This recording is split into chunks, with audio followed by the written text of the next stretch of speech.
Join discord.gg/flat earth and enter a VC check-in room and someone will come along to VC verify and get involved with the conversation about our Earth.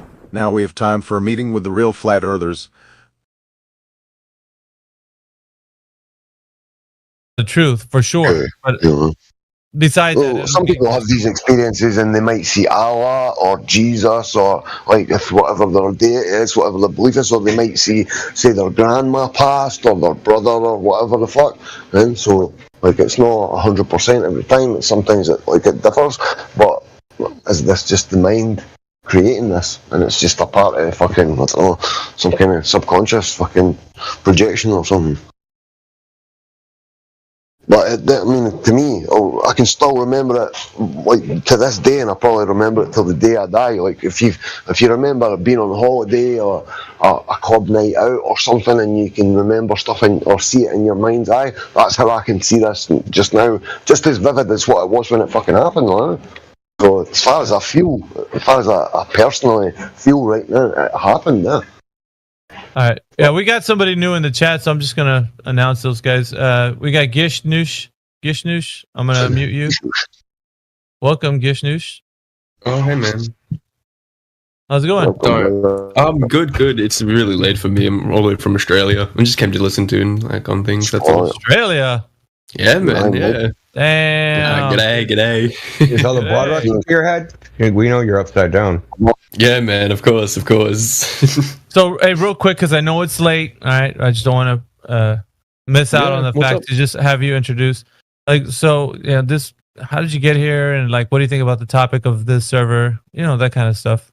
Well, all right.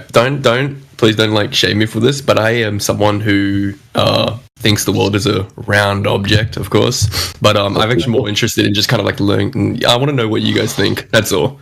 Like I'm not, because I don't. It's kind of like religion, right? I don't judge people for what people believe in, right? So like I'm just kind of like listening. So I kind of find it more interesting, you know. Do we want to draw straws on this one? Because like rock, paper, scissors. I just add one thing. I just add one thing because I'll go and try and find another customer. But I would just to correct you a little bit, bro. We don't believe that the Earth appears to be flat and stationary. That is in reality for everyone. Where vice on the other sort of side of it, the globe story, that is a belief because we don't experience motion or any kind of curvature. So just if you say that to flat earthers, they will probably correct you. So that's all I wanted to say. But I'm going to find another customer. Yo, sweet. Yeah. So, well, well, it don't matter. I'm good. Like, if you and Elijah want to draw straws on that. If I may say something small, I was just going to say that I commend you for being open-minded enough to join in a calm manner and not to attack people immediately. I find that just immature. That's all. Yeah. Yeah. So, however, if you're just willing attack to be an open mind and heard the other side. If you want, you can also argue some points against the other side if you hear them. And but this is the interesting thing because the thing is I can't really argue because I have no proof to prove if the world is round to begin with, right? So like that's why you gotta make this fun for us, man. You gotta put up a little resistance, bro. Well, it's not fun if you don't put resistance. There's two ways to go about. There's two ways to go about. I've got my friend in here. His name's Soggy Bunning Snacks. So check this out. He'll probably check this out. He's a little bit young, so we'll see how he goes. I appreciate that introduction. That's really sweet of you guys. Thanks. Alright, so from this moment on, we're gonna do our best not to cut each other off. So if my voice is audible and I hear somebody else's voice, that's kind of disrespectful, you know. A lot of people don't have table manners, but we try to, have proper etiquette here when we can, when there's not like 1,000 people in here. So if you're ignorant about, the topic and don't really know and you want to see what we think, well, then you need an education real quick on what, the globe claims and what you should expect if you did live on a globe. So we like talking about the scientific method. We like talking about math and geometry, and we most certainly don't like to ridicule people for what they believe or what they think. We just like to put the information on the table and let that talk. Does that sound good? Yeah, man. All right, so Jedi, would you mind taking this actually? Because I'm out in the city right now. I'm trying to Okay, get me buddy, no something to problem. eat. Where would you like me to start for you, Elijah? Let's see. Thank you. You know what? You go ahead, or let the conversation go where it may. All right. So, what's my Australian friend's name? What's your name, mate? Gishnisku, that is my name. Just call me Gish. Oh, It'll be easier. Yes. Yeah. No worries, man. So it must be interesting, right? In 2023, people still say that the Earth is flat. It's interesting, right? Especially when, I mean, you say that even though you can provide it, there is quote unquote lots of evidence, scientific evidence that the Earth is a ball, right? Yeah. Yeah. Would you say that there is scientific evidence for the shape of the Earth? I mean, if it's proved out there, then yeah, I guess. Well, see, maybe this is one of the tricks that they use to convince us that they've proven the shape of the Earth. Because I would turn around to you and say there couldn't be scientific evidence to support the shape of the Earth because science doesn't answer that question. Science deals with the cause of things, what caused that to happen, like a scientific experiment where you manipulate something and you see if what you think causes something to happen, causes it to happen. When you're talking about shapes, you observe them and measure them, don't you? Yeah, of course. Yeah. So there couldn't be any scientific experiment for the shape of the Earth, whether it was flat or whether it was a globe, right? Yeah, okay. Science doesn't answer that question. It's all about. But hey, yeah. But I guess if we're given a model, say the Earth, with a radius value of 3,959 miles, then we should be able to work with the surface of the Earth and see and measure to see if it is curved or not, shouldn't we? Yeah, I agree with that one. Cool. And we're told that over 70% of the Earth's surface is water, right? Yeah, something like that, yeah. Yeah, and we know the natural physics of water. When it is contained, it's level on the surface, like your coffee cup in the morning, right? Yeah, of course. Everything's flat. Still. Yeah, exactly. So when we notice this coffee cup or bath or swimming pool or lake or ocean or sea, they appear to be level upon the surface. In actual fact, they reflect light from above like a perfectly flat mirrored surface, whether that be your coffee cup, your swimming pool, or the seaside that you go to or the beach, right? It's the same thing. Yeah, you're right about that one. Yeah, so that's just the observation. We see the Earth and it appears to be flat. Do you think you see curvature of the Earth? I agree with that. No, I agree it's with you. I've been to the beach plenty of times. I've seen it just flat. Yeah. So it's kind of like a base. I've just kind of presumed like the wall was just it's super big, like really large. Kind of like you like zoomed in on a little rubber ball, and it's just like a straight line, that kind of thing. Yeah, but I understand that's actually smart. Yeah. Have you had the kind of, argument or debating point that ships disappear over the curvature of the Earth? No, not really, no. As in, I'm standing at a beach and I can't see that anymore because the curve of the Earth is in the way, right? That type of thing. Yeah, so this is kind of something that we got told from, say, ancient history. The Greeks, for example, they discovered the Earth was a ball because they observed ships disappear from bottom up as they got further away from sea. Now, I understand what you just said, that the Earth is so big we can't see curvature. I'm just going to point out we're not seeing left to right curvature here. We're talking about the curvature away from you, like standing on a hill, for example, or a mate on the other side of a hill. You understand that point, yeah? Yes. Cool. So when we're told the Earth is a ball with a radius of 3,959 miles, and we can use mathematical formula to figure out the surface of the Earth, we come up with two. One is there should be 8 inches per mile squared of curvature between point A and point B over the distance of the arc of the Earth. It's 8 inches per mile squared. Second of all, the physical geometric horizon, the thing that I said should be blocking your observation of boats and buildings at sea and so on, is 1.2 times the square root of the observer's height in feet. Now, me and everybody else are in this server because that 8 inches per mile squared and that 1.2 times the square root of the observer's height in feet, we don't observe or measure anywhere in practical reality. When we're making observation and measurements over distances of water, we do not measure any curvature. If a line's not curved, mate, what is it?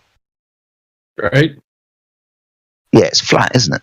Yeah. So if we don't observe or measure any curvature and the Earth's surface is not curved, it must be flat. Holy, yeah. Yeah, far out. Yeah. I mean, it's that simple. I'm open-minded to these sort of things. That's awesome. Yeah, far out. Yeah, I mean, we can go a lot further into this, but it's just where we start. We start by looking at the Earth. We don't observe any curvature. The surface of the Earth is primarily water, and that's flat then. Yeah, far out. Do you know what a triangle is? Not being facetious, but do you know what a triangle is? Yes, I do. A three-sided object. Yeah, three-sided object with three internal angles which must add up to 180 degrees, right? That's the one. Awesome. Can you have a triangle if one of those lines is curved? A triangle with a curved line? Yeah. What, a cone? Would you be able to measure an angle if one of those lines was curved? Probably not. No, you know what a protractor is, don't you? You find them in stationary sets at school, they measure angles. Yeah. If you were to put that protractor down on two lines and one of those lines was curved, you wouldn't be able to measure, say, 45 degrees, would you? No, probably not. No. Do you know what celestial navigation is? Or have you heard of navigating with the stars? Navigation with stars? Yeah, I've heard of that. Yeah, that was in Moana.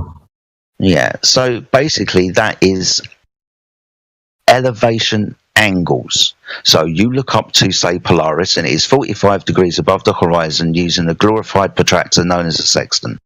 Now, see, the thing is, to use the glorified protractor known as a sextant and to use celestial navigation elevation angles, then the Earth's surface must be flat, because you can't measure angles if any, let alone one of those lines is curved, right? Yes. So, being as we've used celestial navigation for over 400 years, and the sextant's going to be pulled out when the GPS fails on the boat and in the captain's aircraft, he pulls the sextant out and measures angles to stars. He's going to require, when his life depends on it, the Earth to be flat, because you're not going to be measuring angles from curved lines, are you? No, you're not. Absolutely. Do you notice any motion to the Earth? Not that I know of. Yeah, exactly. It's kind of ridiculous to say, isn't it? We don't see the Earth. Like thousands of kilometers an hour, whatever it is. Yeah. We don't notice or observe that anywhere, do we? The Earth does not act as if it was moving, right? Yeah. Right. So again, base action. We don't see curvature. We don't feel motion. There's two problems when we're supposed to be living on a ball that moves. We don't measure or observe the curvature. We don't actually take account for it. In actual fact, we practically use the surface of the Earth as level to navigate across it. And this motion bit, well, we don't see it. We don't feel it. In actual fact, do you think that's ever been measured to be true? No idea, man. No idea. Yeah, right. But I mean, if you say that you lived on a ball, you probably believed these things to be true, but kind of got no idea. Yeah, exactly. And that's primarily 99% of us. We all believed it to be true, but when we look for the evidence, we can't fucking find it. They just say it. And then they give us images from, I don't know. Yeah, exactly. But they give us kind of like cartoon CGI images of the Earth from space, right? That's primarily what they do. Yeah. What would happen if I was to tell you that the vacuum of space doesn't exist? The vacuum of space doesn't exist? Yeah. All that up there, the stories that they tell you what's up there and in the sky, that's not true. Can't be true. It's a lie. It has to be. Yeah. You know, Jupiter is a giant ball of gas, right? Yep. Yeah. And it's sitting within the vacuum of space. Yeah. If I was to have a football, you would understand that I would be able to keep the gas inside the football because it's surrounded by the oxygen. Yeah, exactly. And we understand that it's not getting sucked into space because of the vacuum and all that kind of shit. There you go. Exactly. So this is a natural law. Right? This stuff always happens. It's called entropy. High pressure environments disperse into lower pressure systems, because when you burst a football, your girlfriend gets pissed off of you and rips your tires, the gas, high pressure, comes out and disperses into the lower pressure environment, doesn't it? It's just a law of nature, that, isn't it? Yeah. Yeah. So according to that law of nature, Jupiter, giant ball of gas, can't exist uncontained in the vacuum, and us, breathing gas pressure with nothing physical to press upon. This system that we're living in wouldn't exist. The Earth is declared to be an open system devoid of something physical for our gas to press upon. Therefore, we shouldn't have any gas pressure, and the gas would fill the space. Do you understand that? No, that makes total sense. So with that making total sense, we just wave goodbye to every single story they've ever told us about space. The moon landings, for example, the remote controlled cars that they sent out on Mars, and satellites that are shot through an asteroid field to take photographs of Saturn and Jupiter for a year, that can't happen. That's not true. That's bullshit, that is. Because natural law applies on the Earth, and according to that, you can't have an open system with gas pressure in it. Yeah, far out. So yeah, that's why we say the things that we say, because there's no measurable curvature to the Earth, there's no measurable motion to the Earth, and the bit where they get all their evidence from might as well be called Narnia at this point, because it can't exist. Yeah, some things are just sounding stupid now. Yeah, exactly. But I've spoken for a long time, so if you've got any other questions, mate, I'm sure loads of people will be willing to answer them for you. No, actually, I got a few. So, what do you think is on the outside? Because obviously, I just picture like Antarctica at the bottom of the globe, right? Do you guys? It's an ice wall, right? Is that how it works? From what you guys perceive? Yeah. So, if we have an idea, and I can't claim this, mate, because I've never been to quote unquote Antarctica. It's just like an idea. Yeah. But some people think that if the Earth was flat, the continent of Antarctica, which used to sit on the bottom of the ball, would be the containers of the waters of the Earth. So the shoreline is the limitation of the waters, but how thick Antarctica was and what was possibly beyond Antarctica, no one knows. It's just a postulation to the containers of the waters of the Earth. The place we call Antarctica. Yeah, right. No, I got no more questions, man. That's it. Yeah. No, I got a question. Another thing that would be interesting about Antarctica is, which is also not personal experience, but a lot of sailors back in the 1870s and 1800s, they took the globe model, they took the measurements put on that model in terms of how far or how big Antarctica is, and they went on their ships and they tried to sail around it. And every day they found themselves miles and miles and miles off of what they were supposed to be. And basically, a lot of them reported 6 to 12 times longer distance than it should have been based on the globe model. And they were basically confused, like, how is this possible? It's supposed to be closer, it's supposed to be smaller, and the directions are all off. So this is just an interesting note to indicate for me that it's more reality, or it's closer to reality, that it's a much bigger outer ring than it is as it's presented in the globe model, being a smaller at the bottom thing. Yeah. Alright. So, like, what is, like, the motive of, lying, as you'd call it, about the Earth being round? Like, that's just, like, the main thing. I'll take this one. Yep. So, I would submit to you that you're thinking about this question from the wrong frame of reference. So, I would say that your inability to see that it's not a globe is exactly where they want you. And what I mean by that is, think about this. Suspend your belief for a second, or suspend what you think you know. If we're right, if you were to double check the information that we've given you and you're like, holy shit, well, I thought it was funny, but there's nothing to refute. What they're saying is what the information is. And upon thinking about it, yeah, there actually is no curvature. Yeah, there's no way that the sky can be a second law of thermodynamics violation. At that point, you begin to think of how massive this thing is and how it's possible that it's escaping everyone. Well, at the same time, everyone is in the slave system. It's called a W-2 worker. Okay? Most people live paycheck to paycheck. Most people can only think about going back to work the next morning. So, all I'm saying is, when you don't know who you can become, how wealthy you can be, that you can have your own ideas, build businesses, and lift people out of poverty. If you can't logically think through scenarios and issues that get put your way, you really can't do anything other than what you're told. And so the result of that is people's inability to take reality for what it is, that being that the earth is not moving. Obviously, we don't observe any curvature, though they say it's moving, and though they say that there is curvature. Mm-hmm. Another way of looking at it I would recommend is if you see actual criminal investigations when somebody gets murdered, the first thing the good investigators who want to have the evidence and want the prosecutor to have an open shut case immediately, they do not go and interview people and try to find out why the murder happened. They go and try to find out who did the murder, where is the DNA evidence, how is this blood spatter on the wall is indicating how the person was hit or whatever.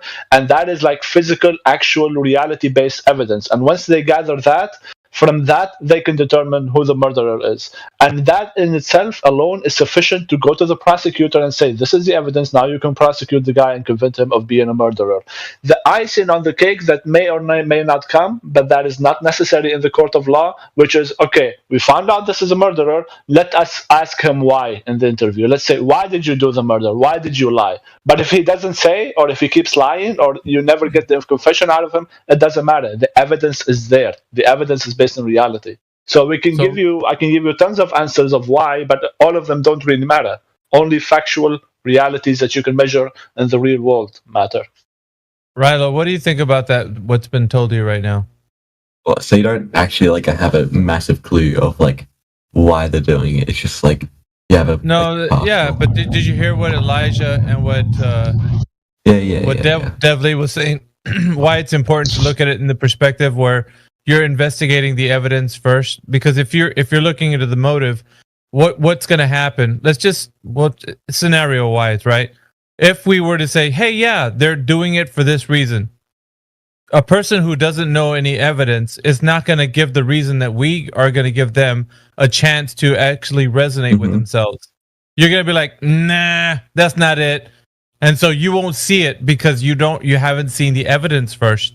Once you actually go through and research yourself, right, and you find out all the evidence, then when you come back to this question, anything that's proposed to you, be like, I could see that happening. That would be the case. You know, they could do it for power, for money, for hiding God or whatever.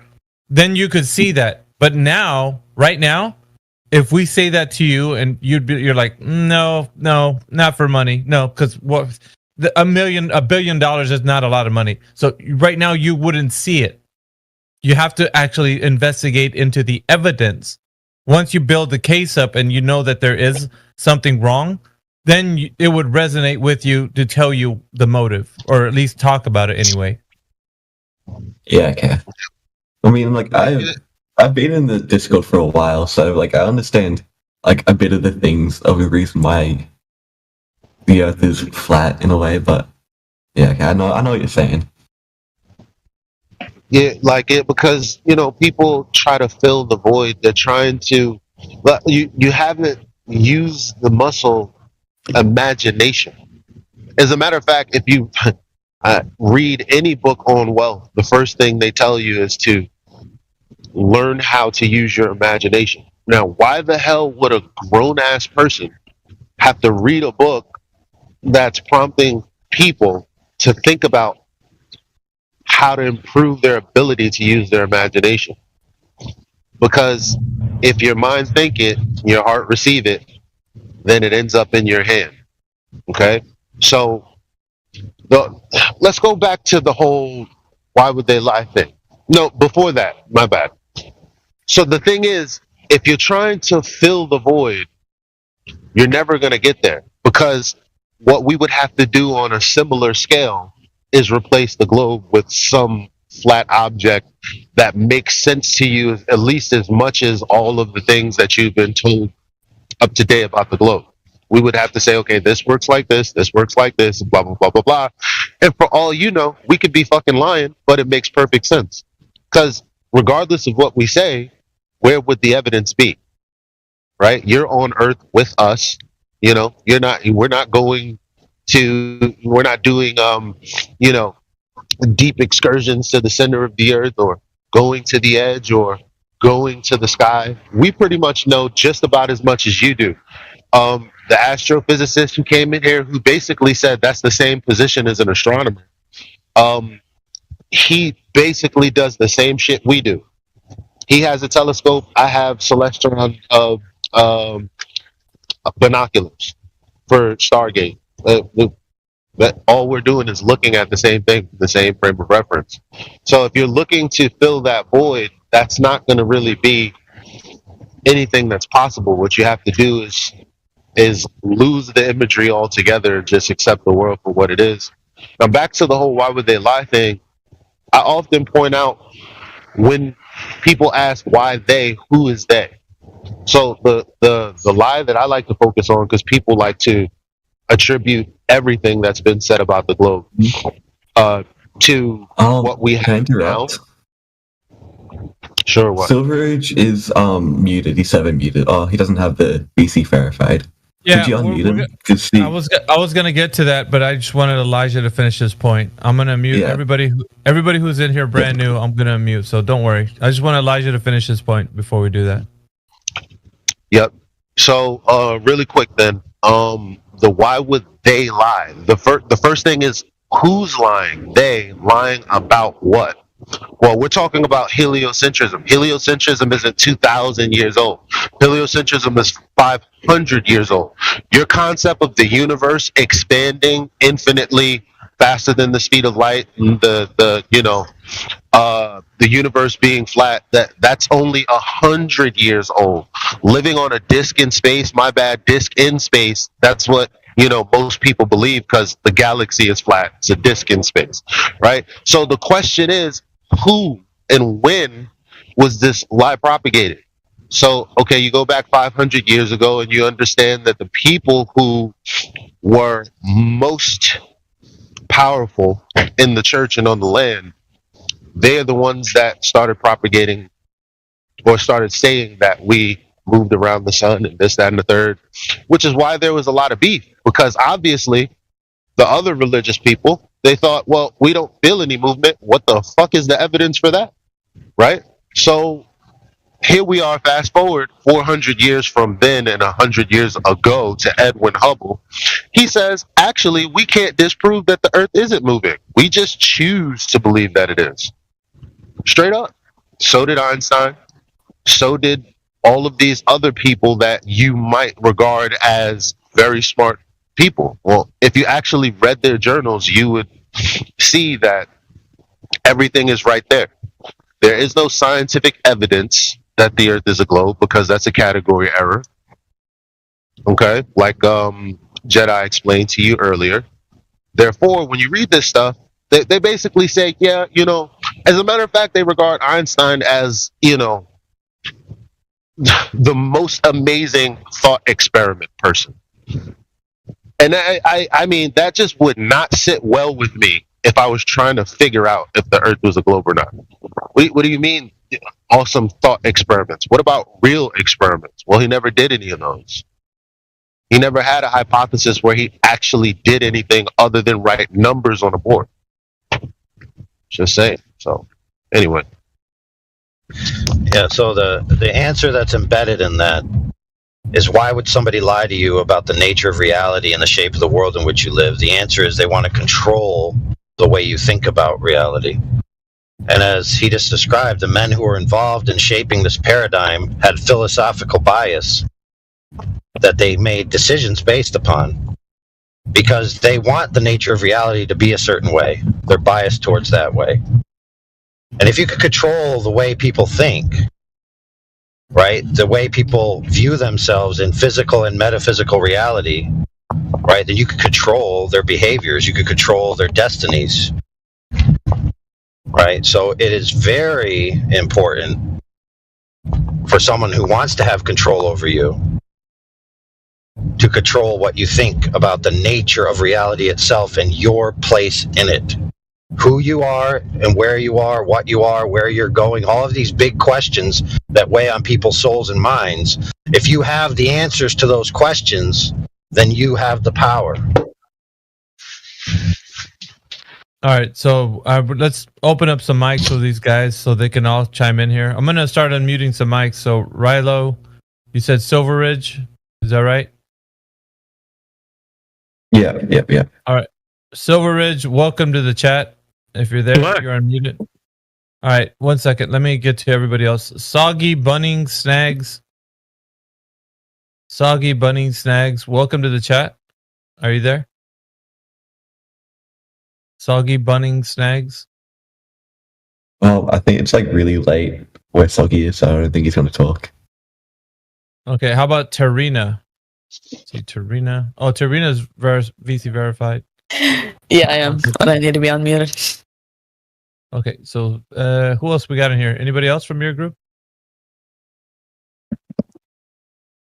It's just mainly Silver Ridge. He just wanted to like have a conversation, see what's happening. All right, Silver Ridge, did you have any questions, or do you want to speak to what's been said so far? Yeah. So I only came in like a few minutes ago, so I sort of came in halfway through the conversation. I missed like the majority of everything. It's interesting you brought up Einstein because there's been a lot of talk and a lot of big words and whole massive thoughts and theories and everything. But Einstein also said if you can't explain it to a 6-year-old, you probably don't understand it. So in a few sentences, explain can you prove the Earth is flat in just a few sentences, as if I'm a 6-year-old, without using beliefs or thought patterns, just raw. I want to hear it. Okay, so we have. Okay, you said very simple. Yeah, like I said, are you oriented? Do you know what an orientation is? In what context? In the context that you're either vertical or off by that degree, whatever amount. I don't think a 6-year-old's going to understand that, so ignore that point. Move on. Can you stand up straight? Technically, yes. Do you know when you're standing on a hill or a grade? Mm-hmm. Right. That's because the Earth has an orientation. Sphere doesn't have anything like that. The end. Okay. That's it? Yeah, I mean, you said in 6 seconds you want to go deeper. I mean, no, as if I'm a 6-year-old in a few sentences. Listen, dude. Yeah, it's very simple. A 6-year-old knows that. Out to the beach. I was just saying, a 6-year-old knows that he doesn't live on a globe unless he's been watching TV since he was a baby. He doesn't know anything about spinning. He doesn't know anything about a globe. He doesn't know anything. He just knows his existence, his reality. When he goes outside and he plays, that's what it is. That's true, by the way. Yeah. Also, another point: 6-year-old does not have the. Is it my internet or is his voice just cooked? Studies show. Yeah, you kind of break it up a little bit. Alright, cool. Okay, so the idea that you're having is hold on. The reason I'm able to his microphone real quick. Just unless you're in a rush and you got to go somewhere, bro. Not in a huge rush. Okay, so you either want the extended proof or you want the quick proof. I can give him something quick as well. Mm-hmm. I'm just saying, don't debate the quick proof. That's kind of not reasonable, right? Yeah, but I want to hear it. Devly Germany, go ahead. Let me give you the quick thing. Just to preface that, explaining something to a 6-year-old is kind of a pointless thing to say because the 6-year-old does not have the logical and critical thinking ability. They're just going to believe what they say. So let's pretend it's a 15-year-old or something. The quickest and easiest way to explain it is, if the Earth was globe, then at a certain point you can have 2 points away from each other and you stand at one point and you're going to try to see the object at that other point. At a certain distance, that object should be under the curvature. But when you actually do real-world experiments, you are able to see that object, which proves that the premise of the Earth being a globe is false. Okay, so I live in Australia, and then England is on the other side of the globe. Hypothetically speaking, should I be able to see Big Ben by looking out my window? Do you know what angular resolution is? No. Yeah. Okay. So imagine you had. What's up? No, I was apologising. I interrupted you. Sorry, dude. I'm lagging. Oh, no worries. I didn't even hear you. So, okay, angular resolution is very simple for a 5-year-old to understand. Imagine a quarter, right? Or whatever currency coin you have, right? Yep. You can see it right in front of your face, right? Mm-hmm. Now imagine it was pushed out a mile away. Could you see it then? Practically no. Oh, wow. Exactly. So all objects have an angular size. Mm-hmm. So you wouldn't be able to see everything infinitely. That's absurd. We all know that there's an angular resolution or an angular relationship between us, the size of things, and the distance away from us to those things. But even if you don't get that, so even if you don't get that, things are too far away for you to see. If you if you increase the distance of your observation, say 200 miles, you must remember that you're looking through 200 miles worth of atmosphere, right? Rain, cloud, fog. I mean, even a clear day, but pollen and stuff, which is going to cause impedance to your observation. So yeah, if the Earth was flat, no, you shouldn't be able to see forever. And this is why I gotta bring up a point. Hold on. I gotta bring up this point because we're speaking about 6-year-olds and youth. A child would never be so ignorant as to ask such a question. A child understands that they can't see forever. A child understands that they can't see through the air forever. They understand it because that's what they experienced, and they're not dishonest with their experience. A child would never say, "Why can't I just see forever?" Only adults who've been indoctrinated ask such silly questions. I'm just throwing a hypothetical out there. You don't have to get aggressive about it. Another way to look at it is the way I explained it so simply about the 2 points, and you chose Big Ben as the second point. Let's choose something more realistic where we can use actual math, and something more realistic is, let's say, 150 miles. And when you choose 150 miles and you use a telescope, fairly good telescope, and you use the spherical geometry that is given by the globe Earth theory of what's the circumference of the Earth, you can calculate that something that is 150 miles away from you, how tall does that have to be for you to be able to see it? And it's around 4 or 3.8 miles high. So if we see an object which is 150 miles away, but that object itself is less than 3.8 miles high, that disproves any sort of curvature because we're able to see it even though it should be, mathematically speaking, under the curvature of the Earth. All right, before we go on, I just want to make sure for the new people, can you guys click on the text channel that's above the voice channel you're in? That's live stream voice text. It's the text channel that we post things in, and that's relevant to the conversation. People are posting things for you guys to actually check out. So yeah, so that's for everybody. Let's also make a social commentary. Why am I so quote unquote aggressive about these things? Well, let's think about it. I said that only an indoctrinated adult would ask such a question. So who am I aggressive at? You? Or you had a very aggressive tone of voice instead of just a calm. Right, hey, friend. I'm speaking. Thank you. Okay, I have an aggressive tone of voice all the time, every time. Just like the Hulk. The secret to my success is I'm always angry. Okay, if you want to comment about my tone of voice, by all means, do it in the therapy server. Okay, the point is that you're making this thing about, well, you should be able to explain things to children. Well, the problem is people take our children into the public school system and they indoctrinate them with globe rhetoric and globe religiosity and globe pseudoscience. Later on, they become adults who are so confused in their ability to think that they ask questions that are obvious on their face that you can't see for thousands and thousands of miles. Nobody in their rational mind, divorced from the globe propaganda, would ever posit such an idea, because your entire life you've experienced the limitations to your viewpoint, the limitations of perspective, the limitations of the atmosphere, which precludes colors over distance. You see it when you go out and see mountains. The mountains change colors as they recede into the distance, and then they disappear and blend in with the sky. This is your natural experience as you experience your entire life.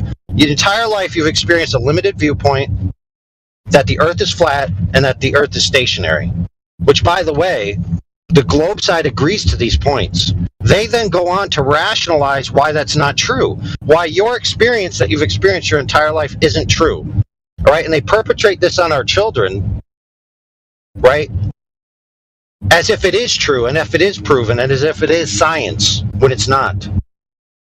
And like our other friend said, it's psychological studies, right, of children demonstrate that they believe the Earth is flat and stationary, and they don't change that viewpoint until they are told by an authority that it's otherwise. And then what kids do is they rationalize a two-world system to where the referential world in their experience is flat and stationary, but then when they leave the world and get a God's eye view of the world, it then becomes a globe. This is documented. Okay, so it's very simple. Kids understand that the Earth is flat and stationary. Kids understand that down is down and up is up. When you tell a kid about Australia, you know what they say? Everyone would fall off. Do you know why? Because they believe that the world has a uniformitarian quality of flat and level everywhere they go, because that's what they experience. They have to be told a story about a giant floating space ball, and that's why you don't fall off. A giant floating space ball which they can't witness, they can't experience, and they have to take it on faith from the authority. Now, their parents are going to tell them this probably, the schools are going to tell them this, the government's going to tell them this, and they're going to tell them this when they're vulnerable and innocent and unable to challenge it, except by intuition, just say, no, Daddy, that's wrong. And then Daddy says, well, son, I'm bigger, smarter, stronger, and faster than you, therefore I'm correct. Also the government, also NASA, also giant pictures from space, kids, I swear, pictures, right? And then the kid believes it. Why would they doubt it? You know why? Because they think to themselves, well, why would my daddy lie to me? I can trust my daddy. So yes, this is something to be passionate and angry about. They're psychologically abusing our children by changing the way they think about metaphysical and physical reality and their place in it. Now, let me quote somebody, a very famous one of these people. You are an insignificant speck on an insignificant piece of dirt, floating around an insignificant star in an insignificant galaxy, floating around an insignificant this and an insignificant that. Right? This is what they're teaching our kids, that they're insignificant specks of nothing that appear and then vanish away, no different than the tide taking out a sandcastle into the ocean. And you're telling me that this isn't something to be passionate about? I rest my case. That was pretty deep. Right. Good morning, everybody. Morning, Greg. So I'm gonna do an exercise with all the new people. So if you're brand new to I can't respond. Well, it was rhetorical. I don't know, unless you want to respond to what he just said, because he's basically just stating why he's passionate. So I don't know why it would be a response to that. He's just stating why he's passionate. He was saying why he's passionate, but he's also making arguments why the Earth is flat. I thought I would be allowed to respond to it. But because we're gonna this exercise is gonna help everybody get to the same the level of playing field, right? So okay, so I can't respond to it. Yeah, just hang. Time out, Biggie. I promise you that's going to come. But here's the thing. No, I gave you the simplest answer as to why the Earth is flat. Now, I told you that it's layered and there are more dimensions, but that's not what you asked for. You're not going to take AI's passion, which wasn't a proof, just the psychology behind why children would think that the Earth is a globe, and respond to that as if that is going to be the rebuttal to flat Earth. That's actually absurd. Now you can go, Biggie. All right. I still brought up an argument, and then Elijah, you did respond with it, and I was going to respond. Then about 3 other people chimed in, and then all of a sudden there's 600 arguments presented in front of me, so I have to pick one of them. Silver and Ridge, then 600 more come in. I'm gonna So- Silver Ridge. It seems like you're the one who's passionate, bro. Honestly, I just want to have a conversation, man. I'm just going to well, it's not a conversation if you're passionate like the way you are, and you're not letting the conversation flow. I'm gonna just for the I know Jedi. Just for the conversation's sake, I'm gonna let you say what you want to say. But after you say something, I need to go right after you. Is that cool? Yeah. Silver. All right. Go ahead. Spill the beans, man. Tell everybody what you just can't stop. You want to let everybody know. Go. Yeah. Okay. Well, do you guys? I actually want to check out a question first. Do you guys know what Uluru Rock is in Australia? Yep. Yeah, it's just this basically fuck off massive rock in the middle of absolutely nowhere, and it's extremely tall. And when you drive out over to go see it, as you're approaching it, the very top of the Uluru Rock starts to come in, and then as you get closer, you can see more and more of it. I want to know, if the Earth is flat, why wouldn't it just fade into shot? Or be like the entire. If you have the thing there and you scale it up. I ask you to make a statement, not ask a question. I'm trying to have a debate here. Yeah, but you're not doing it in the formal way. You're just doing it cowboy style. Anyway, I'm just asking a question. I ask you to make your statement. I ask you to make your statement, but as far as right now, I didn't get into my exercise because I paused to hear you say this.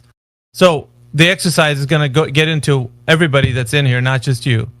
So this has to be. Yeah, because you want to have it your way. This isn't Burger King, man. You're not going to have it your way. Bro. You can answer it if you want, but yeah, no, but still, I can answer it. No. I can answer it if you let me. It's delaying the exercise. Yeah, and that's what you've just done. It's fine. Silver Ridge. It's fine. So here's what's going to go, Silver Ridge. I'm going to answer your question. After that, if you don't allow the exercise to continue, I'm just going to remove you, and then we'll all continue without you. Fair? So here's how it's going to go. One, Elijah was correct that I didn't make any flat earth arguments in my spiel. I just was talking about the psychology of how people perceive the world, which, by the way, is recorded and factual. There's no rebuttal to what I said, period. Now, moving on. Why does something disappear from the bottom up? Well, that's simple. The angles of propagation, right, and the angles of reception fall below the angular of resolution of the optic in question, and the availability of renderable space packets of color, right, disappear. And so the angles of propagation hit on the sensor in a portion where it can't render any more information. Now, it just so happens that the angle, right, is going to be the least as it approaches zero, which is going to be towards the horizon. Now, this is necessary consequence of having an angular field of view. Now, you can look this up with MIT professor, free lecturer Lewin, et cetera, et cetera. What I'm saying is 100% the physics of light. I rest my case. All right, Miggy, you can go. Big words. All right. So the exercise is for everybody in the room that's brand new. So I'm gonna address people by name. So you guys who I address by name can chime in. So Gish, Nish, Goo, let's see, Rilo, Silver Ridge, Doggy, Bunny, Snags, Tarina. You guys are brand new to the server, and you guys are going to participate in this exercise. And please, I would ask you, you can help each other out in the DMs to kind of get the answer to this. So this is a team effort from all of you guys. And when you respond, you can take turns and do all that kind of stuff, okay? So I just want it to be where it's collective because this is important. These foundational questions are going to be important for you guys. All right, so the first question. Please be intellectually honest. If you know, say I know. If you don't know, say I don't know. Okay. That's all I want to know, okay, from you guys. All right, so the first question is, who has ever directly measured the curvature of the Earth? Not me. What, like with a ruler? Like with a measuring tape? Okay. Like, what do we? The only thing that I can tell, the only thing that I can tell you is the curvature, meaning drop over distance, because they're telling us that we're living on top of an oblate spheroid. So it has a radius, a diameter, and circumference. So this is something I will give you, right? I'm going to give you that. They tell us that the metrics of the Earth already. So if you type in what is the radius of Earth in Google, if you type that out right now, there's a number that's going to come back. So they know the metrics of the size of the Earth, right? So it's important to know that because this information is made public to you and me and everybody else, how did they get that information? Meaning, how did they directly measure the curvature of the Earth? That is to you guys. Well, some Greek fellow, wasn't he? Some ancient Greek guy. Began with an A, I think. Yeah, you can help each other out. So I want you guys to see if we can figure this It out. wasn't Galileo, I don't believe. It was some Arado guy. His name started with Arado. Yeah, and remember, you can say I don't know. That's also possible. So Yeah, no, I'll give you a short. I'm confident we're just saying I don't know. Yeah, I'll just say this. Yeah, it was just some. It was just some like Greek guy that just stuck two giant poles in two different cities and measured the difference of the shadow. Yeah, so at the I'll same say time. this: if you do know, if you start saying, well, I know it's something in this and that, I'm going to ask you for hyper specific details on that information, and you need to know that hyper specific information. If you say you know, and if you say you don't know, if you say somebody out there figured it out, I don't know who, but I just believe somebody figured it out. I'll deal with that. That's fine. But so long as you say I don't know right now, I know you're intellectually honest, right? But if you say you know, then I'm going to ask you for specifics. So I'm giving you guys a chance. Who says that they know will tell me the specifics? Go ahead. I'm not a Greek historian, but I know that someone did, and I've looked into it before. I can't give you their genealogy, date of birth, where they were born, what they ate in 706. That's not what I'm asking for. That the specifics is who is directly. I'm going to state the question again. Who has directly measured the curvature of the Earth? And I'm going to need specifics like primary source, a citation, and a demonstration. So regarding that, if you know, say you know, and then I'm going to ask you for that. What I just asked for, or just say I don't know, and then we'll go to the next question because there's only three. So you want to know who found this out? Who directly measured the curvature of the Earth, as in drop over distance, that conforms to the oblate spheroid that we're standing on. Well, I don't really know how to pronounce this guy's name, but this is meant to be the first guy to do it. Do you know the specifics? I'll put it in live stream. Right, but we're oh my God, I want to help him out. Eratosthenes or Eratosthenes. Jesus Christ, what's the method? Is what he's going to ask you next. Go on. Yeah, this gets a little frustrating for us on our side, but like if you guys listen, the reason why I'm asking you to do this is because if you don't know, I want you to be honest. This is a time for you to be honest about what you know with your information, right? Can I say I don't know? I don't know. Yeah, I've been honest. Yeah. If you just be honest, that's all I'm asking. Yeah, I don't know. If you don't know, just say I don't know. That's all. That's it. So if you know, I'm going to ask you for specifics, and I'm giving you some time. Who says that they know? Well, chime in right now if you know.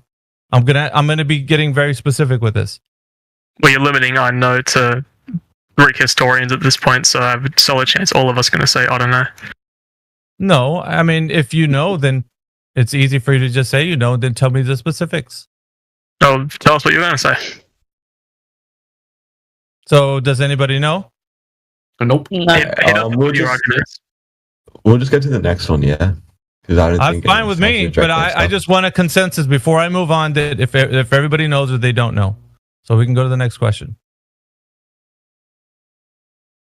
I'll take silence as you don't know either. So if you don't chime in, yeah, we'll move on. Okay, going once, going twice. Move on. All right, we're moving on. Second question. Axial rotation of the spin of the Earth. They're telling us that the Earth is spinning on its axis at about 1,000 miles per hour at the equator. This is something that they're telling us, right? As far as the Earth's spin, right?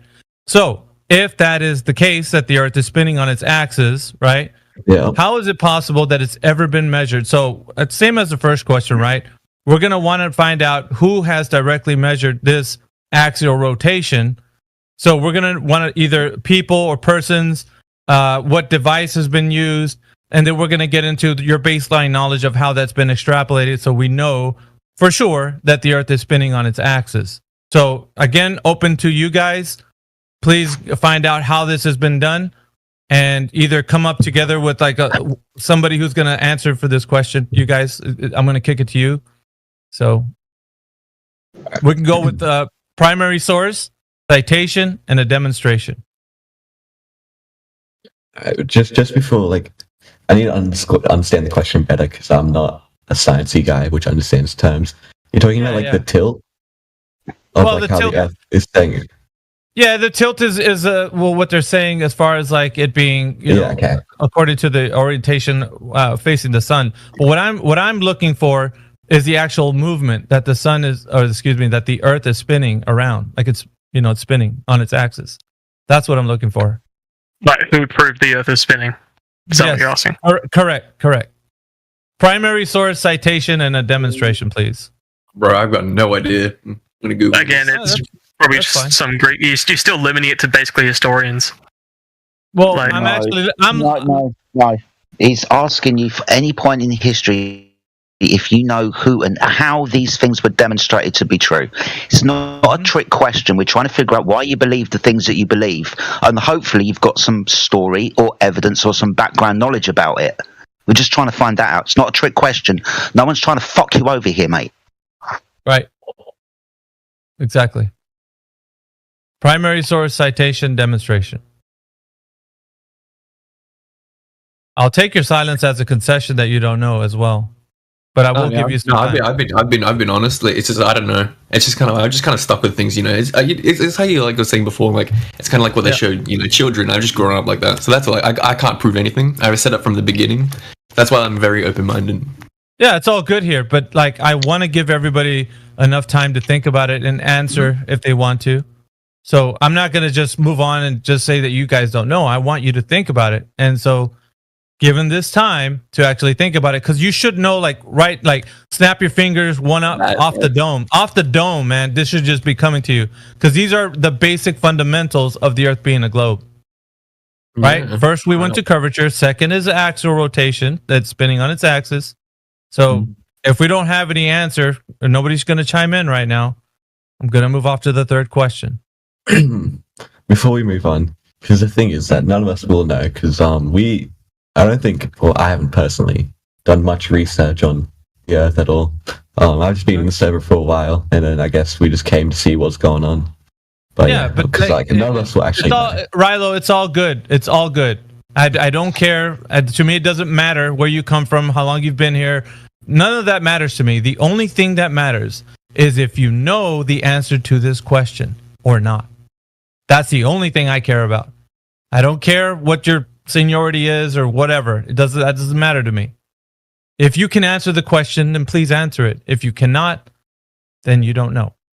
Pretty simple. That's what I'm saying, because none of us actually do know who came up with these things. Let's not use a broad brush here, Rilo, because you're speaking for the group. If you're doing that, none of us are going to know. Oh, that's fine. All right. So if that's the case, I've given enough time. Okay. So let's move off to the third question. We'll say that you guys don't know on that second question. The third one is going to be probably where I feel like there's going to be a little resistance here. Third question. So we're going to talk about the vacuum of space being adjacent. Let me get through the question. Being adjacent to the pressure air that we are breathing right now. I know they're telling us that on the surface we're breathing around 14 psi, and that the vacuum of space is said to be adjacent to this pressure air that we breathe. Well, in every instance of natural law is stated with entropy, right? High pressure moves to low pressure. Hot moves to cold. It's just the way entropy is. It's a natural law. So in every instance of gas pressure that we see here on Earth, it needs to be contained. So if you want to have pressure in a tire, you put air in a tire. You put air in a metal bottle. You can put it's pressurized. And when you release the air in any of the places that we put air pressure in, with this pressurized systems that you can have, the air rushes out into any and all directions. It doesn't matter how it's done. High pressure always moves to the low pressure, always. This is the law of gas pressure, right? We always see this happening. That never not is that, right? So the question is going to be this. If we're living in an open system, like the Earth being a globe, where matter and energy can exchange, how is it possible to have gas pressure without a container? Well, that's because gravity exists, doesn't it? Yeah, I'll let everybody come in. I'll let everybody come in here if they want to join in with you on that point.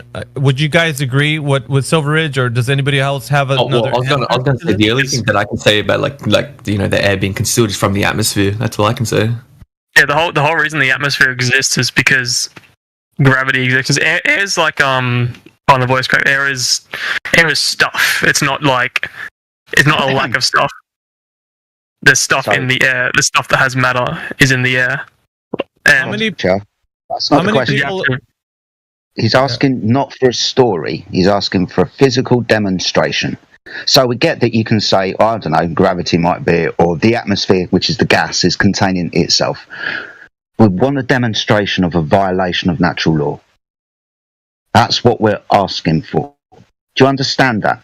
A violation of natural law. Have you a demonstration for this violation of natural law? Not a story, a demonstration. Yeah, I'm just answering the question, explaining myself. Yeah, sure. It doesn't matter what the answer is, Silverridge, or anybody that's going to ask or answer this question. Doesn't matter what the answer is, so long as your answer can be supported by, like Jedi is saying, a demonstration. So it doesn't matter the answer, because I'll let you guys answer whatever you want, so long as a demonstration can precede that. So, does everybody agree with Silverridge that gravity would be the answer?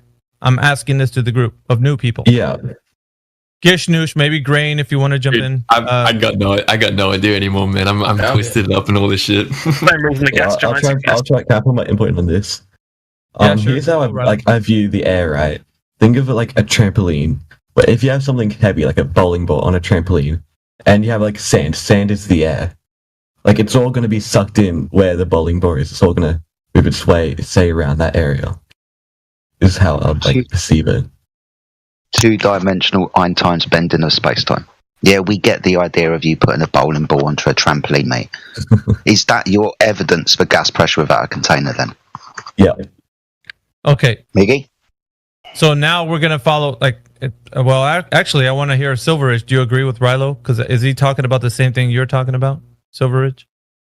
I need agreements here, guys. If you guys are going to agree with each other as far as the rhetoric goes, Rilo, do you agree with Silverridge? And Silverridge, do you agree with Rilo? Because you guys are the only two that are chiming in here. Rilo, what were you saying? Explain that. Go ahead, Rilo. Okay.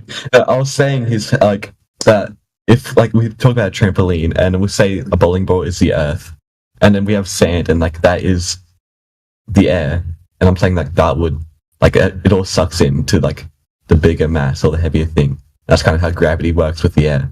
That's what I was saying. Yeah, but obviously on a much fucking larger scale. Yeah. Yeah. So you guys are in agreement with each other? Same idea, yeah. All right, so now let's move into the demonstration part of it, because this is basically what you've been taught or told. So now we're going to go from just saying something to now demonstrating it. Because what I got on my side is I got a container, and I could put gas in it, and it can be pressurized, and it can hold that pressure, and I could release that pressure. I can show you how gas pressure is attained with a container. The necessary antecedent for gas pressure is a container. Now, if you're telling me that what you're telling me is true, then I need a demonstration of how what you're saying can hold gas pressure. You're going to have to give me a demonstration where I would assume gravity here. You're going to have to show me how gravity can be a container. Show me a demonstration in reality where I can see that. If we were to construct one, we need to construct a planet, which I'd say, I'd just hypothetically, that might be a bit infeasible. But the same idea runs along, why Jupiter and Saturn, the gas giants exist. Why don't they just dissipate into nothing? Sorry. Remember my example? Yeah. I'm using a container. I can show you a Coke bottle, or I can show you a tire. I can show you something that actually shows what a container is for gas pressure. Now, I'm showing you a demonstration of how I can physically show you a container with gas pressure inside, and but you can't show me something that shows gravity being a container, because you're saying it needs to be the size of a planet. And I'm telling you, that's not how gas pressure works, my friend.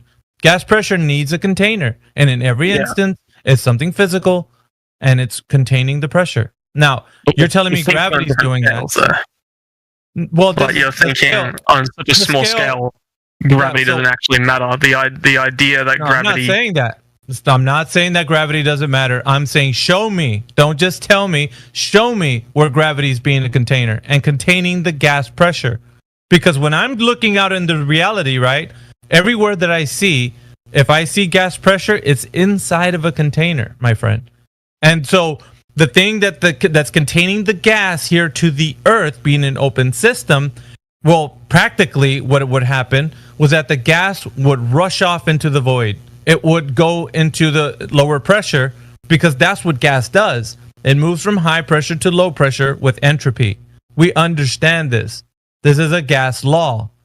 So you're telling me gravity is the container. Now, I need to see how gravity contains the gas. Now, you need to have a demonstration for me so that I can see this. Because I can show you the opposite of a container holding gas pressure. So he's already telling me... Sorry. Yeah. He's already admitted he can't, though, because he said that he needs to make another planet. So within that concession, you must understand, gentlemen, that you can't demonstrate this, right? Can you? Yeah, you don't. Well, yeah, practically speaking, no, you can't. But that doesn't mean that it's not true. Okay. No. Okay, let me ask you this. If you're gonna claim, if you're gonna say we need... Sorry. Thank you. Apologies. Absolutely. Thank you. Yeah, no problem. Because obviously we could be here for another 10, 20, 30 minutes, but we just want to get to the answer that you can't demonstrate your claim. That's right, isn't it? You can't demonstrate it, no? Practically speaking, no. But that does, again, that does not mean that it's not caveat. true. There's no caveat to that. Yeah. There's either you can demonstrate it or not. That's no caveat. And we can, and if you want to get to your caveat, we can answer your caveat after you say that you can't demonstrate this. We'll get to your caveat after, but this is taking a long time, mate. So quickly, you can't demonstrate your claim, can you? All right, well, let's hear what you guys have to say. Okay, so let me summarize. And I've given this to the group. I want you guys to actually answer. So don't ever say that was not fair to you guys. I gave you enough time. So the summarization is just simply this. I asked you for the evidence of the Earth's curvature. None was given. I asked you evidence for the Earth spinning on its axis. None was given. I asked you for how the space vacuum is even feasible in practical sense, and none was given. So what we have here, the Earth being a globe spinning in the vacuum of space, is just a belief that you have. For all this time that you thought of the Earth, it's just a belief. It is not something that's truly known in reality. Thank you. No, it's more because you asked for evidence that we can't actually provide. You put restrictions on the evidence in such a way that we couldn't actually answer the questions, and you're skewering that into answering your own argument. Sorry. No, I didn't. Dude, it is just basic science. My friend, hold on, it's not basic science. This isn't science. Alright, so the first an observation of a natural phenomena and elucidation of a cause and effect relationship. The Earth. Stick two sticks in the middle of the Earth and see how the shadows split. Done. Don't happen on Hold on, Jedi. Hold on. No. I'm doing a little bit of talking. I'm only doing moderation. And I said it when I first started. I'm going to say it again. Control your mic, or I'll control it for you. You don't need to speak over Jedi. He will answer all of the comments, questions, and concerns that you have. Don't interrupt us, and we won't interrupt you. Period. So, thank you. That sounds like something I'd be saying. None of the questions that Miggy asked you were scientific, especially the first two. Right, the radius of the Earth is a direct measurement and observation. It's not science. It's not a hypothesis test where we elucidate the cause of a phenomena. That's what science is. But which bit did you want to talk about? Because you seem to think that you weren't given enough leeway. We gave you all of history and anybody that you wanted to point out to give you the evidence for the radius, motion of the Earth, or gas pressure without a container. What's limited in that? What was limited? Nice, good question. No, so the point that I'm trying to make is that we have it's simple facts that is just it's widely accepted regardless of how prominent the flat Earth theory is. But you're asking us to give you, like you said, it was guy who did it, demonstration, and other shit. Like, that's obviously all documented already, but that's not something that we know off the bat because we're not interested in proving the Earth is round. We're not interested in doing all that because it's such a simple fact, and everything else in the universe follows the idea that a spherical planet exists. And there's no reason to assume that planet Earth is any different. Like, a water droplet is spherical. It's not a flat disk. It's like every planet in the solar system, stars, gas giants, they're all spherical. It's just, it's stupid to like assume that Earth is just a flat disk in the middle. Before you keep saying it's stupid and the globe Earth is easily proven because of facts, you got to remember that we've asked you for those facts. We've asked you for the direct measurement of the curvature of the Earth. We've asked you for the direct measurement of the motion of the Earth, and we've asked you for a direct demonstration of gas pressure without a container. We've actually asked you for the proof of the claim that the Earth is a ball in motion in space. That's what we've asked you. And you said... no, that's fine, because that's the problem that we were all in. We all took this for granted. Somebody at some point had proven the Earth to be a ball. I don't know how or why, but I see it on TV now because it's a fact.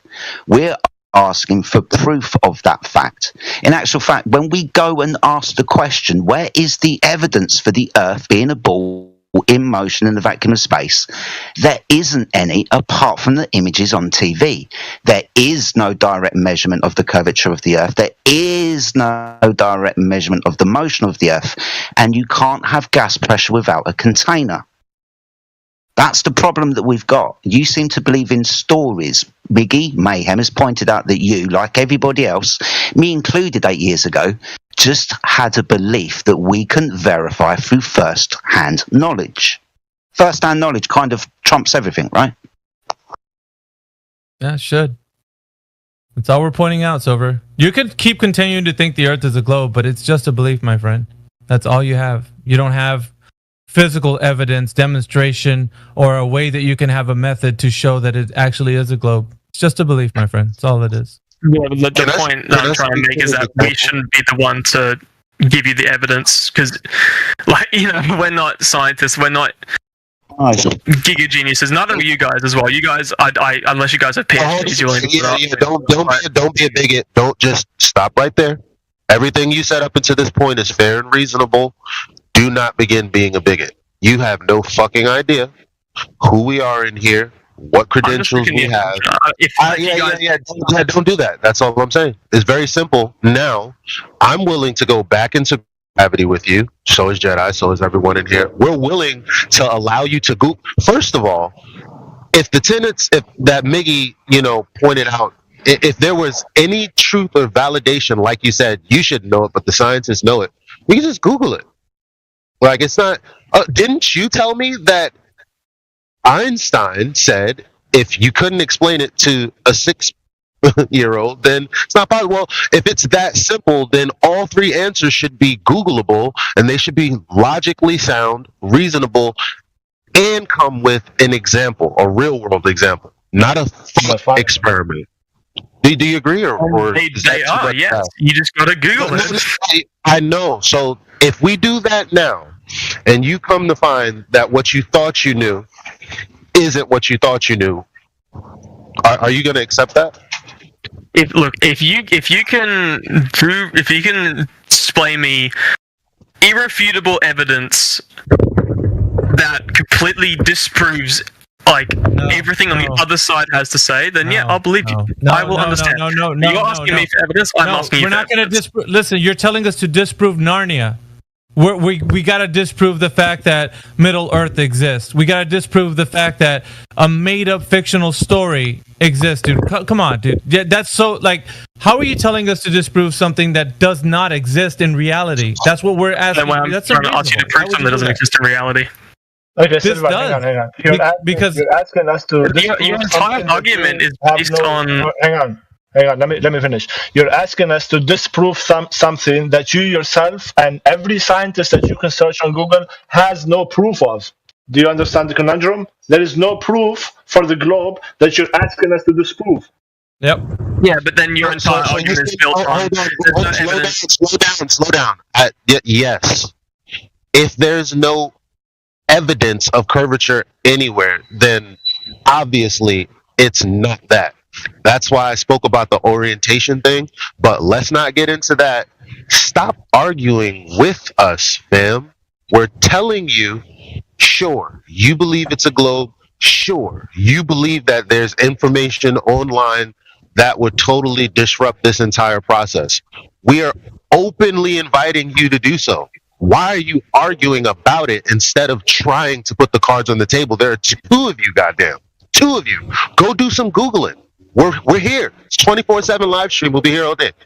I'm just saying that your entire argument is based on the fact that we can't. I'm going to mute you and stop just saying, because I heard you. You didn't hear any claim that we've made.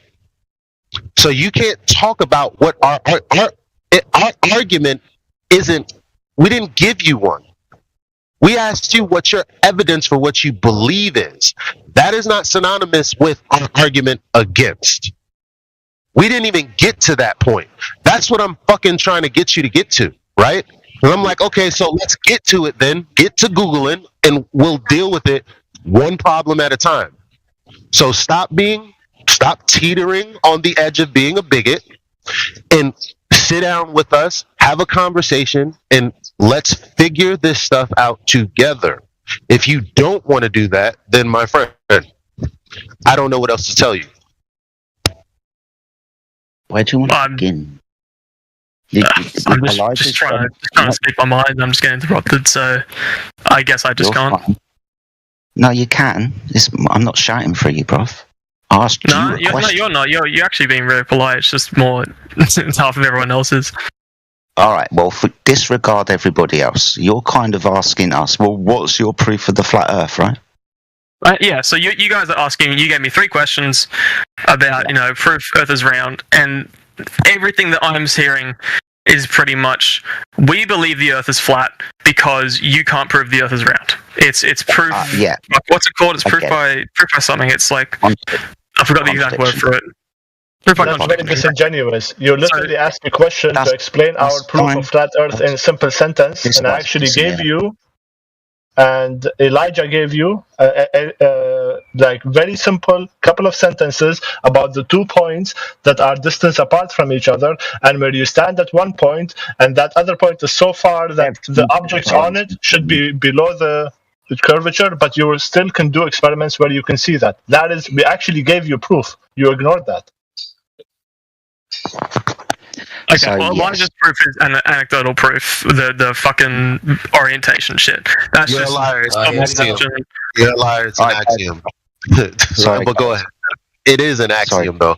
I didn't give you anything other than an axiom. Google what an axiom is. You can't tell me that there isn't. Go ahead, Joe. Sorry, we're all running out. So. Yeah, I know. So I'm trying to calm him down and stop him getting close to that bigot line, right, that you keep pointing out. I'm trying to be gentle with him for now because he's been patient. We have asked him a load of questions, right? So maybe he can ask us one. But ultimately, it's for our evidence, because what we've done is we've kind of shown you that there isn't any evidence for the ball. That probably is not going to mean much to you at the moment, but it should start ringing bells soon when we start demonstrating to you that the waters of the Earth are indeed level. If you want us to demonstrate that the Earth is observed, measured, and practically used as a flat, stationary plane every single day, we can do that for you. It's not a problem. We're not just here casting aspersions on the story that the Earth is a ball in space because we've got some problem with science. We've gone out and tested the surface of the Earth, and we don't find any curvature where it should be. That's a problem, right? Because if a surface isn't curved, what is it? Well, it's flat. That's a basic assumption. If something isn't curved, then it's flat. Exactly. So if we don't measure any curvature over any distance of water, then the water has to be flat, right? Mm-hmm. Have you guys compiled an evidence document of? Yeah, I'm getting to all the measurements. Because if you have, I'd be more than happy to read it. That's absolutely fine. We can give you the PDFs if you want to. It's not a problem. But let me explain the base premise to you. Because if you're on a curved surface and you're going to shoot a laser across it, trying to hit a target on the other side, two things are going to happen. One, you're going to have to go through that curved surface and out the other side, or you're going to shoot over the top, right? Mm-hmm. Okay, so when, quote-unquote, flat earthers have gone out with lasers over distances of water up to and including 25 miles, at a height of 1 metre above the surface of the water, hitting a target lower than 1 metre above the surface of the water at a distance of 25 miles, you understand that we are directly measuring the surface of the Earth for convexity, and there's no deviation between the water line and the laser line, right? Yeah, hypothetically speaking. I do want to read the document, though, because obviously something at one sentence and the whole document will say very different things. That's fine. So we can provide the PDF for you. It's down in the bottom of the server. I think it's underneath laser tests. You can go and read that for yourself. But this is just flat earthers. We can point to the navies and the militaries of the world that use laser targeting systems that are 4 times further than 25 miles because they target land-based targets from vessels at sea up to and including 100 miles away, requiring a direct line of sight. So it's applicable technology that the navies of the world use to blow each other up with. Direct line of sight laser targeting systems up to and including 100 miles. Now, the thing about this is they wouldn't use this technology if the surface of the Earth was curved, because the curve of the Earth would get in the fucking way. You understand that point, right? So flat earthers have done this. You can read the PDF, then go and use applicable technology by the militaries and navies of the world. Yeah, they do that too then. Same thing with radar. That requires a direct line of sight. And so does infrared targeting camera systems. All 3 of these systems are used on Navy ships at sea. Got to see it, got to radar it, got to get a laser to it. Targeting systems demonstrate the surface of the Earth is indeed level. If it wasn't, they wouldn't be using this technology. Guys, can I just ask Silver Ridge one question? Silver. I want to know what he says to my fucking point. Yeah, I'm sure he has nothing to he has no answer to that, I don't think. But I don't know, but what have you got to say to that, mate? I'm going to have to find out what sort of technology you're talking about, because it's super easy to say the military does this and that. So check it out. I'm interested. I just would have to disregard that point until Silver Ridge. It's in live stream voice text. I've been trying to interrupt to tell you that. They're posting all the relevant information that he just spoke of in live stream voice text. Thank you. That's all. Indeeds. Silver, I just wanted to ask you something real quick. So, like, we all got taught about the globe Earth in school and whatnot, right? So, I just wanted to ask you, like, besides the teachers and besides repeating what teachers have taught you and saying that, like, basically, have you made any observations of any curvature? Have you done any experiments to prove to yourself that you're on a spinning ball flying through space, or is just everything you're saying, is it just all hearsay?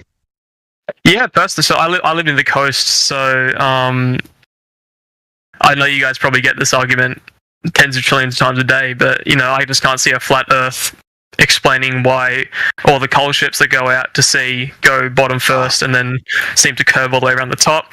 I've mentioned Uluru Rock before, great place as well. If you go over there. Sorry, mate, you were the guy who brought up Ayers Rock about half hour ago, weren't you? Yeah.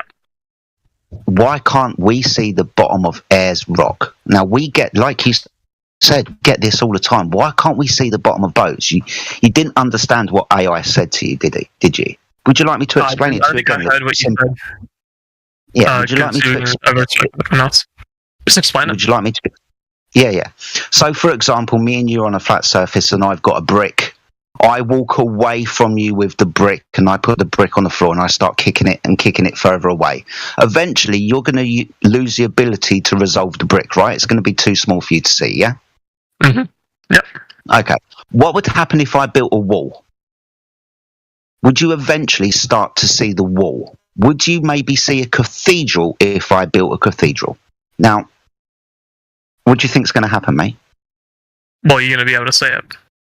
Yeah, exactly. But remember, Yeah, so you're at the same distance, but I've built a wall and then I've built a cathedral, but you can only resolve the tallness of the wall and the top of the cathedral, remembering that you lost the ability to resolve the first brick on the floor because it was too small for you to see. What AI was pointing out earlier is we see everything in angles, and eventually things with distance are going to be too small to see because they enter an angle that your eye can't resolve. This is why things appear to disappear from the bottom up on a surface, because the angle starts at the surface. So it's hard for you to resolve things on a surface at distance because the angle is too small. But if I was to build a fucking cathedral, guess what you're going to see? You're going to see the top of that cathedral until you start walking closer and closer to it, and then your eye has the ability to resolve all the angles on that cathedral. You might not be able to see the doorbell yet. You got to get a little bit closer.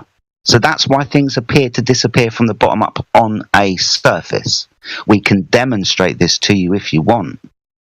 What channel would that be? I'm assuming you guys have already done the research on that shit. Live stream voice text always, dude. Just go there. If you want, I can give you an example of a demonstration that you yourself can see in everyday life.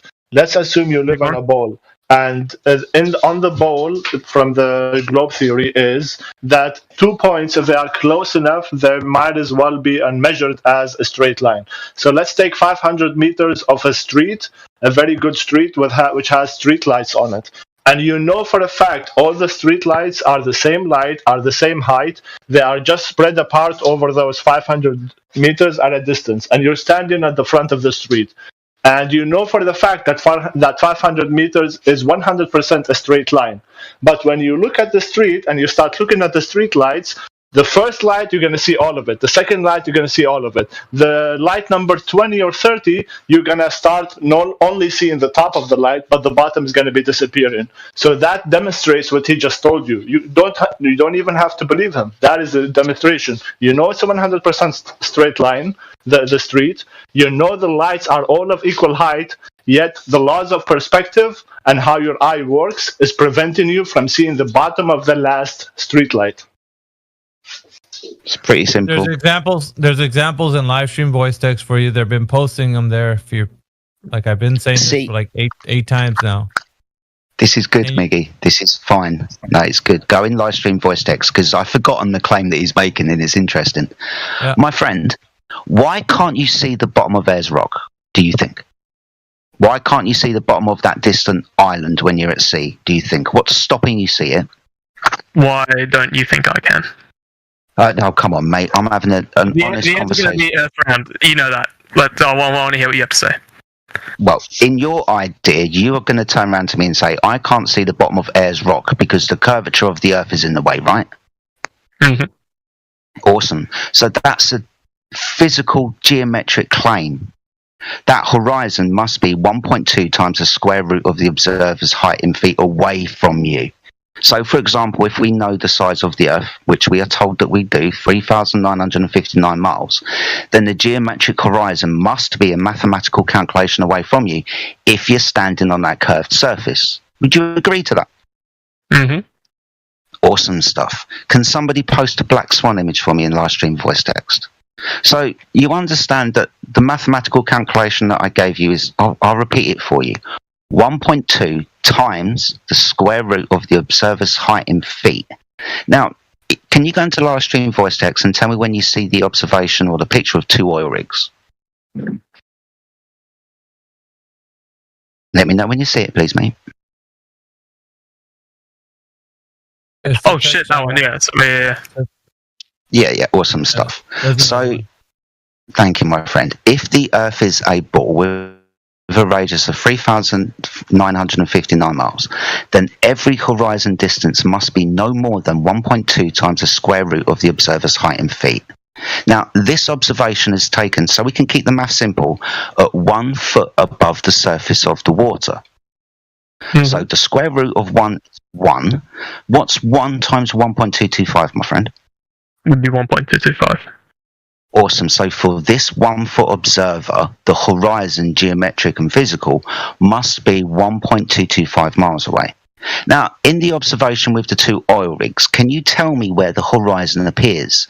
Does the horizon appear before the oil rigs, between the oil rigs, or beyond the two oil rigs? Where's the horizon? It'd be beyond them. It'll be beyond them, right? Yeah, it looks like it, yeah. Yeah, and we noticed that the oil rigs have got distance markers on them. This is why they're here, so we can measure distance. The oil rigs are 6 and 9 miles away from the observer, so we can safely say the horizon appears to be no less than 10 miles away, right? Yep.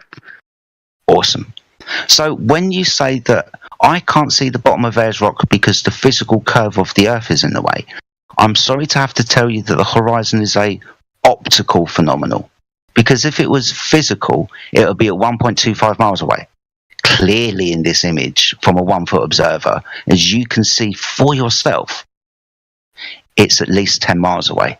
That's a problem when people say that the curve of the Earth is getting in the way of stuff, because the horizon moves around. Depending on the atmosphere and the technology that you use, your eyes, binoculars or telescope, the horizon will appear in different places. Do you understand that point? Mm-hmm. So when you say that I can't see the bottom of Ayers Rock because the curve of the Earth is in the way, just remember this image. The horizon is optical. It's not physical. Alright. I have 2 things to say to that. One, I want to look more into it. Yeah. Because like the image is good, but it's a bit strange. It's a bit of an odd. It's just the way it looks is a bit strange. Secondly, why the fuck do they call it the Black Swan? Okay, I'll answer both those questions for you. This photograph is taken a still shot from a video. We can provide the video for you if you want. That's not a problem. You'll notice in the video before he zooms in, you don't see any oil rigs. You just see horizon. Then the technology changes. He zooms in. Oil rigs come into view and the horizon fucks off into the distance. Why do we call it the Black Swan? It's because of this. If your theory is only white swans exist, it just takes the observation of one black swan to demonstrate that your theory that only white swans exist is redundant, because I've proven black swans exist. If you claim that all horizons are geometric and I show you that one's optical, then I've demonstrated that you've never had a physical horizon in the first place.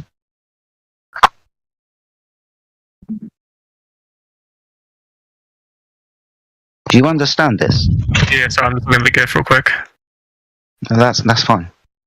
By the way, we want you to look at things and verify them. At no point of anywhere where we're in the conversation telling you about this or presenting evidence to you are we asking you just believe what we just told you. No, go verify it. Preferably do the experiments yourself. Go to the sea, take a binocular, all of that stuff. Whatever you find from what we present to you, verify it yourself.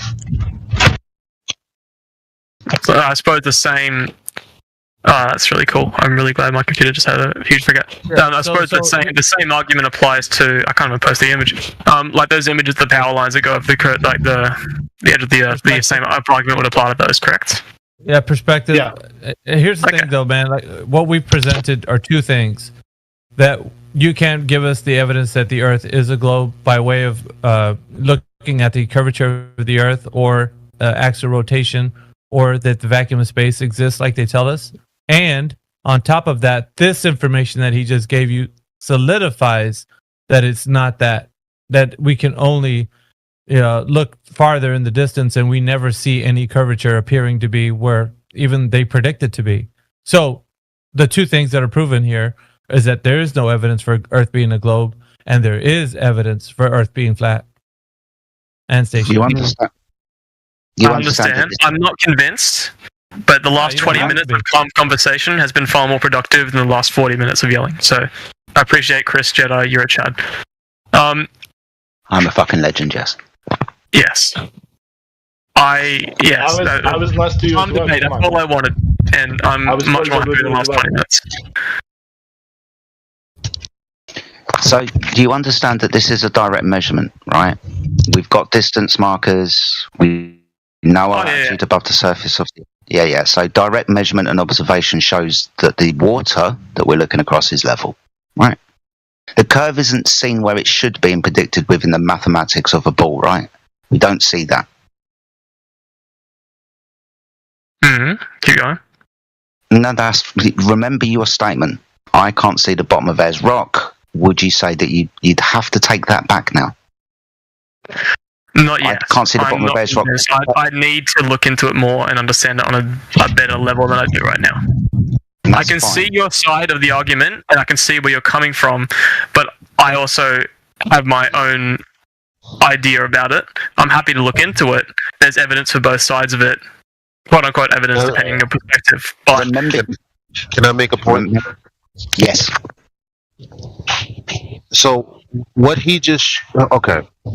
So when he asked you if you agreed to 1.2 times the square root of the observer's height, that is the formula given based on the geometric claim and the radius of the Earth. So what you're looking at is an exact contradiction of the mathematical model, claim, science, whatever you thought it was or whatever you want to call it.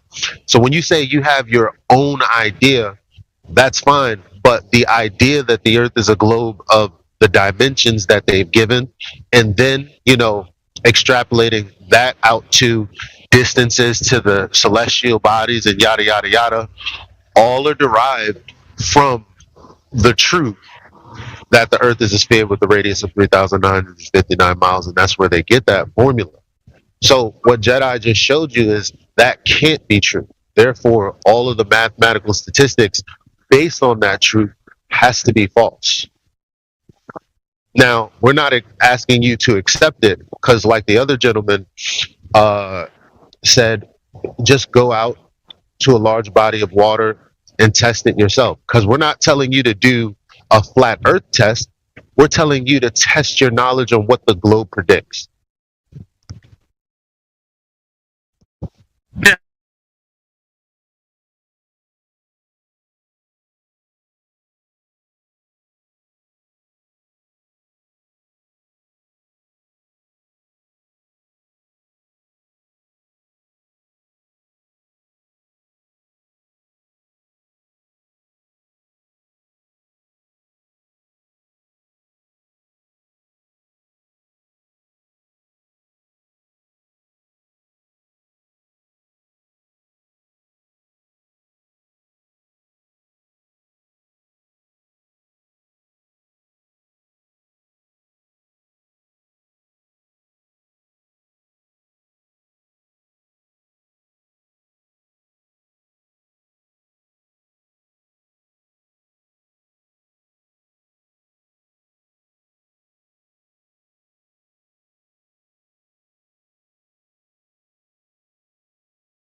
Welcome to 24/7 Flat Earth Discord.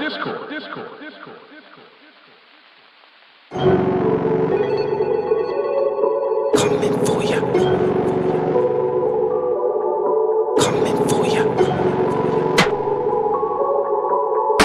Watch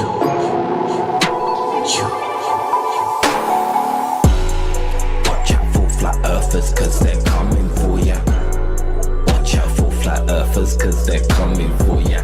You better watch out for flat earthers, cause they're coming for you. Coming for you. Coming for ya. Watch out for flat earthers, cause they're coming for ya. Watch out for flat earthers, cause they're coming for ya. You better watch out for flat earthers, cause they're coming for you. Coming for you. Coming for ya. It comes with a turf. I love it when a selfish comes into surf.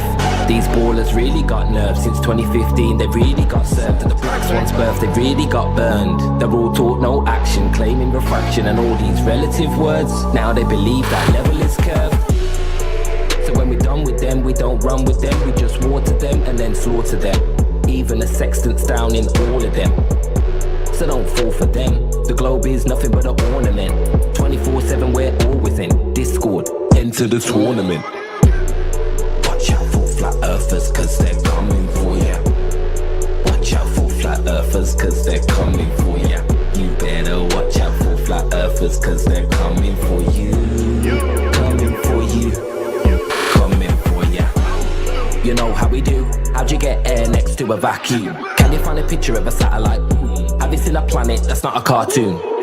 There's no need to assume that parallel rays are heating the moon when corpuscular rays are seen with a zoom like sun, earth, gravity. None of it's true. So let me hit a new vector. You're a tool like Kepler, orbit disrespected, globe projecting, appeal to a fallacy, guy you're just in over your head. The lies globally spread, but the globe's overly dead. I know you think you can tell me the shape of the earth by measuring over your head. Watch out for flat earthers, cause they're coming for ya. Watch out for flat earthers, cause they're coming for ya. You better watch out for flat earthers, cause they're coming for you. Coming for you. Coming for ya. If the earth is round, spinning on an axis when I leave ground, it should move my location around. Coriolis should be taken account. If you account for the lack of amount of motion detected when you take flight, no experiment you can cite. The atmos is airtight. Now let me talk about declination. If the earth's got several accelerations, how come the stars for generations create the same trails, no animations? This is helio devastation, where you deal with facts, no estimations. Step to the topic, no reservations, and soon you will see these confirmations. Watch out for flat earthers, cause they're coming for ya. Watch out for flat earthers, cause they're coming for ya. You better watch out for flat earthers, cause they're coming for you. Coming for you. Coming for ya. Watch out for flat earthers, cause they're coming for ya. Watch out for flat earthers, cause they're coming for ya. You better watch out for flat earthers, cause they're coming for you. Coming for you. Coming for ya. Welcome to 24/7 Flat Earth Discord. Go to the VC check-in to get verified and join us in the panel. Remember that there is no curvature. We can't leave low Earth orbit because the Earth is flat and there is no outer space. No one has ever measured the circumference, diameter, nor the radius of the Earth. No one has ever measured the axial rotation of the Earth. The second law, thermodynamics, says that you cannot have a gas pressure next to a vacuum without a container.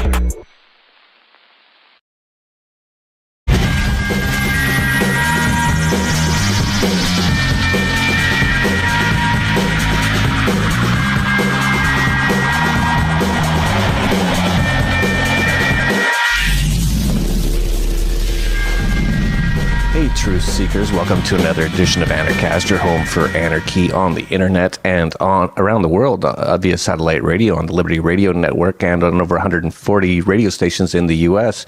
We have a great guest coming on today. It's going to be an incredibly interesting episode. We've been talking about so many things lately, spiritual stuff. We've also been talking about economics. We've been talking about love, all kinds of stuff. We've been getting into all sorts of different areas. And one area we really haven't gotten into lately are conspiracy theories. theories, and there's a lot to talk about that. And we actually, it's going to be an incredibly interesting episode. Let's just put it that way. We have who I consider to be the world's leading person trying to bring forth this theory on the flat Earth theory. And now, don't turn off your computer yet. Don't just laugh and go, these guys are crazy. Give us a minute or two here to talk about what we're talking about, because I've looked into this and it has some very valid points. And I'm not saying I believe in it at all, because I just found out about it about a month or two ago. But when you hear some of these points, you're going to go, whoa, this is very interesting.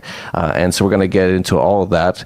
He's coming in from Bangkok in Thailand, in my old neighborhood where I used to live in that area. He's been there for about 10 years. His name is Eric Dubé. He's written numerous books, including The Flat Earth Conspiracy, The Atlantean Conspiracy, Spiritual Science, and Asbestos Head. He's very prolific. He's also very well spoken and very well written, which I found very interesting. He doesn't really come off as one of these wild, crazy sort of people at all when he's talking about these wild, crazy ideas. To some people, he comes off very professional, and you're going to see that. So stick around and at least see what he has to say, because I think you're going to find it very interesting, as I did. So let's get right into it, Eric. I got to ask you, first thing, we got to check your credentials, make sure you're a good person, at least morally sound and person. How did you become an anarchist? There you go. Yeah, just trying to find what is the viable system of government. What is the only morally viable system of government? As you start ticking down the list, it's like a process of elimination, and you find yourself an anarchist or a voluntarist, because it really is the only moral option. If you hold morality above dogma of any other sort, then you're going to come to the point where you realize that all the other forms of government, they include taxation, coercion, a monopoly of force, violence, and the word government itself just means govern, to control, like mental, the mind. So it's like mind control, and in reality, it doesn't even exist. It's an idea. There is no such thing as government. There's just people who believe in this idea of government and then use this fallacious power they've given themselves over everyone else, and everyone believes it. And so that's how we're kind of corralled by this belief system called government that doesn't even exist in the first place. So I'm into things that exist, and so that's why I'm into anarchy. Yeah, government is conspiracy theory. Yeah.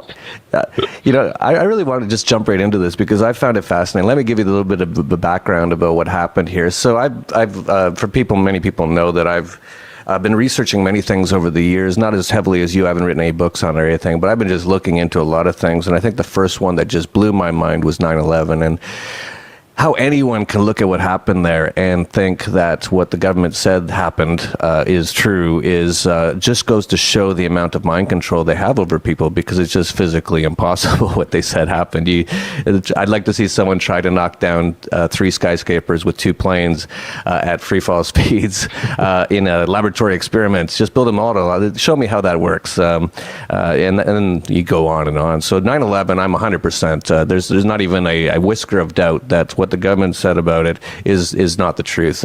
Once you see the evidence, you can't just think anything else unless you're completely brainwashed or totally deluded. And so I started looking into other things. I was like, well, if 9/11 wasn't what they said it was, what else isn't? And it's pretty much everything else. So I started looking into everything, and it's like every single thing was fake or some sort of a hoax or some sort of a setup.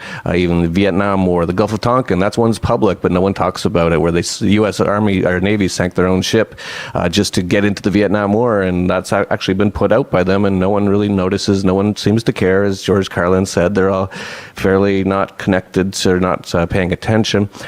I guess the next one that really started to blow my mind was the moon landing. I'm not 100% sure it was fake, so I want to just be honest here. Like with 9/11, I will stand by it 100%. 100%, I have no doubt in my mind that was not what they said it was.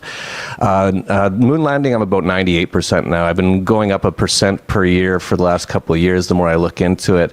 And so then I had a person send me some stuff on the flat Earth theory.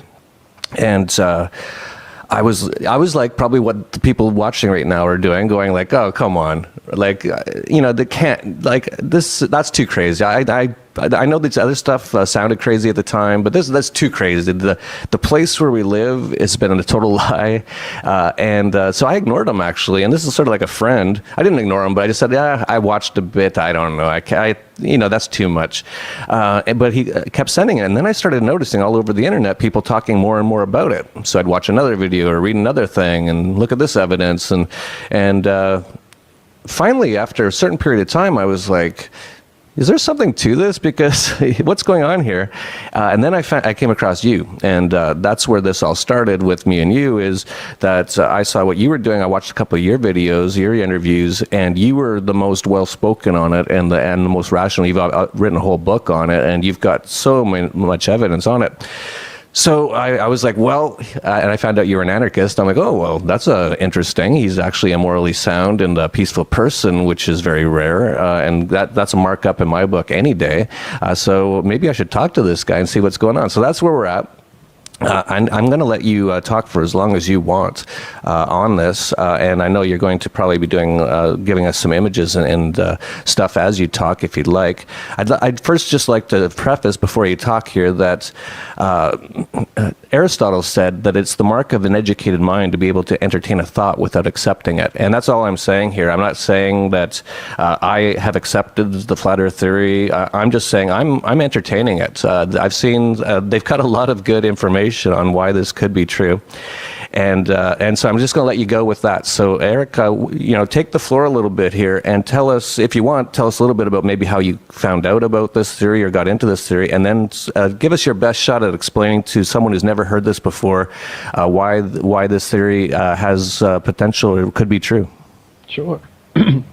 When they first started explaining it to me in school, I do distinctly remember raising my hand and not understanding how the spinning ball Earth would keep people and the oceans from falling off the bottom, right?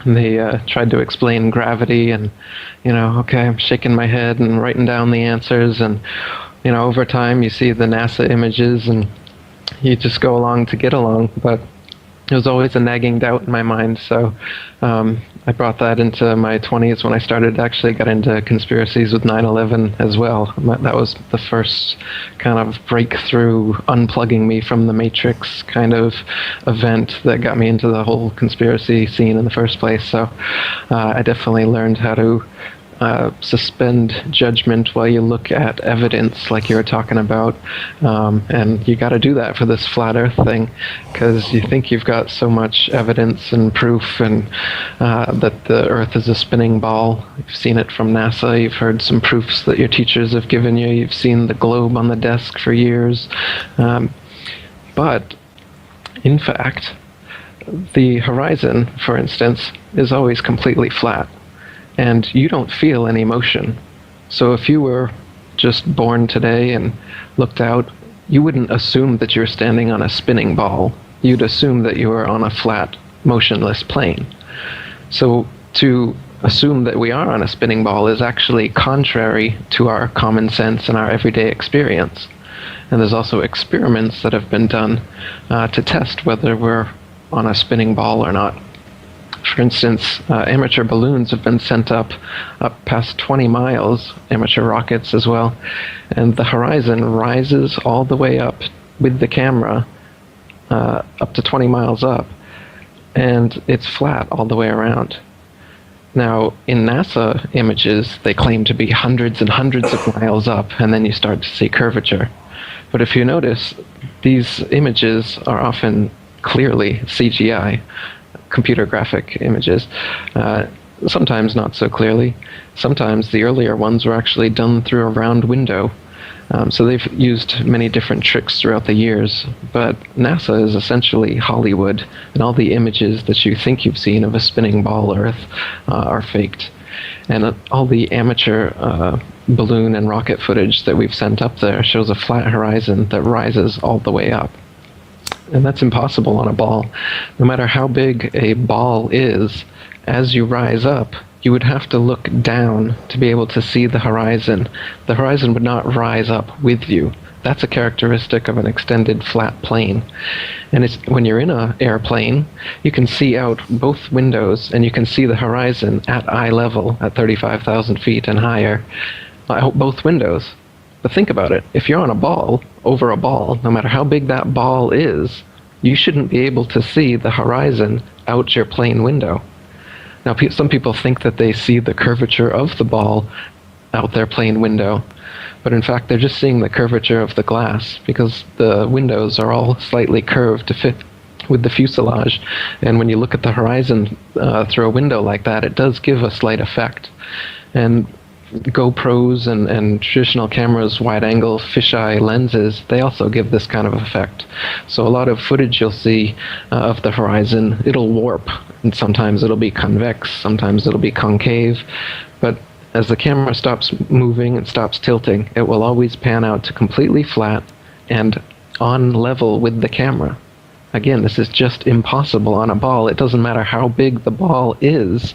The ball could be 10 times larger. They tell us it's 25,000 miles in circumference. Even if it was 25 million miles in circumference, if you're above it, you're above it. You would have to look down to the horizon. But you just never will on the Earth, the actual Earth. So the horizon proof is one obvious one, a go-to. Another one is just the natural physics of water. It's the natural physics of water to find and remain at level. If water is dammed up and then released, it will flow out in all directions until it becomes level again. But on a spinning ball Earth, we would have to have oceans that were hundreds of miles of curved water. And this is impossible. I mean, they can't show you any example of this happening, but they claim this is what's happening on the Earth. And then they claim that there's a force called gravity that holds these oceans in just so, it's strong enough to hold the oceans in, but weak enough to allow, bugs to take off and smoke to rise out a chimney. So the magical force of gravity, which was created by knighted Freemason Sir Isaac Newton, is basically their go-to answer that explains away anything they have a problem with. Gravity is what they say caused the Big Bang somehow. Gravity is what formed the planets and the sun. Gravity is what causes the planets to orbit around the sun and moons to orbit around planets. Gravity is what causes the water to stick to the planets. Gravity is what causes the tides from the moon. You name it, gravity does it, as far as they're concerned. But in the flat Earth model, gravity is just density or buoyancy. In other words, an object in a medium, depending on their relative densities, will float or sink based on the friction between the two. So whether it's a gas, liquid, or solid, heavy, dense things sink and light things float. There really is an up and down in nature. They try to tell us that everything's a ball, and so up and down is an illusion. People in Australia are hanging upside down, and they don't know it. So that's another philosophical impossibility they kind of get us to believe by thinking that gravity sucks everything into the center of the ball and holds us under the ball. Meanwhile, gravity causes planets to orbit around us. So like I said, when they want to, gravity causes some things to stick to and we could become central, and sometimes it causes them to orbit things. Sometimes it causes big bangs, apparently. Gravity's a big catch-all term for whatever they want it to be. Am I right on that I heard that gravity really has never been proven? Like, what did they say gravity is? Like, do they even have like some sort of model, or is it just a word? Yeah, they've got plenty of calculations, and you can look at Wikipedia, and they've got pages of complex mathematics that I have no idea what it means, and supposedly it all has to do with gravity. But again, in actuality, everything can be explained through density and buoyancy without assuming that there's this magical pulling force that pulls things towards the center. They call it a mutual attraction of masses, and that a mass, by virtue of its mass alone, causes this force called gravity, which causes other smaller masses to orbit or stick to those larger masses. but they can't actually show you any example in nature where this happens. They can't show you some object that's so massive, why can't they create some CERN, massive thing that's so massive and dense enough that they could at least cause a dust bunny to gravitize around it. They can't create any sort of experiment to prove that this gravity exists, but yet it's their catch-all explanation for everything that they can't explain. So really the science that people think is so solid that we've been believing with gravity and astronomy and the whole Big Bang cosmology with billions of planets and stars and suns and all this is all science fiction. What's actually going on is we're on a flat plane. I don't know how far the flat plane goes. That's still a mystery. But the sun, moon, stars, all the celestial bodies rotate around us. And this has been proven, too. Since the 1800s, they've done experiments. You can look up Airy's failure is one. George Airy put water in a telescope to slow down the starlight coming in, and comparing it with control telescopes, you're able to see whether it's the starlight that's moving over us relative to a stationary Earth, or is it the moving Earth rotating under a relatively stationary star.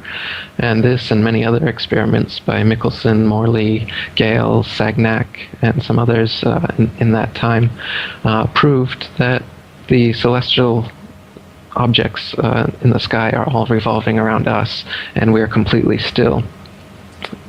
Those conclusive findings, however, were philosophically debunked by Einstein and his relativity theory, where he banished the absolute ether to absolute relativity and said that you can't determine what is the most central thing in the solar system, and even what is moving around what, essentially, because everything is moving and everything is relative to everything else, and we don't know where the center or the edge of the universe is. So this like absolute relativity is what I call it. It's a paradox, but through this philosophical paradox of absolute relativity, they banished these conclusive experiments that prove that the Earth is stationary and everything's revolving around us. Since then, we've had planes that can prove even further that the Earth is stationary, helicopters as well. You'd think if the Earth was revolving under us, you could just hover up in a helicopter and the Earth would revolve underneath, and then you could land when your destination got to you. But of course, they tell us that the magic of gravity holds the atmosphere to the spinning ball too, and so, relatively speaking, you're moving with the ball. Okay. But they've done experiments with projectile cannons as well as planes taking off in all cardinal directions.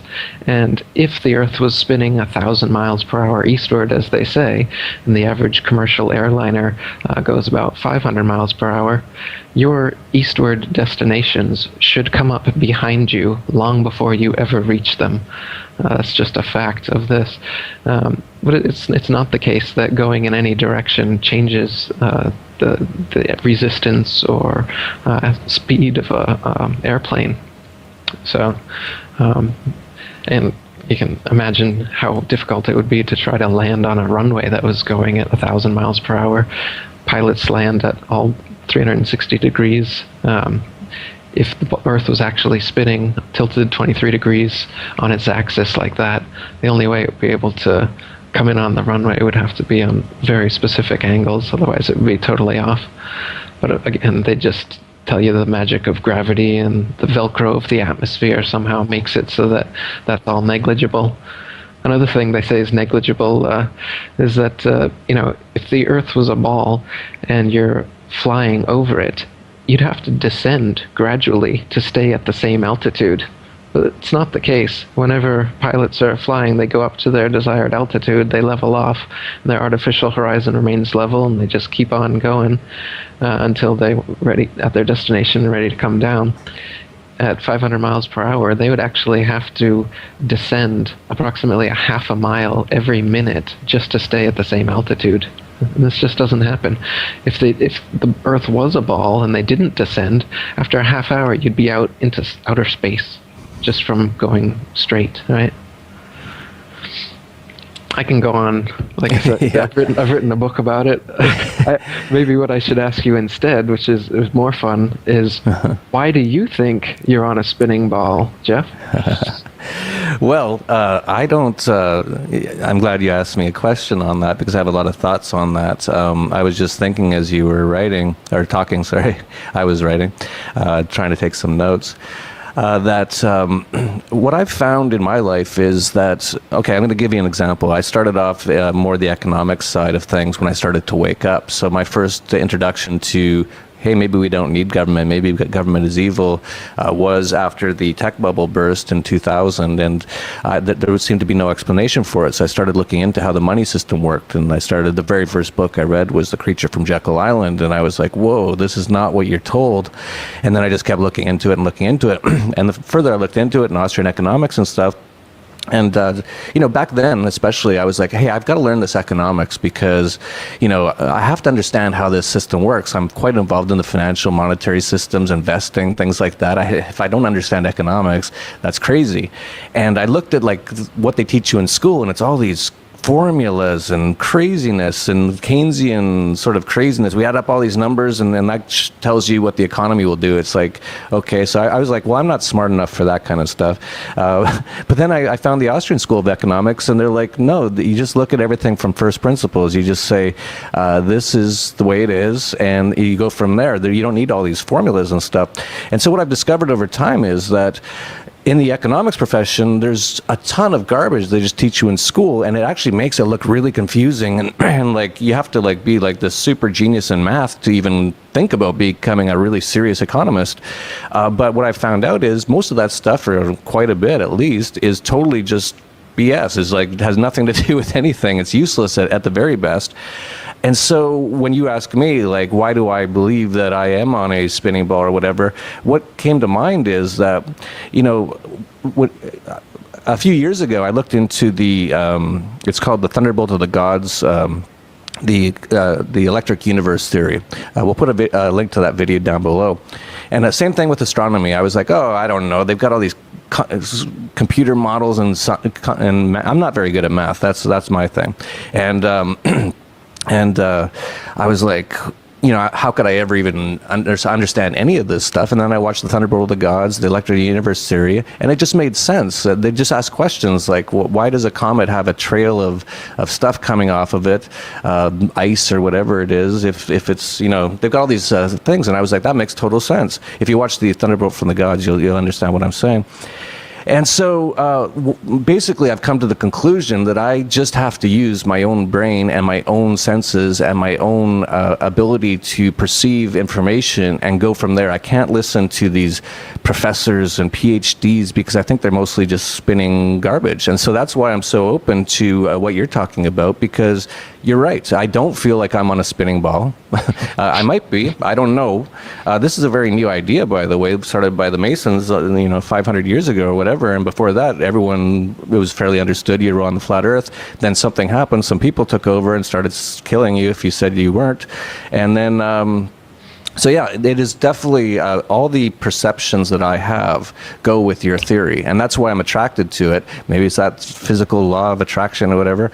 I'm open to these ideas. I'm listening to you and writing notes as you speak because it makes so much sense. Right on. So, thinking about it, back to your education, do you remember any proofs that you were taught as to why you're on a spinning ball? Why is the Earth a ball? Or things you've seen on television, perhaps? Well, I just didn't go to school much. I think that's why I am able to think fairly freely and not just listen to dogma and not just accept and repeat what I'm told. But no, I think it's mostly just growing up in a situation where, like you said, you got that globe on the desk. You listen to the news or anything, and they talk about NASA did this in outer space, and here's the photos of the Earth, which now that I look at them, they all look fake. But so yeah, I think you're just sort of ensconced in this sort of environment where these things are just never brought up, and so you just assume it must be the case. Yeah, you got it, man.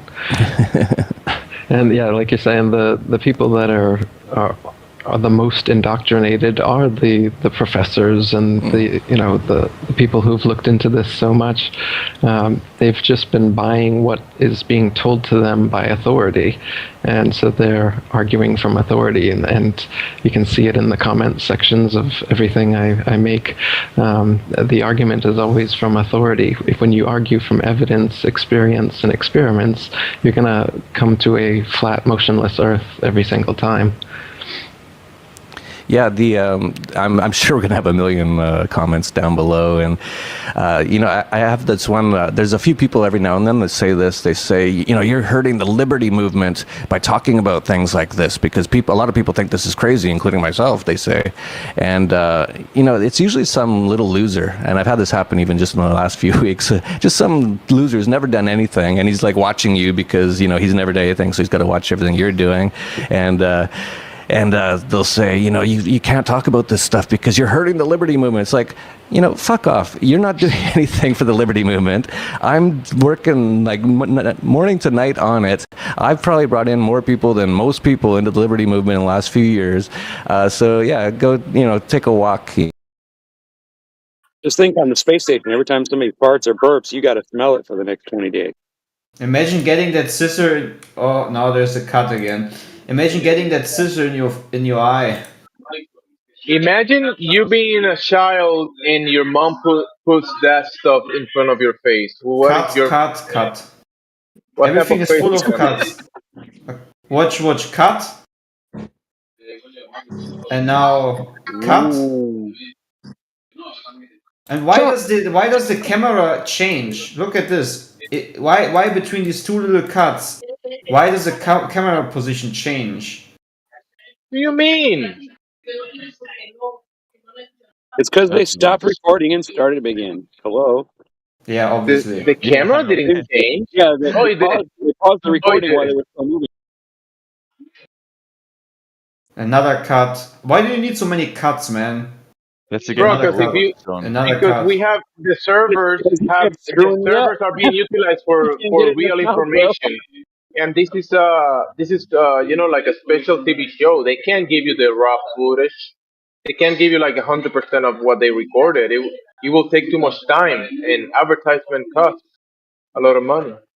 Why is he in such a hurry, man? He seems... He's hungry. Oh yeah. You can also tell he's not swallowing anything. He's just crunching up his throat. Like, pay attention to his throat. Well, in space, you don't have to swallow anything. It just... it just goes right down your throat automatically, huh? Cool. Didn't know that. It just does what stuff does in space. You guys never been there, so you don't know what it does.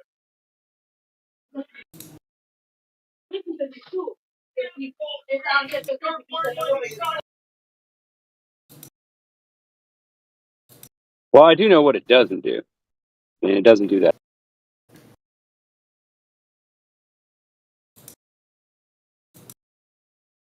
Yeah, because you're not a space rocket scientist, bro.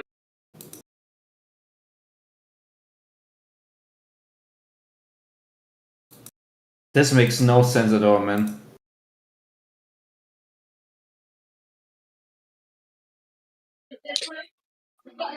That's because you will have to go to space, use your senses, and make sense of it.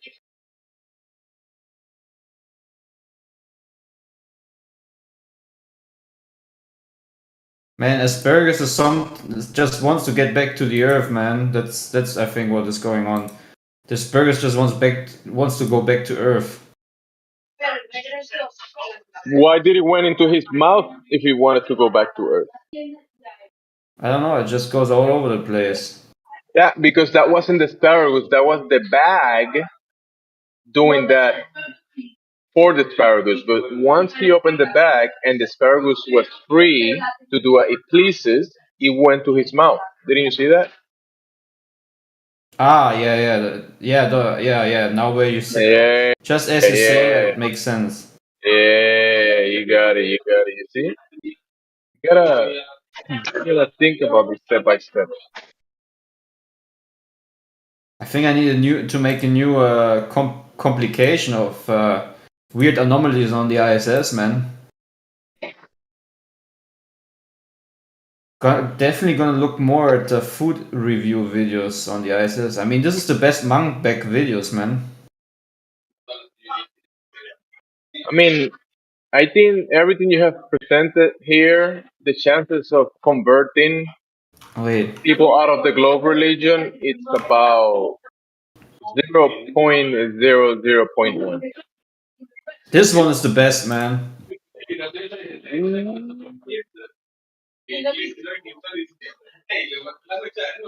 No, the video speeds up. The video speeds up, bro. That's disgusting. Look at this. The video is going to speed up while this thing will keep the same momentum.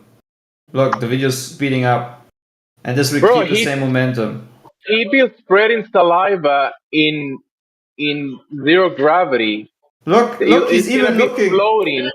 It's gonna be floating all around the spaceship.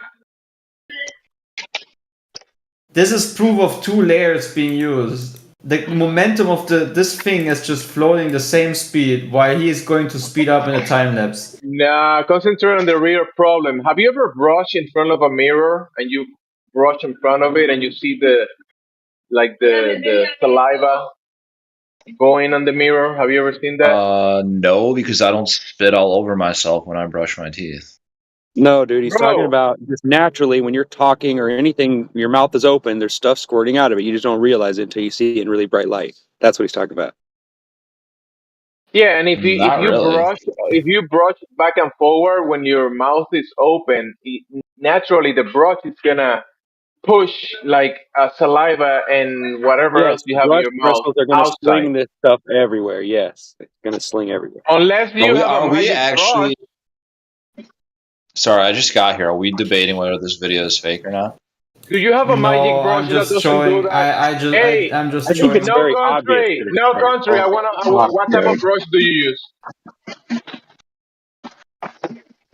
I use an electric toothbrush. So it doesn't push his stuff around and out of your mouth? It doesn't do that? Yeah, but he's keeping his mouth kind of closed, right? So there's nowhere for it to go. I can see a black hole between his lips, and then I can see teeth. Hold on. I'm sorry. So we are debating whether this is a real or fake video. No. That doesn't include you. Sorry, bro. It doesn't include you. Yeah, but maybe I meant we, as in like we, like the server. Yeah. But maybe we can say we. You cannot say we in this situation. I'm sorry. I'm sorry, Your Royal Highness. Thank you. No. Sorry is not enough. Sorry is not enough. Golly. Maybe How dare you? Maybe he can show us why the back in the background is not speeding up while he is being put into a time lapse. Why is Chris Harefield, or however you say his stupid name, Hetfield, is speeding up, but the back in the background isn't? Now the chlamydia and the syphilis is gonna be thrown all over the spaceship. Hey, the guy did he already leave? No country for old. Did you say chlamydia? Well, it's the same thing, you know. Just play it at normal speed and then play it at regular speed, and I'll try and if I notice. So now he's throwing his parasites all around the spaceship. That will explain why people in the space ISS spaceship out of space thing have herpes, because this guy. You see the way he's brushing? Okay, I want you, before we watch it, I want you to just concentrate on this thing and look at it as soon as he's going to be sped up. Forget about that. I'm not talking to you, man. Hey, I'm talking about the important thing. No, I'm talking about the important thing. I don't care about space herpes, man. It's not the part of the video. Why not? We have to find a solution for that. Dude, why are you trying to keep me from showing this guy that this is a 2-layered image? Because I care and he doesn't. Of course, okay. I don't. Okay, you just please go on with your demonstration. You're saying it's a 2-layered image. Okay, watch this back floating Why? Yeah, I noticed it. I already noticed it. So play it at regular speed and then play it at speed up speed. It's all regular speed. They're gonna speed regular it up. speed. Okay. All right. They're gonna speed him up while the back is still floating the same speed. Oh, I see. Okay.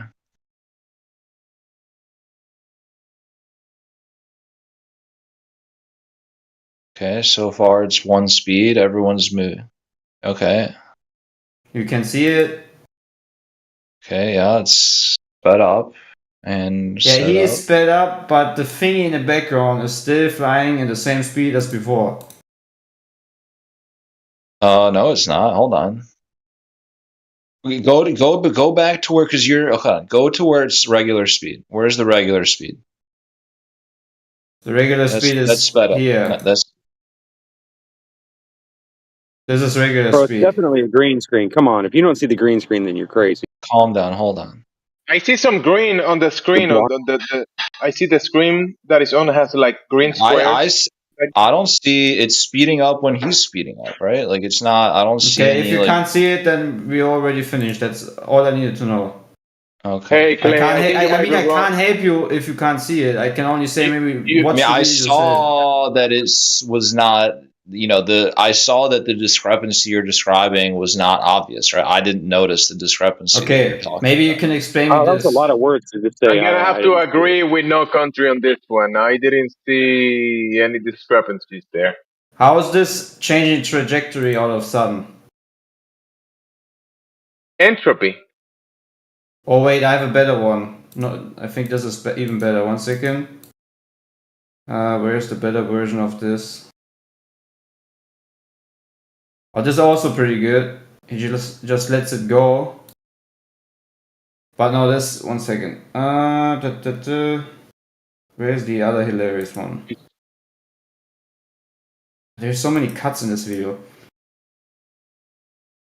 You see how the packages are causing stuff to move away from him, but once he opens the package with the asparagus goes to his mouth. Oh, here it is. Here it is. Science. Yeah, there it is. How does that work in zero-G environment?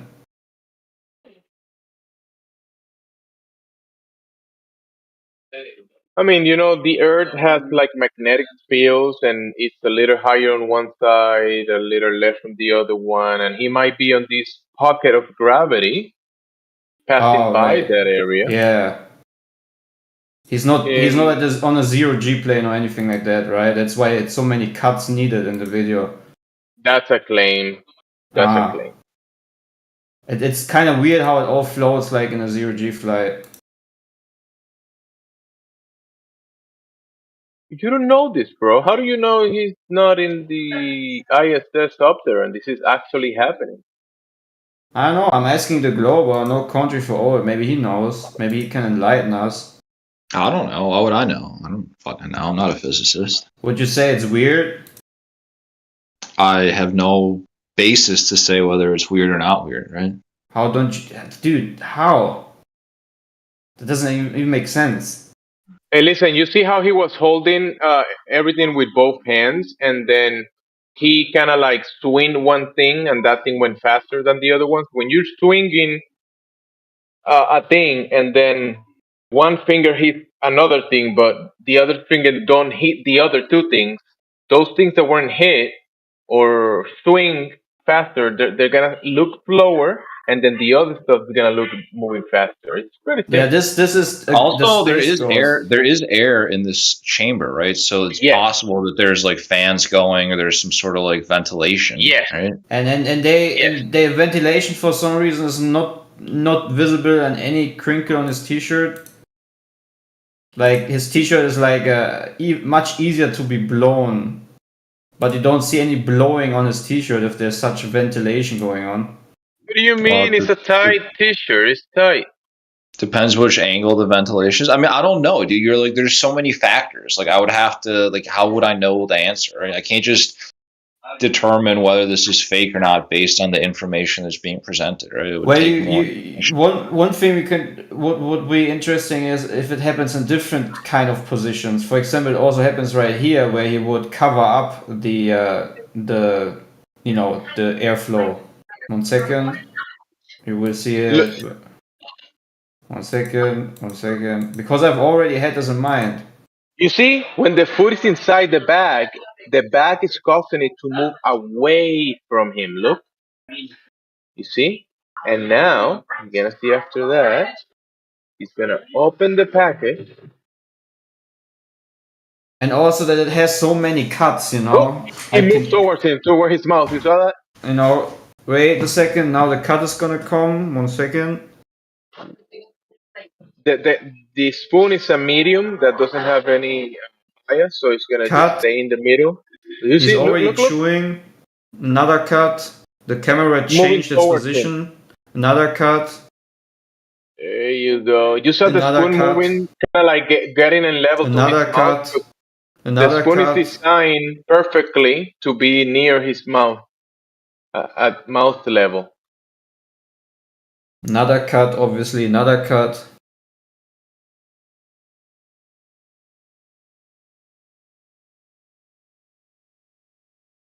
See, the food is going to his mouth, the spoon is a medium, and the plastic is moving away. Really need so many cuts. Another cut for just eating some asparagus. Yeah, it's called editing. It's called, you know, like when you record a long video and you want to show pieces of that video, you cut the pieces that you want to show. That's right. I can be convinced that this video is fake, but certainly not by this argument that you're presenting, right? If there was an argument to be made, certainly this is not the argument, right? I'm gonna have to agree.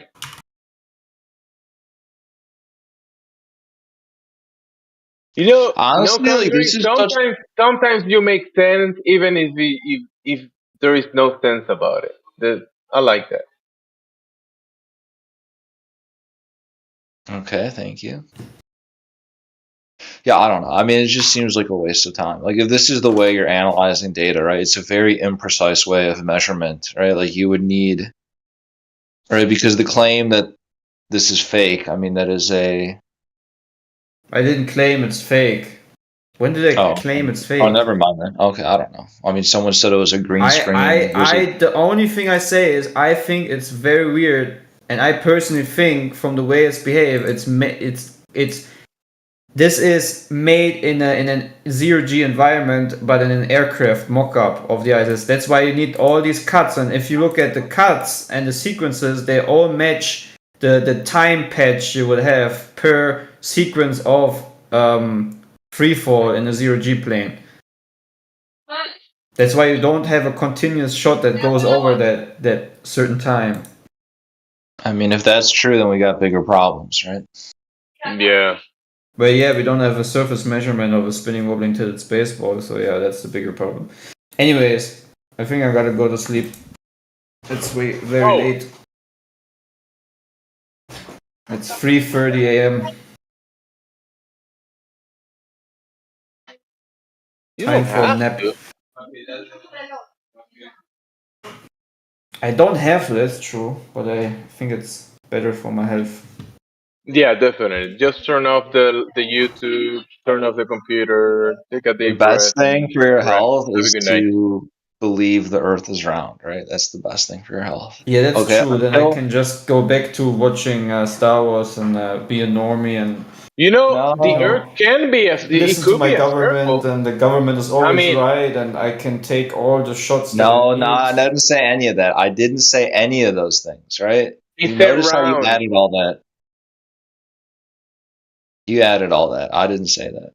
So yes, it will kind of make sense if you're claiming that it's a contained environment and the designer made a lid that is round, like a circle. Yeah, it could be that. It could be round.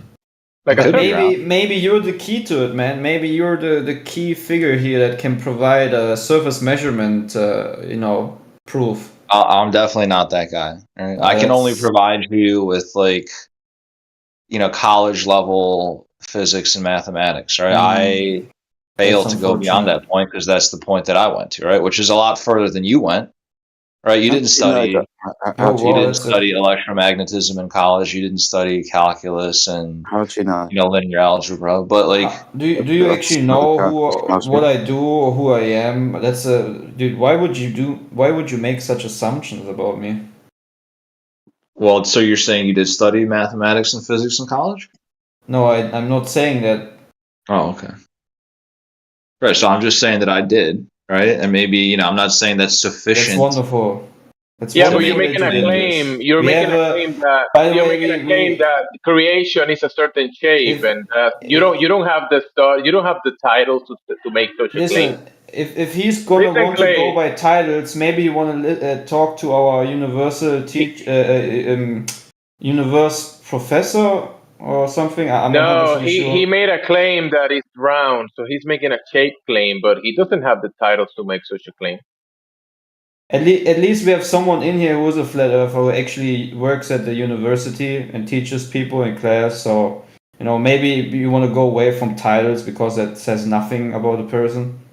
But yeah, I don't think it does, right? I'm just saying it's at a basic level, right? If you decide to do math and physics in college, right, that means that you have it's a commitment level, right? It's like you're putting in the effort to attain a certain amount of knowledge, right? So I'm not saying that it's enough, but you can't criticize people, right, simply for making an effort to learn something, right? Like that is not a valid criticism. I didn't criticize you for it. I said, wow, nice, good. But I still, what I would say is, even though you have been through all that, you can't still not provide any sufficient evidence that the ground is bending 360 degrees in every direction to form a spherical shape of roughly in radius of 4,000 miles. Yeah, but you can't provide any evidence that it's not, right? Yeah, of course I can. You've never made any of those measurements. All you do is refer to sources on the internet which have no veracity, right? You can't. Everything you say is just something you got from the internet. Wrong. Right? You accuse me of saying that everything I say is I got from the internet or from school, but have you actually gone out and physically made a measurement? Yes. I've gone out. And you obviously have all the videos and all of the notes that you took, right? That I can verify through like handwriting analysis, right? That you took those notes and that these measurements are in fact recorded from start to finish. No, this is stupid. Shut up. Nobody needs handwriting analysis. Can we just skip your weird flex for having a degree and just make a point? Well, I'm just saying this is the standard of evidence that you guys hold Glovers to, but as soon as someone holds you to the same standard of evidence, handwriting analysis, you idiot. Well, how else would I know it's not fake, right? No, we haven't asked for you to give us an handwriting analysis. So you said. No, you said we asked. Okay. I'm not even trying to be adversarial, right? I'm just making the same argument that you guys. You're being a dickhead. Just admit you're being a dickhead. Okay, well, if that's what makes you happy, then I won't do it. Brilliant. Just a disingenuous little cunt, aren't you? Do you have to use bad language? Yes, I do.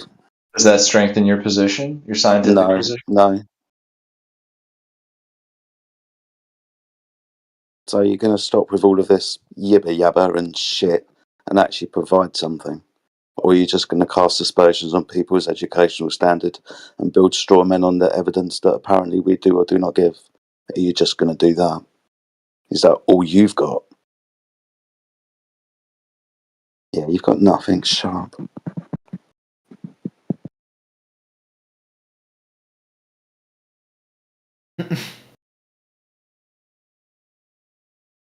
He got at least some degrees, so that's something.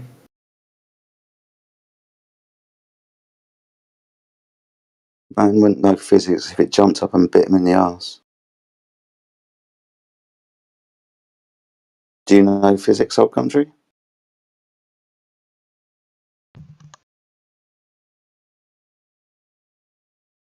Or did my words offend you? Actually, your incredibly low IQ and rhetorical style. Do you know what physics is? No, I don't. What is it? Tell me. No, I'm asking you if you know what it is. Oh, okay, well, I don't answer questions. people that are disingenuous and like to use bad language. I'm not being. Oh, Dad, have you been offended? No, not at all. Then you're weak, aren't you? If you're going to use that as an excuse not to have a conversation, you're weak. Weak man. It's going to hide behind excuses. No man hides behind excuses. You understand that, right? Yeah, maybe you don't. Maybe you got too much estrogen flowing through your body. He called me a bad word. I'm going to run away and cry. You know, it happens when you live in a world of delusion. That's true. So, do you know what physics is? Imagine being scientific and objective and actually wanting to listen to what the other opposing group is going to say, but you're already going to make false assumptions, or you can just hide behind them. I'm just gonna falsely assume what I think about this group in order to already avoid any conversation about the topic. Because that's the way I hide from intellectual honesty.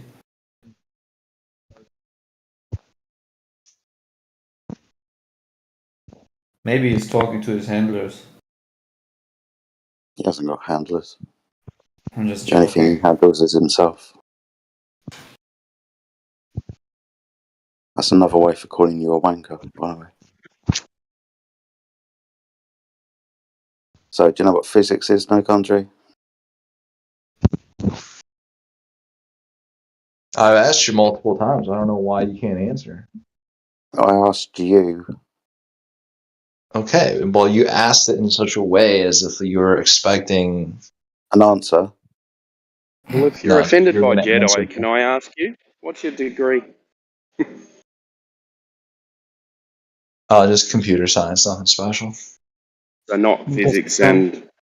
Didn't you say it was physics and... No. I said yeah. I had to take a lot calculus? of. I said I had to take a lot of physics and math in college, but I never. So you're a lawyer. No, You took one physics class and now you're a doctor in physics. No, I took 3 physics classes and I took about probably 3 classes make you a doctor. No, but I took another 10 math classes too, right? So I mean, listen, I'm not listening. I'm just saying that I put forward. I just put forward some effort, right? I didn't say that I was the penultimate authority on, physics, right? I just said that if somebody puts forth a certain amount of effort, right, and gains a certain amount of knowledge in a subject, right, that has to count for something, right? I mean, certainly I don't think your 10 classes will be a valid argument for knowledge, right? The way people declare and show knowledge is by presenting something. You haven't presented anything of substance, and therefore we cannot conclude that you have any knowledge because you haven't presented any. I'm not here to present knowledge. I've done that in the past, right? But it never lands with anybody, right? Everyone just calls me a aspersions then. No, I'm not casting any. I'm not casting any aspersions at all. Really? So you have already been defeated in the past? But how would I have been defeated?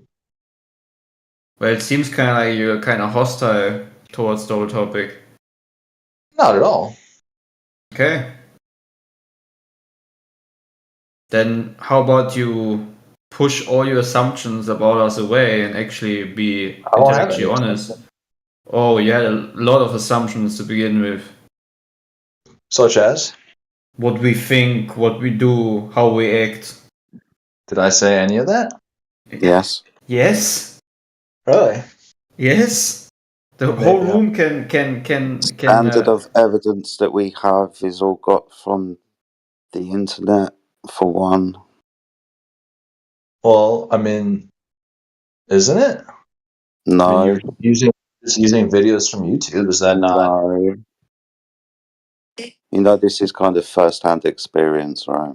I'm saying this. This is what I'm saying. Right? If I wanted to gain knowledge, would I go to a library? Well, that's what I'm saying, though, is we all get our information from similar sources, right? We get it from the internet, we get it from books, we get it from talking to other people on Discord, right? There's a various set of sources that we get our information from, among which there's a lot of overlap, right? Like you get a lot of info from the internet, I get a lot of info from the internet, right? That's not a bad thing. It's not necessarily, that doesn't necessarily mean that the information is wrong, right? Which is why we're here. We're here to essentially filter through the information we've all gotten from books and school and the internet and other people, right? And kind of filter down to things that we have the capability to defend, right? Because I'm not going to sit here and defend quantum theory because I can't do that, right? But I can defend getting information from the natural world. Well, that's just one source of information, right? It's what matters. It's one source of information that matters to you. It's the thing in question, isn't it? The physical and natural world. Right. Okay. So, didn't you hear what Omi said? Well, how are you not following this? I walked in on a beautiful little. He's saying that there's no other source of information that can be used to. Well, he said that if the thing in question is the natural world, then we should only be able to derive observations that we can locally make with our physically limited human body and our physically limited resources as individuals. That's the only way to make an observation. How about exercise empiricism? Employ the scientific method. And you think that that's unique to flat earthers? You think that no one else besides flat earthers employ the scientific method? That's what the question is. Oh, but that's the implication, though, right? It's the implication that you guys know something that everybody else doesn't, that you're in on some big... No. You came in here saying you get your knowledge from TV and internet, etc. I said no. I said in general, we all get some knowledge and information from the internet or from school or from other people, right? I mean, that's how you guys... I mean, how were you guys exposed to flat Earth, right? Your first exposure wasn't going and measuring whatever, the drop over distance or whatever, whatever it is, whatever metrics you guys like to use, right? What comes first, reality or the internet? What comes first? You experiencing reality or you're looking at a screen, the TV? What comes first? Obviously reality. Oh, shit. Oh, really? I thought you had that backwards, but good thing we're on the same page.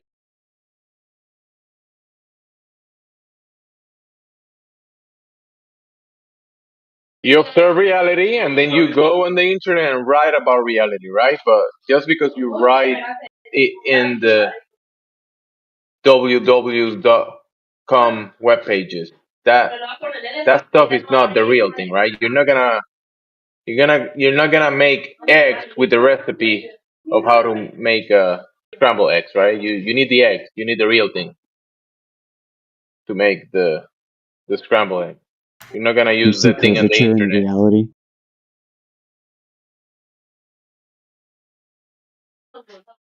Are they recording for their silly YouTube channel? We're recording for your silly voice that you open and speak. I just want to know if I can stream or you guys are doing the YouTube thing again. No, you cannot. God fucking damn it. Alright, no point in being here then. Okay, bye. So usually one of the arguments that I start with is it's inferential logic, right? So it's essentially inductive logic, right? And I have often used the argument of long exposure photographs from different places on the Earth, right? I mean, that's an argument I've heard made here before. Right, and so the basic idea is that if you take long exposure photographs of Polaris from the equator, it's impossible. Oh yeah, you're right. That is impossible. So sorry. So I'm saying, okay. So then I should say it like this: if you take long exposure photographs from the equator looking directly upwards, I think is the correct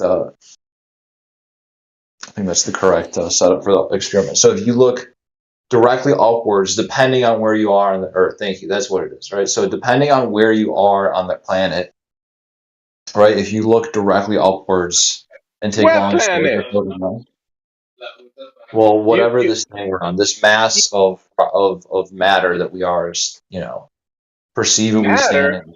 What's that?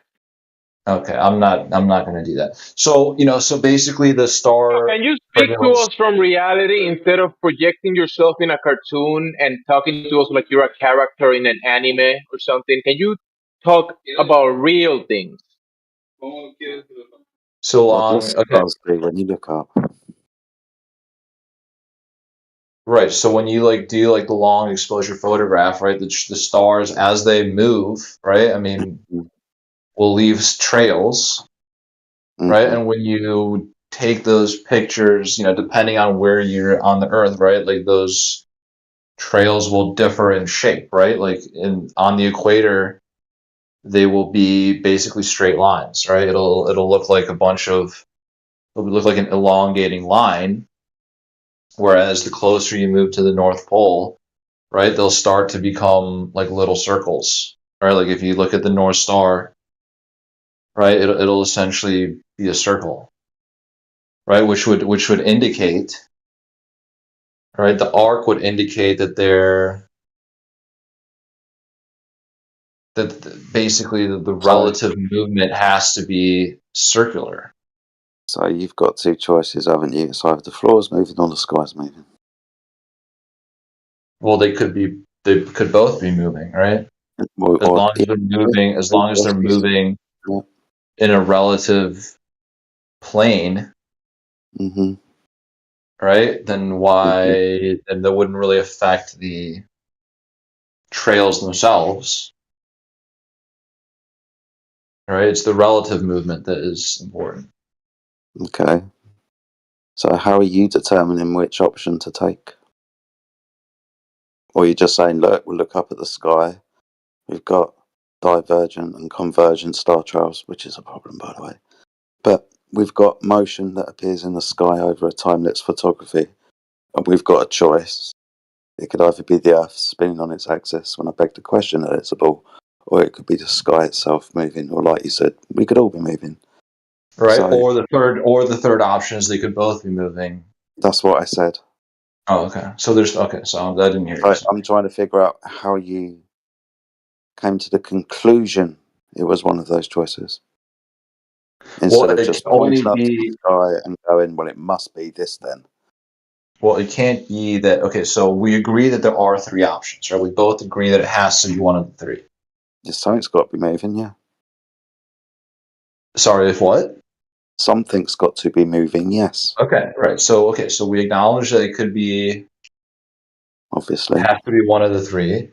So now it's just a question of determining which one. Right.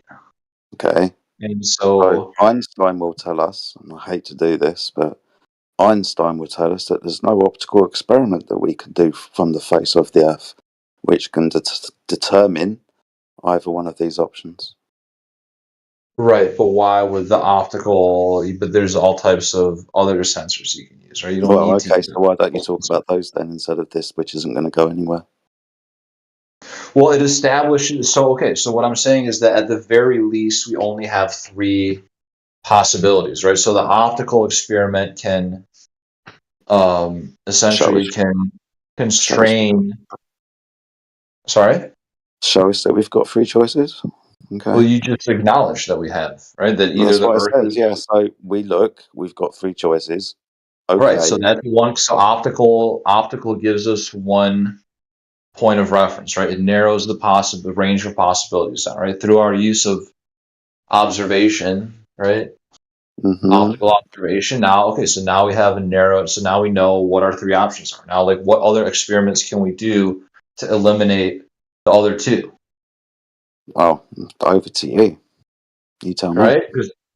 Well, I mean, I don't know. I'd have to think about it because usually I don't. Oh, okay. So not going anywhere then. Arguing the shape of the Earth is just my pastime, but just like offhand. Your inference has taken us to.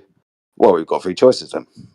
Yeah, well, at least we don't have 20 choices, right? At least we can narrow it down to something, right? So we have a starting point. Okay. Well, you could use your physics degree to work it out, couldn't you? I probably could. He doesn't have a Said you didn't have one. I'm not gonna. Well, I don't I have would a rather physics you do degree. that. I would rather you work it out with your physics degree because I want this settled right away. Yeah, inductive logic isn't going to prove anything anyway. Inductive physics logic goes crazy. That's that. You say, oh, you could do it with your physics degree, and he says, oh, I could. But before he said he didn't have one. But before that, he said he had one. He's just full of shit, man.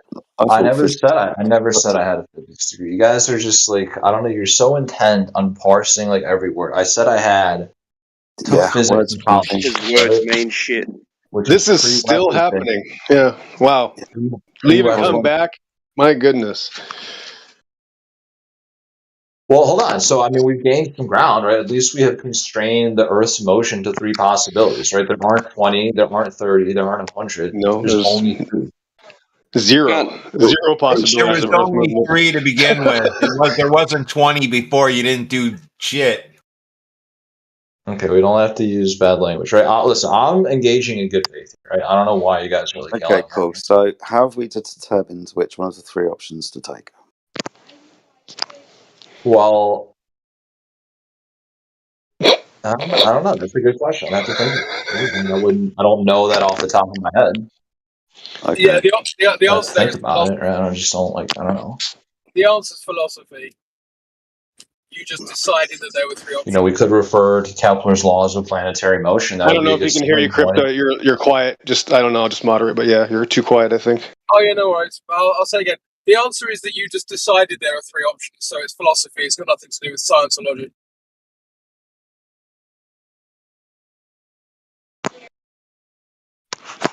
That's putting it kindly. Yeah, the other words are a lot more negative. Yep. Don't use those negative words. Well, you're being starts with an R, and it's not something. It's Oh, it is. It's religion. Sorry. Thanks. Still trying to figure out where we go from here. How do we determine which one is true? I'm waiting for his hypothesis. Don't hold your breath. Wait a minute. So his claim is there's 3 possibilities to something. That's the claim. Okay. Well, yeah. I mean, the stars moving. We're talking about the stars 54 moving. minutes. 54 minutes past the hour. Here's proof that Earth isn't moving. Wait a minute. There was other possibilities. I don't know.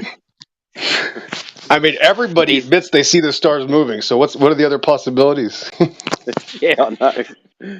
Well, we already said it, right? Either the Earth is moving relative to the sky is moving relative to the Earth, or they're both moving in such a way that that's not possible. No, the stars are moving, and the way that they move proves that we cannot be moving. It's that simple.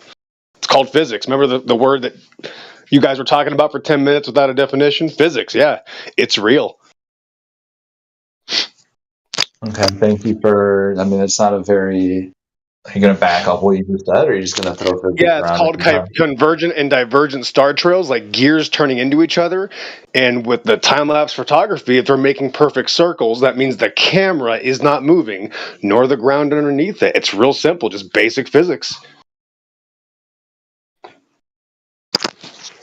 You're there. You can use your physics degree to work that one out. That's actually pretty easy to address, right? So it's about the relative movement, right? It means that the Earth is moving faster relative to what's in the sky, right? Is that so hard?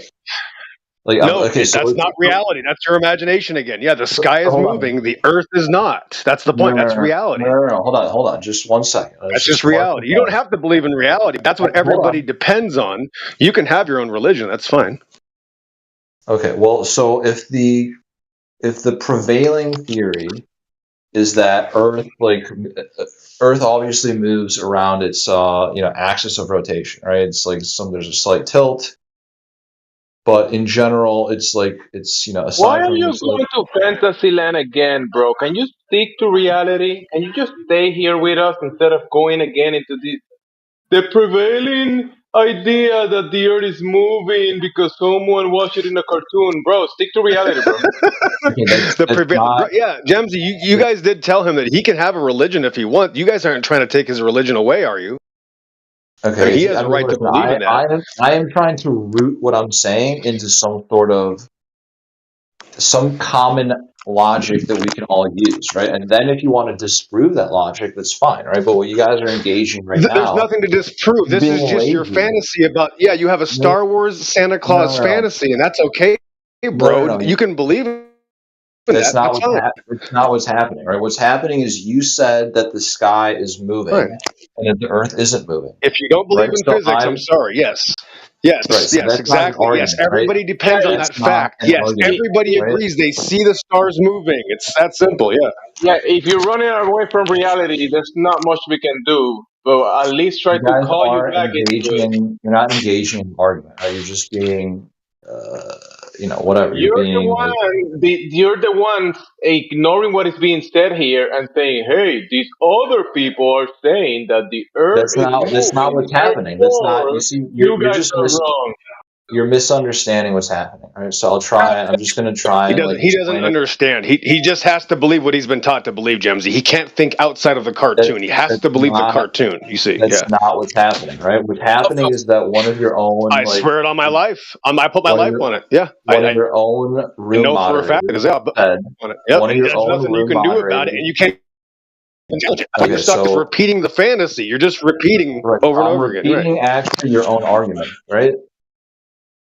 But you're not engaging. No, you haven't heard my argument. Oh, what's my argument? Yeah, converging and diverging star trails. That's my argument, and you can't even explain it. On my life, you cannot explain it. Guaranteed. Well, Watch. Okay, so FE Jedi. I was just talking to FE Jedi, right? And so there you go. Move on. So based on what we were discussing earlier before you got here, right? We do. Hey, he's making coffee, and if you don't want the bad end of the stick, just let him make his coffee.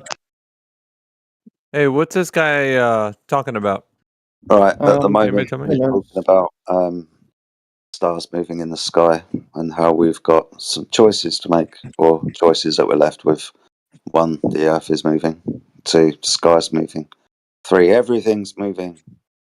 Now, we haven't got to the point of how we can determine which one of the choices to take yet. I was kind of glad when XO jumped in and said, divergent and convergent star trails, which I did actually mention, but decided to move away from just to keep the conversation simple. Well, yeah, Jedi, because they have no idea what that means. I guarantee it. They have no idea. So you can't talk to these people. They literally will not accept anything outside of their cartoon fantasy. They can't have a conversation. So No Country was postulating something, or is he just in here bloviating? No, we've got off the bloviating bit and we're now on to inferences that we can make. I'm trying to figure out how we can determine which one of those inferences to take.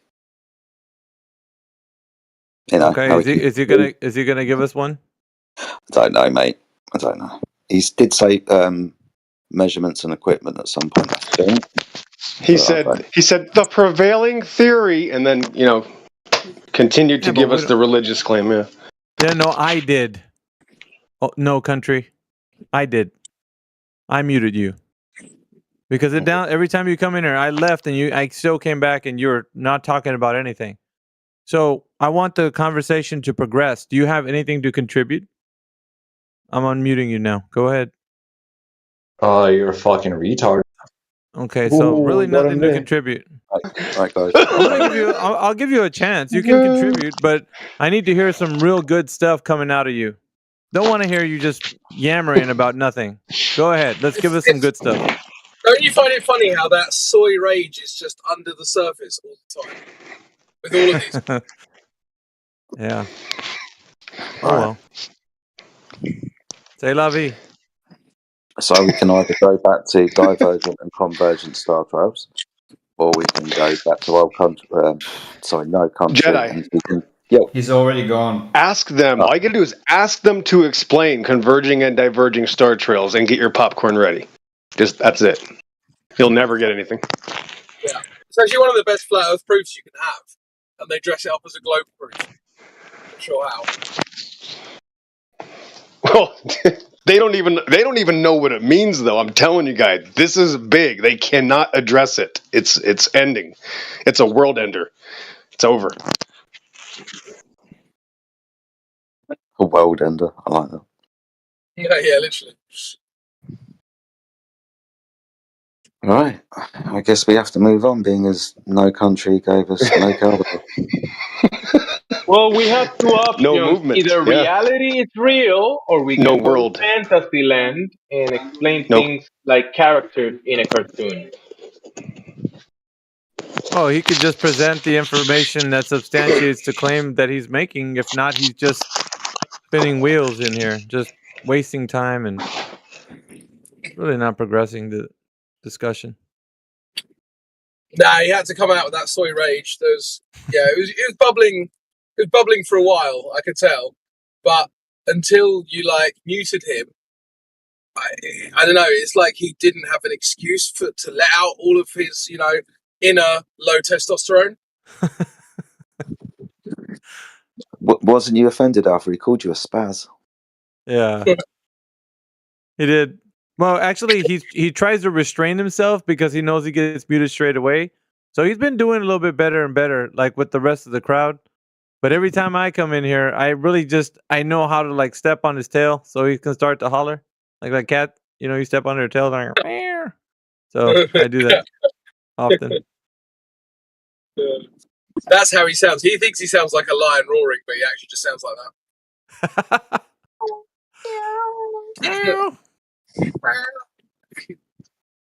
Sorry, bro, you're not a lion.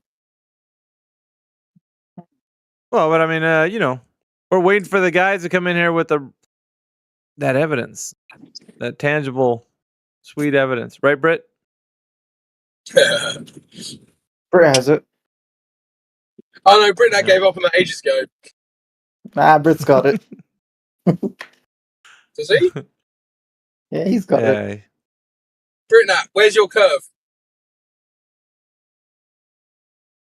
He's gonna start DMing you and showing it to you like he's.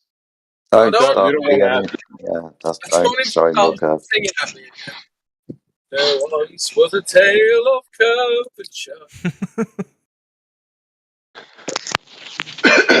Too bad you need to be able to get that changing name thing again. You can change his name to No Curvature for weirdos.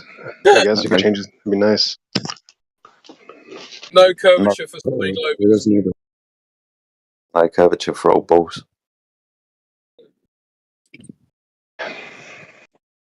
Oh, we got Cy P in okay, here. the company's decided to go with the last. Go ahead. We're trying to wake these guys up. Come on, guys. Where you at? Anyone listening? Jedi, I got that definition. Like these anti-flat Earth guys are still listening out there because as soon as we start talking to one of these guys and start making some headway, they come in here, like 2 or 3 of them. Go! Like they're sent on a mission to stop the person who's the Glober in here to converted to flat Earth. I can imagine that's now. happening. Just fucking. I can imagine it. Somebody sets up the anti-flat signal, and you see a couple of guys sliding down some poles in a mansion somewhere into the anti-flat clave, into the anti-flat mobile. Yeah, we had Jesse and the Cubanite come in. Really? Just really? Well, it's because you don't know about his 1 in 60 rule. If you did know about it, then. Shut up. Shut up. Fucking hell, bro. Well, Jedi, have I told you about my theodolite with the red plant? That guy. Yeah, that we've been shellacking him for it's been about a year now, I think. That guy? Yeah. It's funny because you know that he wouldn't say probably 80% of the stuff that he says online to anyone's face. Yep. And then he comes in and he's like, "Well, what do you guys want me to do? What do you want me to do? You tell me what you want me to do?" It's like, dude, what the fuck? Aren't you supposed to be coming in here with evidence, and instead you're asking us what you want for you to do? Fuck off, dude. You don't have any evidence whatsoever. You're asking us what to do. Come on, man. You're real. Come on, man. That's Joe. Trump 2024. We answered that question. I said, "Can you just tell me how far I have to see?" And he said, "Sure." And I go, "Great. At 1 foot, how far do I have to see to earn your business?" He said, "Oh, well, you can't do it at 1 foot. So you can't see too far at 1 foot, guys." That was Jesse's answer. You can't see too far. The weird thing is that Rab Scuttle, was it like older gentleman, is using Jesse's stuff instead of actually appealing to academia. He's appealing to Jesse, like some fucking amateur who doesn't know his ass from a pipe wrench, and he's fucking coming here throwing his images. And then I asked Rab Scuttle, "So what is the model number for Theodolite?" "Well, I don't know." "Well, you don't know anything, do you? If you don't have the model number, how do you know what the range or the specs are for it and what it can do?" Fuck, dude, you're really just. It's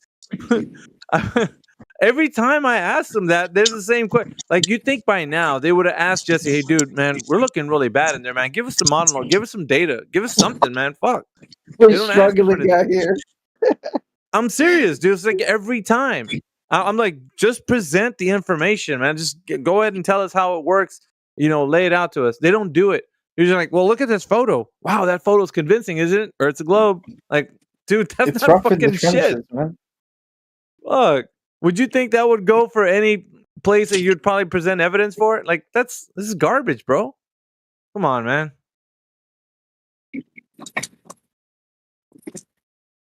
It's all right. It's trash in a dumpster fire. Oh, we got Bold Unit 323. What's up, Bold Unit, with the Trump avatar? Got somebody in the chat called Low Carb Flat Guy. Who the fuck's that? What's up, that? Low Carb Flat Guy? Low carb. Mm-hmm. Yep. Critical Primal King.fe. Flat Earth. It's flat. Low Get carb. over it. Have we spoken to that guy? Who's that guy? I don't know, man. Scaring them away. Low carb. Identify yourself. Show yourself, me. brother. It's me, Mario. Fuck, dude. Ryan's just jumped into the chat as well. What's up, Ryan? How you doing? Yes. We got Roadkill. We got Snooze. Damn, we got some people in here. Let's go. It's a me, Flatrio. Who the hell is Timbo Slice? Timbo Slice? Who's Timbo? You said that? That's a real G right there. That's our guy. Really? Well, actually, funny you say G. That's how you know that gravity is caused by invisible gorillas pulling everything down. Or grizzly bears. Superman. Kryptonite. That's what I thought it was. Well, it's because there's that G in the equation, right? So therefore, G can represent anything that starts with the G, which is global logic, right? So it can be gorillas, it can be grizzly bears, it could be, I don't know, God, why not? It could be, it could be magic. You just take the G out of magic. It could be, I don't know, the band Guar. Could be Giggling Girl. I don't know, whatever. As long as there's a G in the formula and your proposed cause starts with a G, it's legit. Roadkill, Nice. you there? Why they call each other G Unit and all that? Yo, Roadkill. I can say Snooze? that gravity is caused by GAT. Come on, guys. Let's open up those mics and let's have a convo. Snooze, you there? Let me just answer. Go ahead, All right. Susie. Snooze, so what position do you take on the topic of this room? Do you think the Earth is a globe? Do you know what? I was like very into the globe thing, but having come into this room like a couple of times and being like verbally berated, I am now not so sure.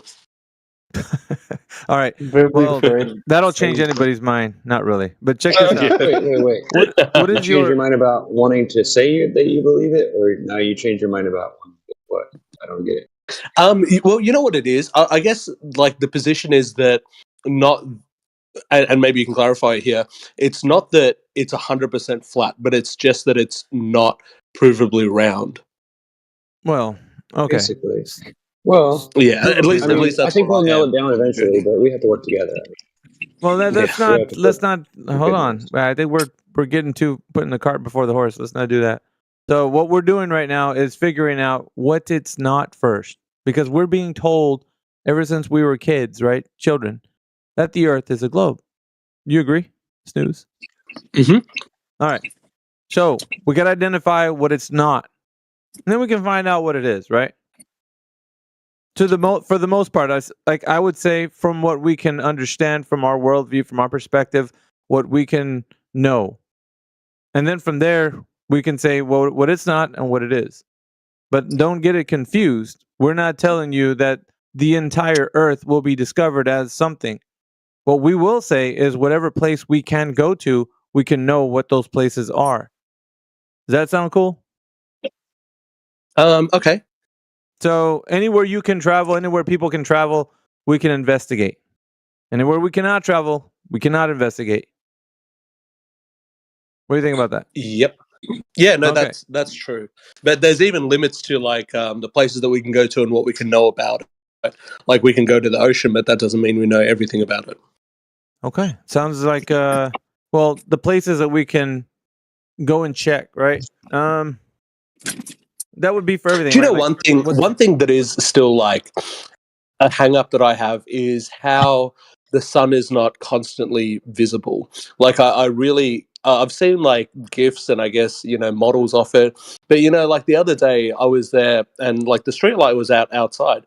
And then even though the street light is pointing down and it's far away, me in my, in my room or whatever, in the darkness can still see it.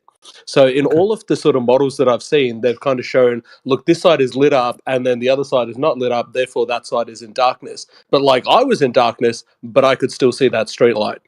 All right, so we're looking at like how light travels through the medium of air. But on top of that, I just want to give you a little, everybody actually,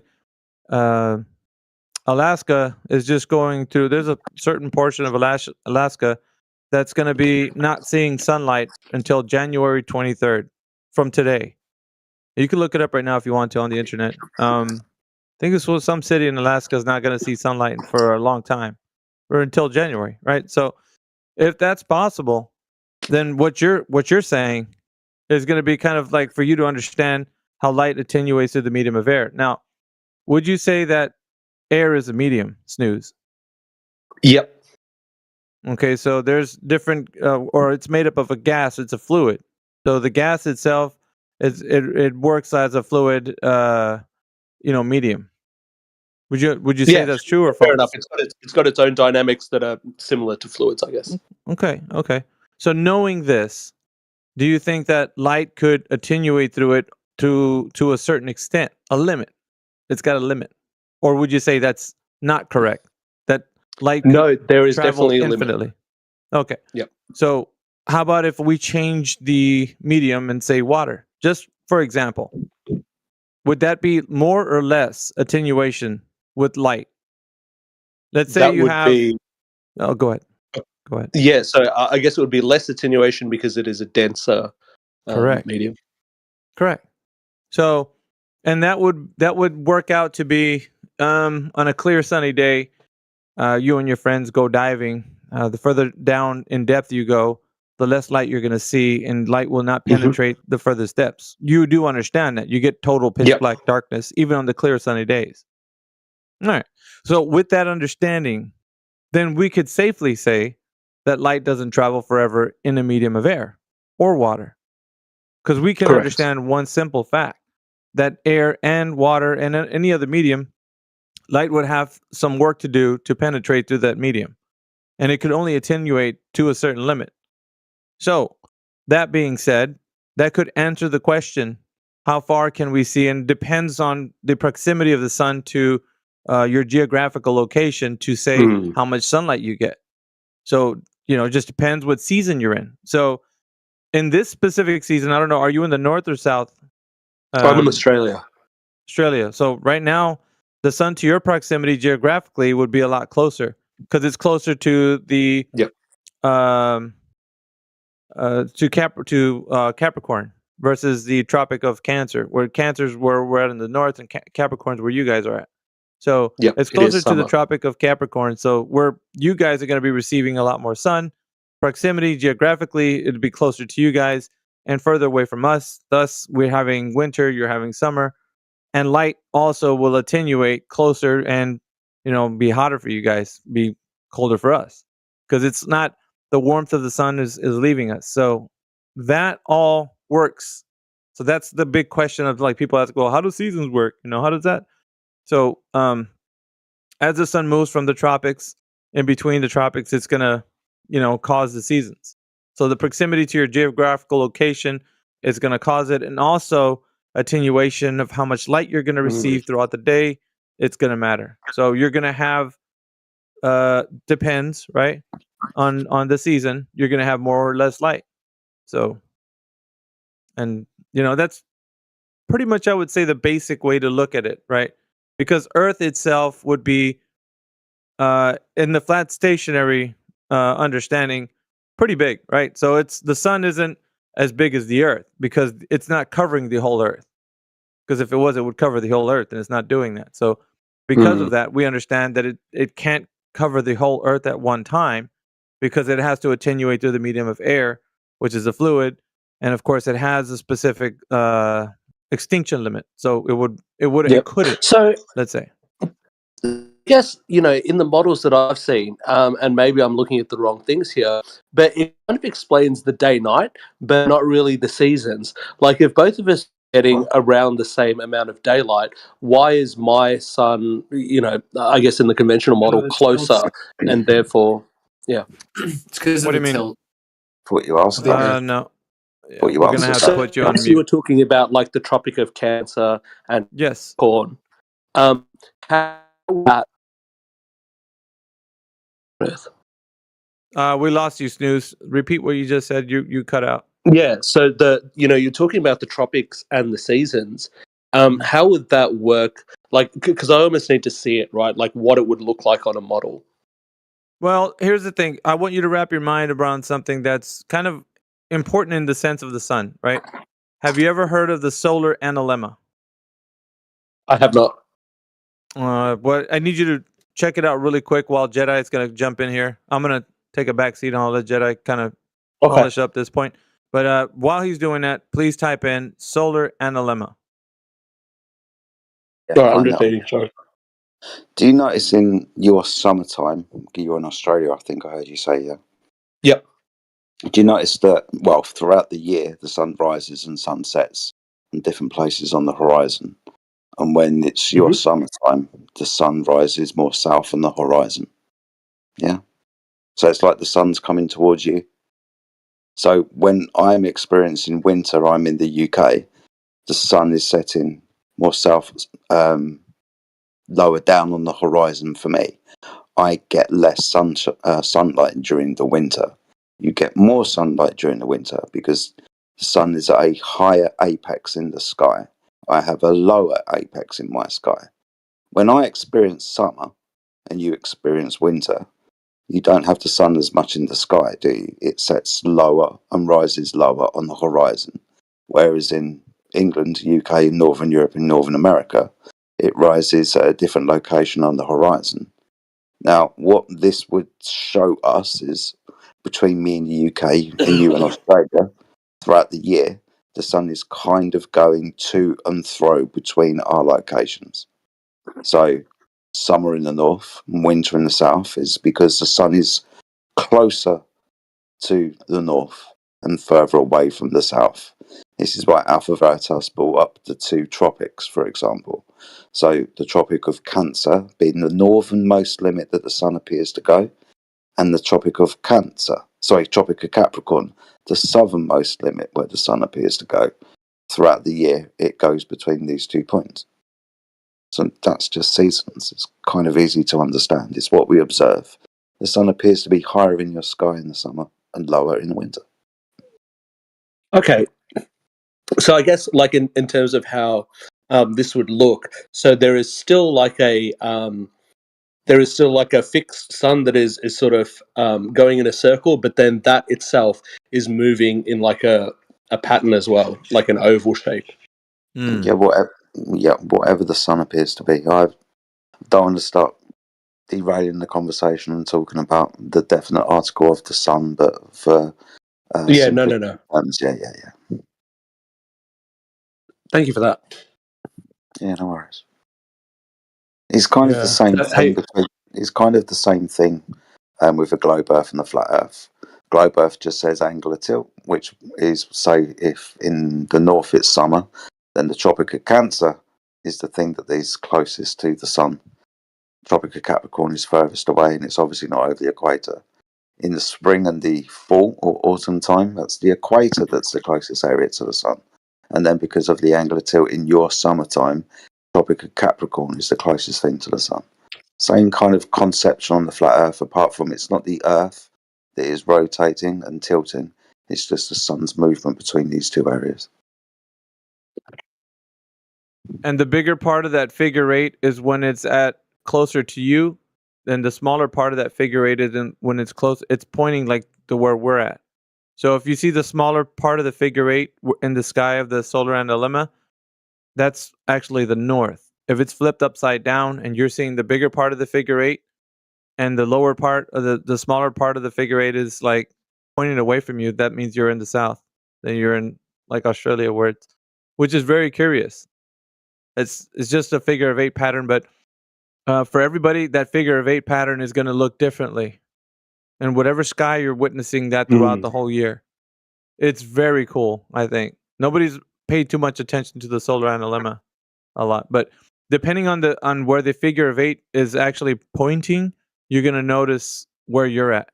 It gives you like a position of where geographically it's really cool. You could tell by the figure of eight when you see it like a time lapse where that image was taken, because if the top half is on the top and on like the bottom half is the big one or the little one, it just depends.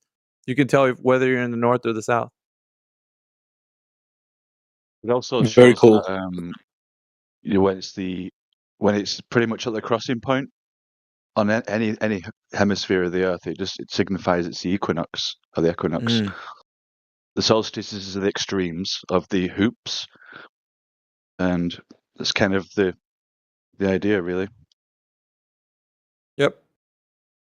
Solstice is like when it hits the peak of Capricorn or Cancer, and then of course it'll return back. And equinox is right in the center of the figure of eight. Really cool stuff, man. Thank you, everyone. It's all relative to where you are on the Earth, though, too. It won't be exactly in the middle unless you're on the equator. Right.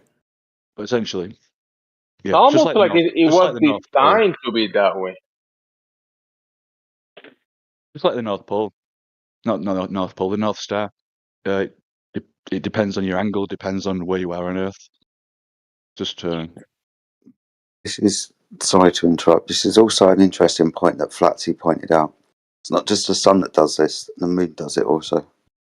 So it's the same concept. You take a photograph of the sun every week throughout the year, produce a figure of eight.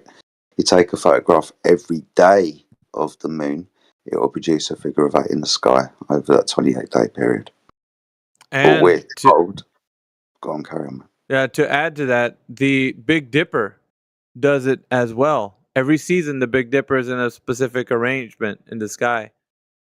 Oh, wow. It's either, upside down, right side up, or it's facing a different direction. It kind of looks like, and I'm only saying this because of what it resembles. It resembles a swastika, but that in the sky is like what it represents. So the Big Dipper looks like very different in the sky every season.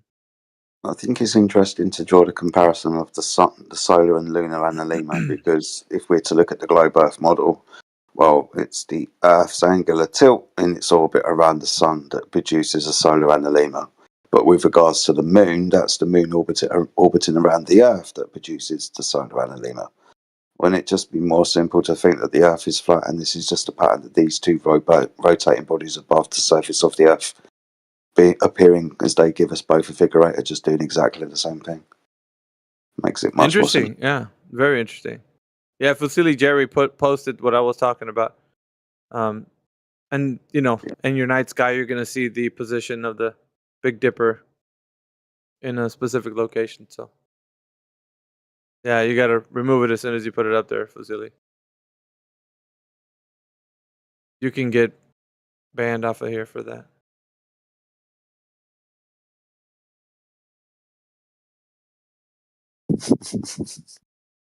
Unfortunately, yeah.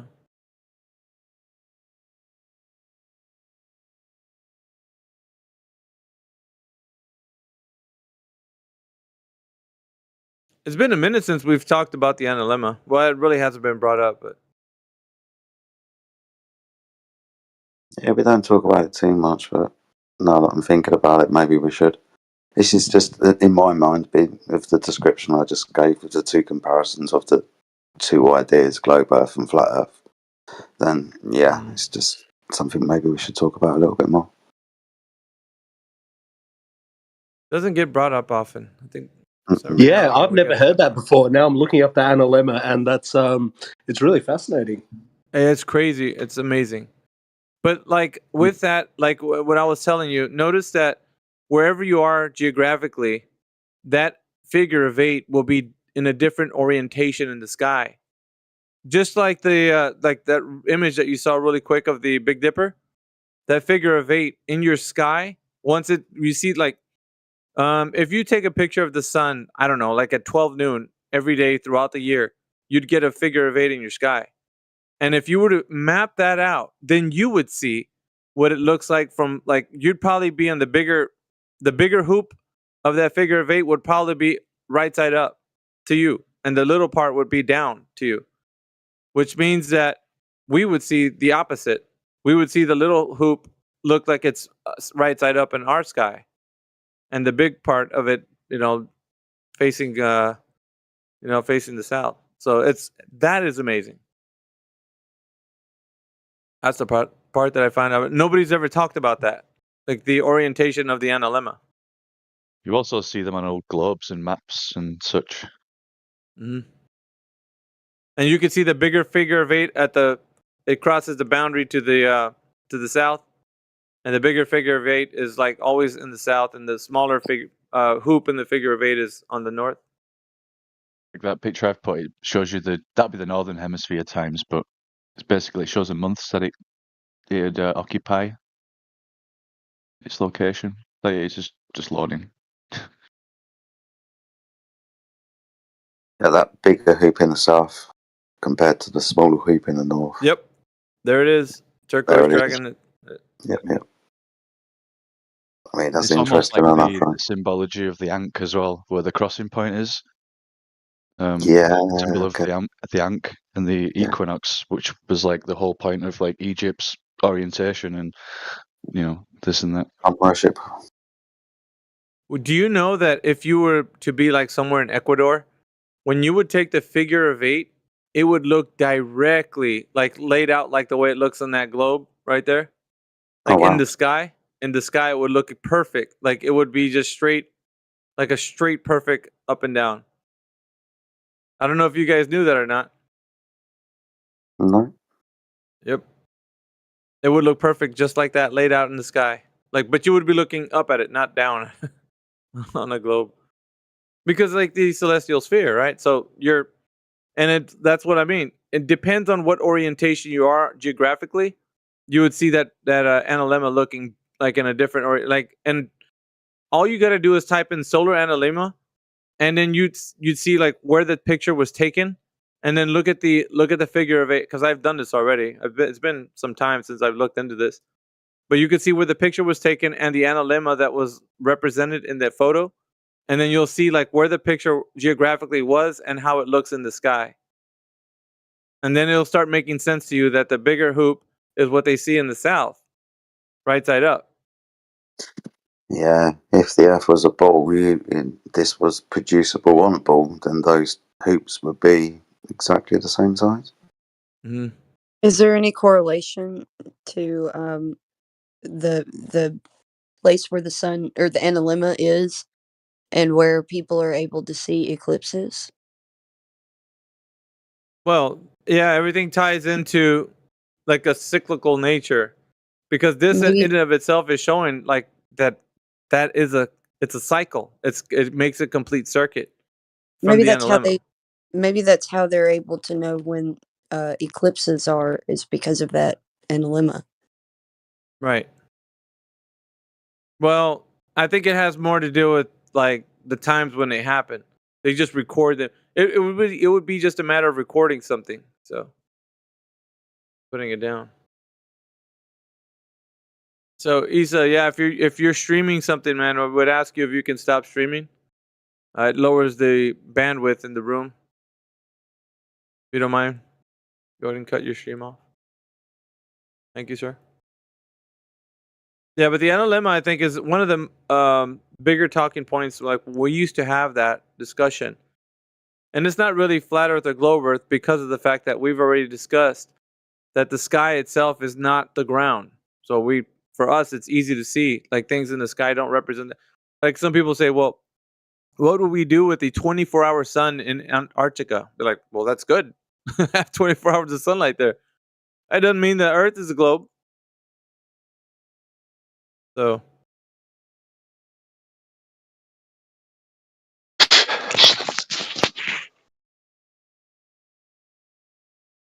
yeah, whether or not that's the case, it's still not anything to worry about. All right, so Dr. Penguin's in here. What's up, Dr. Penguin? Just your regular debate and hot take guy. I don't know what that means, but welcome to the room. Are you saying that the things in the sky are round, but the ground is not round? Oh, yeah. It looks like Dr. Penguin has on his About Me, just your regular debate and hot take guy. You just take a hit to give a hit. Your mom. I'm not sorry I hurt your feelings. I don't know what that means, but are you there, Dr. Penguin? Hello. Why don't you stop by and say hi? Take your shoes off. Anybody else?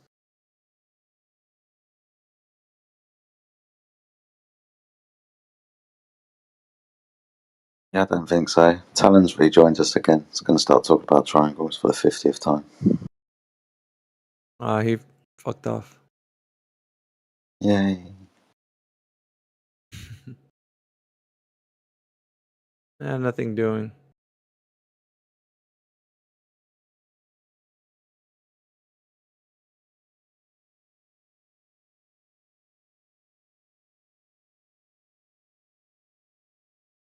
Did Snooze leave, or is Snooze still here? No, I'm still here, buddy. Snooze is still here, buddy. We got Fatah. Literally a missile. What's up? I'm chilling. Chilling, huh? Yeah, on my way to Tel Aviv. Why are you doing that? Isn't that a bad place to be I was right now? launched, man. I don't have any choice. I don't have any choice. I'm cannon fodder. What are you, Coast Guard? Or, yeah, Coast Guard? Are you asking if I'm part of the military? Yeah. No. I was going to join the military police, but I got squirmy. I didn't want to. That's some tough business down there, man. In those regions, are you going there? Are you being deported, or like how are you traveling there, or what are you doing? No. It's just a joke. It's just a joke.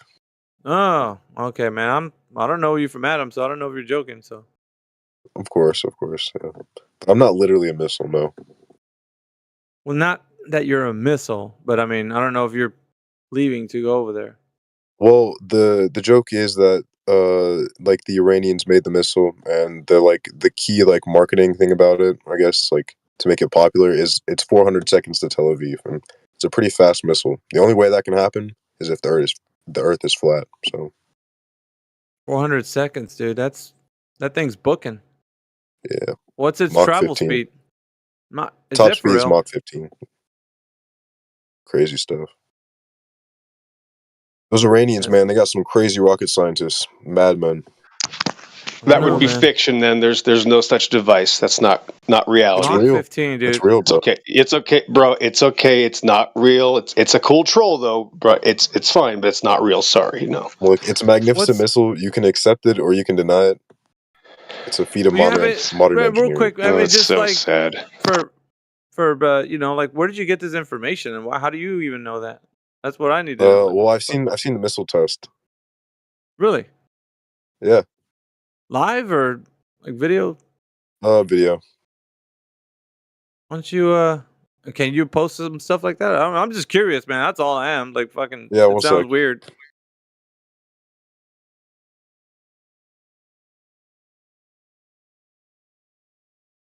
Technology like that, man. That sounds like railgun shit. What the fuck?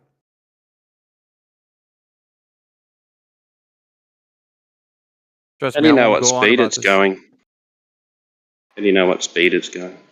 They had a cop behind the bushes with the speed gun. He was eating a donut and then he saw a missile just go Mach 15 right past him. Be like, oh shit. Yeah, it was like, sir, But do you know yeah, how fast you were fucking flying? they initially tested this technology with a Dr. RR and Wile E. Coyote back in the 70s in the Grand Canyon. That's where they Oh, tested this, yeah. he strapped that shit to his back so he can catch up to the Roadrunner, man. But you know, even going that speed, I don't think he still can catch that squiggly guy. He's too fast for him. He always is. Plus, their missiles are always made from Acme. So, oh shit, that it? Let's have Yeah, I another. found it. Let's I don't know.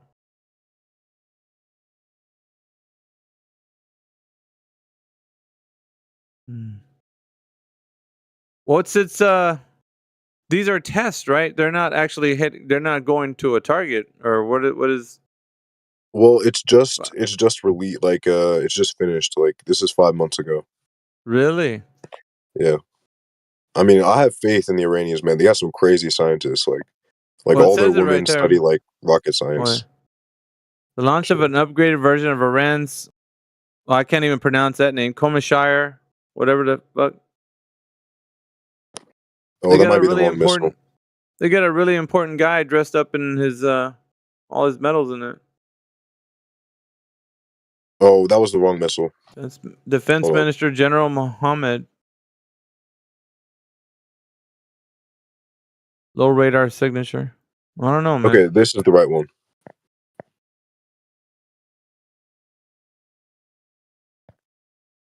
It was around the same Iran time. unveils its first hypersonic missile.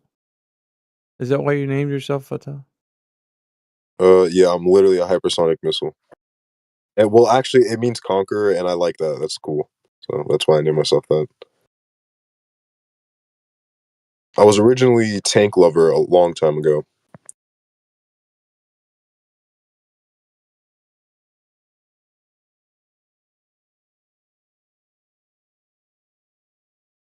I still love tanks.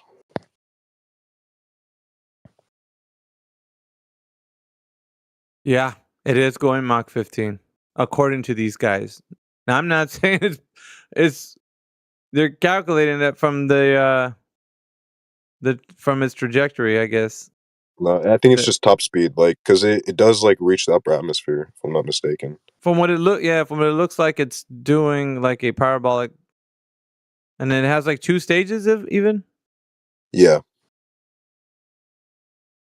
That's some crazy shit. I told you, man. They got mad scientists. I don't know.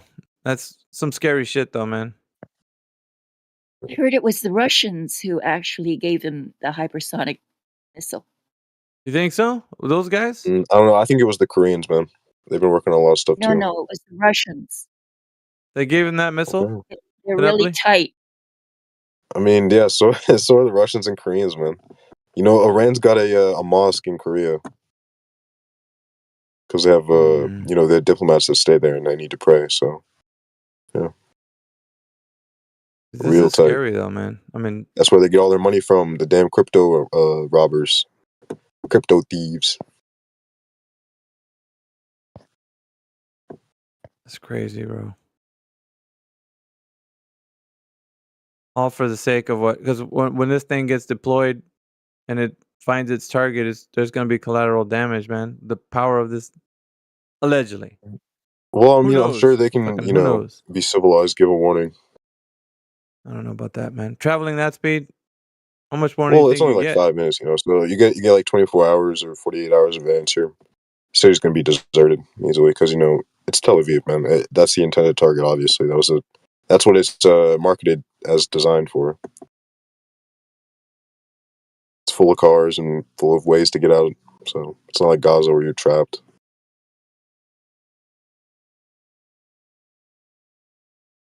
Yeah, there was a video that was going on. Like, I don't know if this first video that you posted, maybe the second one.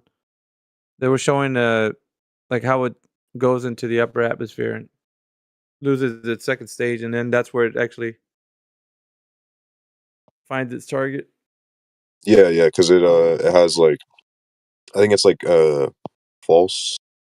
Like, I don't know. It has multiple like warheads or parts to it, where it, like, splits off.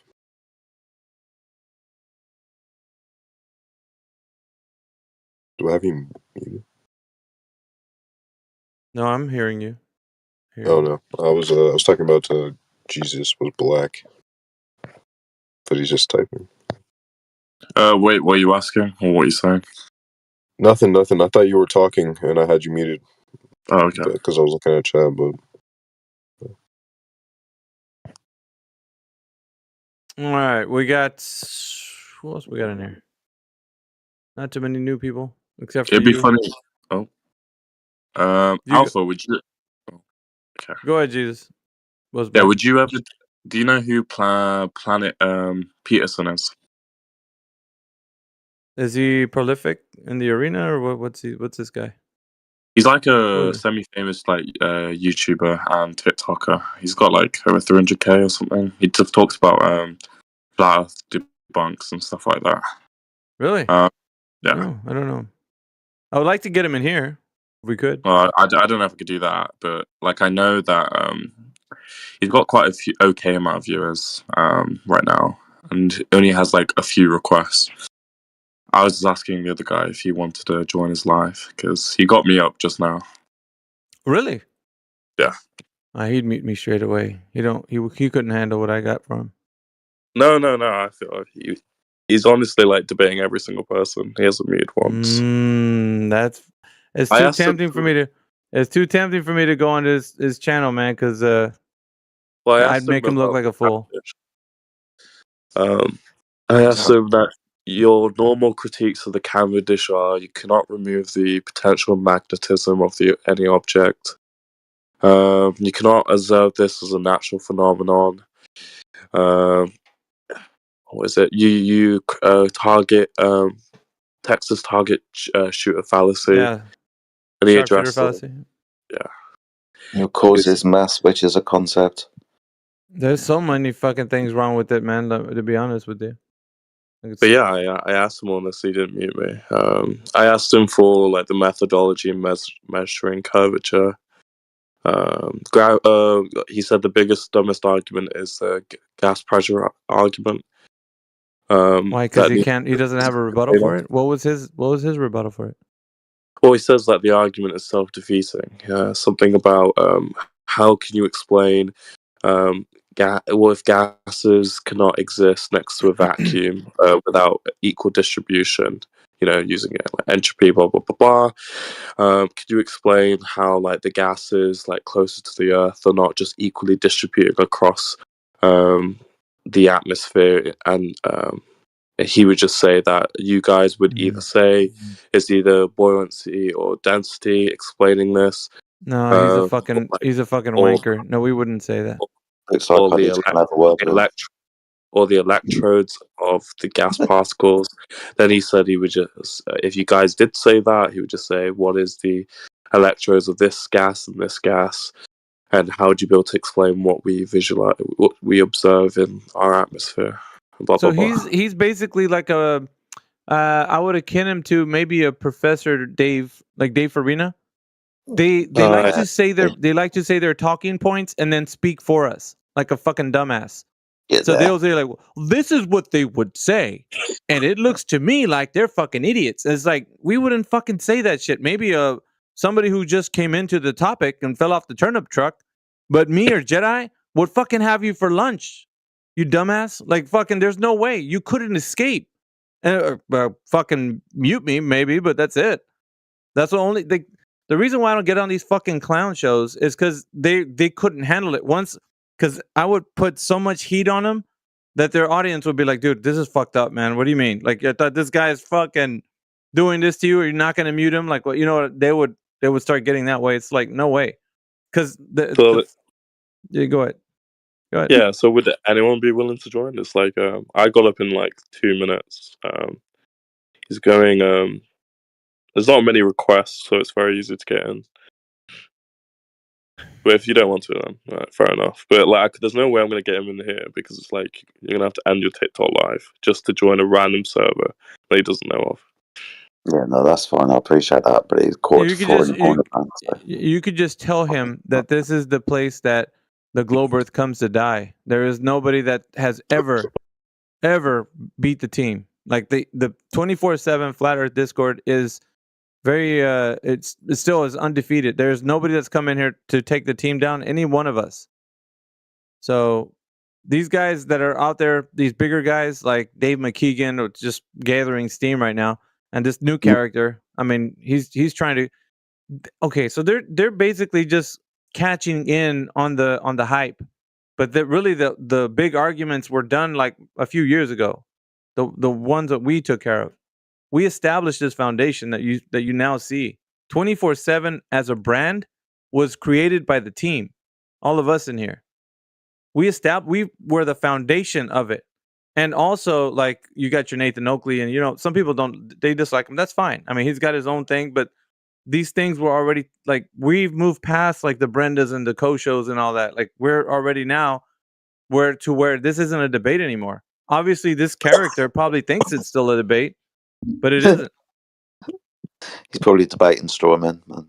Yeah, I mean, you got your flat earthers in there talking about ice walls and whatnot, and he can probably shellac those guys, but there's no fucking way he's gonna get through any of the logic that we have for him. None. Oh, I brought up the Black Swan example. He said, yeah, because like he does talk about certain talking points, like you guys would say, like the atmospheric refraction of the horizon point.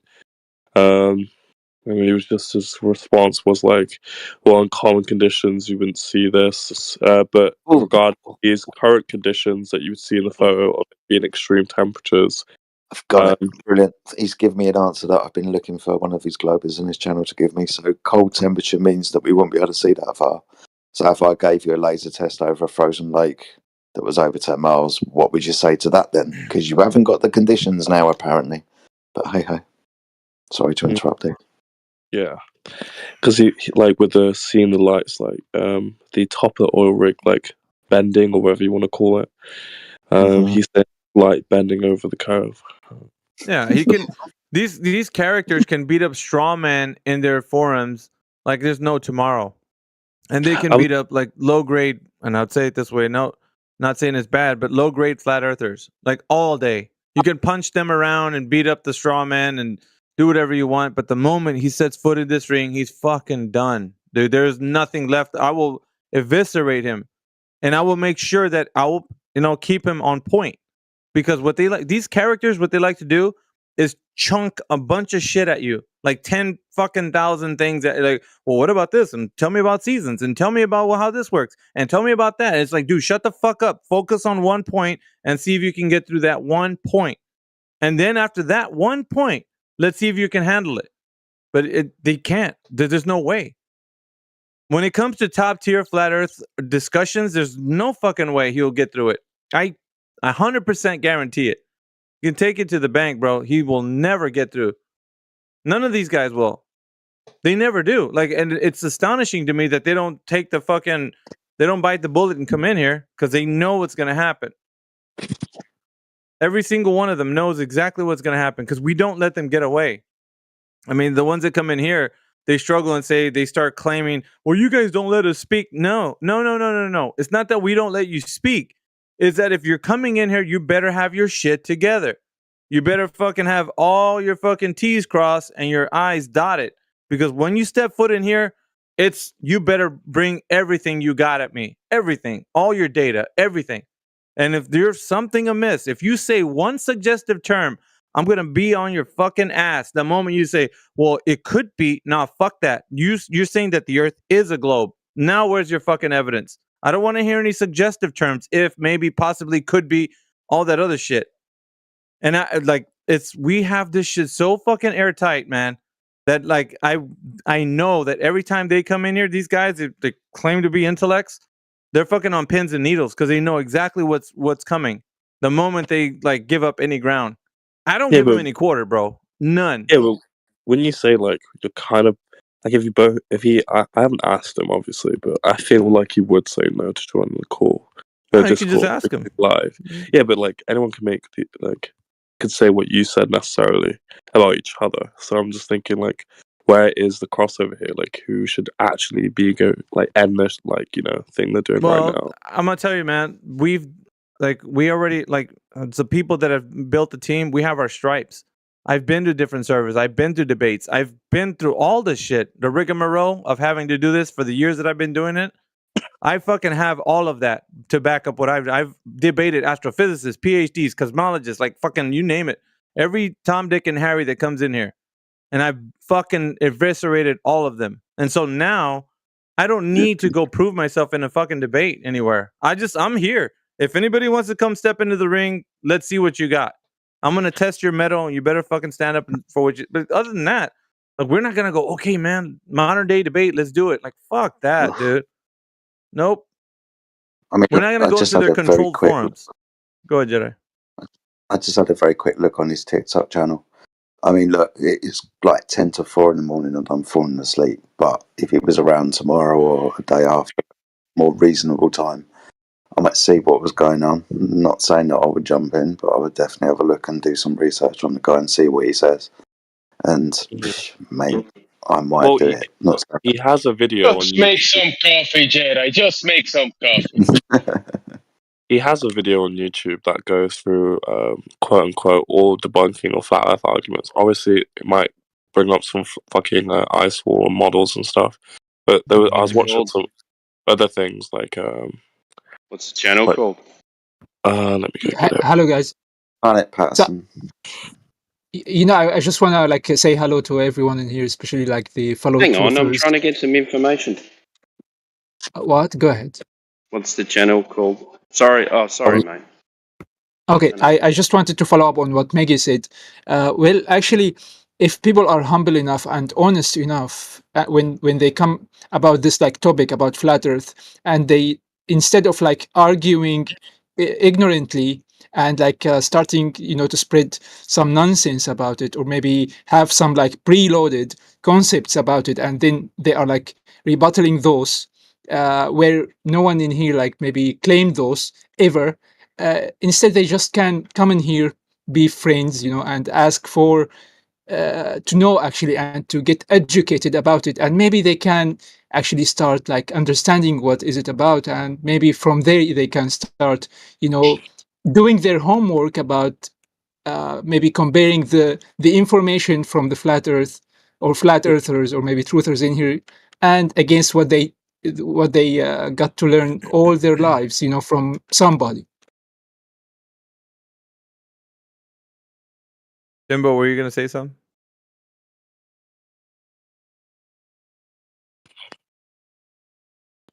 The account's called the YouTube channel's called Planet Peterson.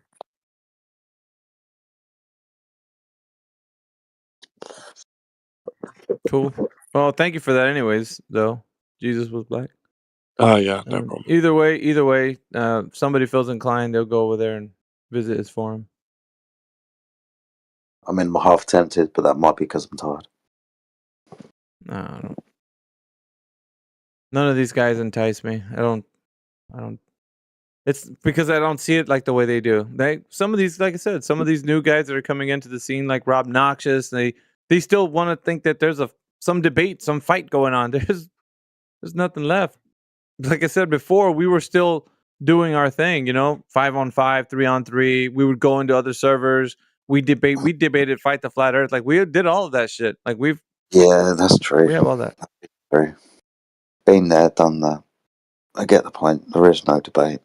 It's just when people, it annoys me that that they build straw men. Do you know what I mean? It's half of me just wants to go in there and correct him on his own fucking model. Yeah.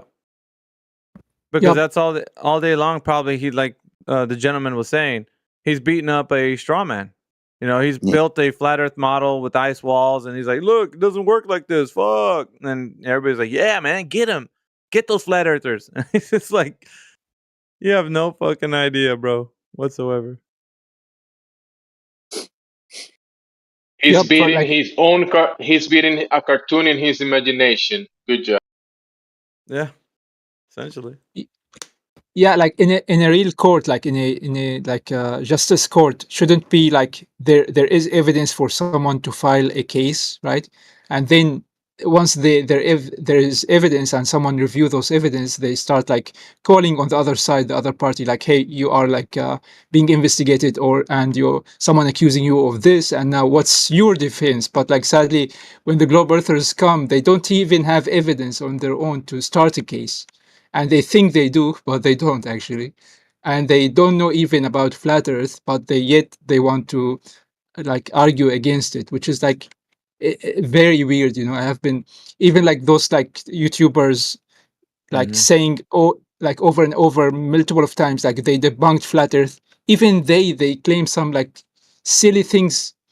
I haven't heard a flat earther claiming it ever. Well, immediately, what it is though, Komari, is a burden of proof reversal fallacy off the rip. So they're already saying, you guys have to present the evidence. You're saying that the Earth is flat because they think in their mind the default position is globe.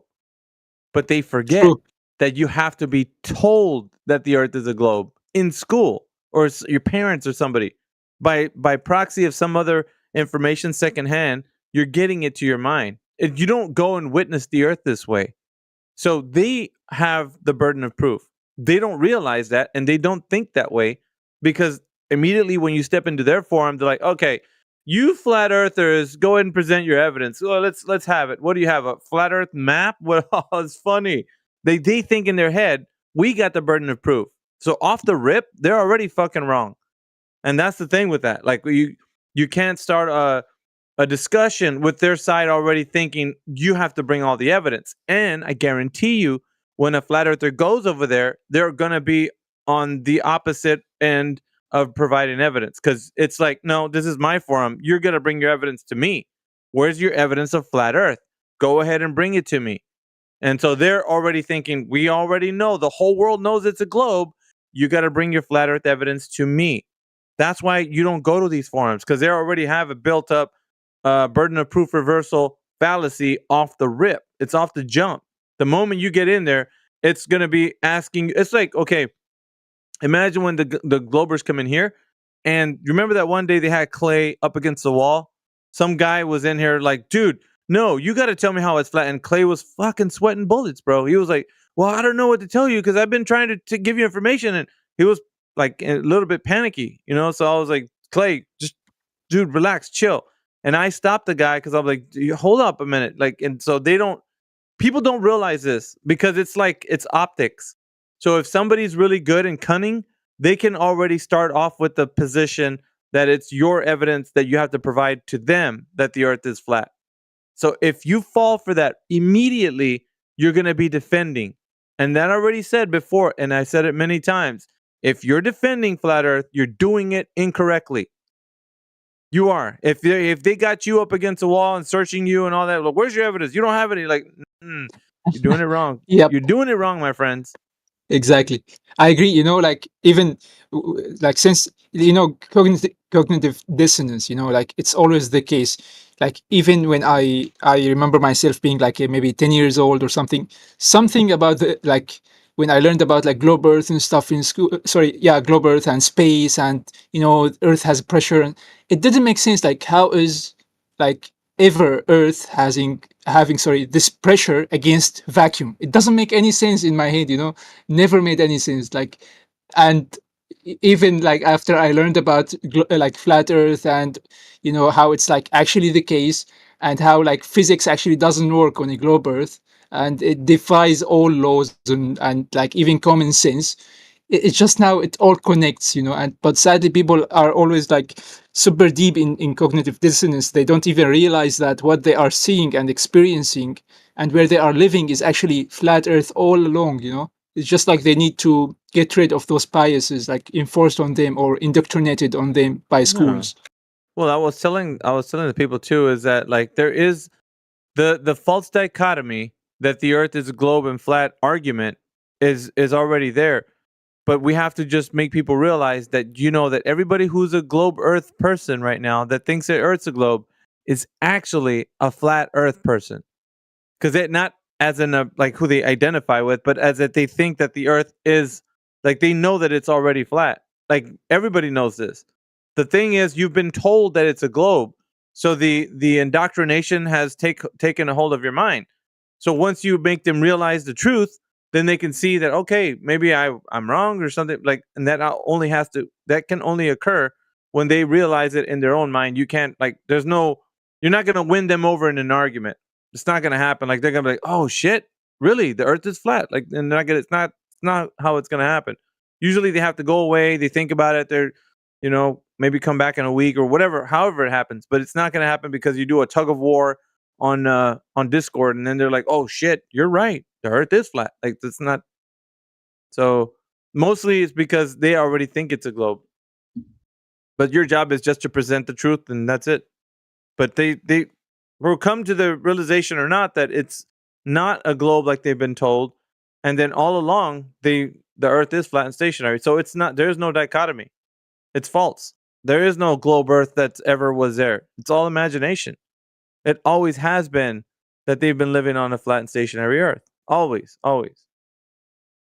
Yep. That's why earlier I said, like, if they had really honest and humble take on it, coming in here to learn about the evidence of flat earth, which is like so obvious, they should have like known it, like even without coming in here, just by like observing the real world, by their own eyes, without any biases. They would actually actually learn something, and then by, as you said, like connecting the dots here and there, and getting rid of those like biases indoctrinated on them, slowly they will find how silly they were believing in something that does not exist at all.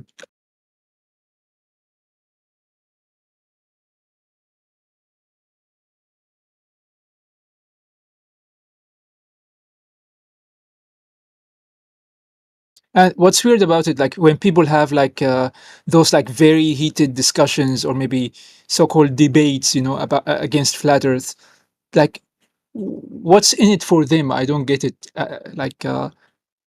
It should be like, this is what we have, and this is what you think you have. Which, by the way, they don't have any evidence supporting their position. So okay, what's in it for you? Why is it like so irritating for you when you hear about flat Earth and you have to destroy it, and it shouldn't be the other way around? Like the indoctrination is so heavy, man, on them, which is sad.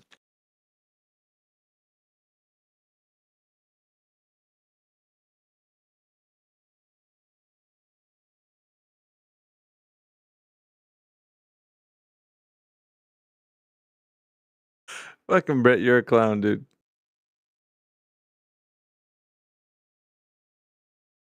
He's a very, very funny little man, isn't he? Yeah, he is. Look at all the time he's got in his hands. Like he's got glow proof everywhere, and he can go around to do other fucking shit. You're gonna get a lump of coal in your stocking this Christmas. By the way, I can't hear you. You're lighting up, but there's no sound coming out. Oh, right, okay. Sorry, I didn't realize. Now I heard that. I hear you now. Yeah, did you see the video? It took me an hour to make. That's pretty good, though. I like it. Have you been using some kind of software? Have you been clipping voices out or something? No, like there is software that I could use to make people's voices, but there was just 3 AI voices that I thought sounded eerily similar to all 3 of them. So I thought I'd just use that instead of like going through the process of uploading videos to kind of synthesize people's voices. which you can do. I've done it before with Again, Somebody's that in the holiday spirit. yeah, that owl listener's voice sounds too close to AI. Yeah, it does. It really does. Did she actually? I was thinking that she probably said that right in a DM because she wants to be unbanned. Yeah, Is she yeah, still she'd be good fucking on banned? about that. Fuck. I didn't do it though, but yeah, she got somebody. Who was it? Somebody. Oh, it's Doctor Facebook. Doctor. Oh, is it Doctor? Yeah, he was the one that did it. Because he was like, he said something like, "Don't." Oh, because he was posting the Flatbot stuff. He's like, "Don't nobody, don't post anything in the chat right now." And you know, she was horsing around, and she was like, "Oh, sorry," and she just put that in the text chat. And he got fucking pissed. He's like, "No, I'm not playing around. I told you I was gonna fucking ban you," and he did. Fucking 2 days. Fucking hell. It is what it is. I'm like, okay. What happened to the we saw Mach 15 missiles on the internet guy troll? What happened to him? That was a typo. It was March 15th, not Mark 15. Oh March my 15th? goodness. Yeah, Mach 15, dude, that's okay, so that son of a bitch can catch up to the ISS almost. Fucking 15,000 miles per hour.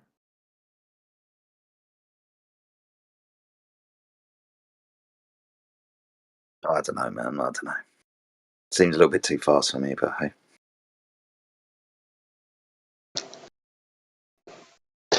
I'm just wondering what happened to the troll. Like, what did he follow up with the next troll? Like, what was the next thing that he saw on TV and the internet that he was going to talk about? Yeah, they don't have any. They don't bring any substance to the table, man. It's just they're probably just passing by and see this channel. They're like, well, what's this all about? Come in here for a little bit and leave. But that one guy, interested in like, if he ever wanted to wander in here, that'd be the death of him. His whole TikTok career will be flushed down the toilet. If he ever set foot in here, though. It's probably why I won't come in here. Yeah, he won't come in here. I mean, look, he could stream from being in here if he wanted to. That'd be fine. I'm sure he wouldn't have a problem with that. We can take him to home base where Yeah. we just let Indio kind of run loose on him. This doesn't sound fair at all. Yeah, one of us. Yeah, it doesn't.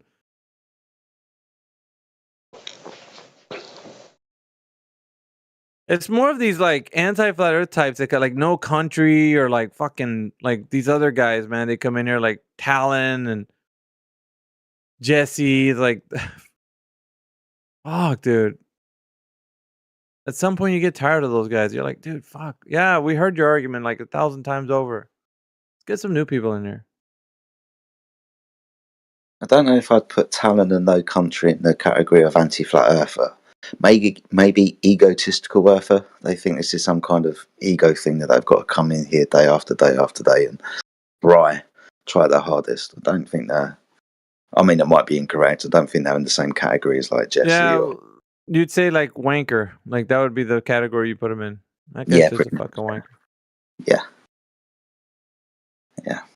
Respawn earther. A respawn earther. Yeah. Curve searcher. What's up, Lulu? Just change your name again. One day she's going to change her PFP and we're just going to be lost.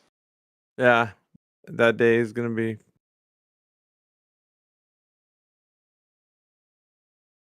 I don't know, man. So definitely though the best troll performance of the night was the no curvature for old balls. So they get a repeat, with that guy. He'll be back. He's not done, guaranteed. Lots of entertainment. Crit in the house. What's up, Crit?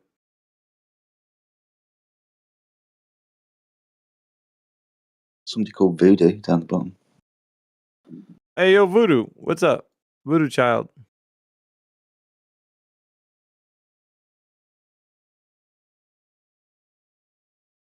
No, I'm just going to keep their secrets. Fair enough. Yes, I guess, yeah. We do. Yeah, it's getting towards that time. Is Might it? have to be. Yeah, it's getting towards that time, man. Yeah, we're about to expire, aren't we? Once they see the purple and black icon leave, then they start coming in here. I wake up to like fucking 5 anti-flat earthers in here waxing themselves philosophical and shit. Well, you know, so easy to stomp on these flat earthers. I mean, come on, man. And the other guy's like, yeah, I know, man. I tell you, every time they come in here, we just dominate. It's like, it's always that way. It's I'm just like, you Australians fucking and British weasels. people. Fucking wait till we leave. Some fucking Australians and British. Yeah, well, yeah, they're on their watch. So Timbo usually, well, I usually hear Timbo coming in there, like start getting upset.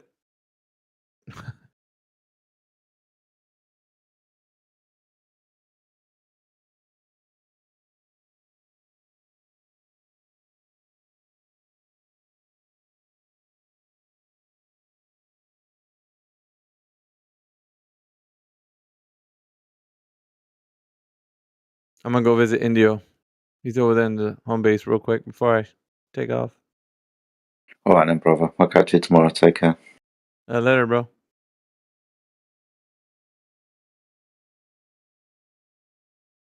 Can you do a prisoner swap? Can you unban me to go over there, and then you can have owlishness come over here? I think we should do a prisoner swap temporarily.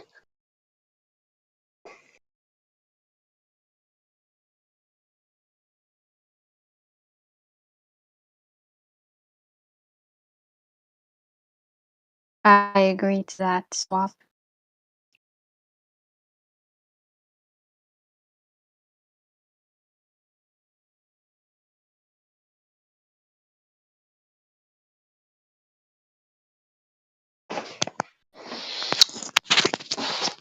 All right. 2113 west of the Rockies, 377 miles south of the Judgment Scar. Blood always finds its level. Welcome to the end of the world. 10 seconds to a Red October Resonance Cascade.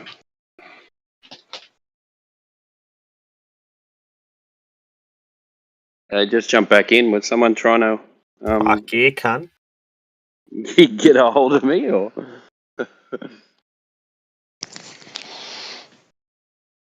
No, I was just setting the stage real quick. If no one's going to talk, I was just getting ready to talk about some definitions, since some definitions were not given earlier. We're going to start this resonance cascade. So go ahead. No, it's just saying that Voodoo Child's got their photo on their profile. It's making me hungry. Looks like red velvet cake. Hopefully they can turn their mic on. We'll have a conversation. When I look in my 1911 dictionary here, physics was the word earlier. We could not get a definition from a secular television believer. So the 1911 dictionary states physics, the branch of science dealing with the material world. Natural philosophy. With the growth of science, various parts of this field, as biology, chemistry, astronomy, and geology, gradually were excluded. Now, physics is usually held to comprise the closely related sciences of mechanics, heat, electricity, light, and sound, and to deal only with the phenomena of inanimate matter, involving only with those phenomena of inanimate matter involving no change in chemical composition.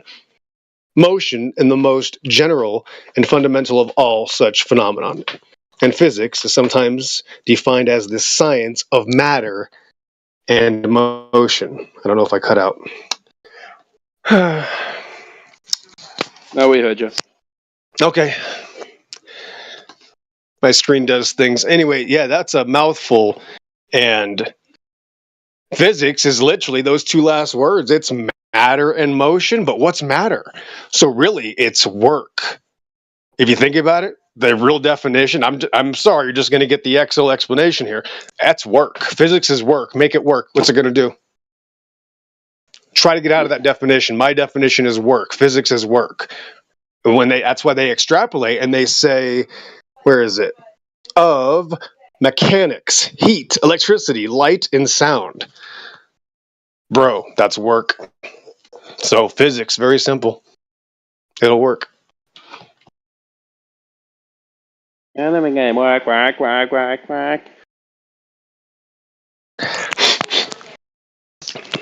Words are powerful, bro. Just the word. The power is in the message. It's unbelievable. And that's why this is a war of the words. It really is. And that's why, again, John 1, in the beginning was the word. So it really is that simple, that their entire thing is to literally remove the definitions of words. Yeah, they don't know what the word they want. Anybody ever heard an evolutionist, right? When you hear these, and again, young earth creationists have some issues too. This is a great deception. Every word matters. If it's like claiming that, you left the Democrats and became a Republican and now that's the end all. No, it's not. But have you ever heard an evolutionist ask you, what do you mean? What do you mean by the word kind?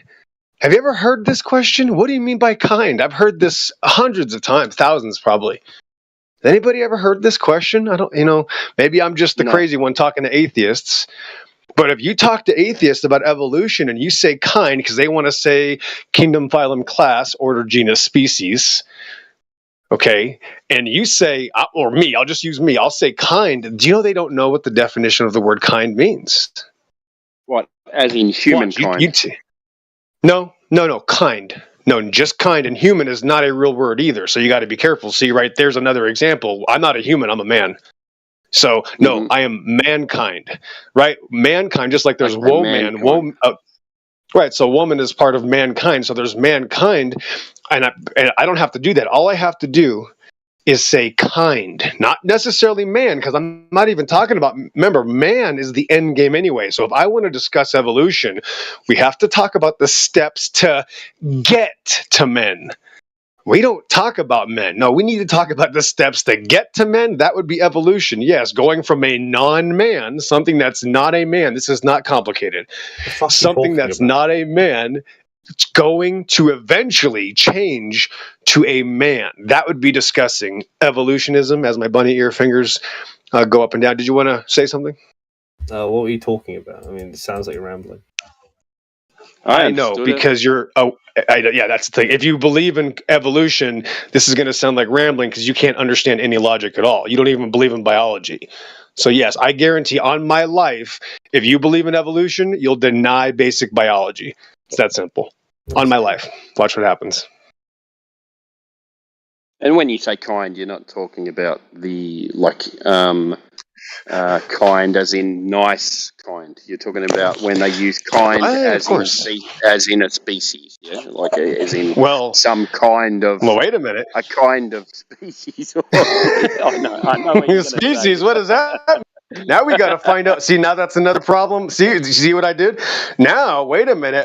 Define species, then look up the word speciation. I got a medical dictionary here. Don't let me do it for you. They're both in here. Speciation is a fictional word. Look up speciation. You're going to go, oh shit, this whole thing's a lie. Look up the definition of speciation right now and tell me what. There's going to be a word there. You're going to notice. Oh yeah, this gets very deep. Yeah. Speciation. Definition. The formation of new and distinct species in the course of evolution. But evolution, there you go. It requires evolution. So anytime you say species, guess whose team you're on? Welcome to the great deception. Yep. It's got the word species in the definition of speciation. So if we look up this definition of species. Yes, go ahead. And you're going to go in a circle. Watch the circle you're going to go in now. You're going to go back and forth, back and forth. Yeah. A group the of rocks living date the organisms fossils, but go ahead. Yep. Yeah. A group of living organisms consisting of similar individuals capable of exchanging genes or interbreeding. The species is the principal natural taxonomic unit, ranking below a genus and denoted by Latin binomial, Homo sapien. Oh, where did that come from?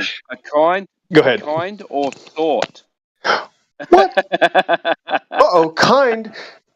Listen, there was a word there. Go back to the first part. There was a word there. It said they have to be able to breed.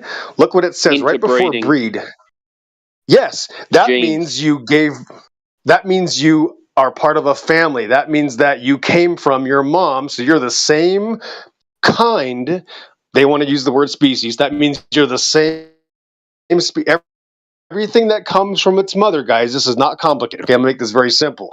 That means everything that comes from its mom is the same species as the mom.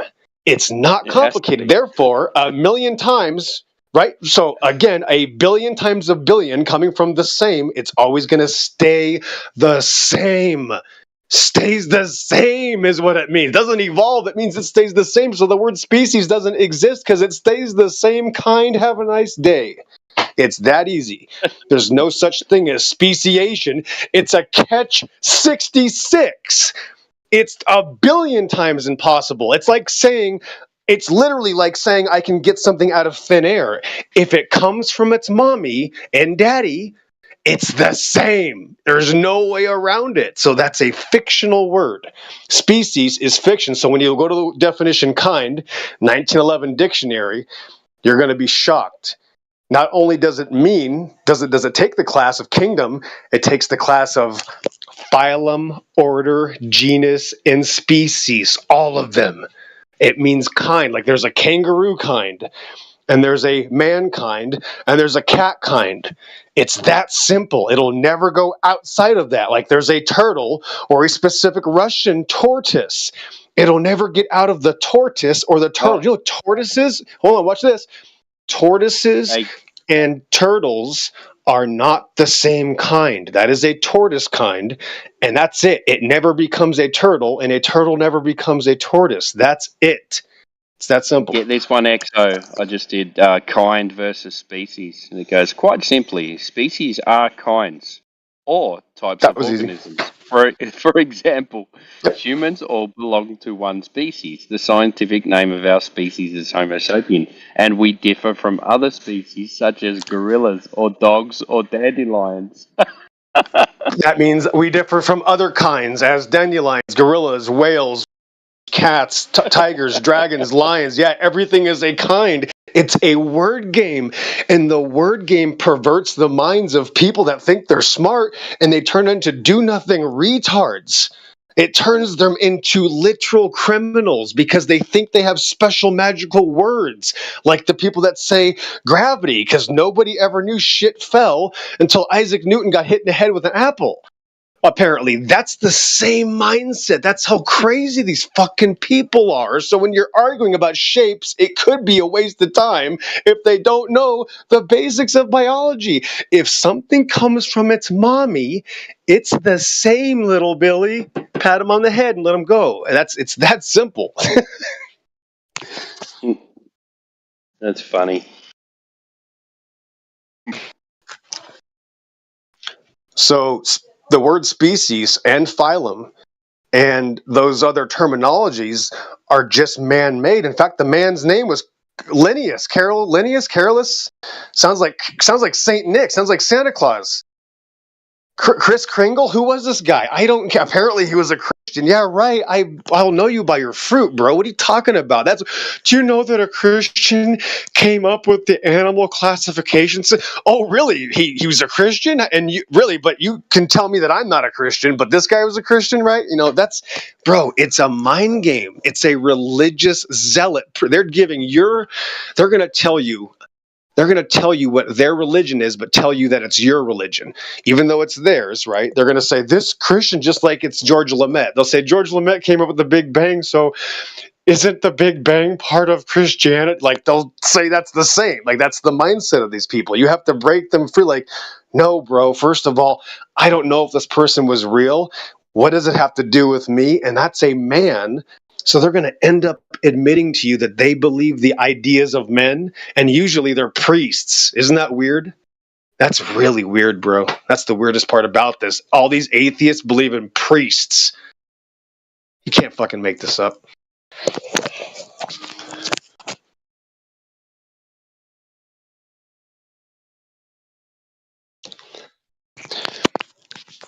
Ask a smart Englishman if he's ever heard of Cambridge. Then point out the Cambrian layer and their religion and say, do you see the evolution? Cambridge University, Cambrian layer. That's an amazing coincidence, huh? Wonder what happened there. Oh, because the guys at Cambridge named it. It's not rocket surgery. It's very simple. The guys at Cambridge named the Cambrian layer. So these are men naming shit.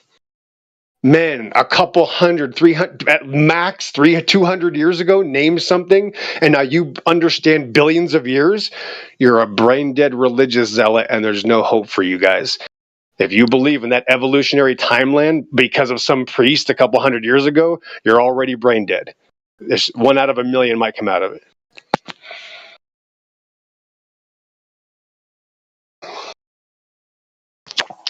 Final thoughts on this. I have a 1912 book here called It's Falling Apart. The History of the Natural World by H.G. Wells. What? H.G. Wells also wrote The History of the World? Suspicious. Anyways, they had the dates, guys. You know, these billions of years, right? The Earth is 3-4 billion years old, and this is this, and the moon. They had these dates before the dating methods existed. The dates go back 100 years ago, before mass spectrometry, before any of these, laser spectrometry, all these things that they use, these billion-dollar machines that date things, even the carbon dating led to any sort of material dating methods, did not even exist. And they came up with the ages. They came up with the ages first and then said, oh yeah, 50, 70 years later, our technology proved that we were right. So we were magicians and warlocks, apparently, guessing the ages of everything. And it turned out all these white priests and English people were right. If you believe that, enjoy being nothing for eternity. Rest in pieces.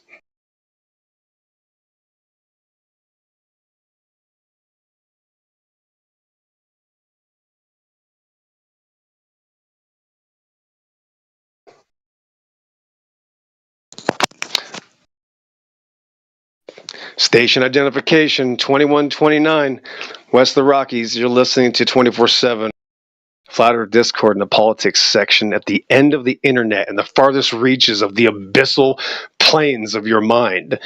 Welcome to the end of the world.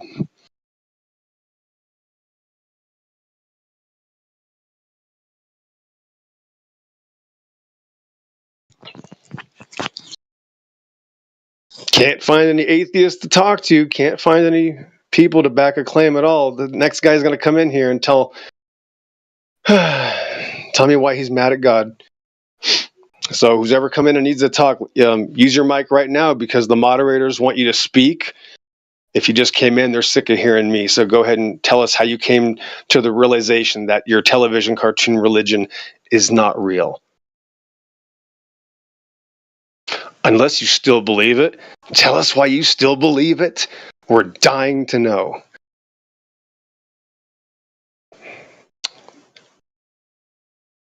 Roadkill 082. Who else? What happened to the cake person?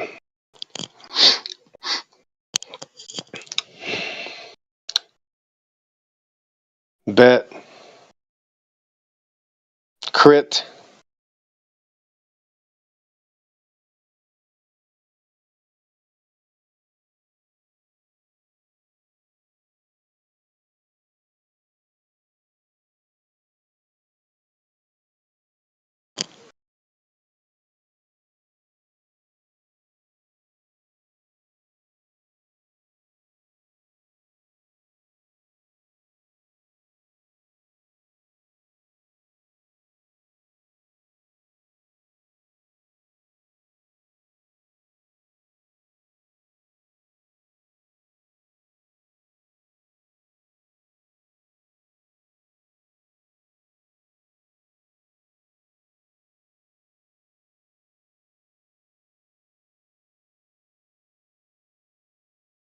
you'll definitely need to know, because the basics are always the most important, and especially if you have little ones or children, these are things they need to know early.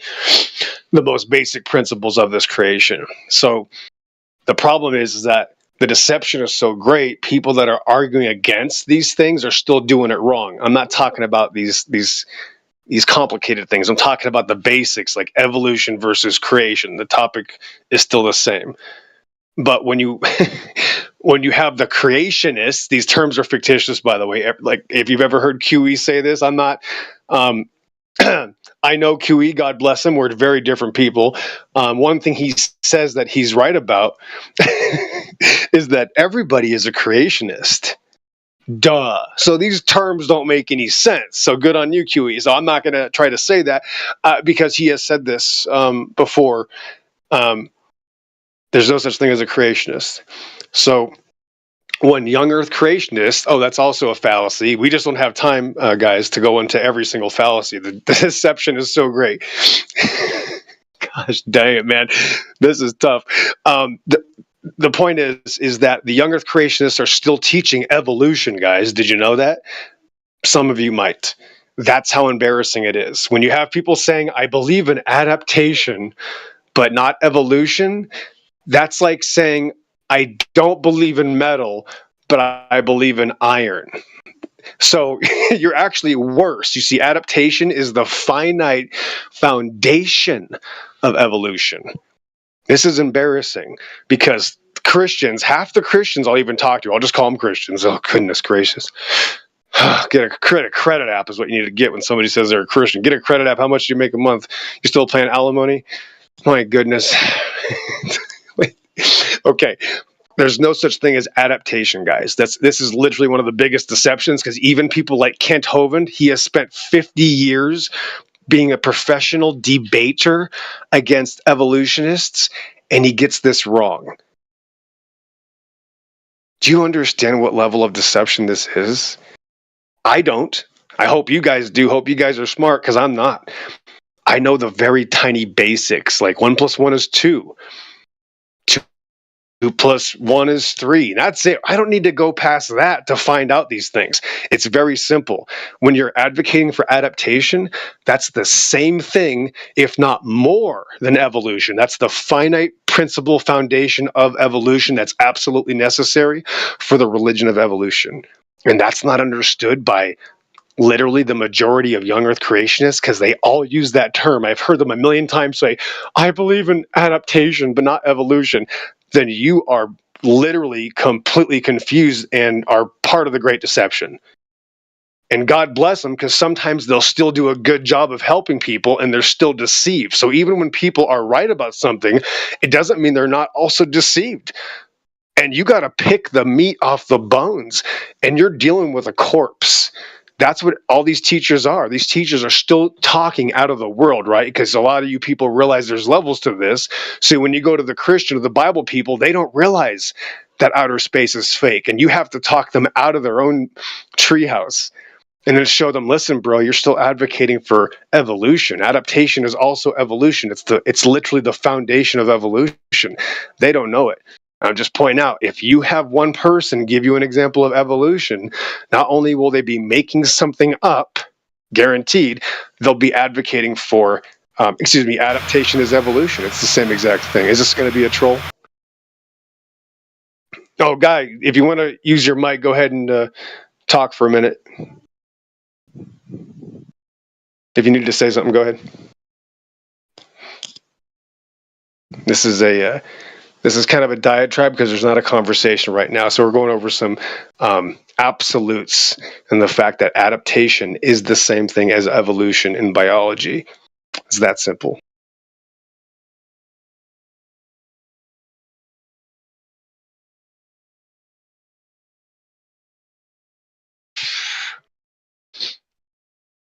So you got two possibilities in all of biology. It's very simple.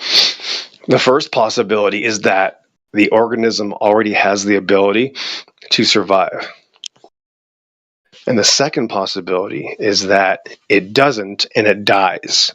Both possibilities, both answers, A or B or A in any order, remove the ability for adaptation, let alone evolution. It's that simple. It's basic biology. And in the great deception of all these intellectuals, people cannot understand this basic fact.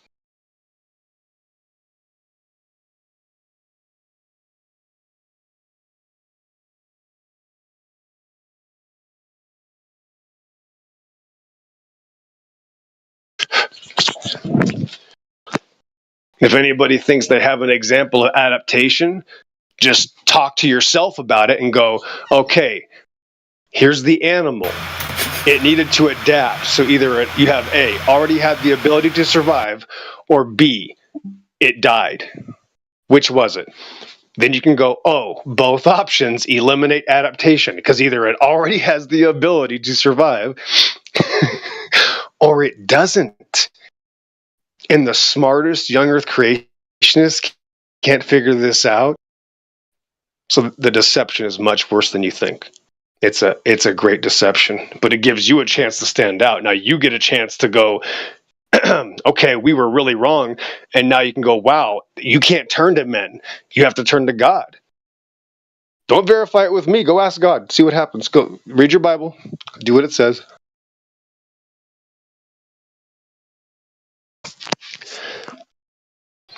So the answer's on the first page of the Bible. I think it's right before Genesis 2. And God said everything was good. So at the beginning of the creation, which is 6 days, he said it's all good. Not that it's going to get good.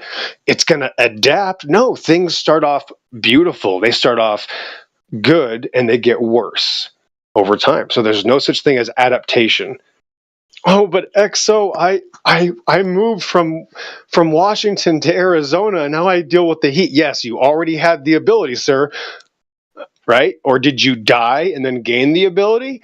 No, you acclimated. That's the word you're probably looking for. Yes, you already had the ability. You acclimated slowly or else you would have died, sir. So it's a good thing you already had the ability. No such thing as adaptation. This is basic biology. And you'll meet people that don't believe in evolution that'll argue for adaptation. It is a great deception. But that is literally where the rubber meets the road. For all you guys that really want to make a difference in people's lives, you're going to have to strike that evolutionism. That's where they're hiding. They're hiding behind this other conversation so they can justify their magical monkey, pond scum religion to men. That's really what it's all about, for sure.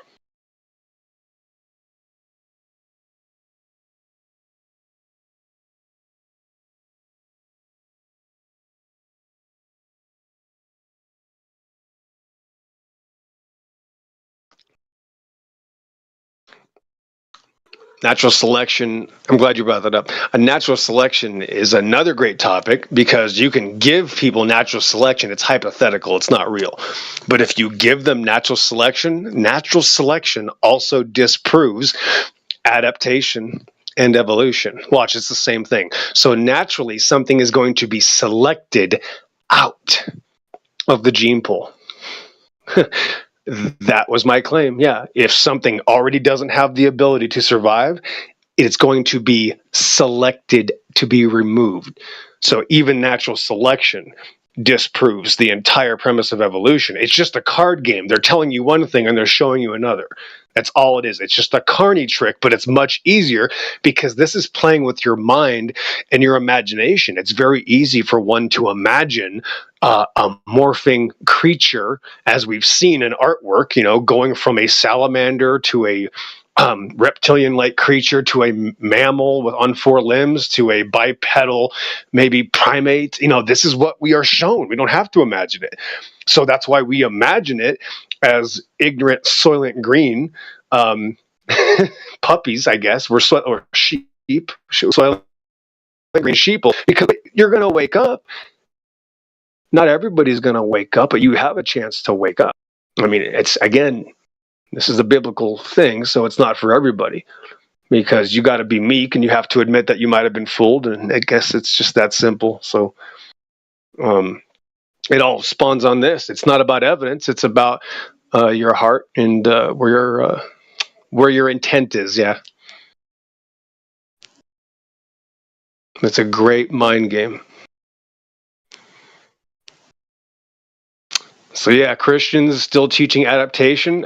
It's the great deception. So if you believe in adaptation but say you don't believe in evolution, it's a contradictory statement. Evolution is adaptation. It's the same Carney game, literally.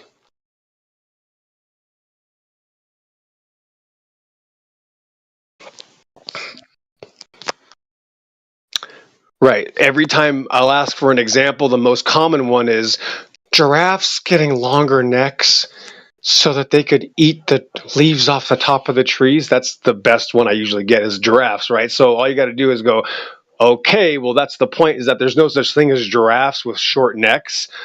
All giraffes already operate on the premise of having that feature. So when somebody tries to name an example of adaptation, all they're going to do is name an already existing feature that the creature already depends on. It's just a card game. It's just naming things. That's it. It's not reality. It's a mindset. People think that animals magically gain new features. It's not real. No, the animals already have the features and they might lose them or they might lose abilities, but they never gain anything. And remember, the adaptation requires gaining. It's just that simple. I don't know why people can get this. So basic.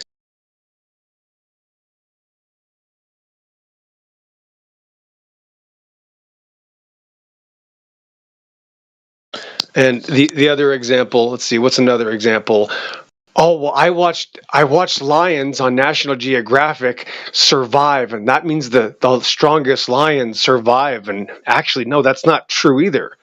That's complete bullshit.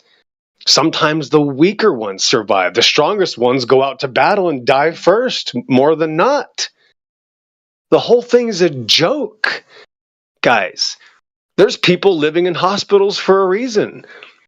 This is so simple. The animal already has to be strong. There's no such thing as strong, the survival of the fittest. No, it already is fit.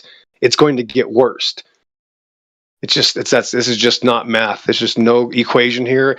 It's imagination. Yes, we saw lions on the Discovery Channel. They didn't adapt. They were already fully functioning lions. They were already strong. What do you mean the stronger ones? They already have that ability. So it's a mind game. And these are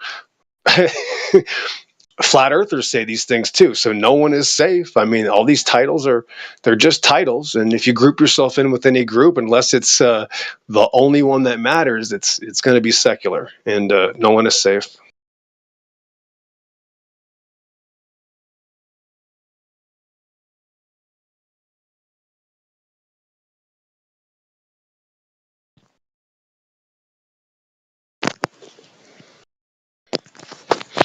But yeah, let's see, 44 minutes past the hour. If anybody wants to speak, I'm just a guest here. They have some downtime. They just sometimes let me run the mic because they like some of the things I have to say, but I'm not a flat earther. But if anybody wants to speak up, start your conversation now and we'll give the moderators what they want.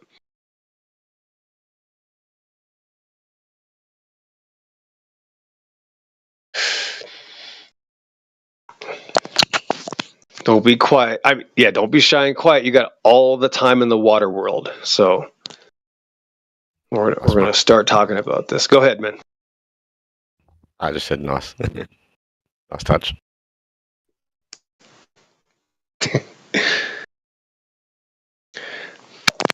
I'd like to understand why. I'd like to understand why it is. Go ahead.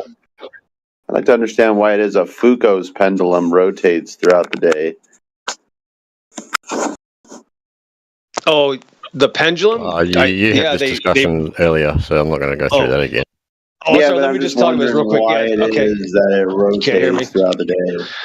Yeah, so they add energy to the pendulum. In order to make the pendulum move, they add energy to it. It's really, really simple, actually. Anything else? Yeah, so you think like my college is like trying to trick all the students and by like creating Wow. So you're saying your college doesn't admit that they add energy to the pendulum? That was easy. I mean, the college is admitting these things. Apparently, you're not listening to your college, and somebody is, I guess, holding you hostage, and you can't listen to what your college is teaching you. And there's a big conspiracy to hide the fact that the college already admits this, bro. Sorry, your fantasy got in the way of your own claim.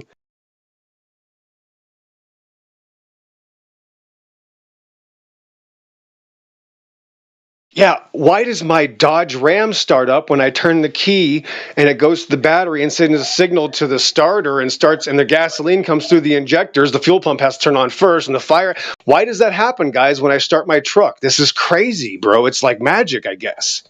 I have a question. Yeah, So great do you question. agree that if you're in a car and you look out the window and you see the objects moving, all the objects are moving to the left. Yep. Uh-huh. Can you assume that you're moving to the right? Yeah, big think. Yes, we can do things like that. We can see things when we drive down the road. When we're moving, we know we're moving because we're moving. Yeah, that's right. Okay. So do you agree that there is a change in orientation between the northern hemisphere and the southern hemisphere? Oh no! If people don't believe in a northern hemisphere or hemispheres, how could you ask them if they agree in a hemisphere, bro? Like, you got to use your brain a little. Do you agree that people above that are north of the equator experience a twisted twist in orientation of the stars? No, when you turn around and look from a different perspective, it's your perspective that changed. Like when my ceiling fan over this one section of my ceiling goes from left to right over this particular spot on my ceiling, and I go to the other side of the room, now it's going from right to left. Wow, bro. Crazy. It's the exact same phenomenon. Wow.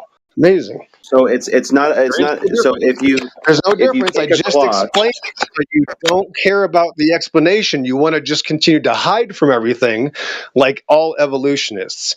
So I guess you need to talk to a flat. I'm not a flat earther. I think it's time for you to talk to a flat earther, bro. So you're stuck on retard. So let's get a flat earther to talk to you. Yep. Somebody needs to talk to this guy. Good luck. So you're misunderstanding. If you take a clock which rotates clockwise. I know, bro. I gotta find a flat earther, saying? bro. I know. No, you're retarded. I just disproved this. No, you're a retard. I need to get banned. Well, I'm gonna mute you. Let somebody. I think the moderators need to ban me or stop the retard from spreading his child abuse. If you rotate a religion. clock, I'm saying that, yes, because I went across the room. My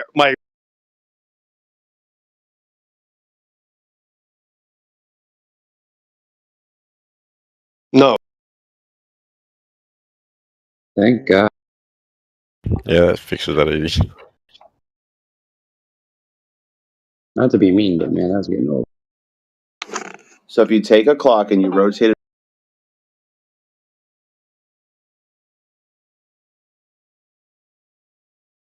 We all know how to tell the time here.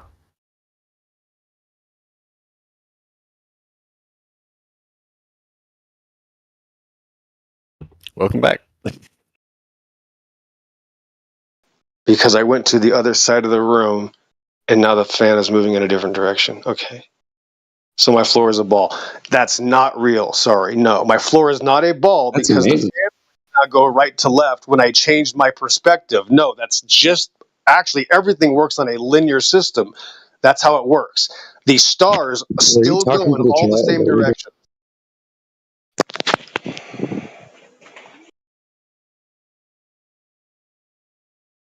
Go ahead and talk. Only one person can be heard at a time. Go ahead. Yeah, it's literally, this is why people need mute, but it's a non-issue anyway.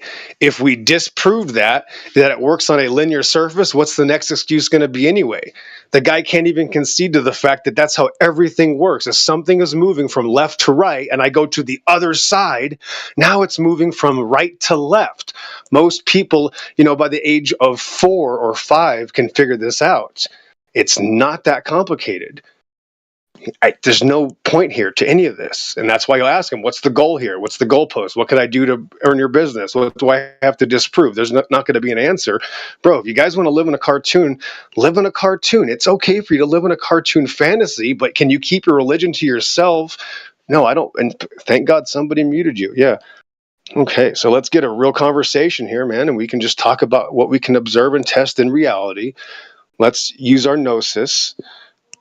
And we'll let you be. We know that you're a bunch of smart people out there, so we want to give you. I mean, I'm just a guest here as well. They want to give you an opportunity to speak. But be real, bro. They're all scared. The people who just want to troll.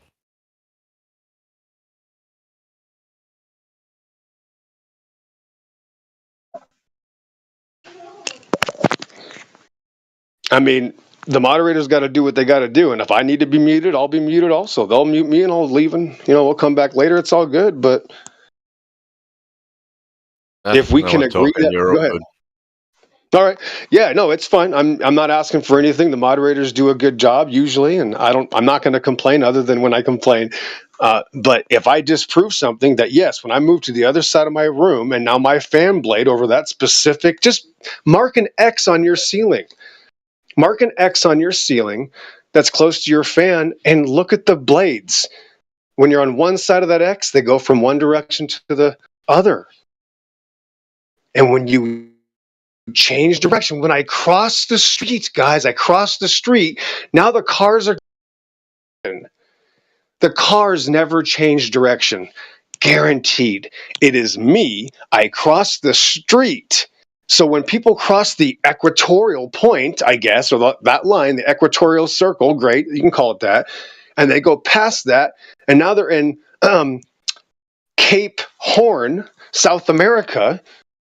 Now things are, because they've changed their perspective, now they're looking for things going from the east to west. So now right to left.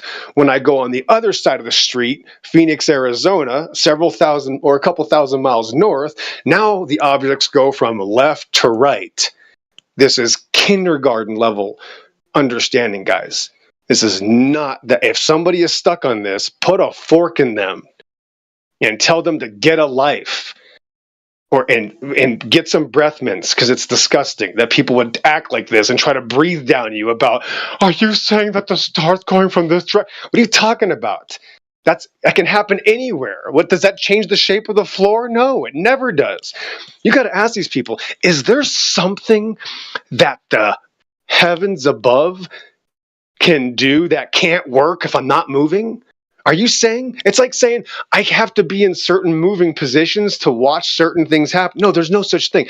If somebody is claiming they're not moving, they don't have to explain things that they think are moving. If you're not claiming that you're not moving, it's not up to you to explain anything.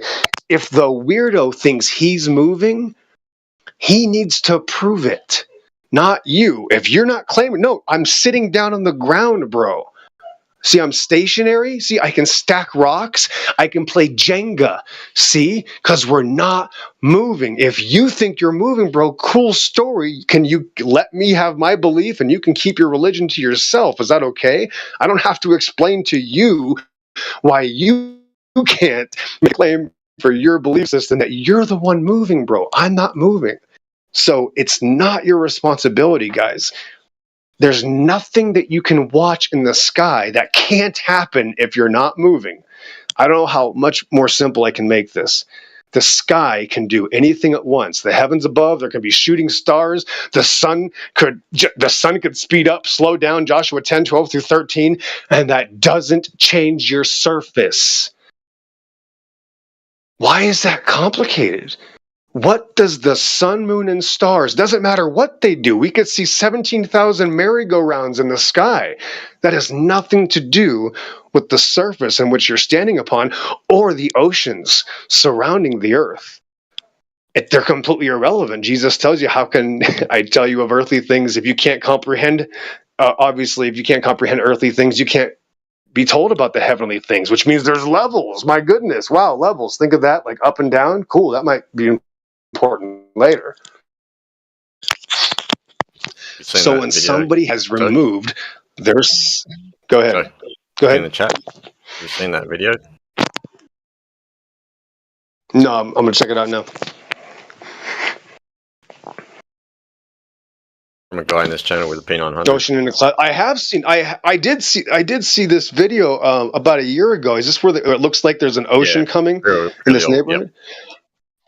It does look like that. It's amazing. Yeah. I don't know if that's real or not, but that looks crazy. Yeah. I have seen that a long time ago, and I don't know if it's real, but it looks like, yes, it looks like there's a tidal wave about a mile high. I don't even know how to describe it. It's like several miles high. I mean, it looks amazing.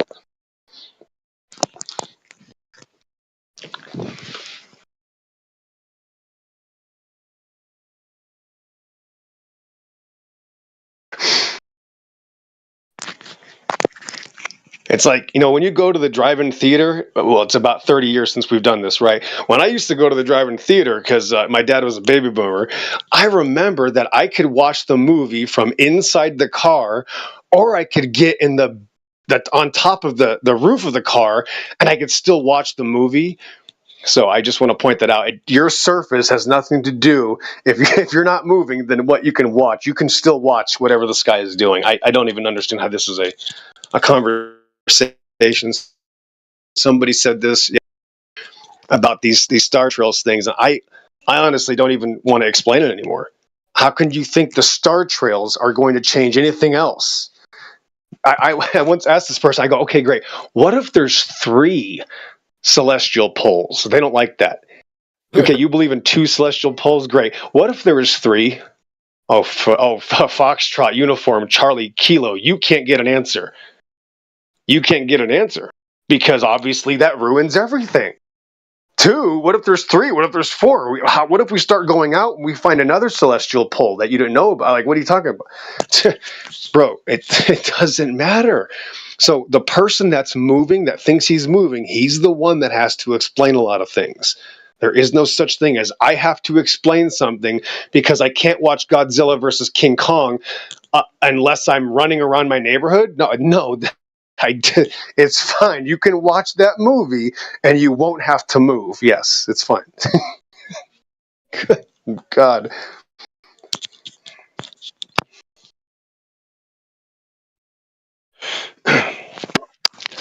You're going to realize that these arguments are almost at the same level of how could Noah fit all those animals on the ark? You don't realize this now, but this is the same kind of question. Your retort would be, this is crazy.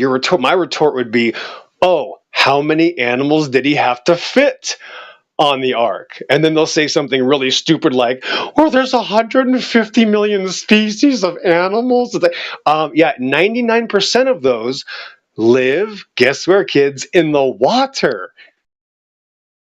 You psychopathic nut job. So 99% of those animals don't have to go on the boat. You see? You see how easy this is? And they can I only need a few hundred animals on the freaking boat.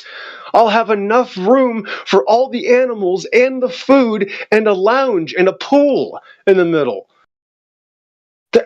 There's a few land animals, guys. Like it's the same questions. This is a biblical conversation. How do you explain this? The southern, what did you guys say? He said the southern hemisphere, bro. He came to a server, right? And again, I'm not a flat earther, but right, the topic is flat earthers don't believe in hemispheres, right? Why is he asking me how a ball works if you don't believe in a ball? So you have to. They don't even have they don't even have the comprehension to ask a relevant question. It's not even a real question. And my point is, like, you have to. I mean, I'm not saying you got to be QE, and obviously MF him right off the bat and mute him, but you got to be strict with people. There's a middle ground here. Yeah, you got to be a little rough sometimes. Go, bro, do you understand what you're asking? Like, can you form a relevant question? Because I don't believe that's your religion. So you're asking me to explain how something works in your imagination. How can I explain your imagination, sir? That's the answer, by the way. And that'll work every time. How can I explain your imagination, sir? Sorry, I can't. That's it. Thanks.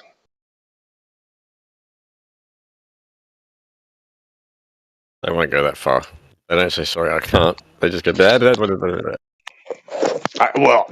Listen, I can't explain your imagination. I'm just trying to point out reality here. Like, obviously, it depends on the tone, but this is just a game. People want to come in and ask gotcha questions, games. That's fine. Ask me something relevant. I mean, keep it relevant. Like, that's the point. I don't believe in a cartoon. So you're asking me, how do things work in a cartoon? I'm not going to be able to give you an answer, sir. But what I will do now is go, do you know what your cartoon is? Do you know that your cartoon is called The Great Attractor? That's actually what I'm going to go to anyway. I'm just going to go there.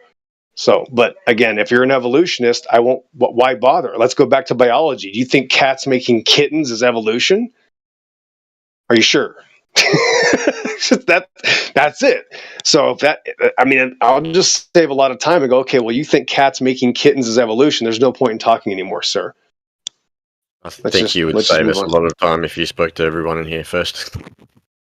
Oh man, I'm just saying, bro. Like, you know that there's been eons of conversations, and they get worse and worse, and they troll harder, and they get more pissed, and they start raging. Then they say, "I don't care," right? Or "What difference does it make?" Right? Because yes, you obviously have only been arguing for 97 minutes to save your life, but you don't care. That's my favorite, you know. And I'm just saying, it's a game. It's a war of intellect. I want to seem smart. I'm going to go into this server. It's called Flat Earthers. These will be easy targets, right? Because these fucking retards haven't watched TV. I mean, how stupid are these people, bro? They don't know the Earth is oblate sphere, right? Like, they are coming in with that mentality. Like, they literally think that's what's going to happen, right? And that's why this is such an interesting game.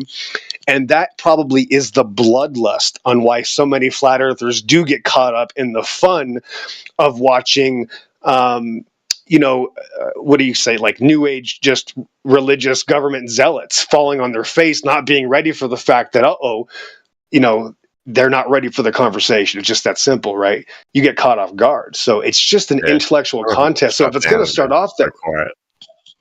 Right, so I'm just gonna hit that out right off the bat. Like, if it's gonna start off stupid, I have to go, okay, well, I thought we were gonna have a real conversation. Sorry, I'm not gonna talk to a retard. Literally, it's better to do that. Sorry. I agree. Just let them spurge out by themselves. Right, and that's what I'll do. I'll be like, well, bro, listen, I just want to talk about the, globe, or can you tell me something about, what are you trying to accomplish? Or, like, I'd like for a goalpost to appear. Like, does a goal appear at all? I mean, I hate to compare it to sales, but, if somebody just wants to waste your time for a while, that can be, you could save a lot of time by going, okay, sir, you're here to look. That's fine. Just let me know if you need anything. It's that simple. Yep.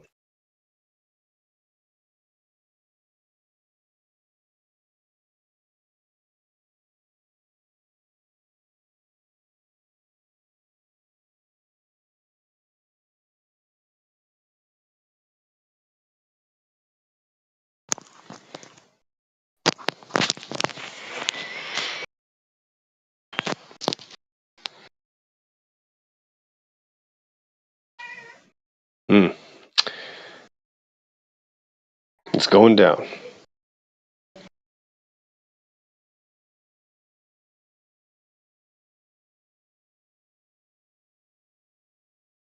Who was that?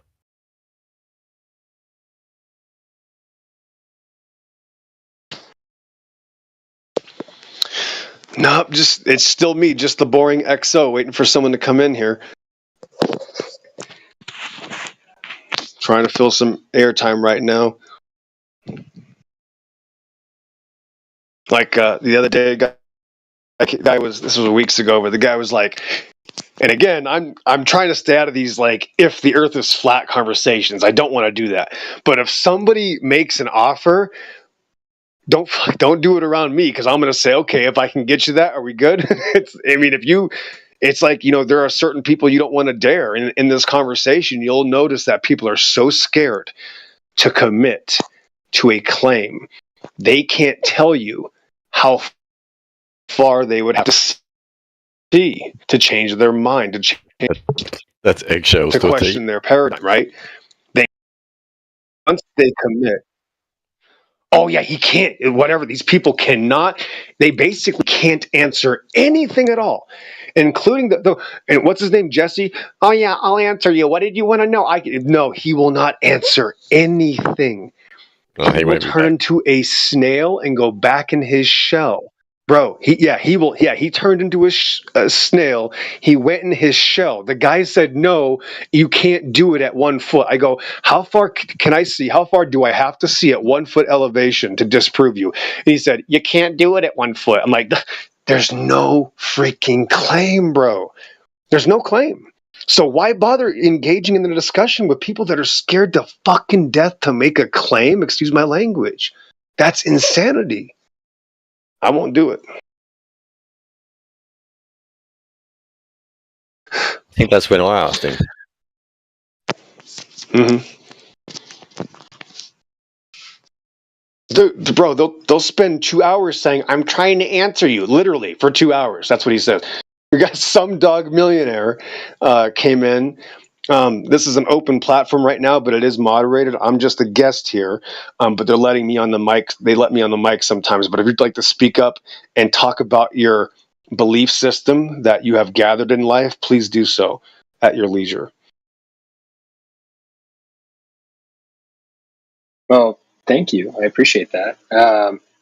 Largely, I just am interested in the conversations. Yeah, I mean, my belief system, I think, is probably going to differ slightly from everyone in this room. But yeah, I just find the conversations interesting.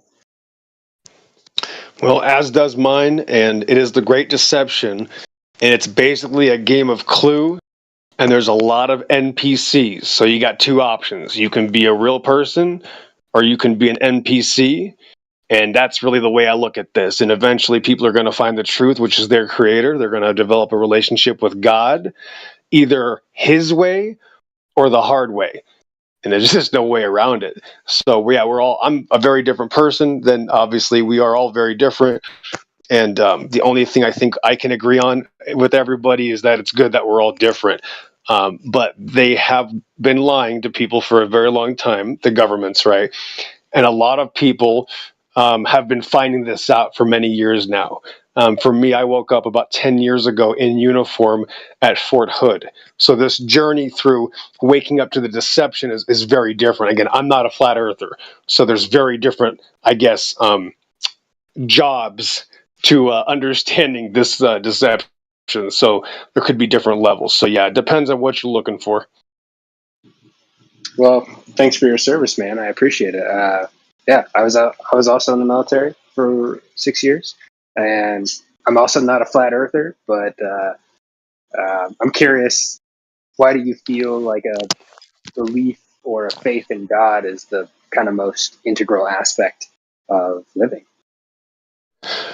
Well, I already had it before I found out the lies, but the more God would show me, and I guess we just have different jobs, right? And this just happens to be mine, is he specialized me in finding out a lot of deceptions on a very grand scale. And there was a lot of things that had to happen even way before the military. In fact, the military, was a very positive, in a way, easy experience versus my life. I already had a 20-year boot camp before that chicken shit government operation. And, that's just literally part of basically joining the satanic system. I hate to say it that way, as far as, because you're former military, I don't like to tell you that, but I have to just be honest about it, is that, the governments are corrupt, and the closer you get to God, the more of the world you're not going to be able to be compatible with. So it's just impossible. You cannot serve God and the world at the same time, as the scriptures say, love not the world, neither the things of the world. For if any man love the world, the love of the Father is not in him. For all that is in the world,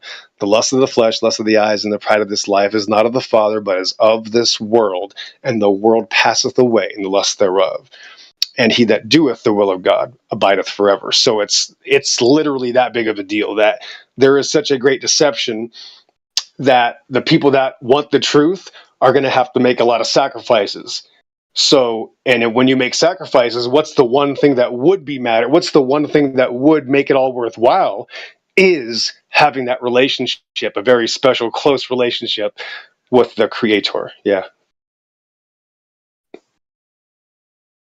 So I guess I'm a little confused, because it sounds like you're saying that the working for the government lies and everything, but yet you worked for the government. And are you saying that that's kind of where you understood where their lies are coming from, and then that kind of set you on this path? Or it was definitely a big turning point. Yeah, it was a big turning point, realizing around 2010 that the wars are orchestrated, that they are fictitiously guided wars by people in power that really don't matter right now. I don't need to talk about the names, but Satan is the god of this world, and I just didn't have that grasp until I worked for the DoD and just saw how things were ran. But I was a little bit older. I turned 28 in basic, so. Again, this was just one of thousands of steps. In fact, there's been thousands of miracles, and again, it's not about my life story. I don't want to give that, but yes, it's amazing how I arrived here. But that's just my experience. Nobody else is going to be able to do that anyway. But what I'm going to do is challenge people on the fact that I do know things, not just secondhand, but firsthand, because I have done some legwork as well. So I don't want to go into too many. Again, it's not about me, but some people are going to just walk the walk, and there's just different levels to everything. And I also kind of obviously delved into the Bible. I've had to take and study Hebrew, Greek, Aramaic as well during this journey. So it's not like it's just an easy peasy, oh, just do this. No, it's been really intricate, and it's something I can't even explain if I had even an hour. So just want to get to the general crux of it. Yes, some of these flat earthers are right. I'll just put it that way. The flat earthers have figured out some deceptions, even though I'm not a flat earther.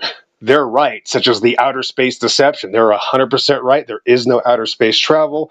It is all 100% a hoax. And in the military, we use AWACS and JSTARS because there are no satellites. It's just one of the very simple things that make it so obvious. Yeah.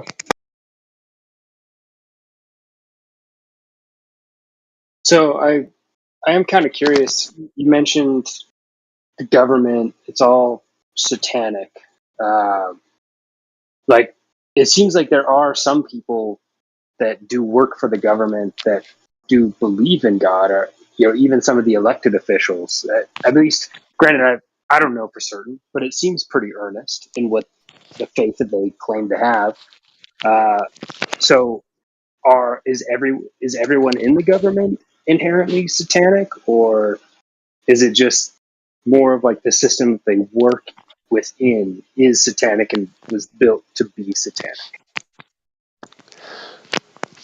Well, yeah, I thought that was clear because I used to work for the government, and I was not obviously part of that satanic belief system, So I would assume that you would know that there are many other people that would work for the government just like me that don't understand it, that are not that level of Satanists. No, most of them are pawnish. Most of them are the Soylent Green, the normies, the brain dead NPCs for the most part, but there's a lot of negligence, there's a lot of cowardice, there's a lot of hiding, there's a lot of compartmentalization, and then the higher you go up, yes, the corruption increases, and the more power, the more corruption, and the more absolute corruption, and and it just gets worse and worse as we go up on the ladder. I think this is just a very basic thing that we know of in cultures since 6,000 years of human history have been pretty obvious that power gets corrupted even in God's people. So good picture to demonstrate that actually artwork. I'll post it in side chat when I find it. There you go. So I mean, I worked for the government, but clearly I wasn't satanic. Government as a does satanic things. I guess there's innocent people being sent overseas to fight in these wars as they claim they're protecting America. So, I mean, Pat Tillman would be a great example. Pat Tillman went over there to Afghanistan and they made him guard the poppy seed fields. And he started realizing this was it was all fraudulent. And he ended up being killed as an Army Ranger, being killed by other special forces operators.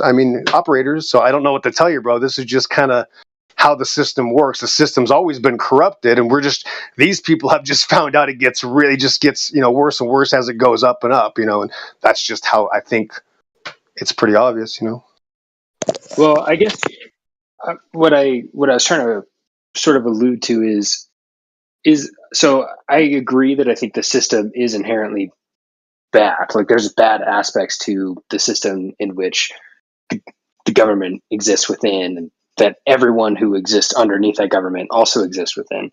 But my question, I'll get a little bit more specific this time, is the government that has been built in America, was that built with satanic intentions? Like, were like the founding fathers, were they satanic? Were were all these people who were deciding and kind of elected throughout the years, are they all just kind of the same satanic, group?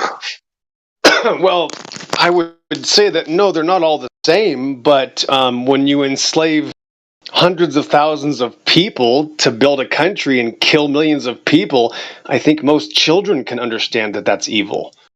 So America was built on the murders of millions of native, I guess that's not even my claim, that's the historical account of supposed, established, the establishment from, the European powers, right, from the English colonizers that killed millions of people. So I just think it speaks for itself, to be honest, man. I just think it's so obvious how evil is that, besides the slave trade.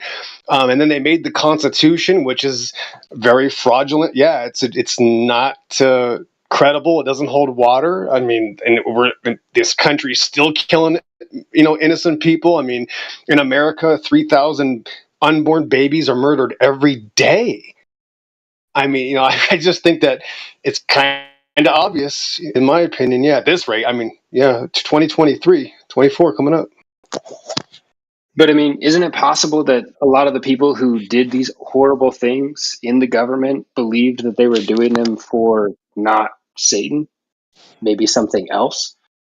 I guess that's what I'm getting confused about, because it seems like we're placing a lot of blame or placing a lot of the intention behind being satanic, and it's like, well, a lot of these people seem to actually seem to be believing in God and doing things in the name of God or for the name of something else. Whoa. Well, that's different. No, that's different, though. You say believing in God or doing it for satanic reasons are two different things. People that believe in God, don't you think they can still be Satanists and still be selfish? Because that word, what do you mean by that word? Are you talking about the colloquial sense of Satanism, which is just self-worship? Or are you talking about the true spiritual sense of Satanism, of worshiping the darkness, the power of darkness, and those types of things?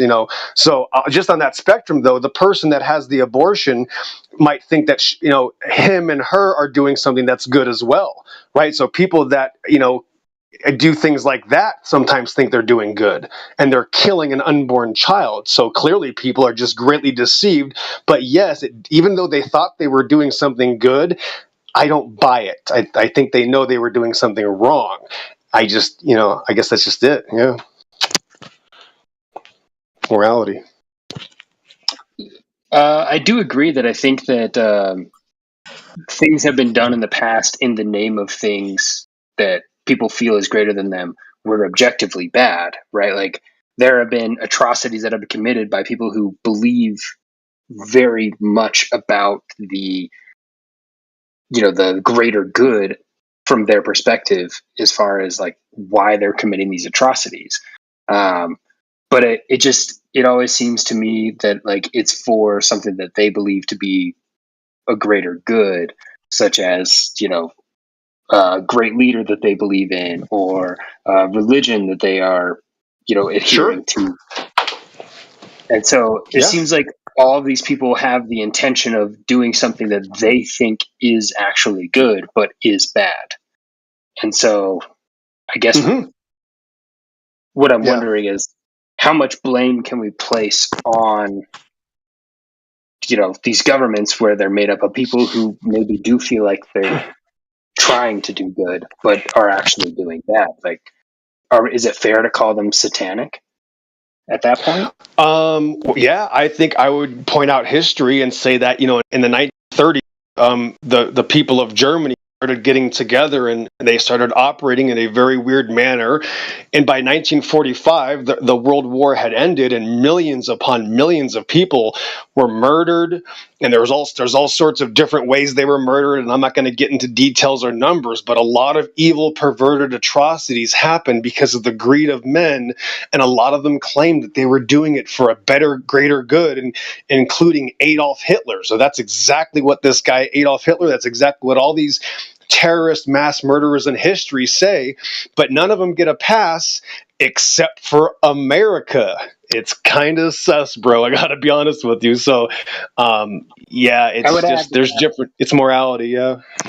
I mean, I would actually kind of include the Catholic Church, though, because there's been tons of atrocities committed in the name of the Catholic Church throughout history. Oh, absolutely. They're Satanists. Oh, they are absolutely Satanists. Exactly. Yep. The most anti-Bible, persons you can ever meet. Yeah. Absolutely. 1,000%. Yeah.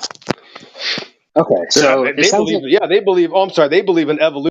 Actually, now have adopted all the secular satanic belief systems. To even admit what their agenda is. Yeah. This entire time. Yeah.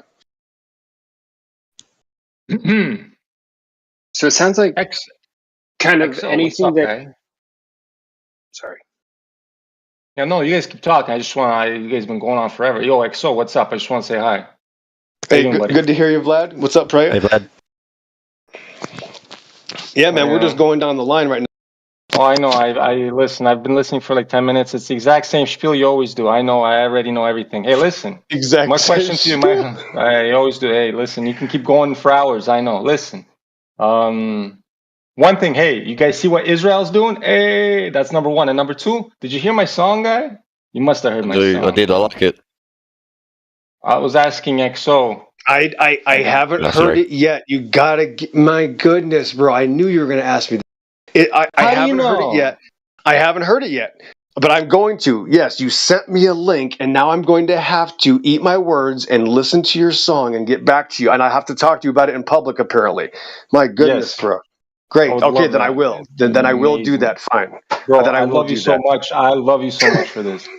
Thank you. I appreciate it. Well, there you go. Vlad likes to make music, and he's a musician. So that's the thing now. Yeah, hey, listen, from the producer, director, writer. Listen, from the shit that I used to make compared to what I'm making now, trust me, it's like night and day, I promise you. I apologize for muting you on the spot too. It's just you're in a lot of ban lists, so it's just habit. Oh, am I now? It must be the things I say, People don't like what I say. Maybe. Vlad, I'm gonna get back to you on this. Vlad, let me get back to this. I got to tell this young man here that the thing about I don't want to leave this topic talking about the great satanic deception and how there are many satanic evil groups of people, and that's my claim. And you were gonna say something about that. I can't. Yeah. What's your name again? Go ahead. Sundog. Sundog. Go ahead. Yeah. Yeah. It just kind of sounds like anything that is not in accordance to your kind of morality is just kind of being given this label of satanic. And I guess I'm just a little bit confused. Is anything that is in discordance with direct Christianity caused by Satan? Or can there be happenstances of things organically not necessarily understanding the teachings, or even hearing about the teachings that doesn't necessarily have to be satanic? Like, it just seems like we're labeling anything that is in discordance with your values and your view is satanic, but I'm kind of questioning that belief. Everything almost you see around you is satanic these days. I do agree with that, but I'm gonna elaborate though that I'm just talking about atrocities and mass murder, millions of people being murdered.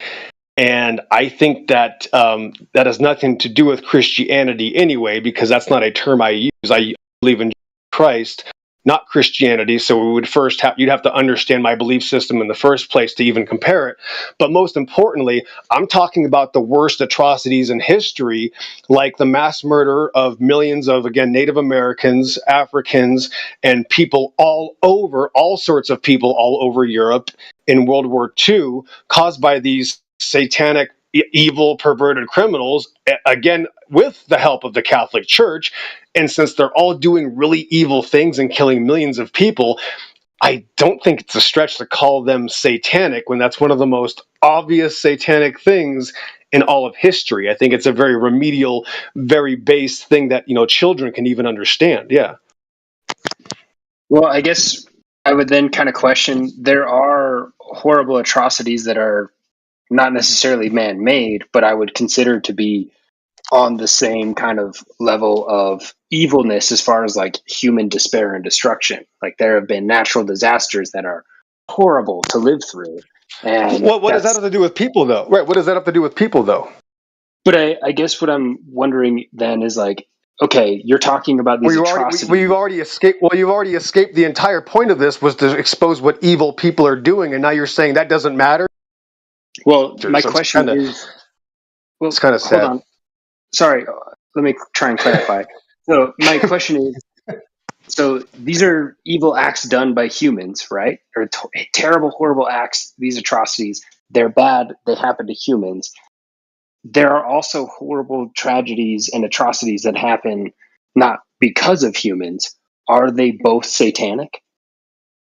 No, humans are the ones doing satanic things. Unless Satan himself is causing an atrocity personally, then it would not be satanic, because you would not hold the rules made for men and creation up against the creator. That would be very foolish and would be very cowardice as well. It would be like cowering from morality to say, oh, because there's natural disasters, let's not worry about the people killing billions of innocent people. That's pure cowardice.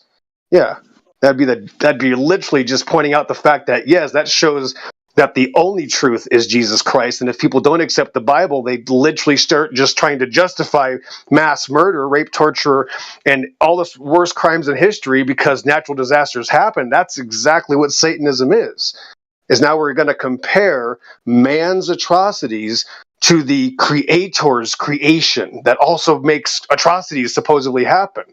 But actually, that was man's fault in the first place, because men. Oh, it looks like there's an explanation in the Bible, right? So we have a biblical explanation, but that's going beyond what we are responsible for. So we are responsible for ourselves. We are not responsible for the Creator. That would be absolutely ridiculous to think otherwise. Well, I guess part of my confusion is it seems like the Creator does have some responsibility over its creations, or it should, at least. That's kind of my thinking. So if we're attributing all of these atrocities to Satan, then like, why not attribute natural disasters to Satan? Because they all end in the same way, human despair. It's an awful thing to go through. But I just feel like it's a bit confusing to think, okay, these humans who thought they were doing things in the name of God, they were satanic. These natural things that just happened that ended just as many lives, that wasn't satanic, even though the end result was more or less the same, massive human suffering. Yeah, it's irrelevant because you can't stop the nature. What you can do is bring awareness of the evil, because nature is an antecedent of the definition of nature be evil, actually. So you would have to not blame the creation. You would have to still stick the responsibility of the fact that you have to monitor yourself, and it would be good to monitor the evil acts of other people to at least condemn them. And that's really the crux and the most basic, primitive, for lack of a better term, culture of morality that I think the basics should be accepted, just to have the basics of morality, not to be so crazy and evil to just, conquer lands, kill millions of people and justify it because now we have a world power and ICBMs as we kill millions of more people in places like Vietnam and, all over the Middle East, because that's actually evil, unlike tidal waves and tsunamis and volcanoes, which are actually there would be now a biblical explanation that's outside of the things that we can control anyway. So that would be irrelevant, because if we are a much bigger problem than this creation anyway, we would have to focus on the bigger problem, because the tidal waves and tsunamis are not all of a sudden going to different countries, conquering them, taking their land, using their people as slaves, and then saying that it's okay because of America. So it's just completely uncomparable in every single facet. So let me just say, I'm not disagreeing with you that, America has done a bunch of evil stuff. That is not at all what I am trying to defend or anything of the sort.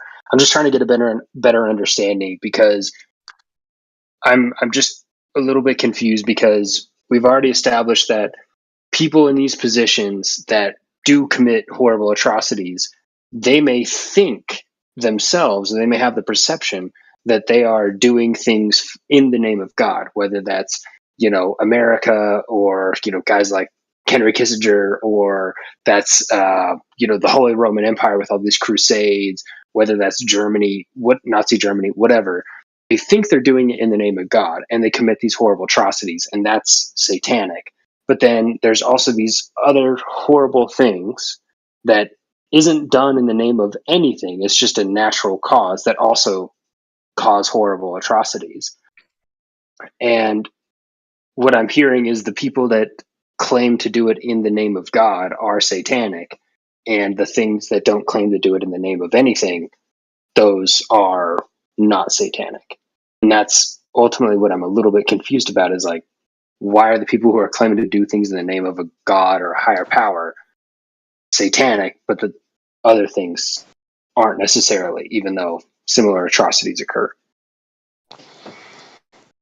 Well, that's because people are responsible for their actions, and the water in the surface of the earth, or the magma in the earth, or the water under the earth, and the sky above, those are not responsible for the actions and intentions of men. And those are the things that should be monitored in this creation. If we monitored the men, the natural disasters, that, as we call those actually might have been avoided. The natural disasters, as we call them, happened after the fall of men anyway. So men, yes, being satanic, being selfish, being evil, being lustful, being in self-worship, like all those evil weirdos pretending they're doing it for God. They're not doing it for God. They're just pretending. It's very easy psychological extrapolation. That's what men do. They pretend and claim, I'm doing this for a greater good. No, that's your own worship. That's your self-worship. That's your look at me, look how good I am, actually. They're actually called Pharisees in the Bible. Look what I can do. I can follow the law. Look how special I am. They're called Pharisees, Sadducees, Enochians, fan fictionists, maybe whatever. I mean, San Francisco 49ers, it doesn't matter. People are selfish creatures, and evil, lustful. That's just normal. And that's why we have to separate ourselves from the world. And then we become closer to God. And then things just start making a lot more sense. But if we avoid the reality at hand because we try to justify it by saying, oh, but God is also really mean if he is a God, then that's again just being cowardice and hiding from morality, saying, because God is also really mean, I can do whatever I want. I'll just believe in evolution anyway. And then, justify that evolutionist lifestyle, which is what a lot of people do. So there's no excuse. People will live however they want to, because whatever's going to suit them. If they want to worship themselves, they'll worship themselves, or they will repent and follow God. Those are basically the two options, and there's levels to each of those, but that's it. You got to be on one side of the fence.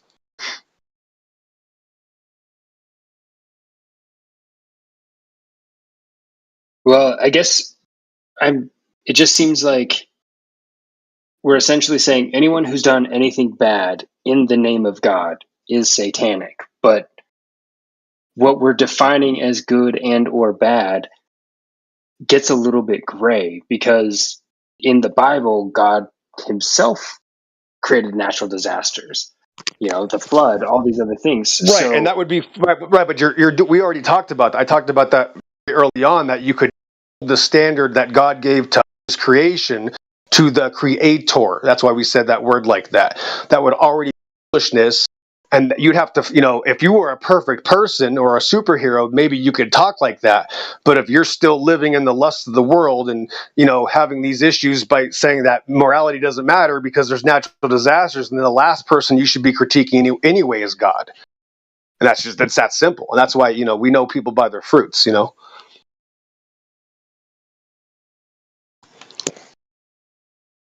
I mean, I don't think it's totally unfair to say, like, you can critique a creator based off of their creation, even if you don't fully understand. Like, I don't think that's inherently, like, you could say, I think it could have been better in this way. Now, I understand if you believe in a perfect being, that might be different, but I don't think you need to have a perfect being as a creator to exist or to have what we have. Like you could just have an imperfect creator, and you could have feedback or constructive criticism on how it could have been better. I don't think that's necessarily, unless that's what you're saying, is it has to be a perfect creator. No, I'm just pointing out that it would be foolish to hold the creator to any standard anyway. You can't compare anything, can't science the creator, you cannot measure the creator, you can't even search out the thoughts and intents of your own heart, let alone the mind of Elohim, and that's just a reality. That's why unless we humble ourselves, he doesn't even give us any information anyway. And that's why, professing themselves to be wise, they became fools. So people that are worried about their intellectualism will end up as Satanists because they want self-worship. They want their whatever, fame, fortune, riches, or of course their intellectual prowess, their worship. It all goes back to self-worship. And if people choose that, the creator has the right to do what he does either way. The creator usually doesn't let those people find out the truth. And that's why, again, the Bible goes over, and this is, again, not what this server's designed for. This is seriously off topic, and the moderators don't want me to talk about this for too much longer. Again, I'm just the guest here. But the creator is too special to measure. Jeremiah 31:37, thus saith the Lord, if the heavens above can be measured, of the foundations of the earth searched out beneath, I will cast off all my seed of Israel for what they have done. So the level of intelligence that the creator has and is beyond our understanding, Yod He Vav He, is so great, only a fool would try to question the creator. It's really that simple, because first we'd have to look at ourselves in the mirror and say, what have we done for the creator? And until we have an answer, why would I question God? Because he just continues to bless me and give me miracles because I don't question him. I just say, yes, sir. Or sorry for screwing that up. What else should I do? And that's it. That's all. I'm never going to question God. And that's why we all are going to have different relationships. So thank God we're all different people and we all get to have our each individual relationship with people. But because the moderators want me to, I'm going to point out that people have realized that this creation is not what the world tells us. So going back to this topic, again, I'm not a flat earther. The question will eventually come to you like why would they lie about the earth and the creation and the construct of this reality? That's going to be the next question that comes up to get, back on topic, and, we'll go down that road. But there's many close and easy and basic things that we can analyze here before we try to pick the brain of God, because I'm honestly going to tell you, I would never do that anyway. I would never challenge God because he is so amazing, and he's honestly, I can't even describe how amazing my Elohim is. So I'm never going to question him anyway. If that's what you want to do, we have to part as non-combatants, and we can't talk anymore because I don't want to be near anybody that does that. I'll just put it like that. So I'm going to talk about the basic, simple things that I can prove here. Again, talking about the military systems, lasers, rangefinders, radars, AWACS, J-stars, 120 millimeter cannons, railguns, all that nice boy technology that we get to play with. That's fun. That's real. And it shows us where we live, and it shows us that they're lying to us. So that's kind of what this server allows me to speak about usually. But thanks for having that conversation about God. Because yes, again, all the glory goes to God. And that's why everything I'm going to do, I'm just going to give the glory to him. I'm never going to question him. And again, I'm not claiming I understand God. No. But what I will do is I will say yes to him. Guaranteed. Yeah. At the risk of going off topic again, if that's not what anyone else wants to hear, totally fine. I'll mute myself. But I am just curious, is it possible for a human to imagine a world in which things were better?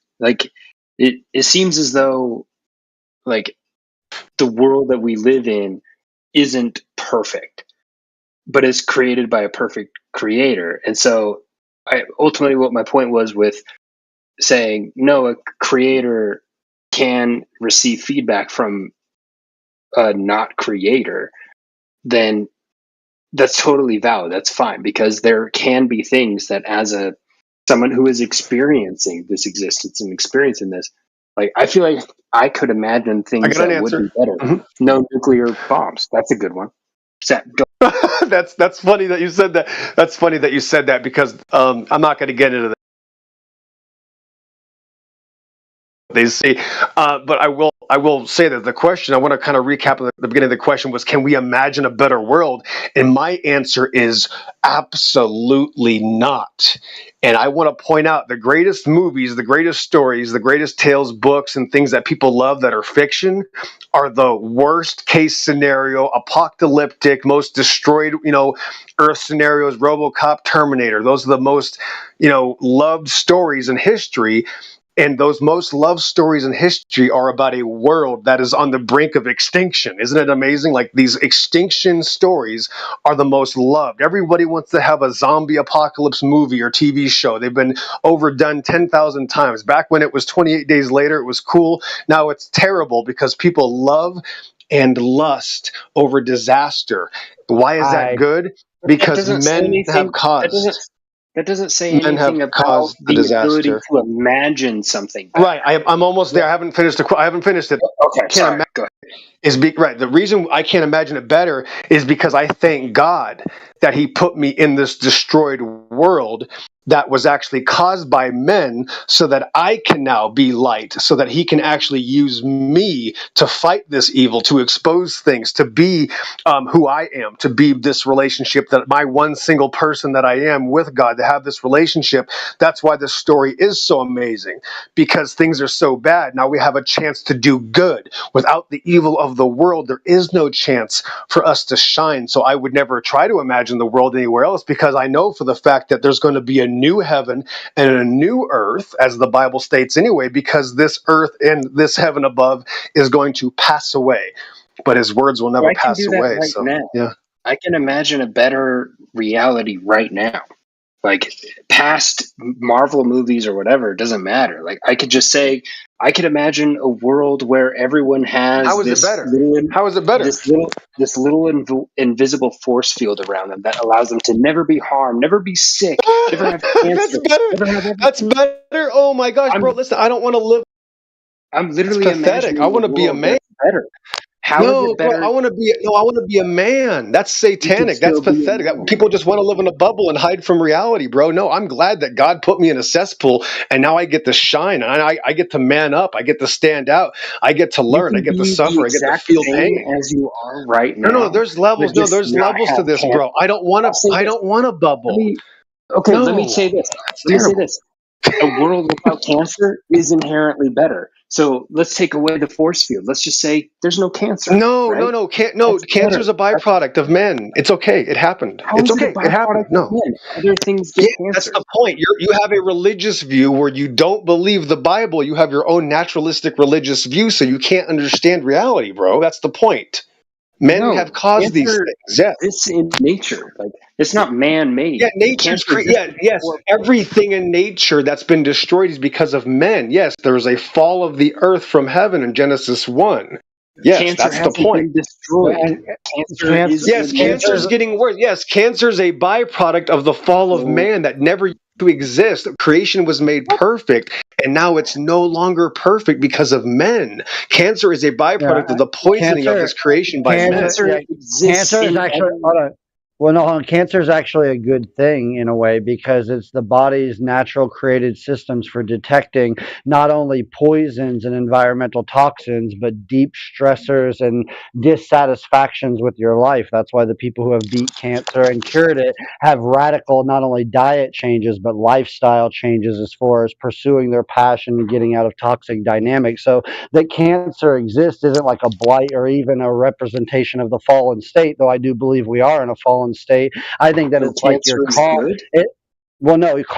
Cancer is like your car flashing lights on it that shows that there's something fucked up and you're driving it wrong or putting the wrong fuel and you need to fix something in it. So if we didn't have cancer, we wouldn't have the chance to fix something before we self-destructed. No, you guys can continue. You guys can continue this, but I don't want us to get dinged for any medical misinformation or something. So just use like vague terms or something like that. Don't be specific with your medical terminologies, I Well, guess. this isn't specific. This is more like an analogy to a car. I'm just saying that it's an immune system response to environmental toxins and stresses. I don't think that's medically controversial. Yeah, but I just don't want us to. I'm just saying I don't want us to get. It's gonna lead. I'm not It's telling gonna anybody. lead. I'm not telling It's gonna anybody to lead. heal cancer with crystals or anything. I know, I understand that. I'm just saying this kind of conversation usually leads to, further details of, certain things, and I'm just giving you a heads Are up you a to just medical kind of keep professional? it vague. Yeah, are you? Are you asking me or him? Yeah, are you? You, yeah. The little brown shirt here. Curve searcher.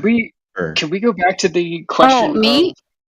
Yeah. It doesn't matter whether I'm a medical professional or not. I'm just telling you guys to change the subject or keep it vague. So I appreciate it. I agree. We kind of got too into the weeds of like the medical side of things, but like the point that I was trying to make is I can imagine a world without cancer. I think that world is better than the world that we live in right now. And that contradicts the point that the guy who left was trying to make. So I'll shut up now. Well, That's because you're a scientific materialist and a He'll come back. technologist, right? That's okay. To Steelman his He'll point, I come think back. what he would say. Yeah, to Steelman his Sorry, go point, I ahead. think the position he was making there is that a world without cancer is nice, but we have that potential to do that. It's because it's a result of man-made decision makings and things like that that we can alter. So it's actually a good thing to show that we can rise to that challenge and solve the problem ourselves. I don't really think that's what his view was. It sounded like he was saying like a world without cancer actually wouldn't be better than the world that we have now because it was created by God. Like this is the best. That's kind of what it sounded like. Well, here's the I thing. think the He's not. metaphor he was saying Well, about like the crucible. I think. hold on. Excuse me. Yeah, no, I'm just saying. When he comes back, because he usually has internet problems or whatever, so he goes in and out. But when he comes back, you can continue that specific conversation with him because, Tiger, you can make your own point, but I would rather you not try to make other people's points. I'm not trying to make other people's points. I'm saying I agree with it and saying what I took from it. Why are you so like a controller of the conversational flow? How am I being so incendiary? Because first of all, this is a 24/7 flat Earth channel. It's not about cancer or other medical stuff that you guys are talking about. I'm just giving you guys pointers because we don't want to get this is being streamed and we don't want to get dinged for medical information. That's all. Yeah. Don't get Flat sensitive. Earth has to control the narrative, right? Because if you go again, right, if you argue for a round Earth, right, you get muted usually. So Okay, well let's not do this. Let's not do the globy salt right now. My main point is that the metaphor of the crucible of that whether or not challenge in life exists as a positive opportunity to prove what we are on a better level, I think is what I took from that and what I also agree with philosophically. So well, while there flat are these earthers aren't challenges interested in that. They just want to know if the Earth is flat or not, right? Which is obviously not, but we can get into that later.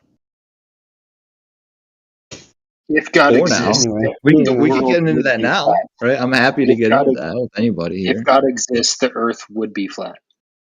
That's my argument. Yeah, like every creation myth and story and religion throughout the world before the Enlightenment and the heliocentric hoax. Yeah. The Flat Earth live stream. I like it. That's awesome.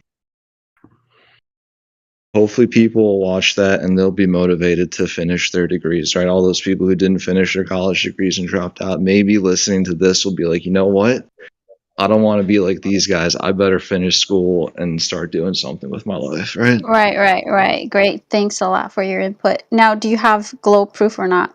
I know you said it's a badge of honor to be muted. Do you have So I know non-globe you're proof? trying to. I know you're trying to stuff you're so that you trying can to get frame muted, so that you can have your little conversation. win and go back to your little Not a buddies and win. say, It's "Ooh, not a win. I'm not trying to I got win. I muted don't from the want. Flat Earth channel because they're so There's nothing stupid." to Yeah, win we here, get right? it. We get it, bro. We get Are it. you sure? We get it. Yeah. So you want me to not Now, talk, right? You don't want me provide. to talk about the shape of the Earth, or you do? I actually would prefer you not that you don't talk at all, but since you're Oh, here, okay. go ahead and tell us about your proof. Well, am I going to get muted for giving my proof? No, that's why I'm Well, asking. I want to see. I want to see this guy's Hopes. proof. Hopes. So okay, so here I we go. want to see this Yeah, guy's proof. Let's do this. what's your best I have combo? the Huh? right. I have the right to posit the proof in a way that that aligns with my logical system, right? And then you can disprove my logical system. Yeah, right. If you then have an issue with the logic, then I welcome you to point out a flaw, right? Go ahead. So Show me if the you curve, my guy. so if you frame something as, you know, prove to me that this is the case, right? You have to prove something to me, right? So you're saying that we exist in either a round Earth. Oh my God! The sophistry starting. You guys hear this? It's not. This guy It's can't not. fucking It's go. not. This guy can't go straight I to knew where I the was fuck going to is get. the curve. can't. No, buddy. I Nobody's knew he fucking was going to anything. interrupt me. I knew you were Your going to interrupt me. You see, sophistry this is always bullshit, happens. bro. Dude. Eggshell You always is interrupt people in the eggshell middle doesn't of their sophist like that. sentence. No, shut the fuck up. Nobody's talking. You You're middle. interrupting me. You're interrupting me now, eh? I'm You see, telling this you, is no what it's like on the sophistry. server. No You just sophistry. Hey, interrupted listen. him. You You interrupted can't even. him and No, now you're no going. sophistry. You No can't even sophistry. put Where's the forward curve? certain Where's the curve? I don't want logic, right? hypotheticals. I want no bullshit. Where's the curve, my guy? Okay, so when Where's the you fucking curve? is this how you guys talk about? You just swear and yell? Buddy, Is I don't need no we're fucking having a sophistry conversation again. about science. You're a Calm fucking down. troll twat. Now Calm show me the down. fucking curve. You're not winning anything. You're This a isn't troll making you look good. twat. I don't give a fuck. I look bad in the flat earth community and in the globe earth. They all fucking hate me. I don't give a fuck. Where's So the then curve? what do you so Where's so the fucking I'm gonna curve? turn you down then because Well, this let is me turn you totally down too. Because unproductive. I don't need the sophistry. Mute this Okay. motherfucker.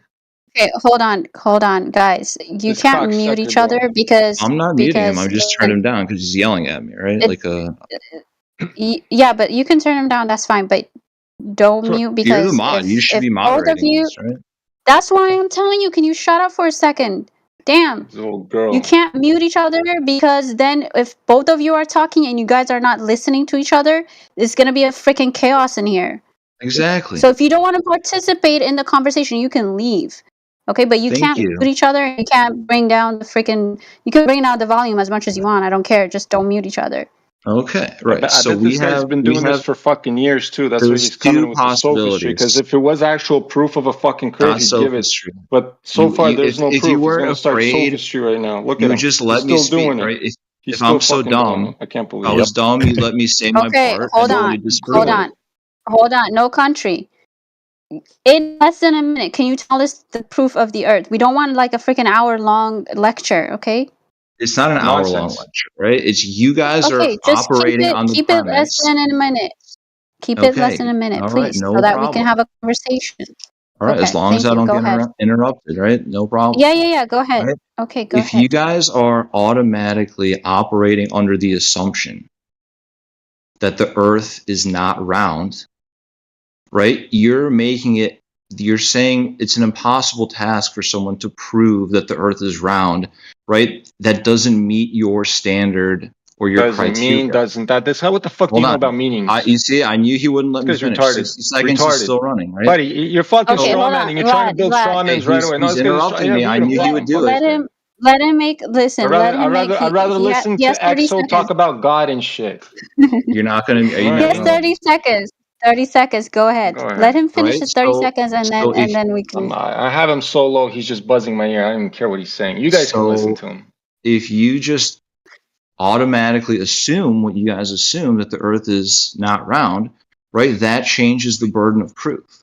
You have to, in order for you to even be receptive to the opposing side of the argument, right, is to put the positions at the same level. You'd have to say that we live in either one world or another world, right? There's only two options, right? We either live in a world where the Earth is a sphere, or where the Earth is not a sphere, spheroid, geoid, oblique spheroid, whatever you want to call it, right? So there's only two states that the Earth can inhabit, right? It can only inhabit either sphericism or non-sphericism, right? So I ask you. Okay, dude, right? your minute is up. Okay, well, I mean, I'm still making my argument. If you want me to finish, I can. But like, you just have to at least. On the server, I always hear people, right? They're not even willing to, right, have the argument, right? They're just angry before you even start. Right? They just yell at you like that guy did, and like they shout you down. So, if you operate under that premise, right, it's very easy for me to use examples of, for example, star trails, okay, of other celestial bodies, of actual physical, visible, right, human visible phenomena that I've never heard anyone here explain in the context of a flat earth or non-round model, right? So if somebody here wants to explain to me how it's possible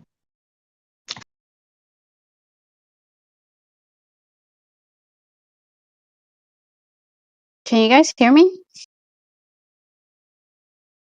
Yeah, I hear you. Yeah, I hear you. God dang, dude, I freaking lagged out when I was about to mute him, and I had to hear his. Anyway, your wish has come true. No country, you have been muted. You may leave now.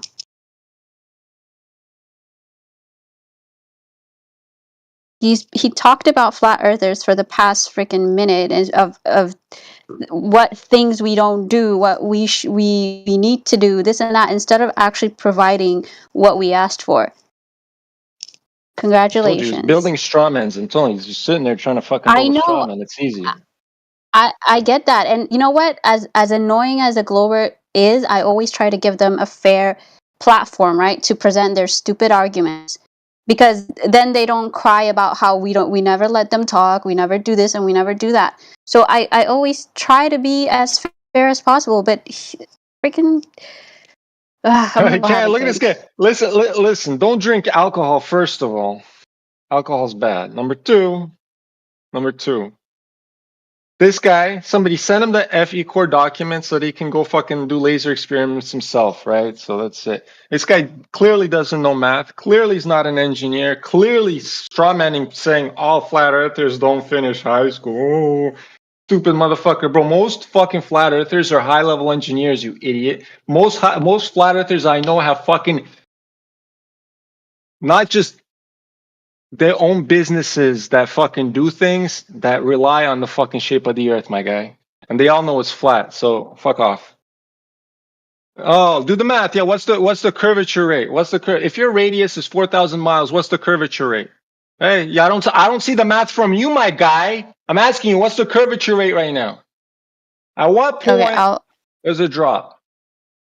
At what point does your ball start dropping? No, let him type. No, fuck him, guy. I'd rather. Hey, Eggshells, unmute yourself. I want to talk to Eggshells. Eggshells. No, hold on. Let me talk to I was gonna unmute this guy if you wanted to talk fuck to him, this. but No, I don't want to. No, All he's a right. straw manning asshole. He's gonna lie. I'd rather have fucking Eggshells do sophistry because he's better than that. Eggshells, I'm gonna shout even louder at you. Eggshells is afraid of me now. All I want to do is Eggshells. Hey, Eggshells. I don't even want to argue with you, my guy. I just want to direct you to Eggshells. You listening? I want to direct you to my new song that I've created. It took me a minute. I hope you like it. Eggshells, please go listen. I just posted the link in the chat to my Rumble. Eggshells, please have a listen. Thank you. What do you mean sometime? Do it now. It's 4 minutes. Come on, bro. What about the star paths? No country for old men. Just so you know, I'm an electrical engineer. My level of math is fucking way beyond anything you fucking comprehend. Just so you know. Number two, you still didn't provide what rate of curve is your ball going at. See, all you have to do is type it out. But you're too fucking stupid to even do that. Don't unmute them. Type out at what rate does your ball curve? Tell me that. Oh, guess what? You don't have it because you're stupid. Math. You don't do math. You fucking Globers do not know math. That's the fucking problem. Stupid fucking Globers. My bad. What kind of engineering do you do? Electrical. One of the hardest ones, yeah. Nice. Do you have a That's sick. degree in it? I have a diploma that says my name with electrical engineering beside it. Yes. Why? I was just making sure. What the fuck? Buddy, you want me to test you? I Okay, don't give know me a shit fucking. unless it's in like Okay, cool. programming a little bit. Like Okay, programming and or gates. You know what those are? yeah, kind of. Oh, okay. So you don't know shit. All you do is fucking No, type libraries and fucking C++. You use other people's fucking works. Okay, I mean yeah, congratulations. You're a I know what software an engineer. yeah, no, I know what an OR gate is. It's like if So one is if I ask you, true. if I give you a logical problem, like if we're saying one and or one, what's the answer to that? Okay, so like here's what I kind of do, right? Oh, hold on. One and or one? You mean either one and One and or one or one. Yeah, I'm bad. I missed the one. One hold and on. one or one. What's the answer? Okay, so here's the thing. I don't deal with low level stuff, but one and one. What do you mean low level? Hold on. What? One and Well, it's, one or one. one and one So or one one and one is is one. one, and then one or And one is one. is So that one. would be one. That's it. Easy, right? Like We can go higher level. No, we can go. But it's just simple, just so you're understanding. That's just basics. That's just understanding how you're fucking ones and zeros. Binary is the most important thing. Yeah, man. Binary is very important, especially when you're starting to fucking solve. Do you know what MASM is? Assembly language is? no, I don't deal with assembly. Like most of what I've ever done is just in Lua or yeah. Okay, cool. Well, that's what I'm saying. When it comes to engineering, you have to know fucking the basics, right? Right down to the ones and zeros, bro. I literally wire wrapped a motherboard from scratch using an Intel 8088. You know what that is? Oh no. Literally fucking wire wrapped the fucking motherboard together completely from scratch. Intel 8088 processor. It's the old school processor where you have to fucking program it and flash it in fucking assembly. Whoa. 88. Easy there. Okay, so that's way over you. Okay, that's fine. Fucking ones. Anyways. I mean, There's no country, you can strawman all you want, buddy. I'm just talking about one little subject. If you want to go into other things like how fucking we find curvature rate on a ball, no problem. That's actually high school math. You don't need engineering level math, you stupid motherfucker. Keep typing. And most of what I've been taking interest in, because I don't do it professionally, is making sure that client and server data are synced, in like game servers, because you can't constantly be passing data between them because it takes up too much bandwidth. So, Sure. Or Oh, yeah, I know. I understand. You're in the software development side, which is a beast of its own, which I commend you for doing that. But that means you should. Are you a flat earther or a glober? I consider myself a glober. Okay, so but why would you think it's a globe? Oh, it's just what I've been taught. I'm you just guys kind of see here to like lurk. Did you guys see Elon's rocket Do you want me to explain to you why we know the Earth is flat? I'll pass on that for now because I know I'll hear that casually in the conversation. I don't think I can engage in a debate or anything. No, you don't. It's not a debate. I'm gonna tell you why it is. I don't debate. I tell people what it is. You want to take it or leave it. I don't give a fuck. You know what I mean? I'll pass, but thank you. But then why are you here? That's the whole point of this conversation. I'm just listening to Well, right. Well, I'm gonna tell you when you listen. Do you want just say yeah, sure? Tell me why it's flat. Sure. Okay, so when we take a laser, you know what lasers are, right? Not real. I know what it is, but I don't think I'm seeing it the way you see it. I just kind of see it as like a red dot. What? Oh. No, what do you don't think the laser's a ray of light coming from one point outwards? A straight ray of light? Oh, okay. Is that not what a laser is? I see that. I see that. Okay, so if you block that ray of light with a physical object, what happens? Is that laser going to pass through that object, or is it going to get blocked? It's gonna get blocked. Usually, unless it's like an opaque-ish or transparent or the word is. Sure. Then there's refraction. We can get into all that, but it doesn't really matter. Lasers are generally going straight and right in a straight line, right? Yeah. So here's the problem: we put high-powered lasers over a large surface of water, very large. We're talking about huge. This goes into all the military stuff that Exo was talking about, also with like laser guiding systems, rail guns, and shit that shoot like 100 miles straight. Right? What happens is there's no curvature, my guy. Over no matter how far the distance is, there's no curvature. Nothing's curving underneath. Right? So if the laser's going, it's shooting off like 2 meters off one side, it's hitting a target 2 meters on the other side, my guy. You know what I mean? Mm. So there's no curve underneath us where there should be. It's actually 8 inches per mile squared. That's the little formula. It's an approximation. We can go into the quadratic equation that you need to fucking solve it, but that's irrelevant because the approximation is more than enough because we're not measuring over fucking 3,000 miles here. Right? So every mile, it should dip 8 inches. It has to because the radius is fixed, right? Your ball doesn't warp. Right? Do we agree on this or not? Yeah. I'll keep this information in mind, but personally, I've never seen the experiment done.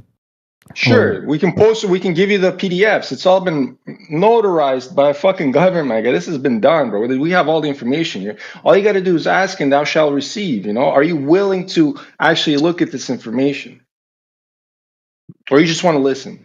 Because we can give you PDFs, a 128-page document that fucking tells you where these guys went, took a high-powered laser on multiple different lakes, multiple different locations, multiple different times, different temperatures. They did all of the variables possible. They fucking included in these observations. Would you like this or not?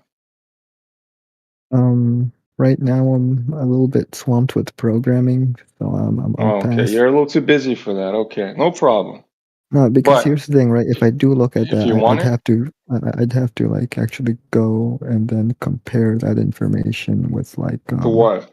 with the the popularly known curvature of the Earth, and then I have to make sure that the two pieces of information contradict at one point or another or don't line up, and that would take time. Hey, Eggshells, did you listen to my track, bro? You must have listened to it, bro. There's no lyrics in there. It's just I know there's no lyrics, but do you want lyrics?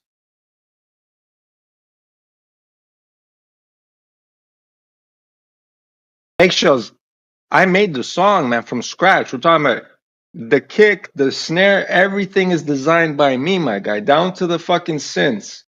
That's what I'm trying to tell you, bro. Do you hear the quality?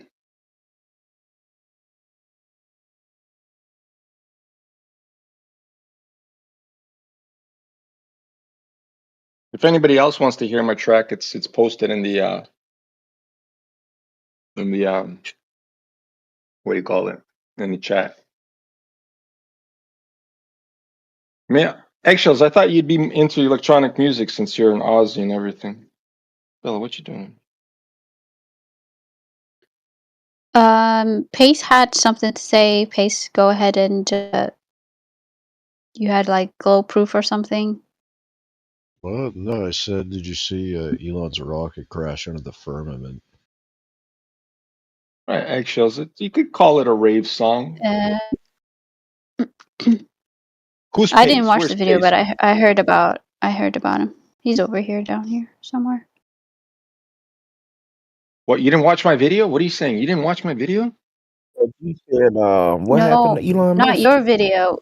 The Elon Musk video about his What ship happened to him? exploding, supposedly. I don't know. Elon Musk I is didn't a watch it. fraud. Another fraud.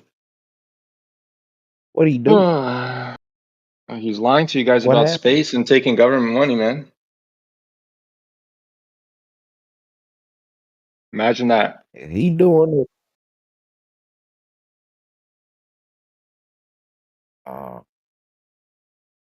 He had a rocket or something. See, if Eggshells says, because Eggshells is a staunch Glober, he hates my ass, right? Because I yell at him all the time. If he says that my song is a good rave song, I think I made a good track. You know, because he would never say it's good. But there's different types of raves. It's more of a got deep house. house. It's more of it's a deep house. It's not like one of those really Oh, it's no. not. It's a House is deeper not. house.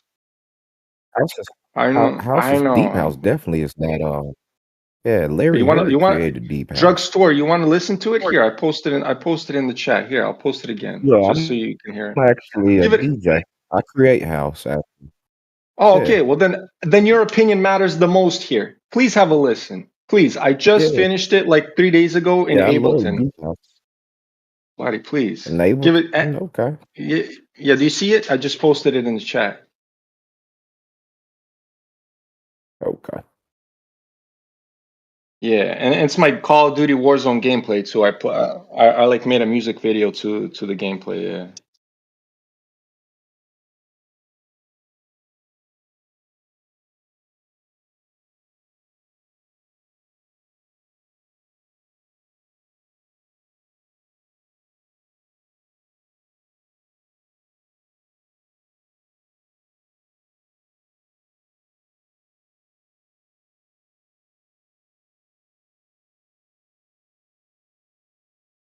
You know, every time I'm in the chat, Eggshells become a flat earther right away. Isn't that funny? Eggshells, why is that? Yeah, I think he's conceding that it could be a big ball. That's how I'm taking it. That's the worst. That's the worst of the worst, you know? You can tell these guys, yo, take an odometer, right? And you can measure pretty much large bodies, large masses of land by just fucking using an odometer in your car, bro. You know?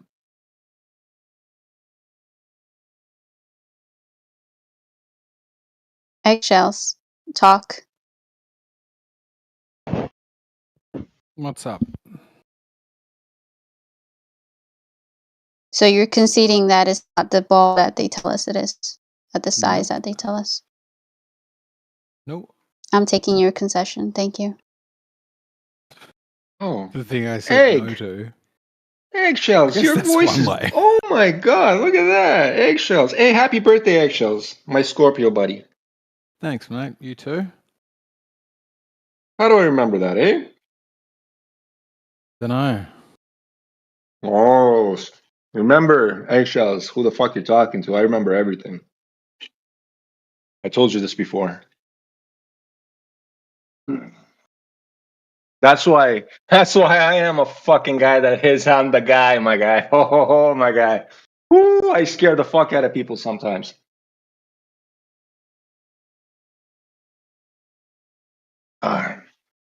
Especially these globals. So, What's up? no, because what Eggshells said, I put that the best flat Earth proof is debunking the globe, and he doesn't see it as the best proof, even though we have debunked the globe. He's saying it could be a big ball. Point I'm making is there is no, unless there's some hiding under a rock or that I'm not thinking of, there is no flat Earth evidence that even if assumed to be true, debunks living on a ball. All it does How can you is attempt say to that, debunk bro? living on a particular size. Yeah, you know, I have said this before. If you just according to the what is it called, the black swan photo, right?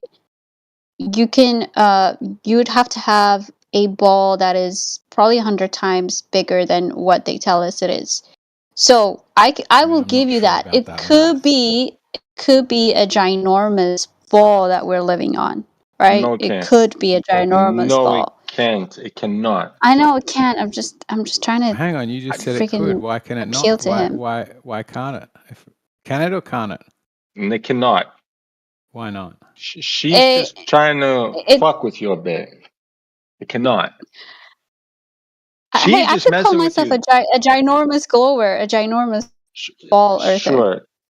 But then let's say Canada would be a different size, America would be a different size, Australia would be a different size, the flight paths would be a certain time that wouldn't be the same, you know what I mean? So like everything in reality would change if you were actually living in a big fucking ball. Eggshells, please don't start this, man.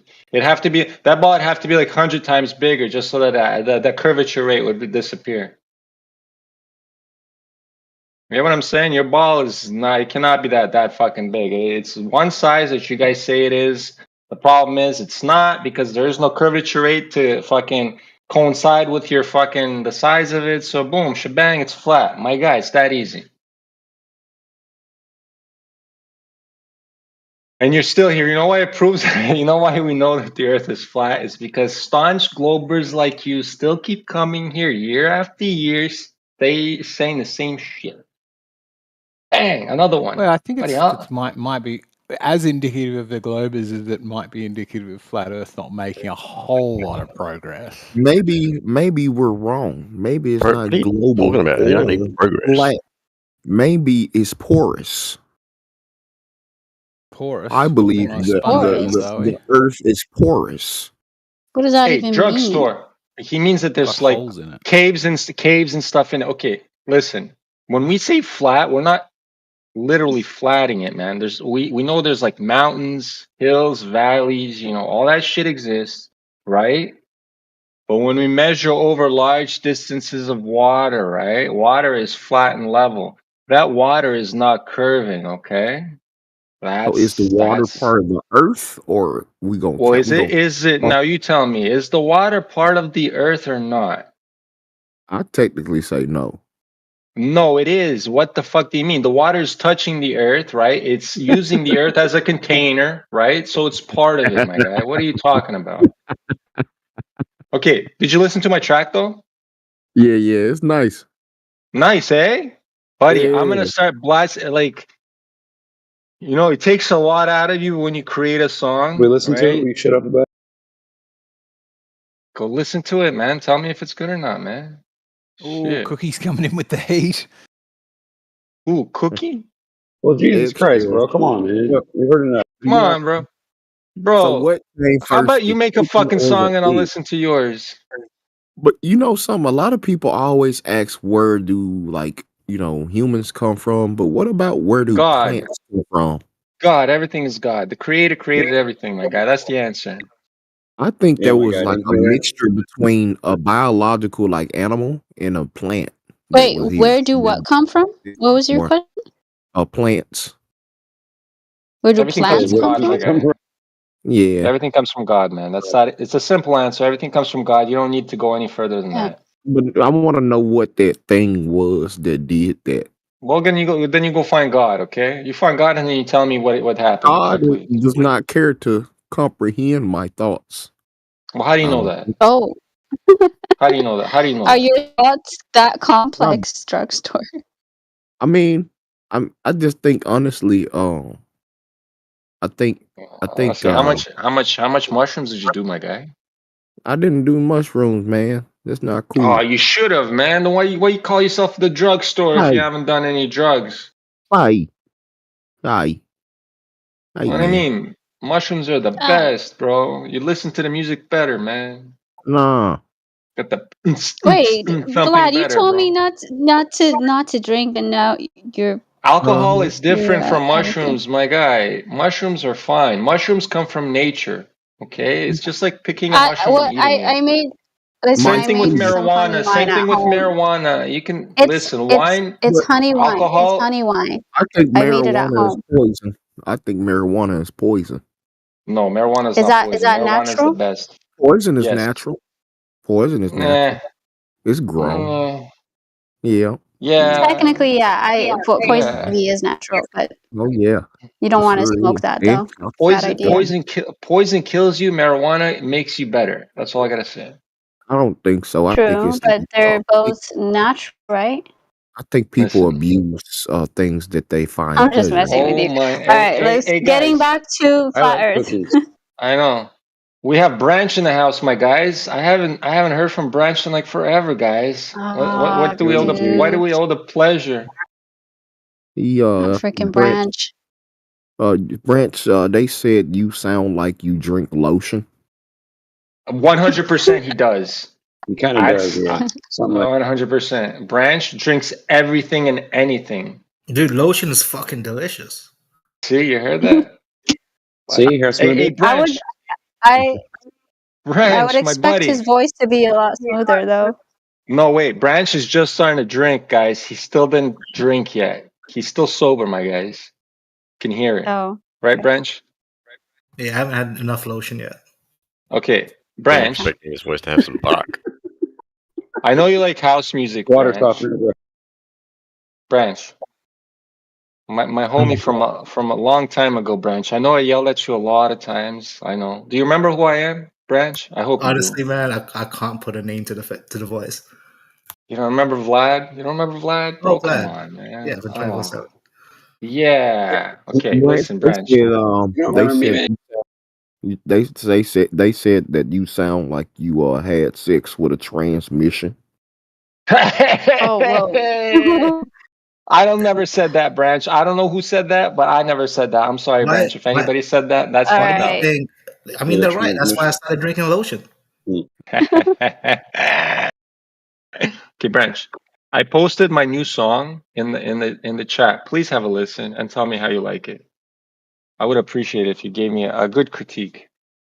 Be truthful and honest. Okay, here, I'll post it again so you don't have to look for it. Here. Please. All right. It's Penelope. Penelope. That's a cool name. There's a girl at my job that's named Penelope. I think she likes me. But like the thing is, she's 19. I don't want to, like, I'm 27. She's 19, and that's kind of, pushing it. You know what I'm saying? What? Why is that pushing it? Well, you think? Well, Penelope is Do you is think that would be like a very lovely lady here, that's a girl's name? but That's fine to some people.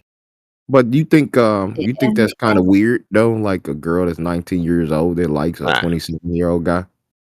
Or am I tripping? why is that Hey weird? man, I've seen a 19 and 20-year-old girl with 40-year-olds. Yeah. Yeah. I mean, I talked to a 40-year-old before.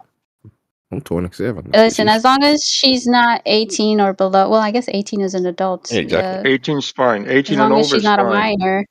Okay. Yeah, should be fine. Well, she gonna What's up give in me Arkansas? yeah. Somebody Also, when Let's you keep it PG though. Okay. I'm only when you kidding. get like I'm only kidding. 35, her age is not going to matter so much either. True. The gap will diminish. Yeah. What? It's not as you get older. Yeah. I noticed that too when I got out of high school. Like I start you have to become more aware of a girl's age as you get older. You learn that. Oh, I'm getting a couple likes on my music video. Hey, whoever puts likes on my music video, I appreciate it, man. I really like that. You gonna pay us? You welcome. No, bro. You welcome. Did you put a like, Monster? No, you didn't. So shut the fuck up. I didn't look at it. I didn't look at it, bro. Okay, well then don't. I don't want you to. Okay, you don't deserve it. Fuck you. He's trying to communicate to us. I love you too, buddy. Yeah. Yeah. I like the music. But It's Branch, nice. see, Branch told me I think it's I like you nice. better See, than Branch myself. said it was nice. Branch said it was fucking nice, bro. See? And the Branch is a Glober, man. See, if Globers are telling my music is good, that means something's up. I'm gonna start making more of it, you know? Yeah, it might mean that something's up. Branch. Branch, thank you. Have a beer and listen to Hold it. on, It'll hold even on, get better. guys. Hold on. I think Penelope wants to speak. Go ahead. Okay. Just wanted to say hi to Vlad. Oh Vlad. shit! I know who this is. I know exactly who Penelope is. Hello, Oh man, I haven't Penelope. heard you. I haven't heard you in so goddamn long. Penelope. Is it Penelope or Penelope? Nah, it's not Penelope. She has a different name. It's the only one, the only crazy. Yeah, Ildiko. I just wanted to say hi to Vlad. It's been a long time, so It hi. has been a long time. My Glad Pisces you're friend. I'm I'm not mad really now. back. I come in and out sometimes, you know. Until the Satanists come in, then I have to run, you know. You should come back more. I'm a You should come Satanist. back more. I like to listen to you. Oh, I like that. See, I agree. see, I like that too. How's it been going? How's it been going? You see my icon? Oh, you're getting rich on the bitcoins. Hey, you listen to me, eh? Congratulations. I'm so happy for you. I'm so glad you listened to me. Thank God. You're gonna get even more. Trust me. Soon it's gonna blast off. I promise you. We're on the brink. It's gonna Oh, like I know all 10x. about it now. Oh, thank you. Become an Thank God. expert. See, I knew you would. Now you have to send me some money over. Hey, I'm just joking. let me Don't worry. earn it first. Wow. Yeah. And I'm as just soon as CF joking. gets approved, we'll be Oh on yeah. that train. Oh, we'll be all on that train. The choo-choo train to fucking wealth. That's it. Yep. No more fucking around. I might actually come down to Florida just for fun. I can give you Chick-fil-A Oh, on Sundays. Beautiful here. All I can say is run. Little shorty, I can get you All right, well, Chick-fil-A on carry Sundays. on, gentlemen and ladies. Little shorty, I can get you Chick-fil-A on And I Sundays. hear you, Ildiko. What is this Jesus thing that y'all put in the chat box? What is this? Why did you do that, Basil Bub? And why is your name Basil Bub and you showing us Jesus things? All right. He Yeah. left. Don't worry about him. Well, why did you just Drugstore. conclude my What thought are process? Why did you feel the drugstore? need to conclude my thought process ginormous? How dare you? Listen, do you think the Earth is a globe or flat? We already said it's porous. He said it's porous, remember? Porous. Is the surface porously globe? Yes, Globular? it's porous. It's a globular porous. No, okay. This the question you should ask him. I don't know how to ask Drugstore. this. Are you floating in space or not? I don't know. I don't know what Okay. time and movement is. I don't know how to interpret it ultimately. Okay, so you're agnostic, right? So you don't know if it's flat or round. I mean, we don't know. Well, I know it's flat, my guy. 100% I know it's flat, my I mean, guy. I know the moon is shaped like a circle to my eyeball. Yeah, but that's not a You ever seen it? sphere, right? I don't. Yeah, it looks like a sphere. It's not a sphere, though. No, man. The fuck you talking about? It's a circle. It's not a You got a sphere. picture of the moon right there. Yeah, I'm looking at the moon. It looks like a half moon right now. It's a 50% moon, my guy. It's not no circle now. Where does the crescent come from? Well, what exactly? That's God can answer that question, not me. It's not no NASA stuff. Hey, buddy, I can show that same crescent. That same crescent's gonna be. Listen, that same crescent. I can show you a picture where the sun is up in the sky and you have a crescent moon in the same sky. Now tell me, how's that happening? What? Where the sun is directly shining at the moon, but you still have a crescent moon. The crescent. Maybe it's YouTube. You can't get a crescent unless it. I mean, if the planet is flat, you can't get a There crescent. there's not a planet. First of all, never said anything on the fucking planet. I know it's not a space floating disc. It's none of that shit that you think it is. It's a orb. It ain't no orb either. It is an orb, man. No, it ain't no orb, man. I don't know where you. man. I don't know. We I don't see know where you get that orbs orb all from. throughout nature. It's the Listen, Fibonacci. listen. Yeah, the Fibonacci. Here, what do you know about Fibonacci? maybe Yeah, gas. I'll send you. Maybe water vapor. I'm gonna post. Listen, guys. Here, I'm gonna post something for you guys. I'm gonna post a couple things actually. Okay. Oh, no, first not thing I'm again. gonna post. No, it's not music. This is actual flat Earth evidence. Don't worry. The And this is what I do. ratio. This is what I do. This my observations in real life, my guys. And here I'm gonna show you something. Let me just get on my phone real quick. Let me get on my phone real quick. I'm going in this chat right here. Where are we at? Where are we at? There's so many channels in this thing. Okay, there we are. So when I You go ever into the looked at chat, yourself? I'm gonna post a picture, right? Oh, you guys, this is my first. This has nothing to do with anything. But you guys see this? I was walking home, right? See the size of that Oh, that's goddamn nice. moon?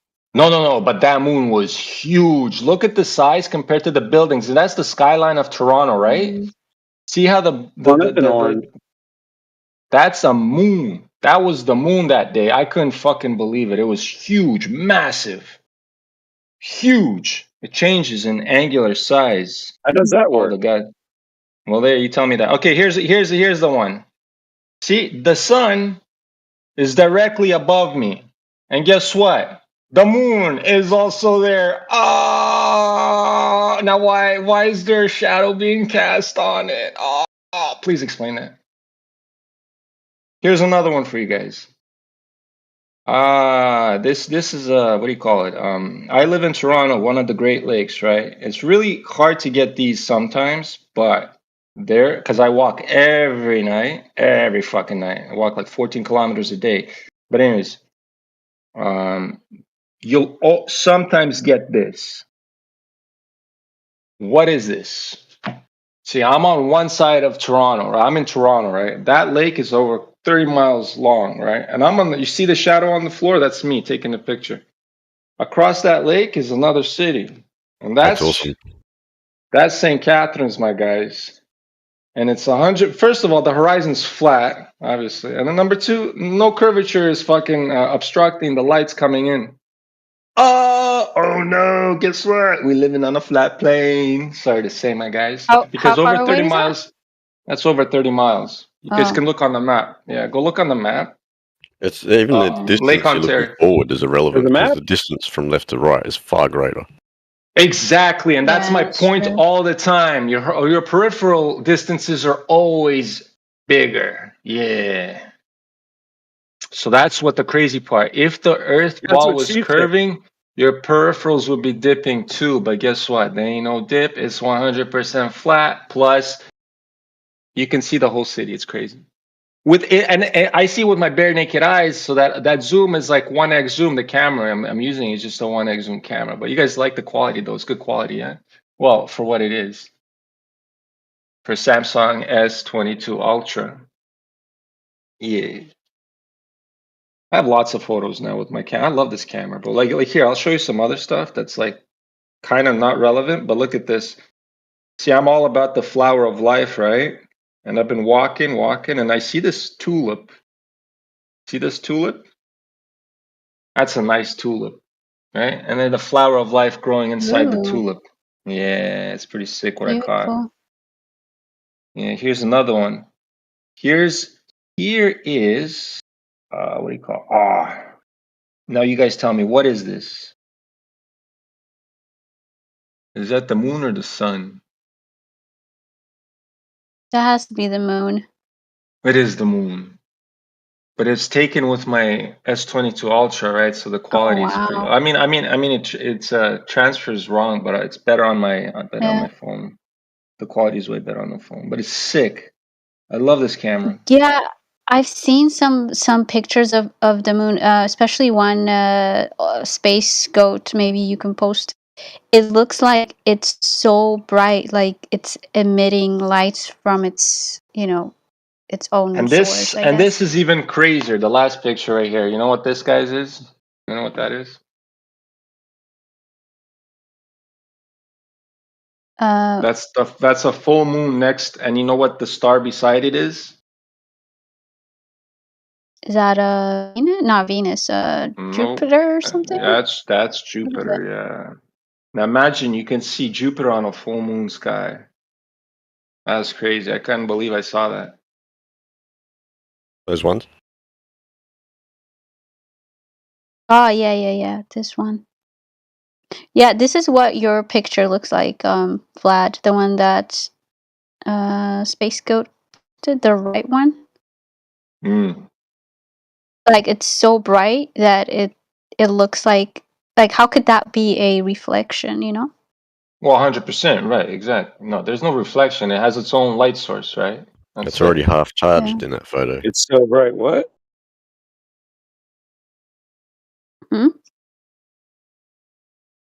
It's so bright. How can it be reflecting the sunlight?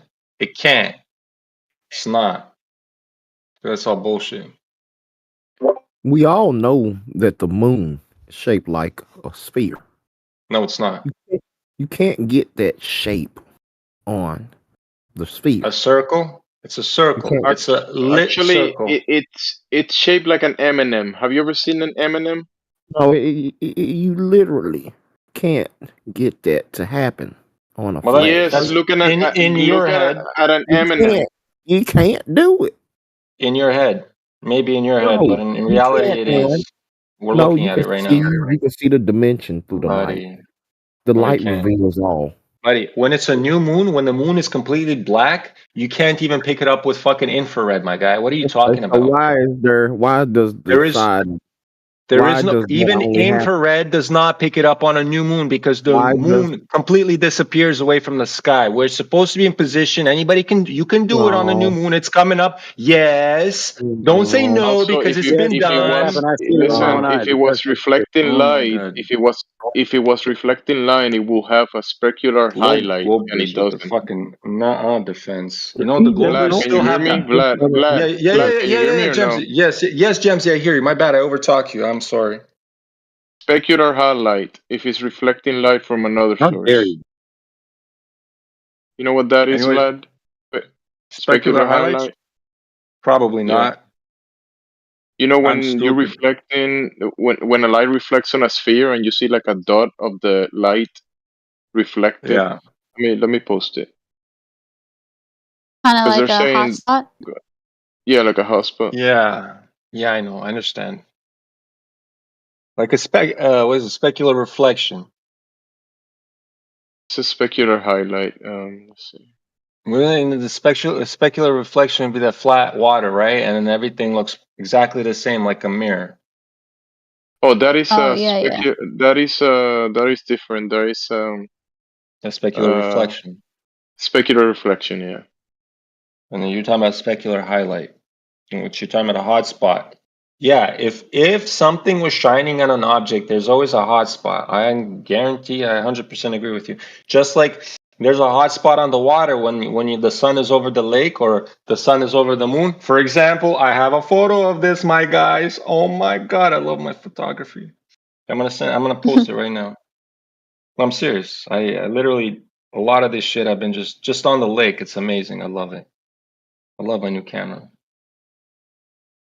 Yeah, I'm gonna put it down, and then these Globers can explain to me why it's like that. They can try, but whatever.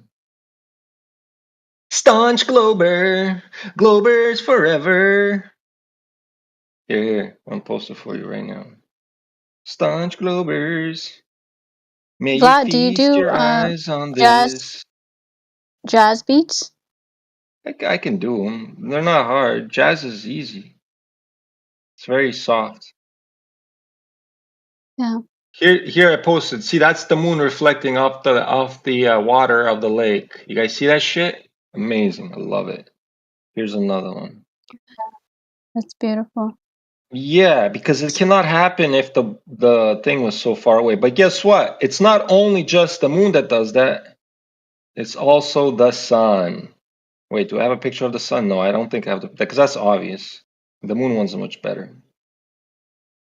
But guess what? The reflection is the same for the moon and the sun, right? That means the moon and the sun are in relatively the same position. It changes from time to time, seasons, season changes. I was just reading about this experiment. You Who should buy is very spamming this powerful. text? You should buy a Pace. very powerful The way to laser, do that is and alter streaming because this is you should attempt this experiment. Yeah. Who is this guy? Whose mans is this? You should buy a laser, and you should try this experiment at Oh, the is this Bonneville a salt Glober? flats. I don't know. I've never. I don't know if it's flat or round, but I think that this I would don't be a want to pretty listen good to this guy. I have experiment him to try. low. I think this would be a Yeah, good you can't. I don't experiment. think you can hear him. Hold on, Pace. Can you hear him, Vlad? Well, for some reason I have him low, so I might have had an altercation with this asshole before. Let me hear what he's trying I to don't say. think I've Because ever what he been here posted before. on fucking in the chat is already stupid. So I don't care. I don't want to bother with this guy. It's stupid. Why is it stupid? Dummy Glober.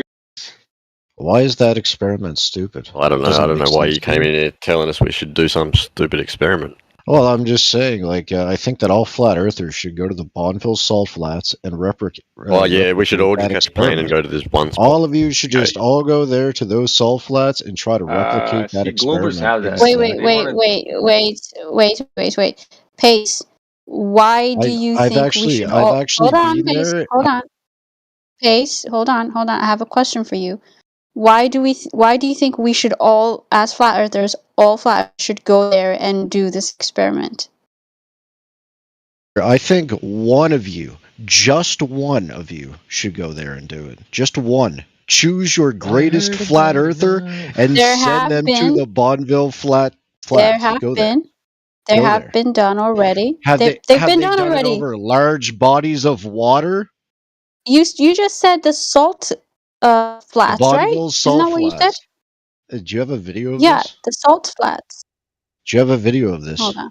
Hold Do on. you have a Hold on. video of Calm them down. doing this exact experiment in multiple directions? Hold on. I'm gonna try to find the salt flat laser experiment if I can. Tell why you Is it done level to the ground, or is it done with a heightened camera Wait. Hold on. tripod on a table?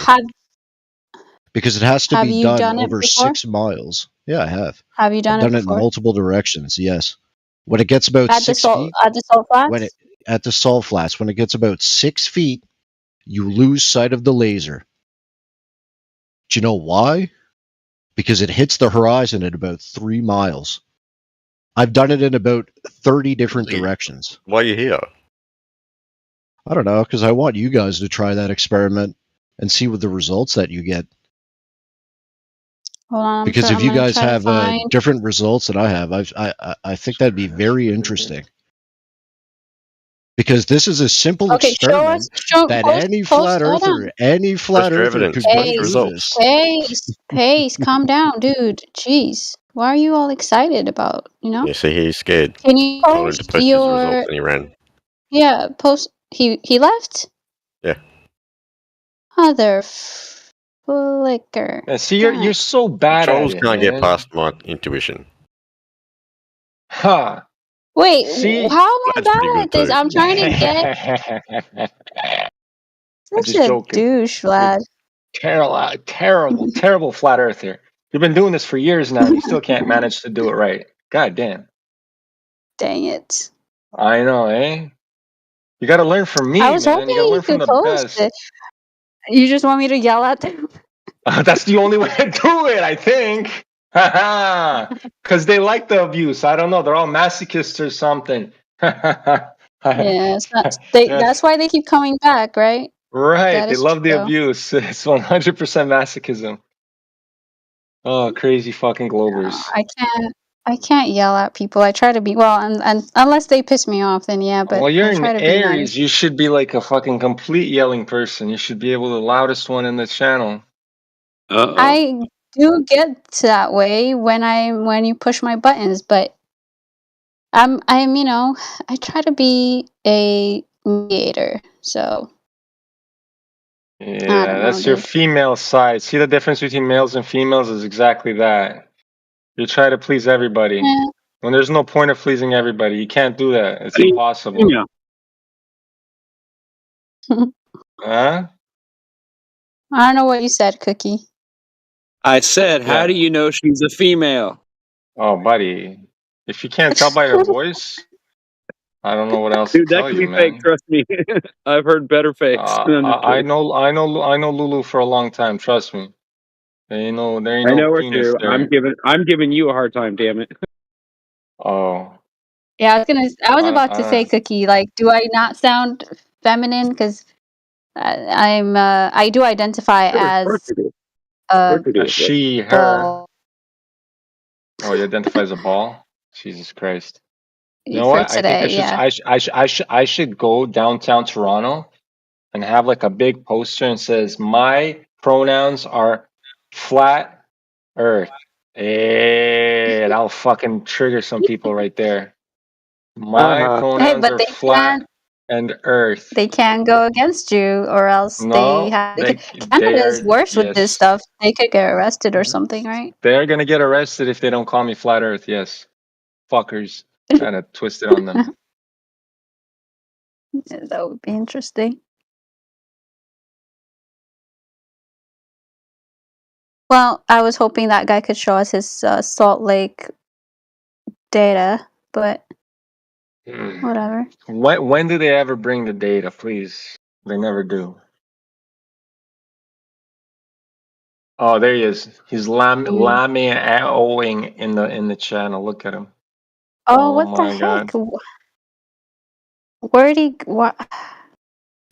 Where'd Sorry, you go? back. Oh, I there had you to are. come back. I had to come back just to laugh at you because What your is evidence back? is actually a laser on a tripod on unlevel.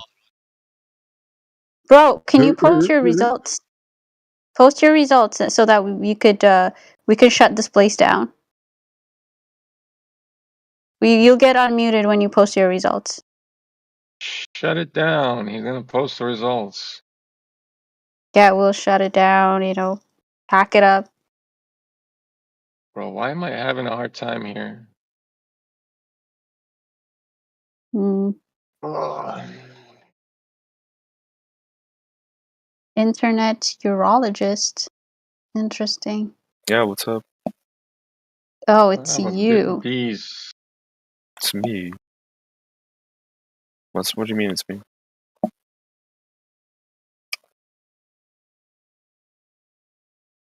Why do you keep coming back here, dude? Told you they're Why do you masochists. keep They love coming the back abuse. here? Come on, my guy. What did I do? Look, I'm just Hey, stop genuinely using my curious. words, my guy. I You know are I'm a not nice. welcome in this channel, bro. How many times do Why? you get What did I banned? do? What did I do? If you don't know, then that's your problem. Well, I'll thumb you right. I'll thumb reference you for it. You create drama and shit, bro. We don't need that. So bye bye. God, I do not like that guy. Oh, come on. I was having fun with it. Nobody likes No, liars, you know? no. Yeah, he's a freaking liar. He caused a whole bunch of issues for us before, so we just ban him on Oh, Twitch. that's why I Put it this mean. And he way. keeps coming back. He's been Hmm? banned from 119 different places. Oh, But we let the XO come Is in here that anyway. true? that's a record. Oh my gosh. That must be some kind of record. No, he's a Yeah, he's probably first or second. psycho. He was chill in the beginning, but then he got Well, that's how they come, you know? They're very yeah. deceptive in the beginning, you know? They want to get in your good graces before they start shitting all over you. Mm-hmm. He's trying to change his name to avoid getting detected too. Oh no, he's been marked. He can never avoid it, and I recognize his voice too. So if I'm in here, he can't get past me. Damn, you got this shit What are we talking locked about? down, eh, Lulu? Heck yeah. Damn. I don't want to cross you now. No, I mean, there's I can handle a lot of stuff, right? Like I'm not sensitive. I have thick skin. Like I hang out with you guys because I don't freaking care about certain things that you say, whatever. I'll call you out on it, but there's a line to be crossed, right? So if you cross that there's times there's no going back, and if you don't acknowledge it or apologize or try to mend that, there's no reason to interact or engage, in my opinion. So, and he acts like he doesn't know what would single time. So this guy though, he just Got is banned that all from you? Rage Where's Cage Room. who? And I have You. Case? Me? Look at him being a child in the mod chat. Oh. Oh, he's complaining about you? No way. Loser. He's Oh, being he a can child. He's complain breaking all he TOS, actually. Oh, he banned me. Yay. The funny thing is I've never been in that room before, so it doesn't even matter. Like I would go in there to begin with. Oh, somebody else banned me from She's old. LGBTQ plus room. I hope they Nice. ban me from all the Oh, rooms. That would be darn. nice. Shucks, darn. Yeah, you don't want to be in those rooms, man. Trust me. That's nothing good goes around in there. I made the mistake of going into a room called the Vampire Room or something, and I didn't realize what it was for. Were they That's all quite talking like unfortunate. Dracula? Oh, it was called Transylvania or something, and I didn't know. I thought it was some kind of vampire thing, and I found out it wasn't. Oh, they were doing the trans talking. And I was like, Oh, and they're okay. going, "Hey, what's up, everybody?" And they're like, they started asking me all these weird questions. I was like, "Uh-oh, I think I'm in the wrong room." Are you pre-op or post-op, my guy? I was like, "Are you guys like those guys like that dress up with vampire teeth and stuff all the time instead of when Halloween comes?" And they're like, "No, that's not what they're talking about." I'm like, oh, That's funny. That's actually really funny. I was thinking, I'll try something different. Vampires. I can believe in that, right? Listen, there are vampires, like real fucking blood-sucking vampires. Yeah. Yeah. They're There not are like people who those. drink blood. Yeah, exactly. There's people Yeah. that drink the blood. I'm not gonna start naming names. I'm not gonna start saying it's Yeah, the that's Jays because there's I something don't know called what's worse, drinking bloodletting. blood or drinking their own pee. I don't know. Listen, let's keep the Jays out of it. They already have enough problems as it is. Yeah, let's not go there. wanna Please, let's not go there. I want to go there so badly. No. It's okay. I'm No, not no, gonna no, go no. there. I will not. I promise you. Mm-hmm. Although, Wait, I am a Russian. I got a lot of problems with them. hey. Hey, I'm not gonna go there. I Too much promise. I'm not gonna go information, there. bro. Too much information, my guy. Oh, let's. Yeah, I know. That's shit. I gotta restrain myself. Yeah. Oof. But you guys see what's going on in Control that, y'all. Palestine, my guy? My God. Anyways, let's keep it out of this. It's flat Yeah, Earth Wait, time. what? Hey, No, we ain't talking about that now. We ain't gonna end No, it. We're not going. There's two channels on top of us that are talking about this right now as we speak. We don't need to do it. I promise you, we don't have to. Yeah, no, we wasn't gonna We go there. I won't. was gonna We're ask Space Goat if you banned Pace or not. chance to suppress spell damage. Huh? Not yet. He has broken mic syndrome, I think. He he left again. What a loser. I'm waiting for his. Oh, he said have a good night, morons. Okay. Well, I didn't see that part. What a loser, though. I know, I right? was What an hoping he asshole. could post his. What an asshole. Why would he say something like that? Okay, it's his mute on site. Next time he joins, he'll be muted. You're asking us to put Until- ourselves yeah. in the mind of a psychopath? I don't know.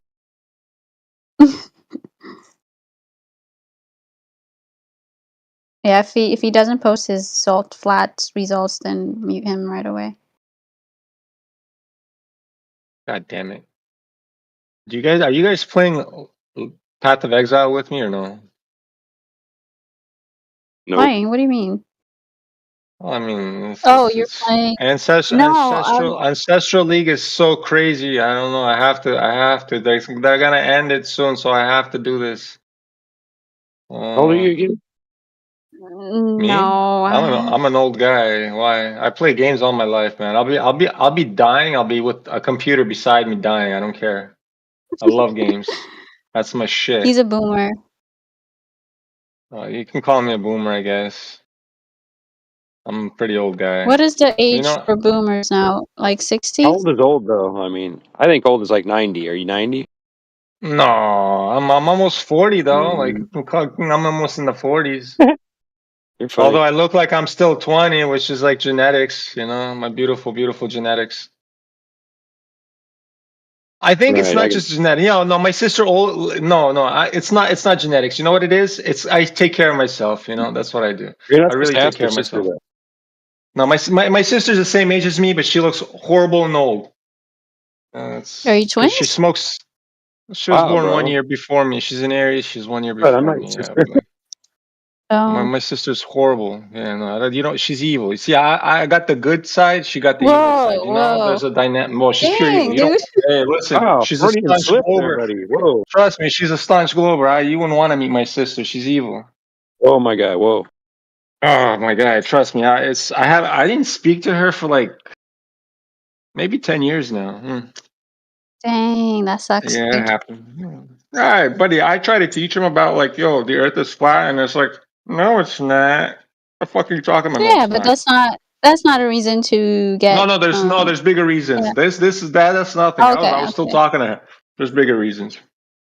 Oh, Trust me, okay. there's way bigger reasons. Well, I hope it gets resolved, but yeah, It won't. family could be tough. No, it won't. How many Never. siblings do you have? 2 sisters that are like pure blooded, and then a half brother and a half sister somewhere else, God knows where. Oh. Yeah, my dad's a piece of shit. My mom's retarded, and my sisters are fucking stupid. I mean, what can I say? I got all the Wow. best parts about my family. No, I'm serious. Like, I literally came through shit just to become the way I am. I know I'm angry, but that's because of them too. So it is what it is. Damn, my guy. God damn, That I know, sucks, bro. man. You guys understand now why I'm the way I am, right? It is what I it is. mean, yeah. What do you mean the way you are? Wait a minute. You mean this is not an act? Yo, you got to meet me in real life, buddy. It's even worse. I got you there, didn't I? Oh, buddy, it's not an act. Trust me, I'm telling you, ain't no fucking act. You know what I do for a living I right know. now? We've met before, bro. We've met before. It's been a long time, though. It's been probably a year and a half, probably, since we talked, but I remember you. I don't remember you. Who are you? Rookie. Cookie Monster, dude.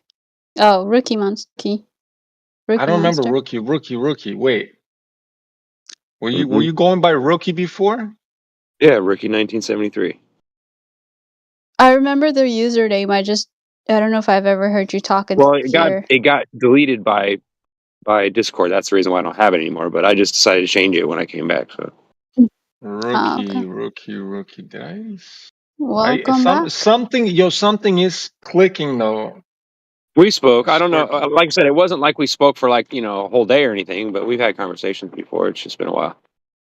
I remember your voice. I remember you saying "my guy," and I remember me giving you a hard time about it, and you laughing and letting me pick on you about it. And I thought it was great. That's why I like you, because you're a good sport.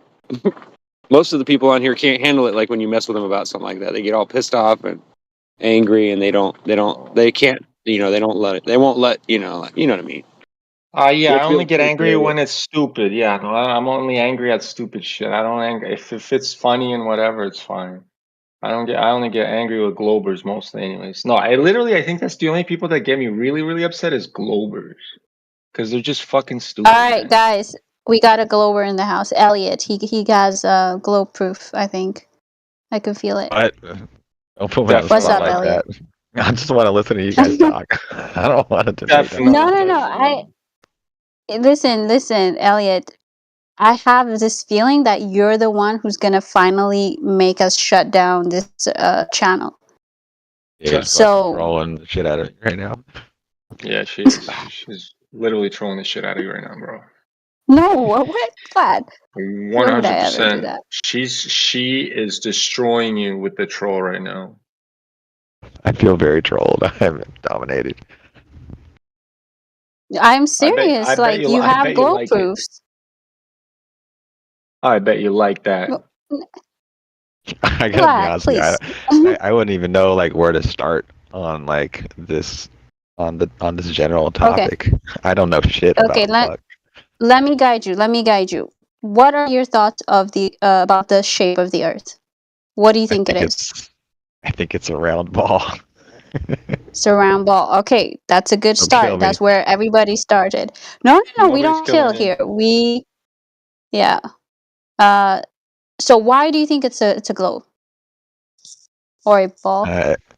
Anywhere it's like anywhere the Earth's shape is like mentioned anywhere, it's always in some kind of a ball or a globe or whatever, and it's never flat. It's always some kind of globe. Right.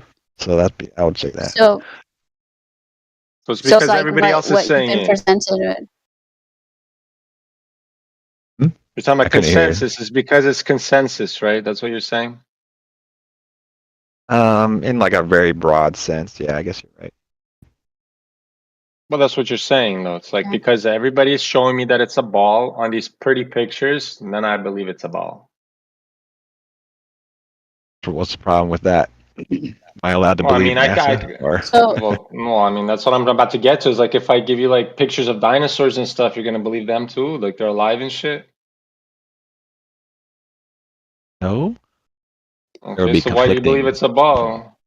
There would be conflicting information in the case of dinosaurs. If you were to show me live dinosaurs or like a picture of a dinosaur, you know. Well, I mean, they're How about showing you picture of Bigfoot? the ball. They haven't shown you a real ball yet. I mean, How about Bigfoot?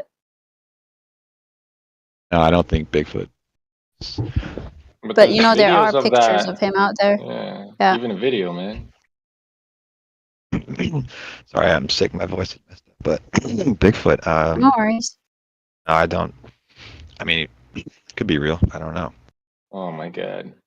Probably. Okay, have you ever thought about aside from the pictures that they show you, the NASA videos, right? Is there anything else that maybe you remember that you've been taught in school or whatever that tells you that it is a globe?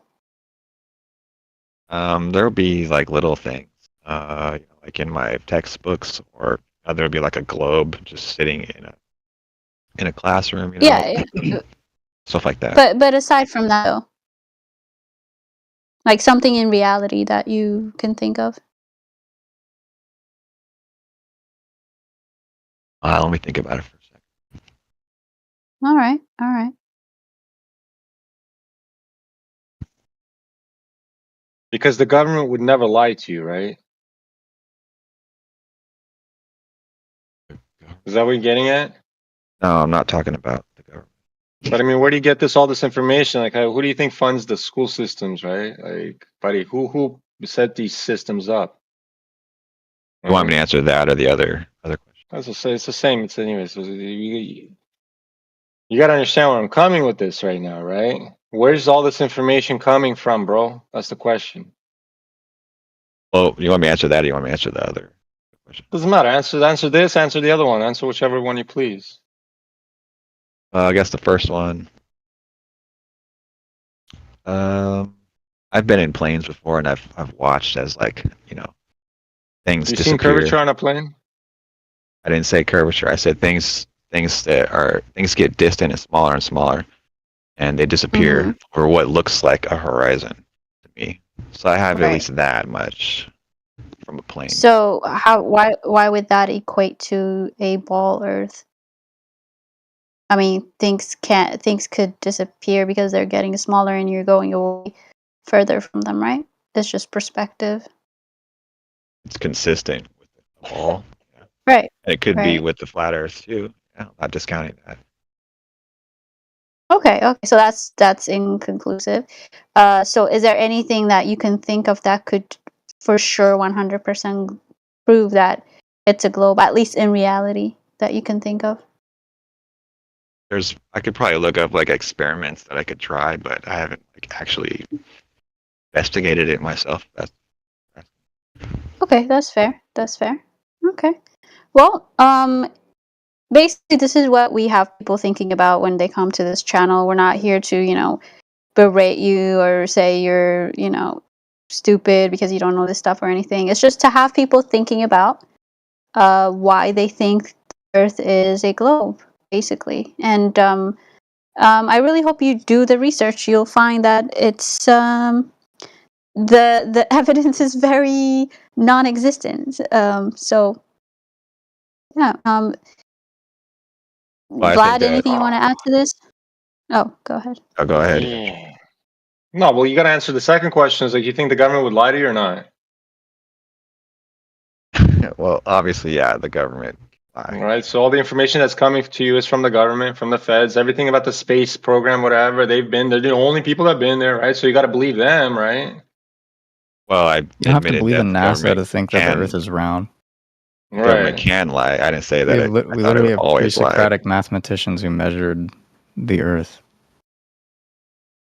Right. So Edward, From the give ancient us 1 minute.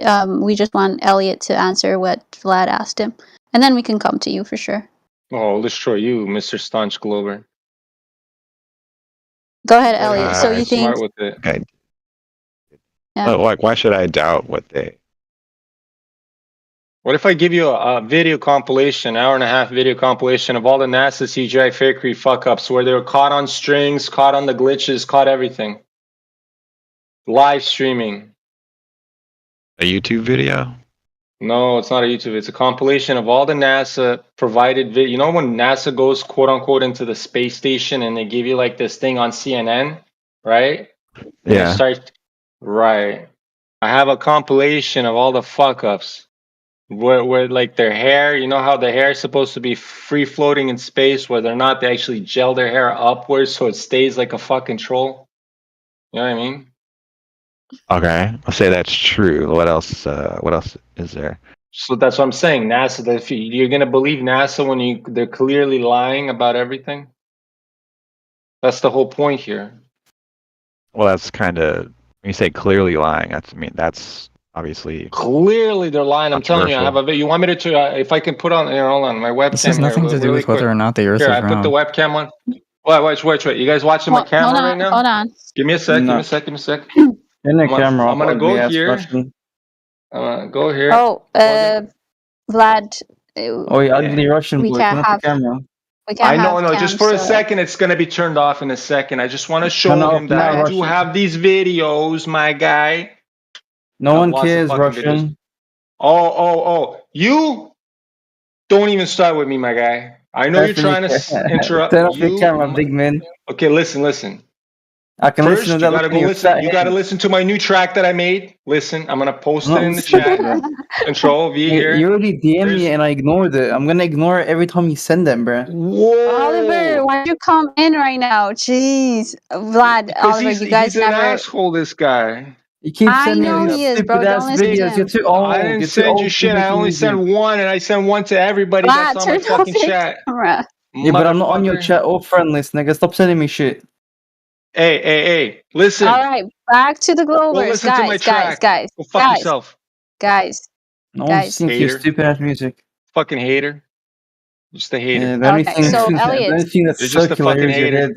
The fucking hater. Gosh, you guys, come on! Don't make me Hey, mute you guys, okay? Go build a house. Okay, so back to Elliot. So what did you ask? Why would NASA fake these things? I was saying like, why should I doubt? Like, what? Can you give me reasons why I should doubt what they're? Why should you doubt a government agency that's designed to profit off you? No, nice one, You man. said earlier that the government lies, right? So whatever their reasoning may be, you can figure that out after you establish that they have lied. Well, I can in certain situations, like I know that they have lied about certain things. I know that, but there's other Mhm. things where it's not clear. Right? They, So they they've might be set telling the truth. boundaries. They might not be. I can't just say that they're lying all the time. I don't think that's So true. you've set boundaries, right? They wouldn't lie to us about something so big, so small. What's your boundary? What do they lie? What do they not lie about? You hear what I said or no? There's no hard and steady So- rule for what they would lie about. You can't just like predict what they're going to lie about. We're not. That's the thing. We're not saying that they lie about everything, but if we show you evidence that they have lied, then why wouldn't you look at that evidence first and then try to ask, okay, why would they lie about this, rather than trying to figure out what the motive is first and then looking at the evidence? I don't You know even what I mean? deny that. I don't even deny that NASA lies about everything they do. I don't even deny that. That's Okay, so then that why still are works you with asking that why still would works they with my lie? worldview. No, I'm not asking why would they lie. I'm No, saying the that this other guy has is. nothing The to other do with guy whether is. or not the Earth is a globe. Nothing Yeah, to it do with does, it. because they're the No, it has yes, nothing it to do does, with it. because it does. No, because the idea that the bro, Earth is a globe he- is much, much, much older than NASA. Much older than I the American understand, but government. in the modern sense, bro, in the modern sense, they're the ones that have confirmed, right, quote unquote, confirmed that it is a globe No, by going to pre-Socratic the moon. But mathematicians hold on, confirmed it. bro. Okay, Mathematician, you I can math just fucking said, the shape of the earth. Yeah, okay, there, bud. Math yeah, the shape of the you earth, could my guy. calculate it as much as you want, but Fucking you can't moron. verify it, right? And NASA is the only one that has supposedly verified that it is a globe, right? So that's why we're talking about NASA. Because the only verification that we ever get that, oh, we've been to space, NASA has shown us pictures. So that's enough. We always How get about that. SpaceX? SpaceX has videos too. Yeah, more CGI. Amazing. Can I ask You you a can question? measure the Earth. Yeah, we did. It's flat. Measured How do you, flat, 100%. how do you measure it? How did you What do measure you mean? How do you curvature? measure it? You How just did said you just said they What do you measured mean it. measure it? We've measured it. How did you do it? How did the? Well, we've measured it, but how did you do it? You said you measured it. How did you Let me measure see it? his name. Let me see his name. Just ignore him, bro. Oh He's gosh, he's hopeless. So How'd you Elliot, measure it, my hopefully guy? Vlad, you can post that video for him about NASA Well, and I had their to I have to shenanigans. get the hard drive now on this computer. Hold on. You guys are asking me to do too much right now. I wanted to show you the video, like just so I have it right there. It's behind me. I just had to plug in my hard drive on my TV and just start blasting that video right behind me. You know, Yeah, that's but what you I got wanted to do. sidetracked with Oliver and his shenanigans. Well, because Oliver's an asshole. He Yeah, he No. has to go about it, listen bro. to my music before I ever fucking speak to him again. Cry about it, bro. No one's listening to your shit. Nobody cares about Aussies that talk Can too we go much back to shit. NASA and the globe? Nobody cares about Aussies that talk too much shit. So who's Don't that? start. This Elliot, Edward. Which one of you was it? Okay, so right here. Both. Yeah. Okay. So Thenes of Cyrene. All right. Aristophanes. Best known for that's being your the first guy. person to calculate the circumference of the Earth. Calculate. We're Polymath, talking about measure. mathematician, How did he geography, measure? astronomer. How did he measure it? Sticks and shadows, bro. All right, fine, Sticks and fine. shadows. I'll go get a drink. You guys could have your little chat. How would sticks and shadows not be a good? Well, how do you know the measurement? sun is fucking parallel lights? Why are they not diverging? Wait. Hold on, Vlad. Hold on. How did he measure the curvature, Edward? What was the methodology? Well, like he said before, he used shadows from the sun. Sticks and shadows. And what else? What else did you do? What do you mean? Stop playing How did a he game and just measure we don't need to No, do I'm the not- back and listen, forth listen. with this. You can No, just no. explain what you think it is. No, That's wrong about it. listen. She's not No, playing the I'm game. not I'm going to playing give the you game. your answers, bro. I'm not going to feed you your answers. You know, you brought this claim that No, it was you measured. It was explain what was wrong with his methodology. Everything. You have to tell me what the methodology is first. Tell me what the methodology was first, since you know about Okay, it. if right? you don't even know what the methodology is, then Oh, how she can you knows. possibly I know disagree what with the it? methodology is, bro. God damn. Yeah, bro. She's questioning you to see whether you know or are you talking out your ass. That's what she's testing. Because it seems like you're talking out your Why do you ass right keep now. piggybacking? Let her speak. That's one person, please, man. Hey, you, Ozzy, shut the fuck up. Nobody's talking to you. Okay, Edward, if you don't know it, just say you don't know, and then we could just move on. If not, then tell me I mean, I what the know, but I'm methodology not is. gonna. I'm not. I'm Okay, not tell gonna me be the able to methodology. articulate like every. I'm not gonna be able to articulate all of the minutia of Put it how in he your did own it. words. Like, Put it in your own words. Put a freaking stick Explain it into to the me like ground. I'm Use five. no, because then you're just going to, you're just gonna critique the semantic of my language in No, order I to won't. say I that just I'm wrong or want. something. No, I just want to know how he did it. I want to know your understanding of this certain experiment, observation, whatever you want to call it. I just want to know what your thoughts are Here, of it. look, I can read it right here so that there's no error. A geometric calculation reveals that the circumference of the Earth is the distance between the two cities divided by the difference in shadow angles expressed as a fraction of one turn. What does that mean? Explain what that actually means in your own words. He doesn't know. He reads it not knowing what he reads. He can't even visualize what I've they're watched saying. I've watched reconstructions of the measurement before. Yeah, sure you have. Okay, just explain it. doing this before, but you know, Can you I'm tell me like that? I'm not Okay, I'm not explain a mathematician. Like I can't explain all the minutia to you. Can you I'm send not a me that mathematician either. Can reconstruction you of just it? explain But it? just because I'm not a mathematician doesn't mean that I'm talking out of my ass. Haley, Like this is a real thing that man. happened in history, and most cultures did No, it believe wasn't. It's all in fake. History's fake. It's his spherical story. Earth. It's all fake. Wrong. We have a very Okay. diluted And if you way guys of are Christians, dialoguing the early currently. Christians believed the Earth was circular. Nope, You can just wrong. look It's at John flat. Oh my Damascus. Genesis God. is flat. Jesus, Lord, have mercy on my soul. Read St. Don't John of bring Damascus. Christianity. Don't Read bring St. John of Christianity. Damascus. He describes Nope, a flat. Stick spherical to Earth, your which is the center of the universe. Eratosthenes. Wrong. Edward, stop obfuscating, okay?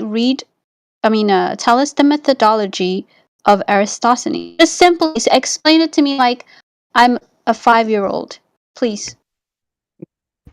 Don't forget, he had to teleport from one city to the next at the same goddamn time.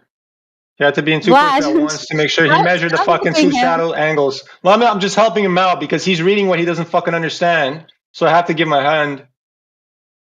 I think you're the one who doesn't understand the. No, you what he clearly did. don't understand because you read he went. There's 2 cities, right? Jeez, Now tell me, man. how is he making a trip to 2 cities at the same time when the sun is moving so goddamn fast? The sun isn't what's moving. The Earth is. Oh, the sun is moving, my friend. Wow, you're fucking retarded. You don't even know Okay, your own dude. cosmology. The sun is Hold moving on. in your cosmology, bro. No, it isn't. Yes, it is. Yeah, What's it is. dragging the whole solar system, my guy? Yeah, that's me, bro. Okay, That's hold what's on, called the solar Edward. system. Edward, do you know what he assumed about his calculations, about the methodology? No, what did he assume? Hello? He believes the lies. Okay, if you don't know, just Ask say Google. I don't know, so that we could just I literally you know. just said no. What does he assume? Do you want to keep playing the Okay, game, or do I'm you want to sorry. answer the question? I'm sorry. I didn't hear you say that. God dang, calm down. All right, so here's what he assumed, right? He assumed that the sun was like a gazillion miles away, and that the rays that emitted was parallel.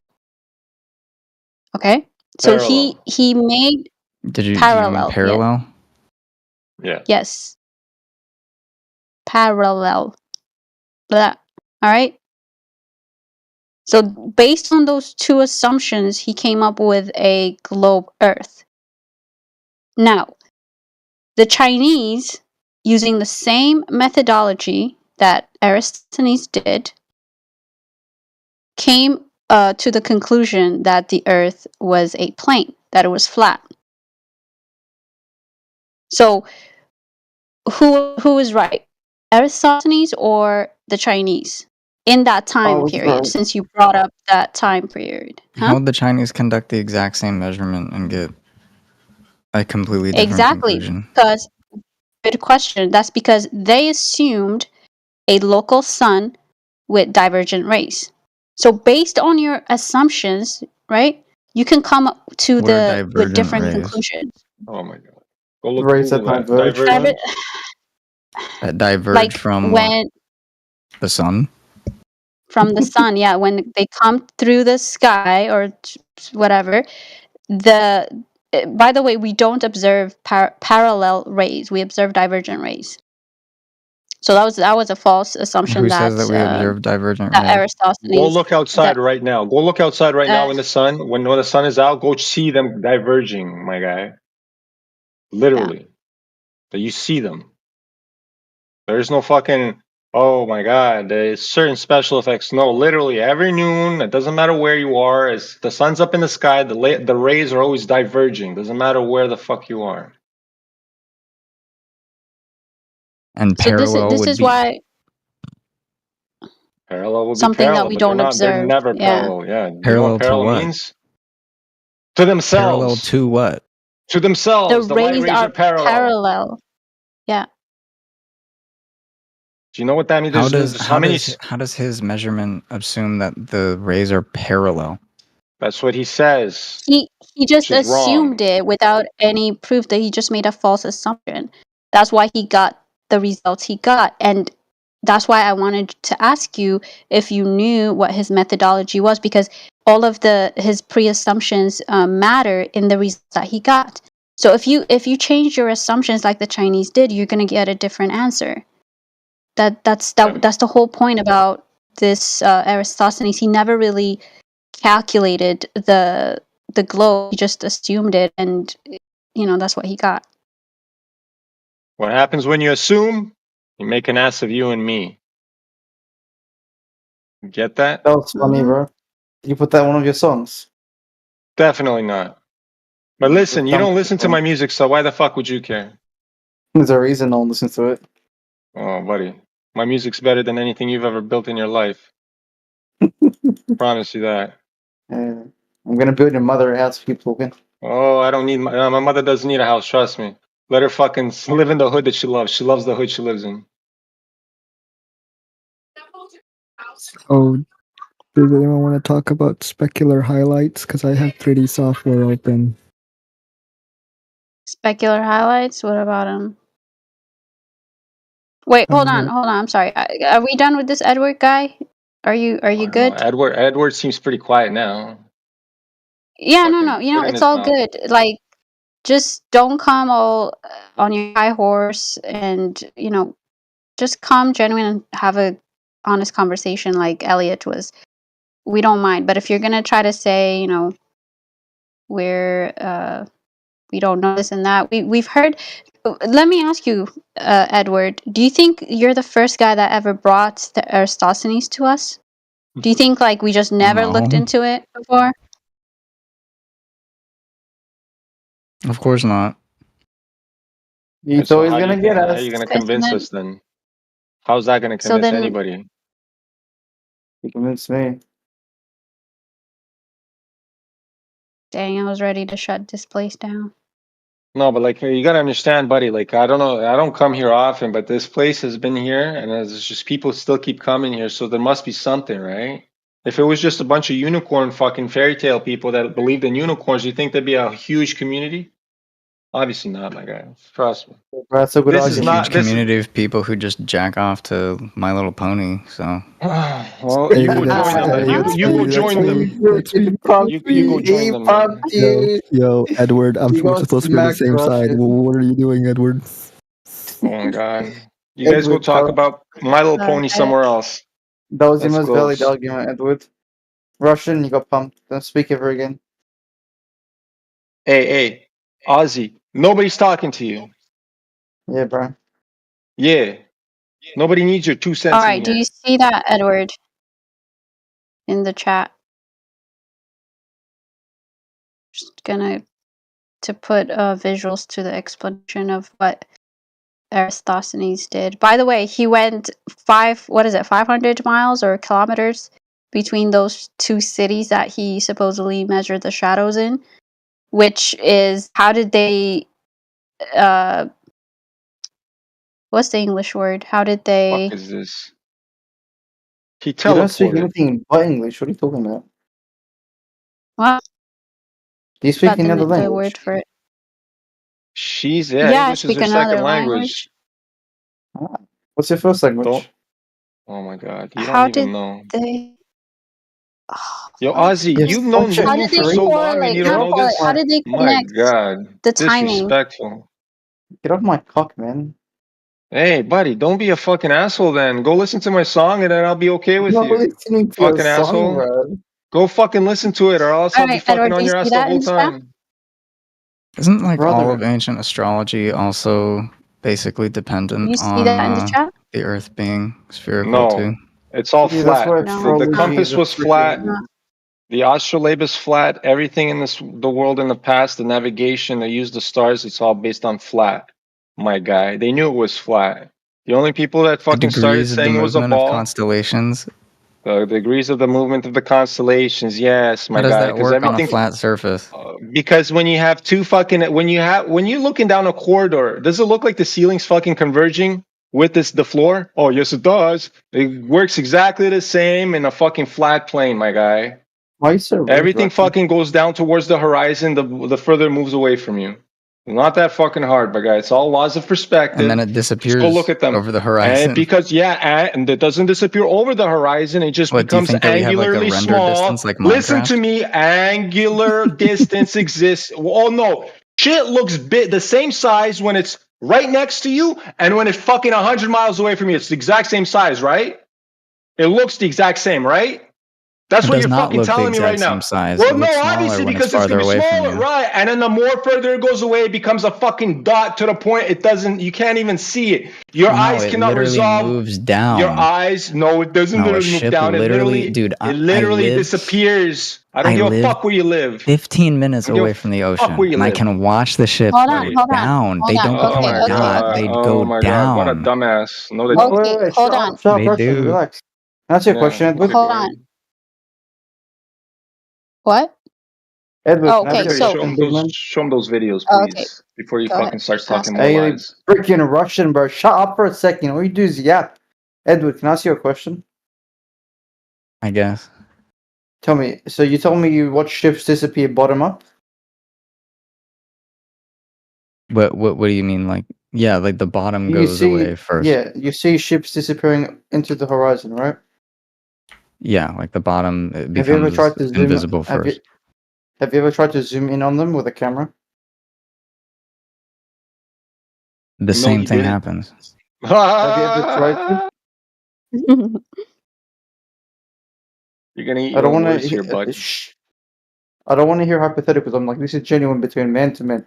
Have you ever tried to look at them through a camera? Have I taken a camera and zoomed in? No. Okay. Next time, if But you I've ever seen have the time, videos of people zoom in with a camera and the same thing happens. Okay, I just I posted a don't think GIF, so. right? It's taken Next from a time you video. go to the beach, if you have the opportunity to, try to get a camera and zoom in if you can watch a ship disappear into the horizon. But even if you zoom in, how does that change anything? Oh my You fucking! can Now see the he's saying, ship. "Oh, Well, What? because now you're just taking your perspective and making it closer. All You right. can see the ship. Duh, that's the and whole you're gonna be able to point. see it. It's not going over a curve. It's just disappearing from your eye, the limitation of your eyes. So you're using a binocular or a camera, whatever, and when you zoom in, you are increasing your ability to see further. So the ship is still there. It didn't go anywhere. It's just going further on away from further. It's you." not going behind a curvature, which is what you're invoking. Up Thank you Periscope. for making your point. Oh, never Sorry, mind. go ahead. Periscope can't see more than 3 miles. So sometimes people just talk too much. I know these Aussies just can't shut the fuck up. Shut Jesus up. Christ. Fuck, I only just spoke. No, Think of no, not something you. about The other I one. know. I know. Look at the other So many video in fucking chat. Aussies in here, Look bro. at the other God video damn in it. chat where the guy zooms in and the same thing still happens. That's funny. tourism Russians, bro. What's Okay, that okay, problem with okay, people? okay. The guy Buddy, the zooms Russians in are and the same saving thing the still world right happens in now. the video in chat. What is this video, dude? Okay, Edward, are you saying that that boat that you see that Carnivore posted, sorry, that is going behind curvature? Is that your argument? That Hello? what's happening in the video is what's happening? I'm not making an Yeah, argument. I'm you're just saying. stating what the video shows. Yeah, I understand. I just want it to be clear. You're saying that in that video, the reason why the ship is disappearing behind the horizon is because the bulge of the Earth, right? The curvature is blocking it. That's your argument? My argument is that when he zooms in, the same thing still happens. Oh my gosh. Okay, do you see the one I posted? What's your argument there? Why can I see that boat going further away, but then in this particular video, you see it going Your below video is like the horizon? the shittiest First of quality all, ever. It's like no, a shitty Carnivore's GIF Oh, that I video can't so is even tell just actually what's because going hold on. on, stop is here. it I literally is it can't because I'm even a see woman? anything you. in that GIF, dude. Is It's it so Hold because low on, I'm a quality. really woman? quickly. No, That's listen, Lulu. sexist. Don't Is it bring that because up. I'm a No, woman? Okay. Lulu, no. Here's the problem here. Carnivore, what he posted, if you know anything about optics and how they fucking work, do you see how foggy the atmosphere is right now? Do you understand that the temperature that video was taken on was extremely hot, right? So what's happening is called atmospheric lensing. So it's magnifying the ship originally, right? But as the ship is going away, right? Do you not see the angular size change? It's not going beyond the horizon, first of all. What you had to do was increase the zoom of the camera, which he didn't. The camera zoom is not zooming. Get what I'm saying? So you're doing the exact same thing as if your eyes He is would be zooming. You can literally No, he's see not. as No, the it's time not lapse goes fucking. that he is No, zooming I'm in further watching and it. There's no further. fucking. No, it's not. Wait, He it's not literally fucking zooms. zooming. You can It's see it not fucking. jump when No, he it's not zooms. fucking. You can No, see it's it not. jump when he moves. Are you fucking zooms. retarded? I'm watching You this can right see now. it. You fucking lying. Look at you. Now you fucking. Look You at can how see it it. You can jumps see it. You every can see time it. he That's. zooms. You know what you're doing right now? You're fucking compensating. You're compensating No, for the look at shit how that he posted. It's trash. Is the No, that's Russian nothing. jumps drunk, every bro? time he If you zooms. understand, Are you if you drunk, understand what bro? fucking optics are, if you understand what optics are and how optics work, you understand that the angular resolution of the fucking thing is actually going small. You can actually see the ship actually becoming smaller, my guy. Nothing's fucking disappearing. Are you And the drunk? camera's not zooming, dumbass. And My what God. now? What fucking Lulu posted to The you? video And literally jumps. what Lulu fucking posted? Fuck the video jump. It's edited Why to are you tits. so mad? Why are you It's so edited to passionate over because you're a something like fucking that lying doesn't really sack of even shit. matter? Shut the fuck. No, it really fucking matters because you fucking wear a mask and get fucking ejected 3 fucking times and then die. I That's what fucking I matters. never wore the mask. I never got. I never got the Vlad, jab. let's not go there. Never got the Okay, jab. let's not go there. We don't care. We don't care. Listen. Drop it. You're, sorry, I'm so, gonna have to mute you for the rest of this session, Vlad.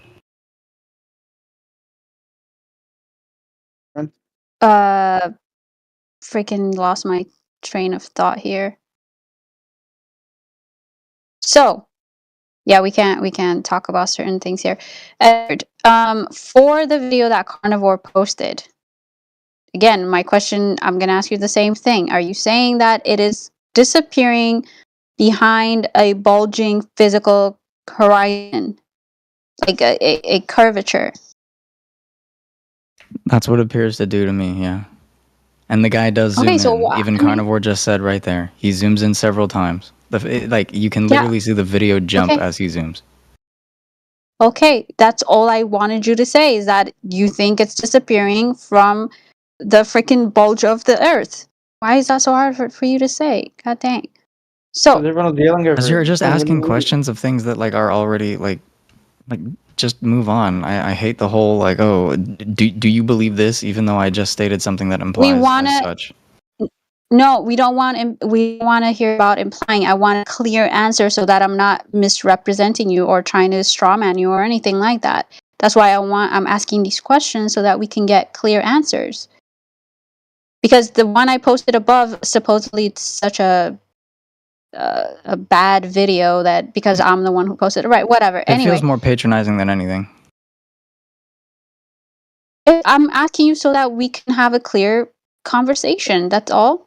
I'm not trying to be patronizing. Okay, so Trying to be clear on follow-up question. Go ahead. Who was it? We've got to Tito? be clear on we've got to be clear on terms, definitions, things like that. We don't want to misrepresent each other, so to speak. Blah blah blah. Right? Yeah, exactly. So, my question is now, maybe Carnivore could also answer this. I don't know, but at what distance does that particular boat start disappearing at? What is the distance to that horizon, or to the bulge of curvature that it's disappearing at? I don't know. Probably depends. It depends. Okay, what does it depend on? I think there's a formula for that one. Might want to have a look there, buddy. By the way, guys, if anybody wants to jump in, please do. I don't want to take over this whole conversation.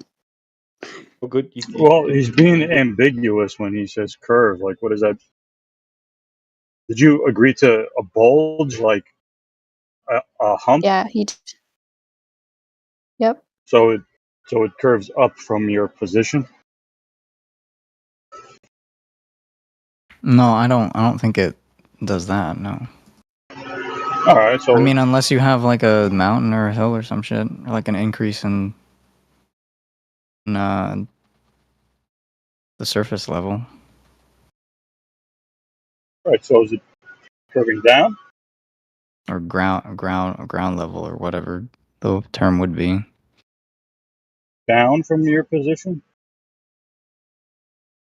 Would it not go down if it was a You're the sphere? one claiming curve. Well, yeah. So if it's curved, is it curving down? From wherever you are, it would curve downwards, wouldn't it? I mean, very far though, because the Earth is pretty big. Well, this is your claim. Okay. So if it's someone on the other side looking at the same boat and you're both facing each other, would it be lower between you guys?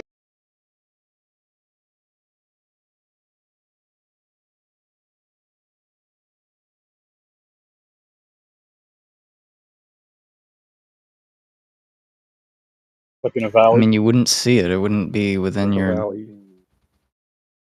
It'd be too far to see it. Well, would the boat be lower between two observers?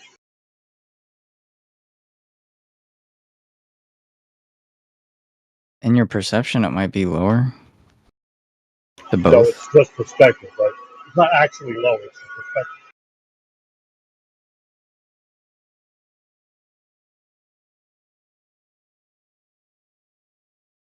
Right? It's not actually low.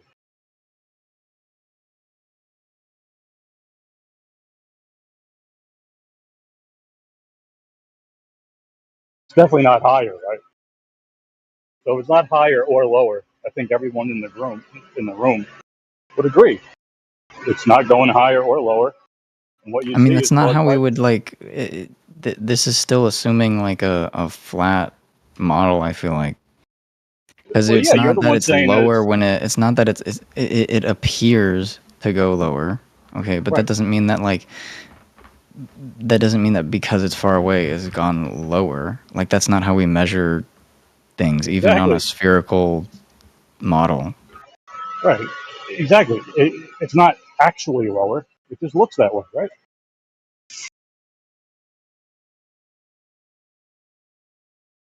Okay, but the idea that it disappears over, past the horizon, the fact that it does that, What's the that distance? doesn't, what? What's the distance it begins to? What's the distance that it begins to? I just said It I don't know disappears the from? actual.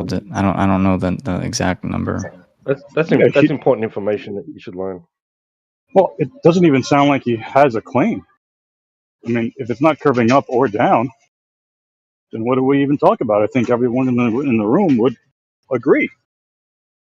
No, because we know what would happen to the water if it was really curving down, right? I mean, that'd be Well, the silly. idea is that it's spinning, and so Spinning. it's kept together Really? by Okay. gravity. Gravity. Right. World's Well, most. Do gravity you would be the deny vertical, gravity right? then? Well, gravity would be the vertical, right? Down. No. Okay. No? Yes? Come on. Relative to Mm. like, okay. So do you believe that there is space, or no? Space is Like what I we don't know what measure what is distances like in. the rest of your. Space is what we measure distances in, like down Okay, yeah, or up. that's one type. I mean like space as in like the heavens, the stars, You mean the sky? Ask Edward a couple questions. Outer space. I think we're done with this one. What do you believe the stars are? Like holograms or some shit? Why are No. you going to Heavens outer and the space now? stars. What the heck? Like, weren't we Is there not talking such about a the thing server? as the? Before? Is there not such a thing as the lower heavens, the stars? Dude, they're just lights What in the the sky, as far heck as are you I can talking about? prove. They're just light bulbs. I didn't say light bulbs. I said Like they're what just are they lights. then? They're just lights. Who cares, dude? We were They just talking about are your lights. boats. Okay. I thought we were talking about your boats. You don't see light? You don't see them as a light when you look up? What do you see them as? But you see the light that they emit. You see the light they emit. How do you know they're emitting light? What do you, what, dude? You see the light that a light bulb emits. Like that's how you see So anything in your room. is the moon emitting light? Is the moon emitting light? The moon is reflecting light.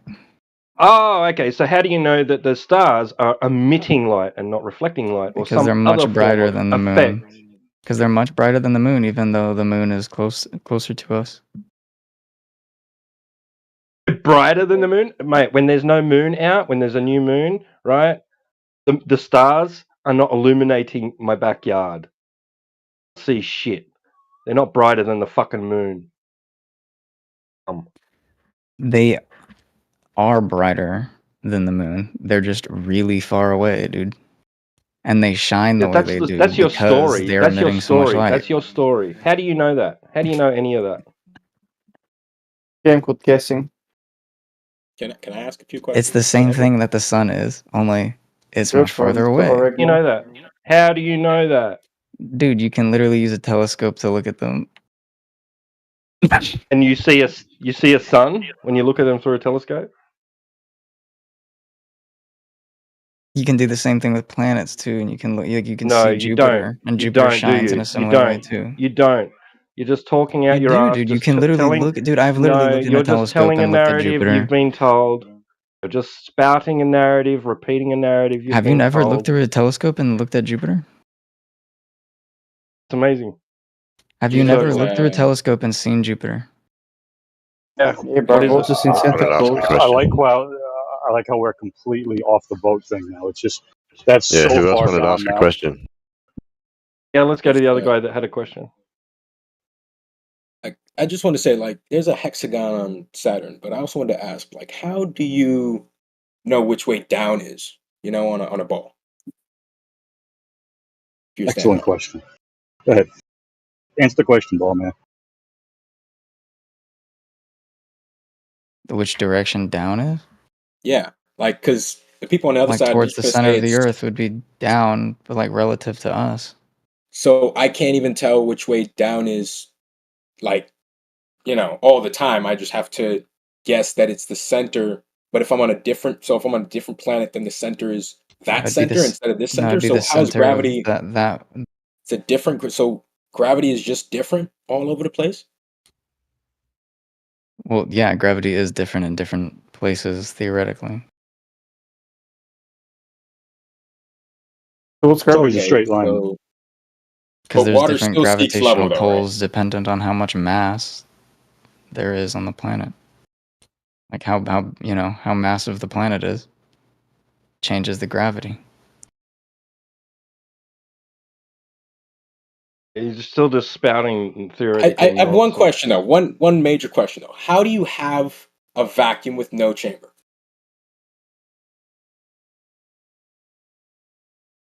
What do you mean a vacuum with no chamber? Like just They elaborate. I float know. all the I time. think The I know what you're trying to get at, but like, planets are just floating out in elaborate. space, and they're just all floating. They're floating around other masses that are floating, and they're floating, and everything's floating. Because the Things masses have a float in water gravitational pull. because they go up and down buoyancy. But where you're saying a vacuum, they're just floating in this vacuum. How? With no container. Well, I think that the universe is contained by a firmament, but So outside of the Earth is the firmament, but there's no no, firmament over the the. entire physical cosmos is veiled Okay, by but the if the concept firmament. you describe is like infinite and expanding all the time, how do you contain No, it? I don't necessarily believe that it's like infinite and expanding. So all the time. it's a different globe belief? Okay, I don't understand this anymore. That would be one system then, and the Earth not being a separate system. It's all just one system. A separate Wait, let me have a go at this. Edward, you said you believe in the firmament. What's that? Yeah, I was asking The him a fucking firmament question. described in the Shut book up. of Genesis. Hey, that's one system then, Edward. The bridal One veil system? over God's creation, separating the throne room One from system? Is the it one system physical or multiple universe. systems, Edward? One system or multiple systems? Like star systems? Is the universe one system, or is it made up of multiple systems? Dude, what do you mean by system? Are you claiming that the universe is contained within the firmament, right? That there's a firmament. That's the container, right? There's a firmament That's the that you just is said that, over right? the universe. Right. So one system. What do you define system for me? Like I just do it. Just define system. What do you mean by that? What are I systems in genuinely physics? don't know what you mean by system. What are systems in physics? Closed system, right? You got the one closed system. Okay, you can't define something by using the word. So the universe is enclosed in a firmament, right? Okay. Closed system. Okay, dude. You don't want to answer One that. closed system? Is it one closed You're just system? you. This is bad faith. I'm asking a genuine question because I'm not sure what you're asking. Like I'm Right, not so I'm systems not in physics. trying to What one are up the you here. I'm actually asking. three different systems? Three different systems within physics. Dude? What does this have to do with a All right, shut up. with You a can go on mute. philosophical Bye. cosmos?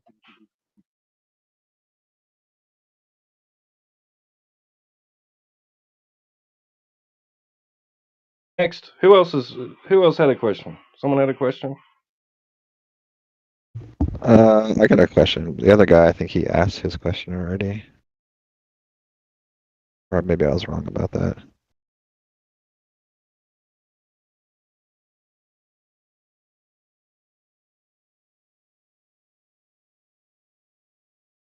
Oh, I guess he's not going to say anything, but I guess I'll ask my question. The the sun and the moon. Do you guys think those are flat too, or are those spheres, or what?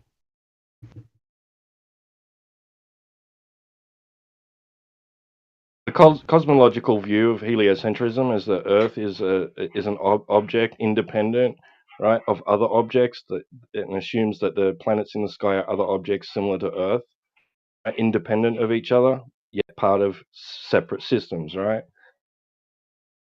Separate systems inside one system amongst other systems, right? That's not what flat Earth is. Flat Earth is not an independent body orbiting the sun, independent of the other bodies that that you assume we see in the sky. I like to say this, right?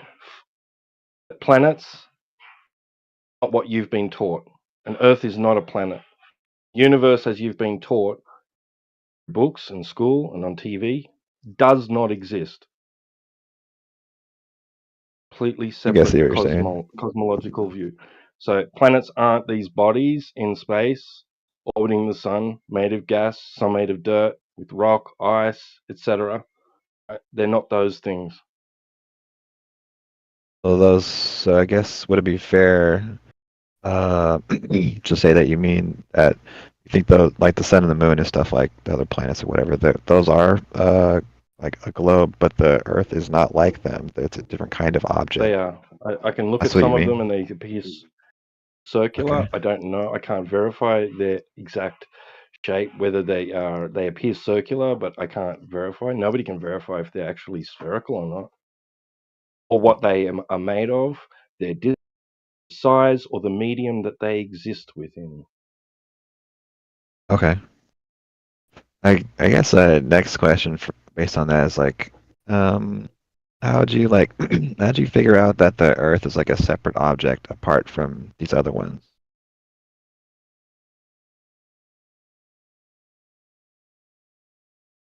You could describe the Earth as being potentially like the floor of the universe, all known reality. Okay. And I'm trying to visualize unique that to in the my other mind. things. It's unique to the other. There's no other Earths. There's no other worlds.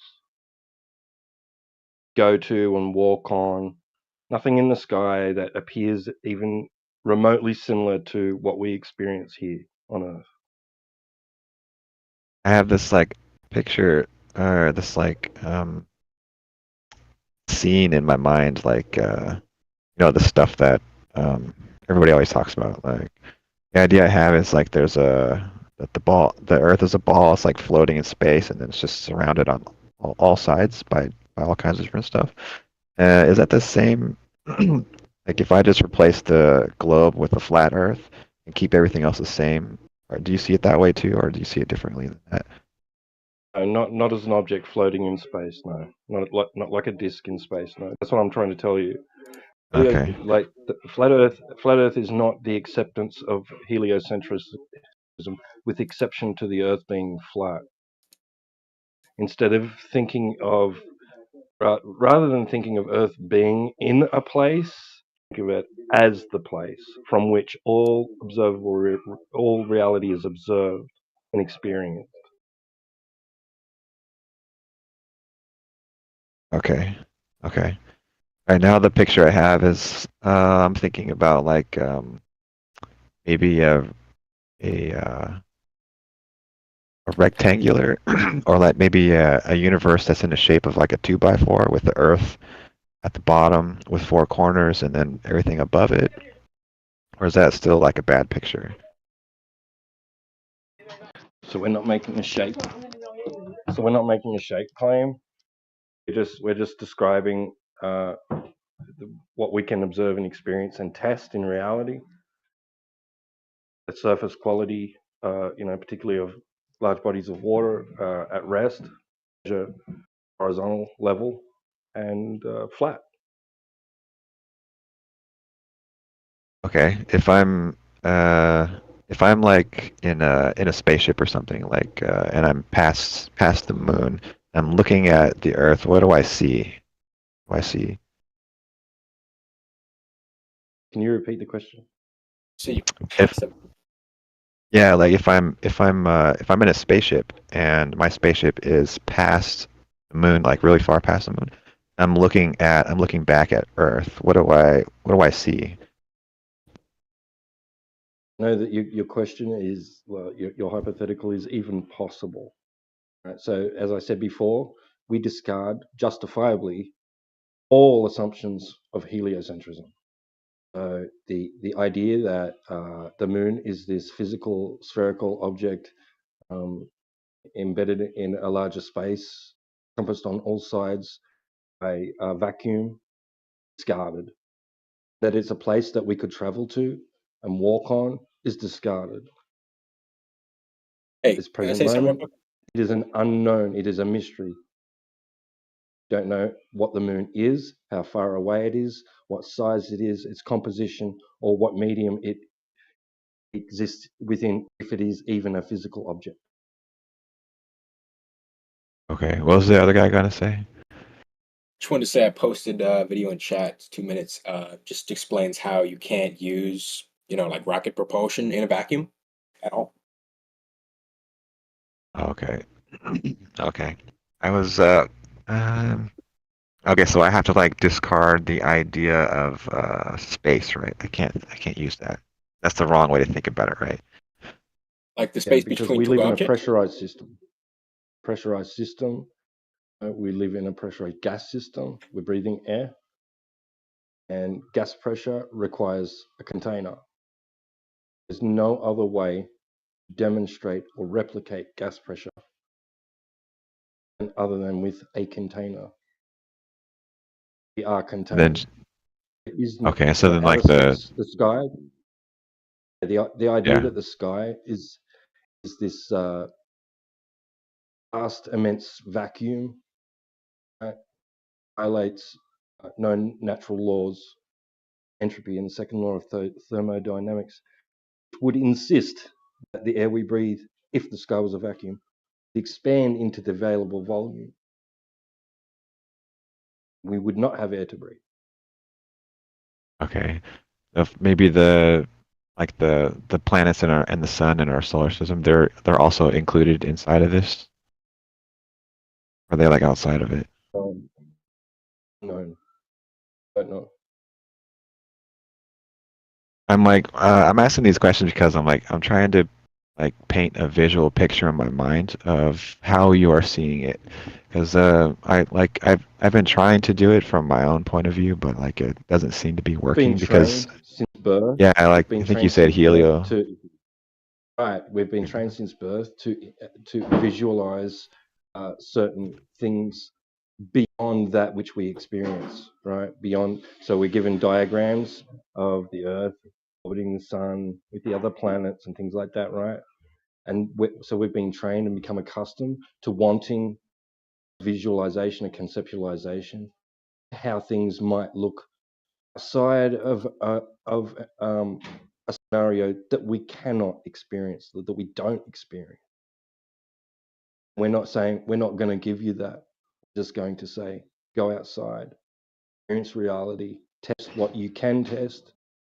Other things that are only observable and are beyond like actual direct physical testing, experimentation, going to be left to unknowns, only be described as they are observed.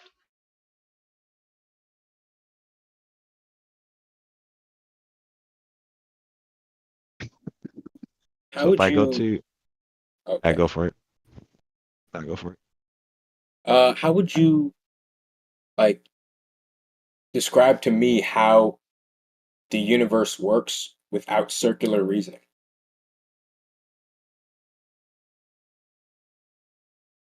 Certain aspects of it. I would mean, say no, I mean I like don't know. what we're living, like where we're living. How would you describe where we're living here on Earth without circular reasoning? You mean? I don't understand the Because question. a lot of people say it's a globe. Say it's a globe because people have told me it's a globe. Also, I saw this image. It shows me a globe, and this is a globe. and I can see it's a globe, but I can also see the continents on this globe. So it's got to be the globe we live on, which is me believing that it's a globe.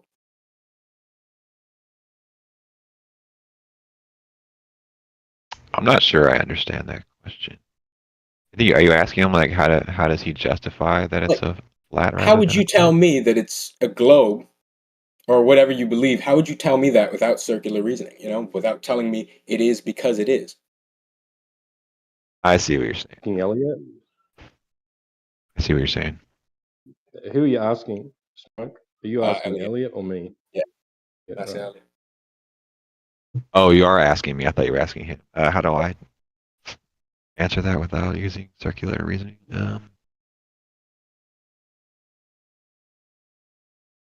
Well, if I've seen a solar eclipse before, like or at least what's supposed to be a solar eclipse, where the moon is on one side of the Earth and the sun is on the other side, and they're all spheres, and the shadow that's on the moon is a circle. It's not, but I mean, I guess that's kind of inconclusive.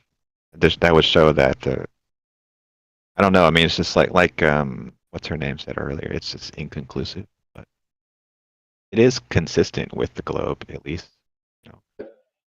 So either way, with a lunar or solar eclipse, you're going to observe and experience something and then interpret it from a perspective which you do not experience. Yeah, I admit, like the Earth could be flat, but it could be shaped like a pizza, or it could be a globe. That would count for why the shadow on the moon in a solar eclipse is a circle. But I just don't know That's how assuming that many. About like that it is a shadow. About like density Yeah, and buoyancy, true. right? Just levels. If someone's in Australia and they're holding a level, and I'm holding a level, and it shows the same thing, we've got to be looking at the same level, right? At the same directional level. Like I can't be looking down. I can't be on an angle tilted. If we both see the same thing.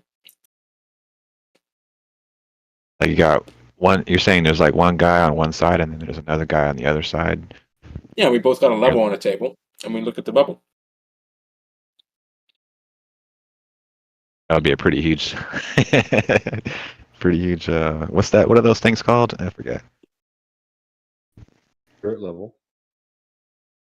Yeah, those little things that you put on like a floor or a piece of wood to find out if it's even or not. What are those called? Level. It's called spirit. They're just called a level. Oh, okay, whatever. Spirit level. Okay. We need a huge one of those for the Earth.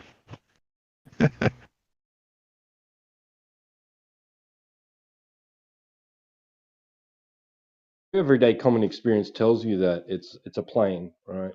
You're not observing any curvature of the Earth apart from hills and valleys, right? As far as it being a ball that comports with the given radius that and dimensions, circumference, diameter. You're not seeing any of that. You're not observing any of that, and you're not experiencing any emotion. Feel like you're moving, right? You are experiencing reality as being upon a motionless plane. What reason would there be to think that it's anything other than that? When I was on a plane, I thought, you know what? Let me check. Let me look at these clouds, and I saw them go straight and just keep going. And I thought maybe they'll curve at some point. Never saw it until I landed. Still landed on flat ground.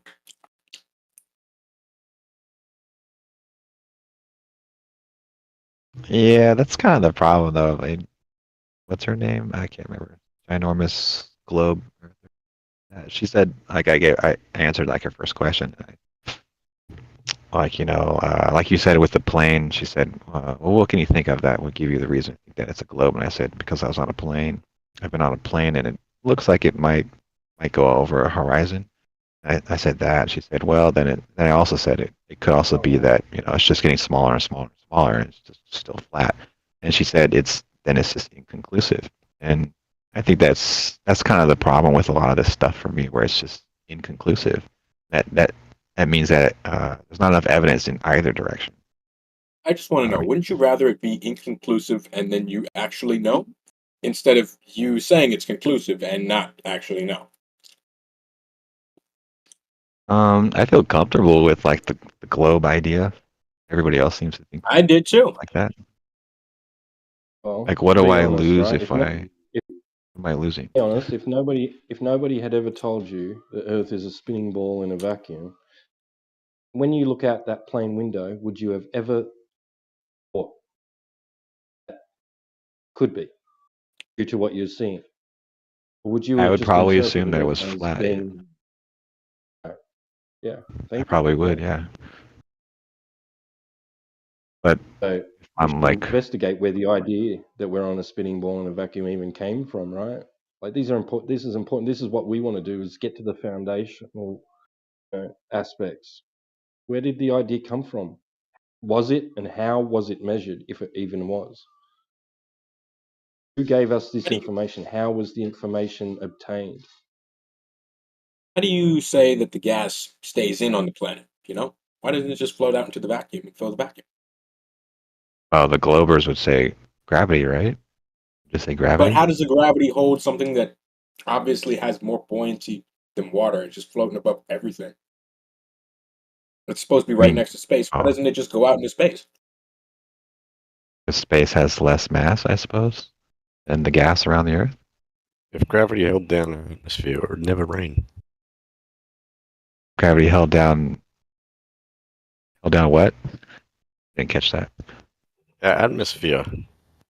Atmosphere. Okay, held down the atmosphere. If it held down, if it prevented gas from expanding into the available volume, then it would never rain. Isn't it only like? Isn't it? I mean, the Earth's pretty huge, and the atmosphere's relatively on So the this is globe the idea. thing It's that pretty we. small. So this Going is the through thing. space, how fast? Right. So gravity's either preventing gas from expanding into the available volume, or it's not. Is it?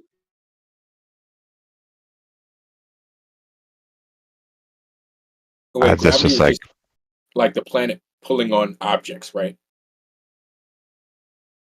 I guess you would have to think that it's not a closed system, right? Or you would have to think it is a closed system. But like, how does it float in the vacuum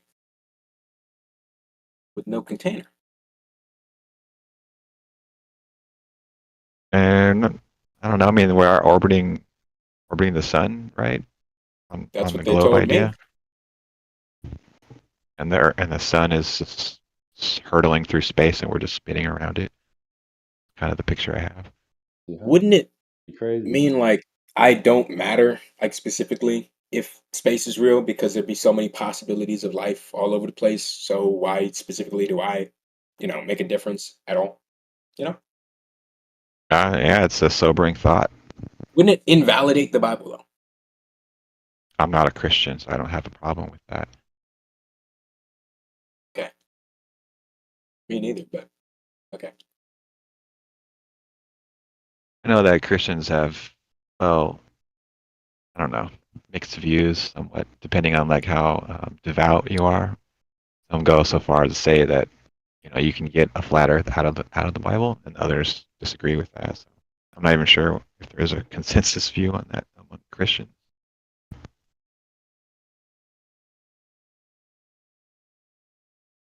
You've probably read about this. They have like the pillars. There's like 4 pillars that hold up the Earth, and there's like a firmament over the top of the Earth. This is like in the Bible. Yeah. So like I guess that's where the idea comes from, as far as Christians are concerned.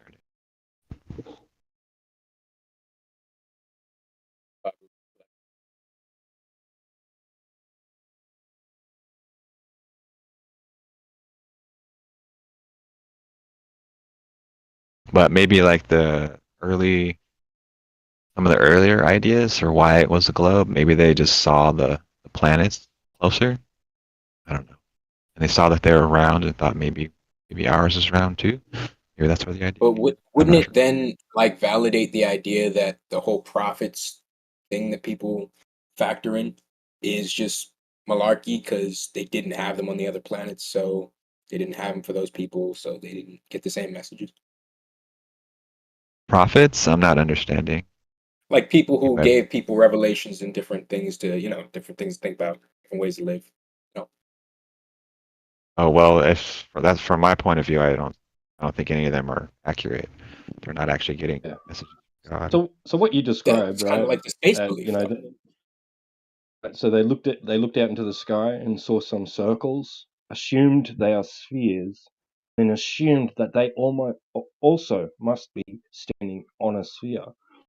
It's paramount to walking into a forest and seeing some trees, assuming that you are also a tree because everything else is a tree.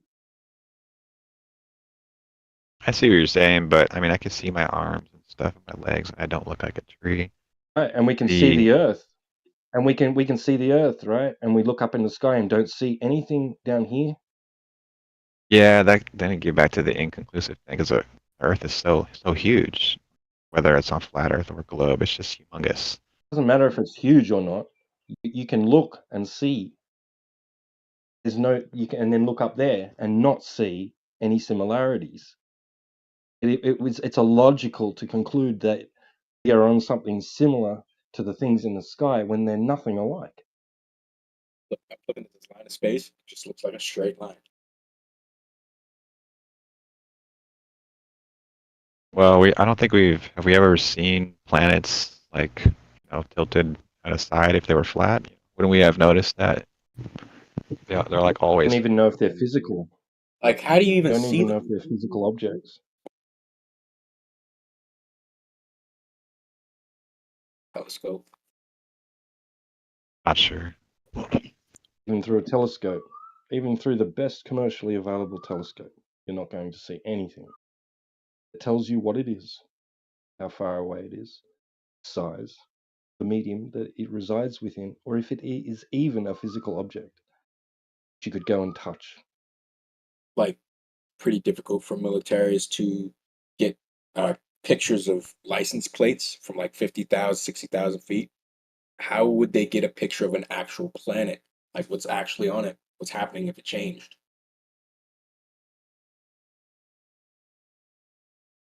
Isn't there like a way to measure how far a telescope can see, depending on like how it's built, what kind of glass, how the glass is shaped, and stuff like that? Is there a way to measure that? Wouldn't it just magnify an image?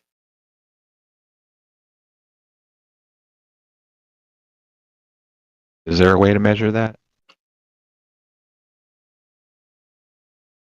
Oh, you mean do the telescopes just magnify an image? Yes. So. Yeah. Magnify. They'll have an angular resolution limit like any other optical equipment, including your eyes. That's what I was thinking. So, very difficult for them to get very defined pictures from that close. How would you say light years? Any sort of, this is light years away. We got to picture this planet. Like, what do you mean? I mean, like you're able to measure the distance, like like the strength of the telescope. I guess what I'm trying to say. Isn't that possible? Wouldn't the distance? How do you measure the distance? Like, how do you measure any of this? It doesn't matter. Yeah, you can't. It won't matter Like, how what? powerful your telescope is. You'll need something reference against. I mean, like you need a reference point. Is that what you mean? You'll need something to reference against. That's right. Yeah, you'll need a reference point for size or distance, or the other. One, you won't know the other.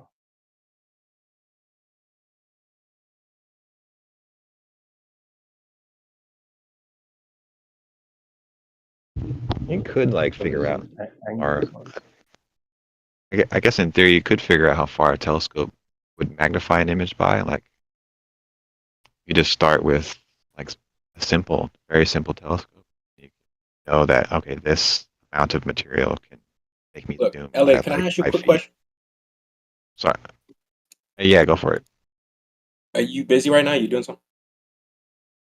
Just sitting on my bed. Can you look at the logo for the United Nations? You know, on the internet. Yeah. Look at it.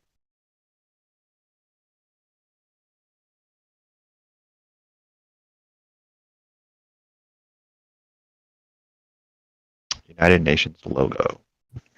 Right. I just want to know why are they displaying it as flat? Like, why are they doing it?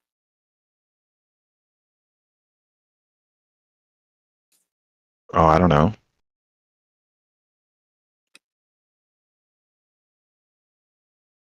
United Nations. Okay.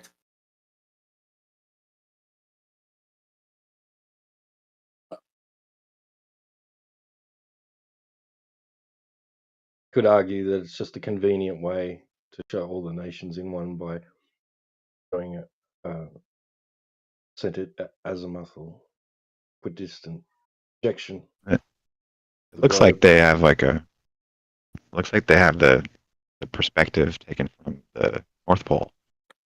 Looks like. Well, yeah, the North globe. Pole that's on a flat Earth. It's the center, and the South Pole is every direction away from.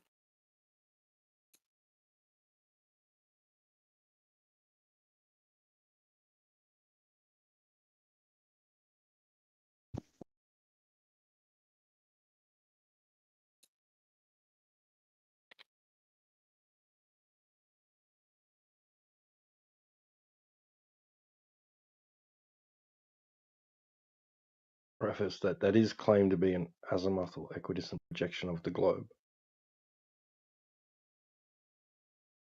I don't know. Are they claiming that the Earth is flat? I don't know why they're showing that. I just wanted to ask you why they're showing that. Like, because I if don't I'm know, it's looking their own up a custom logo. flat map here, it shows the same map though.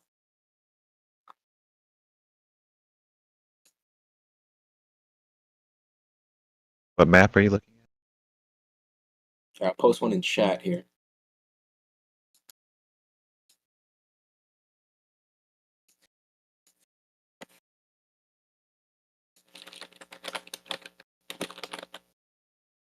Called AE maps or azimuthal equidistant projections, north centered.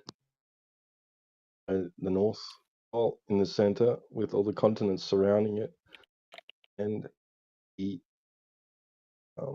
with Antarctica surrounding the entirety. Like, okay. If I look on this one, and I post the UN logo next to it.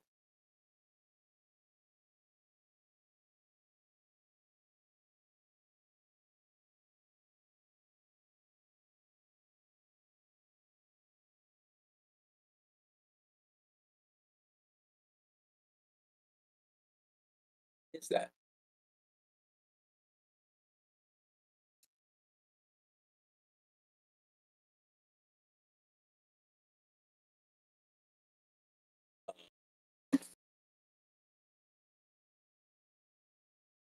Put it in the chat for you. I'm looking at it right now. They do look the same. I don't know why. Yeah, but that just means that it's like inconclusive, right? I don't know why. If you don't know, it just means you don't. But why are they showing the exact map though? That's what I'm wondering. Good question. I don't know. I could argue, devil's advocate, I could say it's just a convenient way to show all the continents in one projection. It is I've seen claimed to these- be a projection of the globe. I remember seeing like these other kinds of depictions of maps of the Earth where it would just be like, they would have it as a big rectangle. You're Yeah. looking at it as a rectangle. There's like different Right. ways that. Like you're showing the sides of a boat, like a stretched out a boat, right? Yes, yeah, kind of like that. But then even on that map, I'm seeing the same thing as this map because it has Antarctica along the whole bottom. Yeah, but if you just wrap it around a ball, it makes sense. So Antarctica other is one. wrapped around the middle of the ball? How does that? What are you saying? Well, if you wrap the UN map around like a tennis ball or something, it would look like a globe. Okay, so why are you wrapping it when they made it flat here instead of making it, in a way that could represent something that could be wrapped around a ball? Why they instead just make it a circle? I don't know. I'm not the UN. You'd have to ask.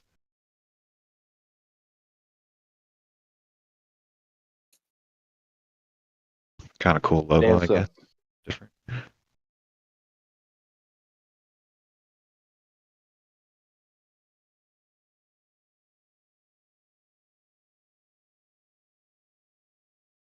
Good answer.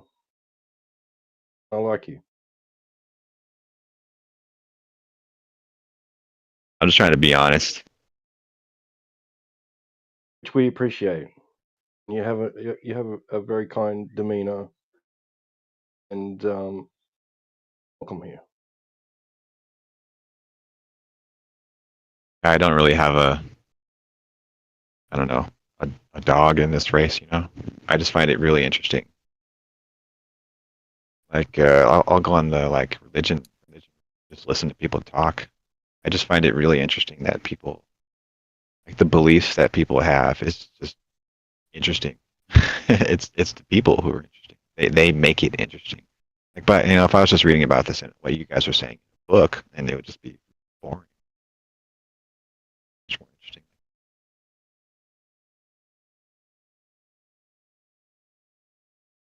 Encourage people. Why would it be boring? Not follow blind belief.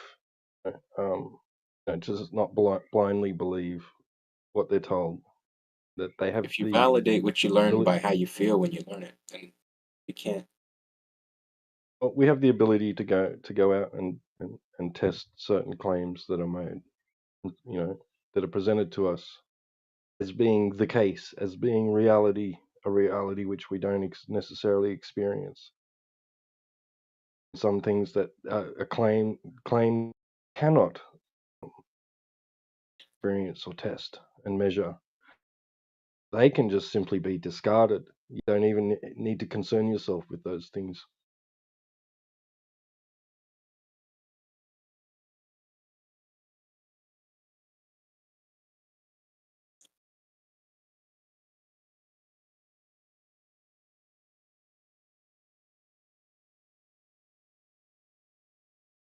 Can you guys think of like something that is like unambiguously proof that the Earth is flat? That's not also like could be used as evidence. Like the video I sent. Oh, right. Okay. You said it was like an hour and a half. You said. No, it's like a minute and a half. What? I'm sorry. I must be confused. Somebody else said they had like a video that was like an hour and a half long. Like right when I got in. The video just proves that you can't use rockets in space if you were to consider space real.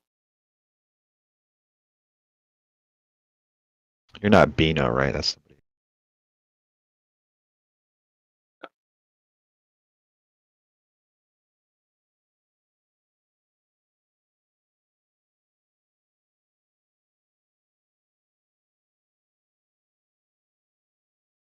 You aware of our Discord server? Yeah. I don't think so. No.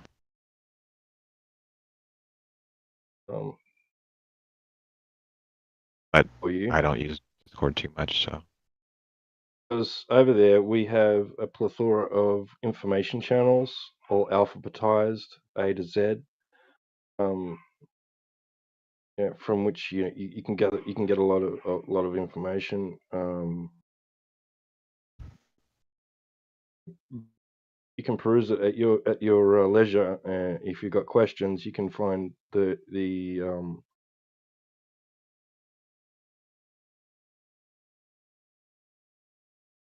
through some of that, you know, or you can hang out here, you can hang out there, voice channel over there as well. There's people there you can join in. And, Is it like an ask open? questions. Is it like an open kind of server, or is it like one of the like an invite only thing? It's open. I've just posted the link in the side chat. On who's around at the time, if you wanted to, you know, like if you wanted to join the main live stream, if there's a discussion going on, somebody might unmute your mic for you. Otherwise, there's a VC check-in process You have to join one of the VC check-in channels and ping mod, silver or gold, and have someone come and attend to you and just a quick vetting. And I don't think you'd have any trouble getting VC verified over there at all. Actually, I can just we've talked here right now, so I'm just going to go ahead. You seem really chill. I'm going to go ahead and just give you VC verified on that server if you join it. I clicked To join it join. first, though. Right. I'll just go ahead and I'll give you the VC verified.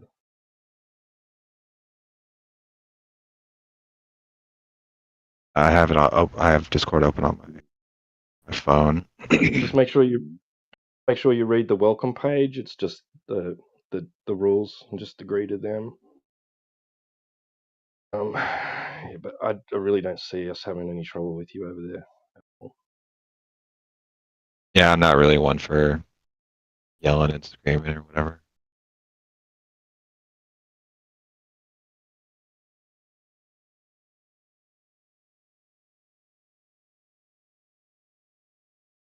Yeah, check in. Okay. Yeah.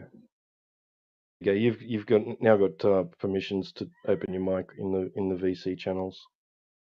Okay, that's pretty cool. I'm sure I'll drop by a few times. But because you are asking about definitive proof, the Earth is what we observe and experience it to be, and you'll find information there. Like we could go into it here. I'm going to mute up in a minute to engage you on that topic. I encourage them to do so. There's such things as long distance observations, laser tests, the behavior of water itself, which all confirm that your experience of reality is real. Yeah. Sounds So I'm going to mute up complicated. now. It was really nice talking to you. Yeah, probably be around again. Yeah, I'm just thanks. gonna mute Yeah, up and let others join in. I like the way you described. I'm not sure if I have like a great picture of it still, but like I'm trying to get like this outside view of like the universe of how you're thinking about it, and I can try to compare it to mine, but I'm not sure I have like the way you see it accurately in my brain. We could show you a conceptual visualization, like if it does help you, but it's not necessarily a model or any. It's a speculative visualization of what possibly, if it could be viewed, from like a God's eye perspective. But it's not something that we necessarily subscribe to as being actually the case or reality, right? So bear that in mind. Somebody might be able to. Enormous Ball Earther, if you're listening, you could share the Shexy that you enjoy posting a lot.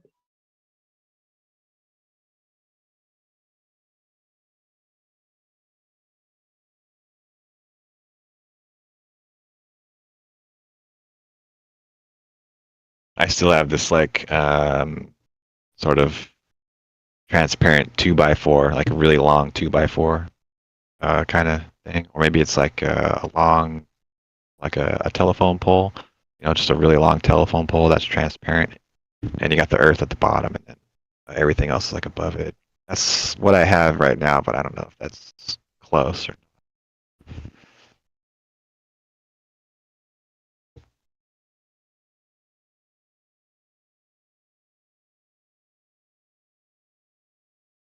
Yeah, I could definitely see like how that, how not understanding that concept would be like really problematic if we're trying to have discussions back and forth.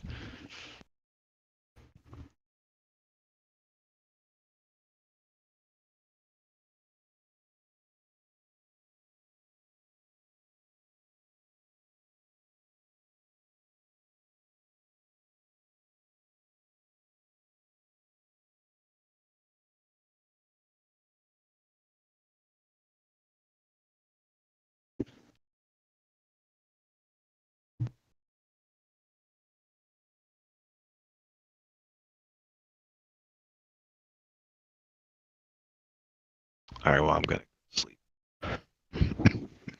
See you guys later. Catch you, Elliot.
Right?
Good morning, people. Mic check, is that working?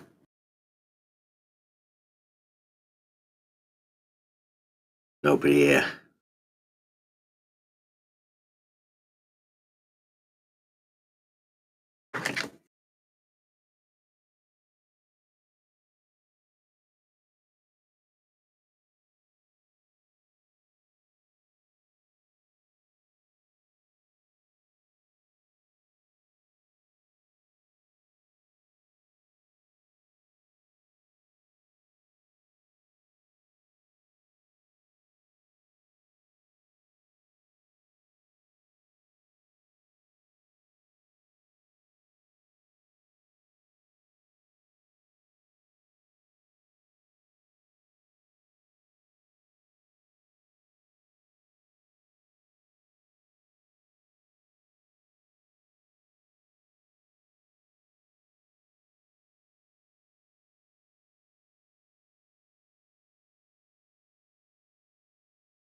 Roger.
Has anyone ever heard of a manual indexing level?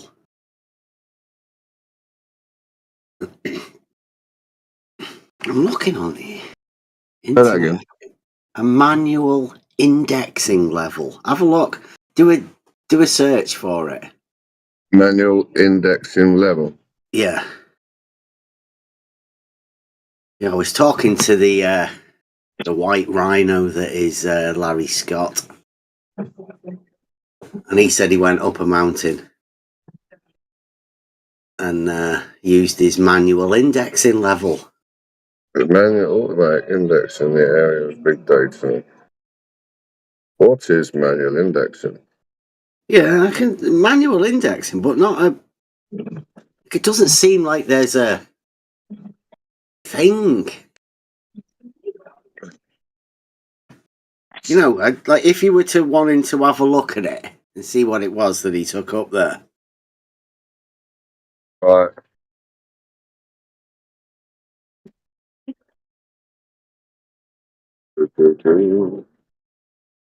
Seems to be like a lathe thing.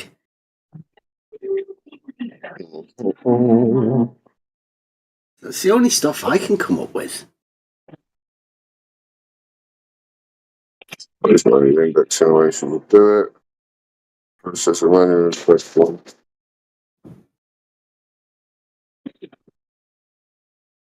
Looks like the jaw end of a lathe. Possibly. Okay. Oh, it's gonna get noisy tonight. Yeah, no problem. Put their guns here.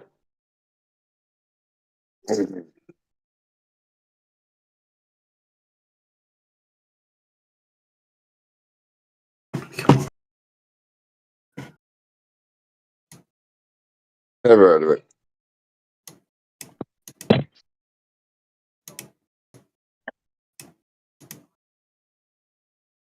Manual indexing level.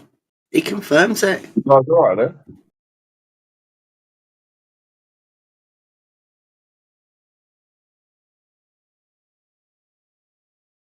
Weird.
He says it's quite normal.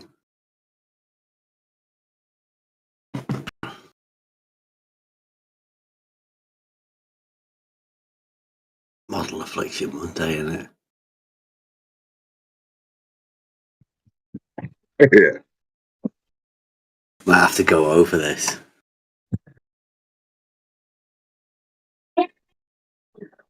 Take a picture in the chat. what you got on the lathe looking thing.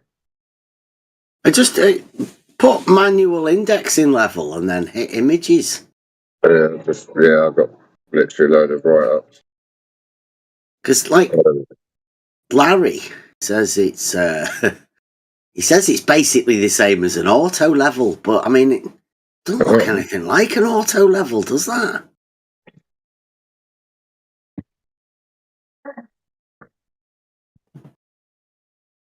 PDF. Were you there when we were doing that?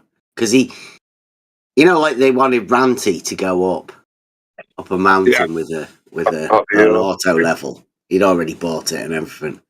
Oh, Ruyif was mentioning it, wasn't he?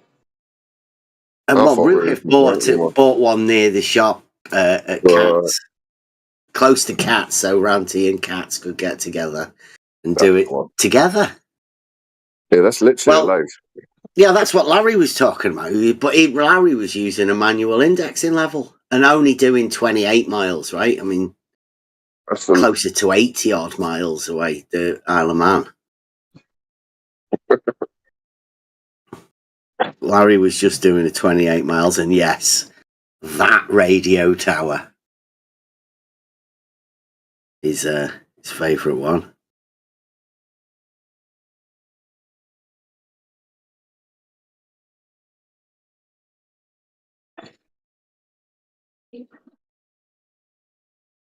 Might have done a.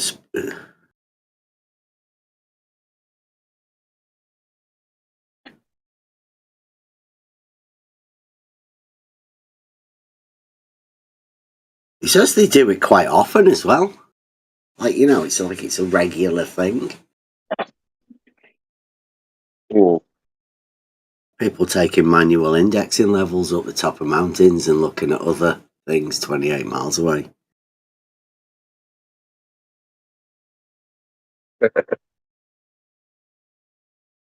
No, I didn't make a spelling mistake.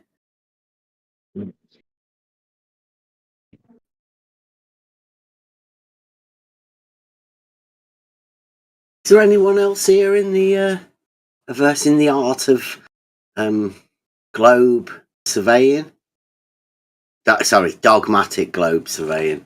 Can't say that because everybody surveys on the globe, don't they?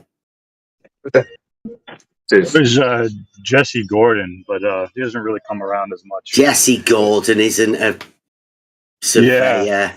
He's just What are you bought a talking load about? of theodolites cheap off the internet. He fixes them He's up. got 11. He's got 11 he has, half of them work. Yeah, 11 of them that he all calibrated himself. Yeah, personal calibration. He's a person. Like George said, he was doing that. God rest his soul. He said he was a calibrator. He had a hallway, pretty big one. Must have been. George, well, how did Jesse do it? Has he ever told you? No, he never said how. But I thought, anyone who buys a theodolite is a surveyor. He makes videos as well, though, doesn't he? I mean, he could make a video of how he manages to calibrate these theodolites he buys cheap off the internet. You think they're big one, yeah. Because, I mean, they cost thousands. I mean, if he could just, pick one up cheap off the internet and fix it all up and get it working again, there's a lot of profit in that. Yeah. Done properly. Yeah, if he can sign his own calibration certificates. Signed by Jesse. Not Jesse Kozlowski. He's not coming back. The new Jesse. He came over here, did he? Did he come over here? Oh, yeah, he's been here a bunch. Yeah. Talking about his angle. Equipotential angle of adjustment. There it is. That's what I'm going over. I talked to Larry, the last great white rhino of the globe surveying community. Sorry, dogmatic globe surveying community.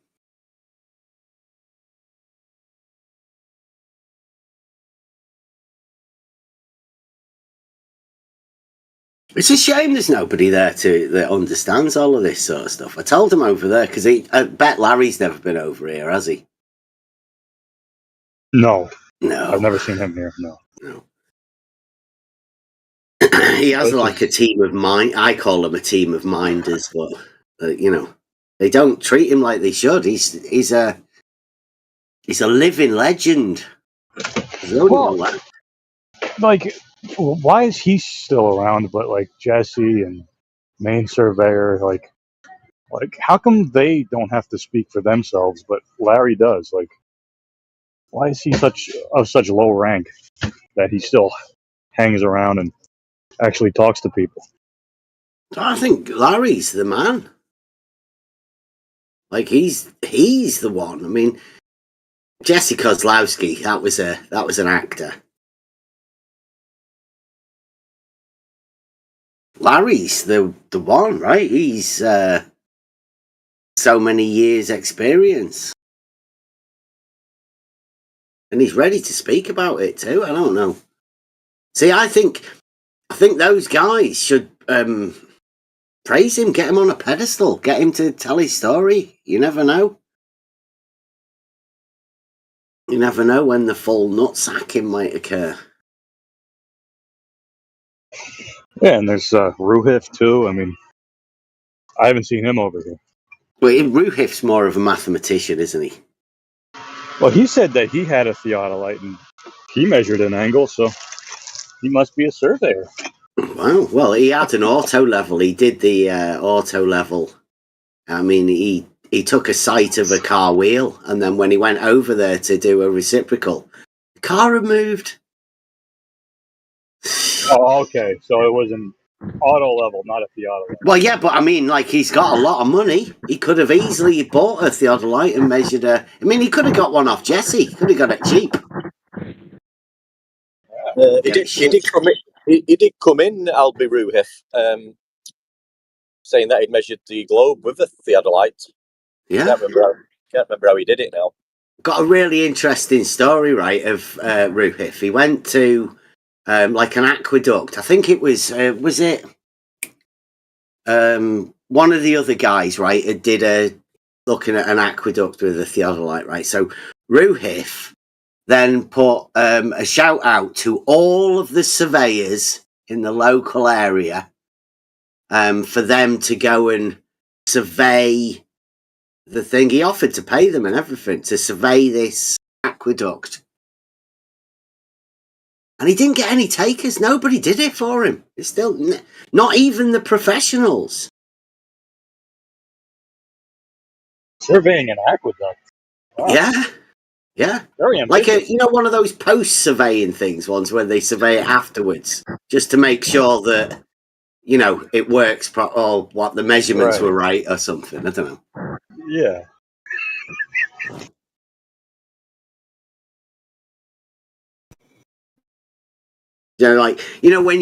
When you do a project and right after it's finished, then you go, don't really trust that the measurements were done right there. Can we get somebody to just check it? Yeah, I'm gonna get a Globe Hero to check it. Not just a normal surveyor, like he was going to pay them and everything, because he's got a lot of money apparently, Ruhif. It's a big, big, big money man. So yeah, he could have bought a theodolite and measured an angle. Who can't do that?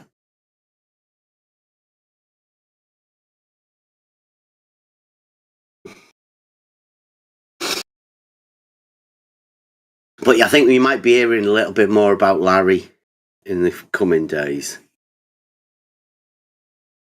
He's drawn some pictures and everything. You might have seen him. I think I saw one. The one that was posted in MMM. Yeah. Yeah. Yeah, equipotential angle of adjustment. Absolutely. And he didn't even know what it was. I had to explain it to him. And they agreed, right? It's I don't think there's a better term. I don't think anybody could come up with a better term for that. The tilt of the vertical. I mean, tilt of the vertical sounds fucking ridiculous. So you can't use that. So equipotential angle of adjustment sounds top notch. So how are they measuring the curve with the theodolite? No, it's an angle. They measure an angle. Right. It's the How are they claiming they equipotential measure the angle of curve? adjustment. You know, have you ever seen Ranty, right, put a ruler on a picture? Right. You've seen it, right? Right, that ruler on that picture is over there, right, where the picture is. So all you've got to do is relate that side of the thing to the angle. Whoa, what's that? To that angle.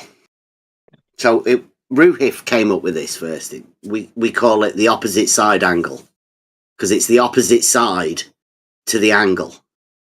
Right? There's no way of relating an angle to the triangle unless you use Ruhif's opposite side angle.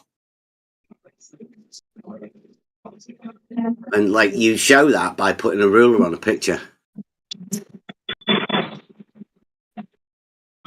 So the ruler would represent a vertical measurement, right? Yeah, it's straight. Yeah. Right. Yeah. So it would be perpendicular to the horizontal that was projected from the instrument. Well, you see, that's the thing. You're measuring an angle. You've just got an angle. It's the opposite side to the angle. And Right. when you look into these guys that are measuring angles, right, they can't set the tools up. Like that guy that might have lived in Maine. You can prove that they don't know how to set the tools up. So nothing's certain. At the auto level, they'll do an auto bit, providing you get the thing a bubble in the middle, right? So that doesn't take much. But these angle measuring devices, it's a bit iffy. They don't seem to know how to set them up, so can't really trust it. Just the opposite side. That's why we said you could do fuck all with an angle. Because of Ruhif and his opposite side angle. Nathan said it undermined his argument or something.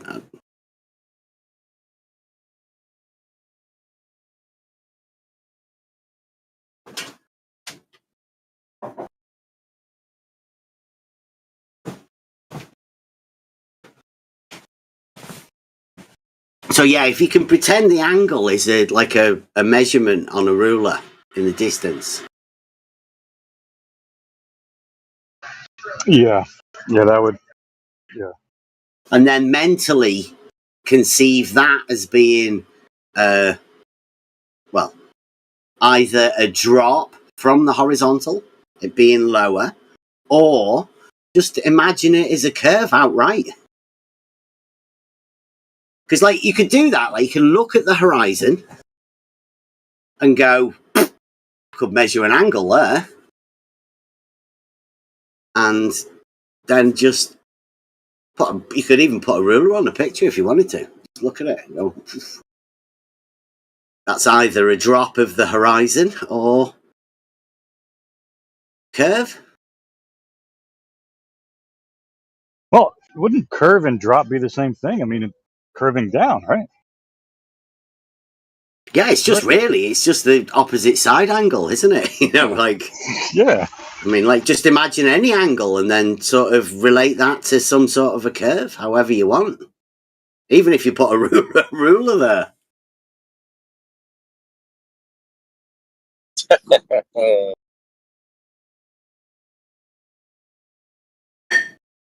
don't know how that works if you're always on top, though. I mean, weird. Like, that would necessitate both points being lower than each other at the same time. I mean, I don't know.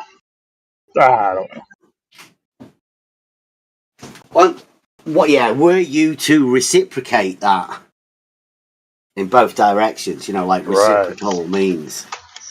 Yeah. Yeah, that would put you in a tricky position, that. Especially if you were to imagine that horizontals weren't parallel.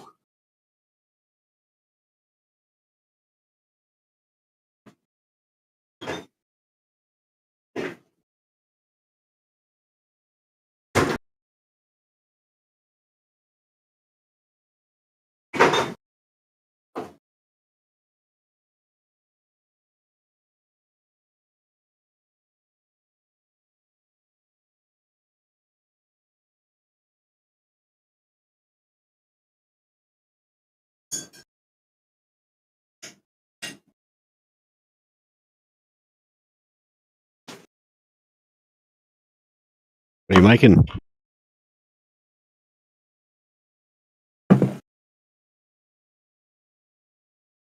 What's for dinner, Bev?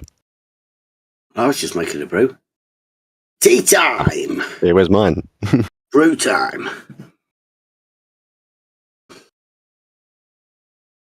That's a good idea, actually. Has anybody managed to find out what a manual indexing level is? You ever heard of one? I never heard of that. In all my time researching level, I've never heard one either. Manual index level. So manual means you do it yourself. Index. Yep. Indexing. Index of what? Yeah. What are you indexing?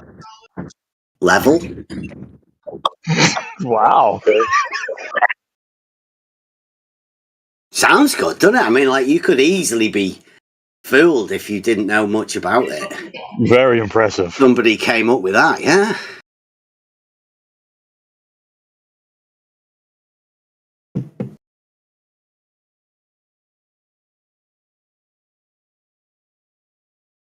I mean, if you're just indexing level, then it's just level, right? See, I manage it like I'm thinking of like a filing cabinet. Yeah, like a Rolodex. Yeah. Yeah. Level. Level. Level. Are we going to get past L? No.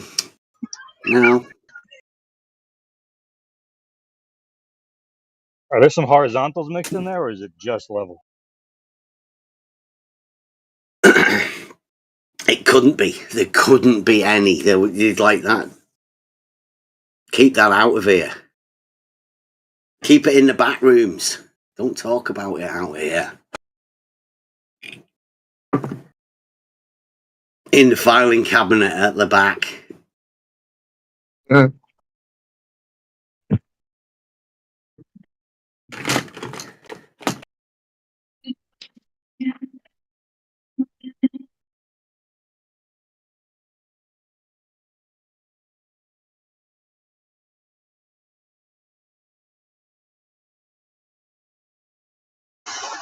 Let's see, who else talked about angles? Chief Squatting Dog. He talks about his 60 miles per degree a lot. He likes to do that. See, I like that's nautical miles. That's just divided. That's why angles are divided into 60 minutes, 60 seconds. But so really, that's just the 1 degree. That's a clever maths trick. That just divided by 60, so it's a minute. It's really on land measured. 1 degree for every 69 miles. Supposedly, anyway. I've never met anybody that's actually measured that. And that would be a horizontal distance, right? Equal elevation, right? The angle would Right. have to be measured at an equal elevation because, you know, you can geometrically show that an angle measured at anything other than like maximum top or the maximum bottom would be different. So it would have to be an equal elevation on the land at least. I mean, you can't tell the elevation of the light in the sky, can you? So you don't know whether that's at an equal elevation or not. You can just refer it to the ground. And you can make sure that that's at equal elevation. That's what Blue Marble was telling me. Do you know that a horizontal changes elevation? Yeah, I heard that. He said that it slopes, right? Well, no. Horizontals don't slope. Everybody knows that.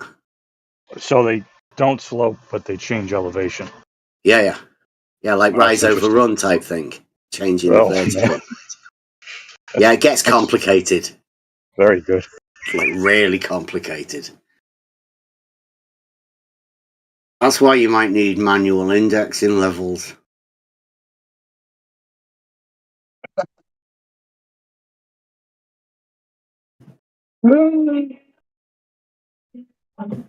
Going over that tonight on my Model Affliction Monday. You should.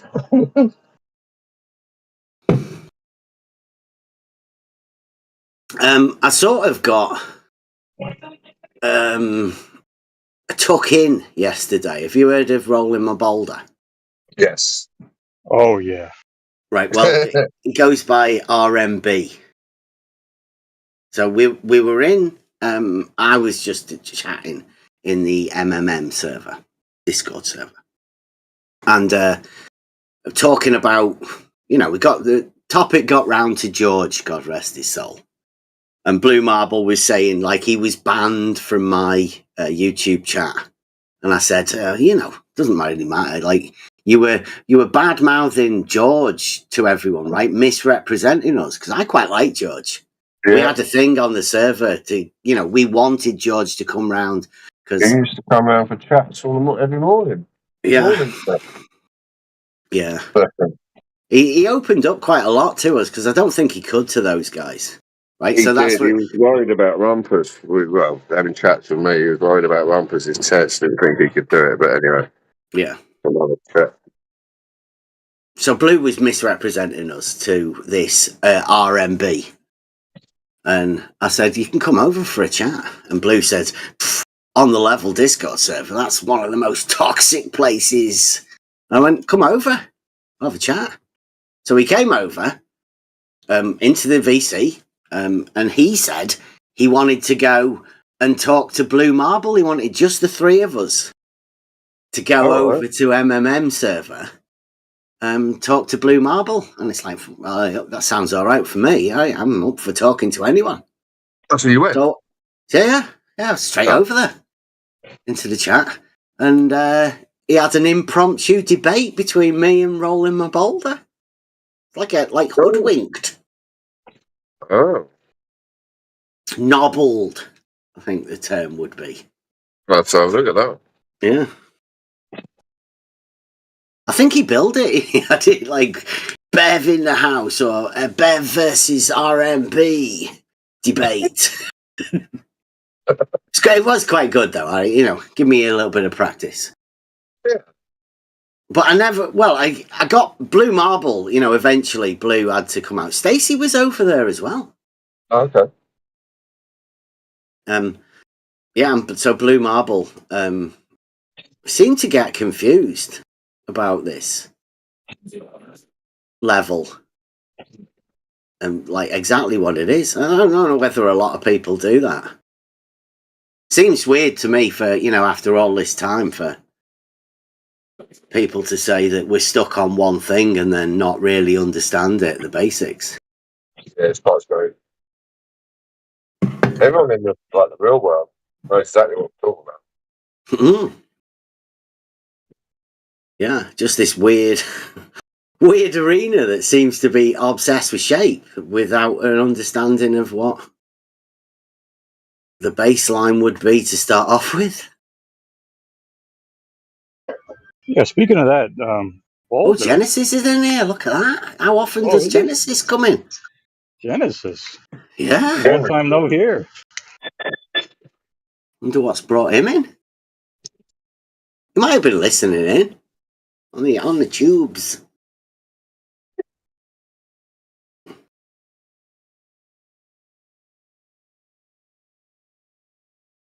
You know what I found weird about what Boulder said was he wouldn't commit to the hump being a vertical distance. He like it all got kind of cloudy there. He didn't say anything there. Yeah.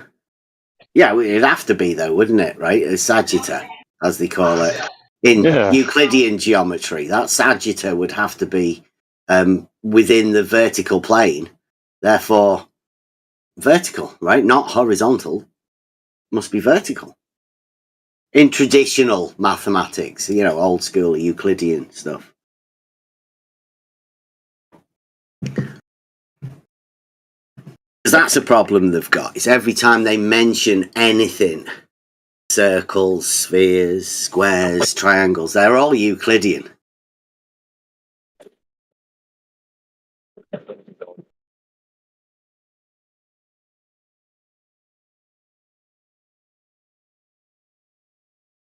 And as everyone knows, Euclidean geometry doesn't support the dogmatic glow model.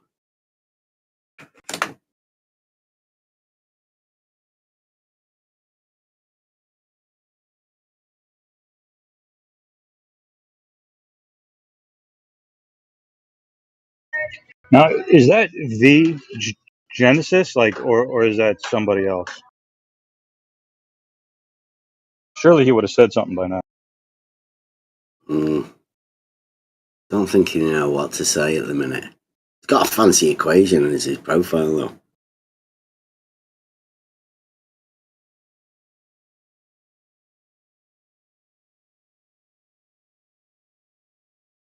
I think it's imaginary, is it? Something to do with imaginary numbers. They love all of that sort of stuff.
I bet Genesis knows what a manual indexing level is. You'll have a with direct line. With a fancy equation like that in his profile picture, it's got to be hip to all the different kinds of levels.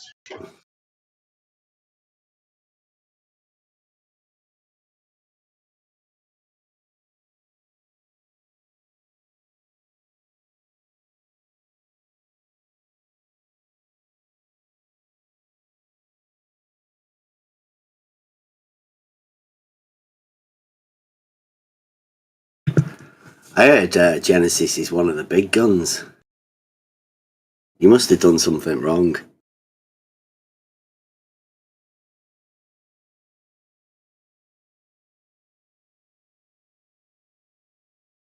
You know what the manual index level might be? It might be the one with the curvature switch on it. Remember that? I think they all have curvature switches, don't they? Oh, well, yeah. Whether you choose to find it or not, switch it on. The auto levels come with one manually built in, so you just don't notice. Like you'd never notice.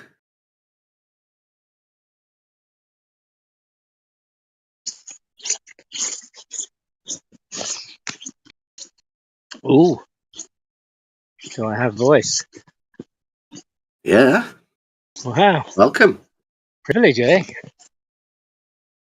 Oh, I was just listening. I was thinking about, I've heard about the infinite horizontal model and the infinite perpendicular model. And I was thinking, well, that must follow. Then there's this infinite hump model too. It's like if you're over there and I'm over here and there's a hump in between us. If I send my mate to stand in between us, exactly in between us, must then be a hump from him to you and a hump from him to me, which is a bit kind of confusing where all those ups and downs go. How that works, really. Yeah, you don't want to ask too many questions. You don't. Yeah, you don't want to. Oh, really? Yeah. Yeah, we've got the realizing Euclid test for that, right? There is a way, isn't there? You know, like just from what you've said there, you could easily devise some sort of method to check whether that indeed is true or not, or maybe just to check whether a straight line lies within a plane. You could achieve both. Yeah, it's a bit confusing. I keep trying that, and then these guys keep saying that it's not that. And I don't really know what to do with it then. You know, it's all unseen, isn't it? Kind of, you know, it's over there, but you can't quite reach it somehow. It's kind of hard to define. Yeah, it's not for people like you.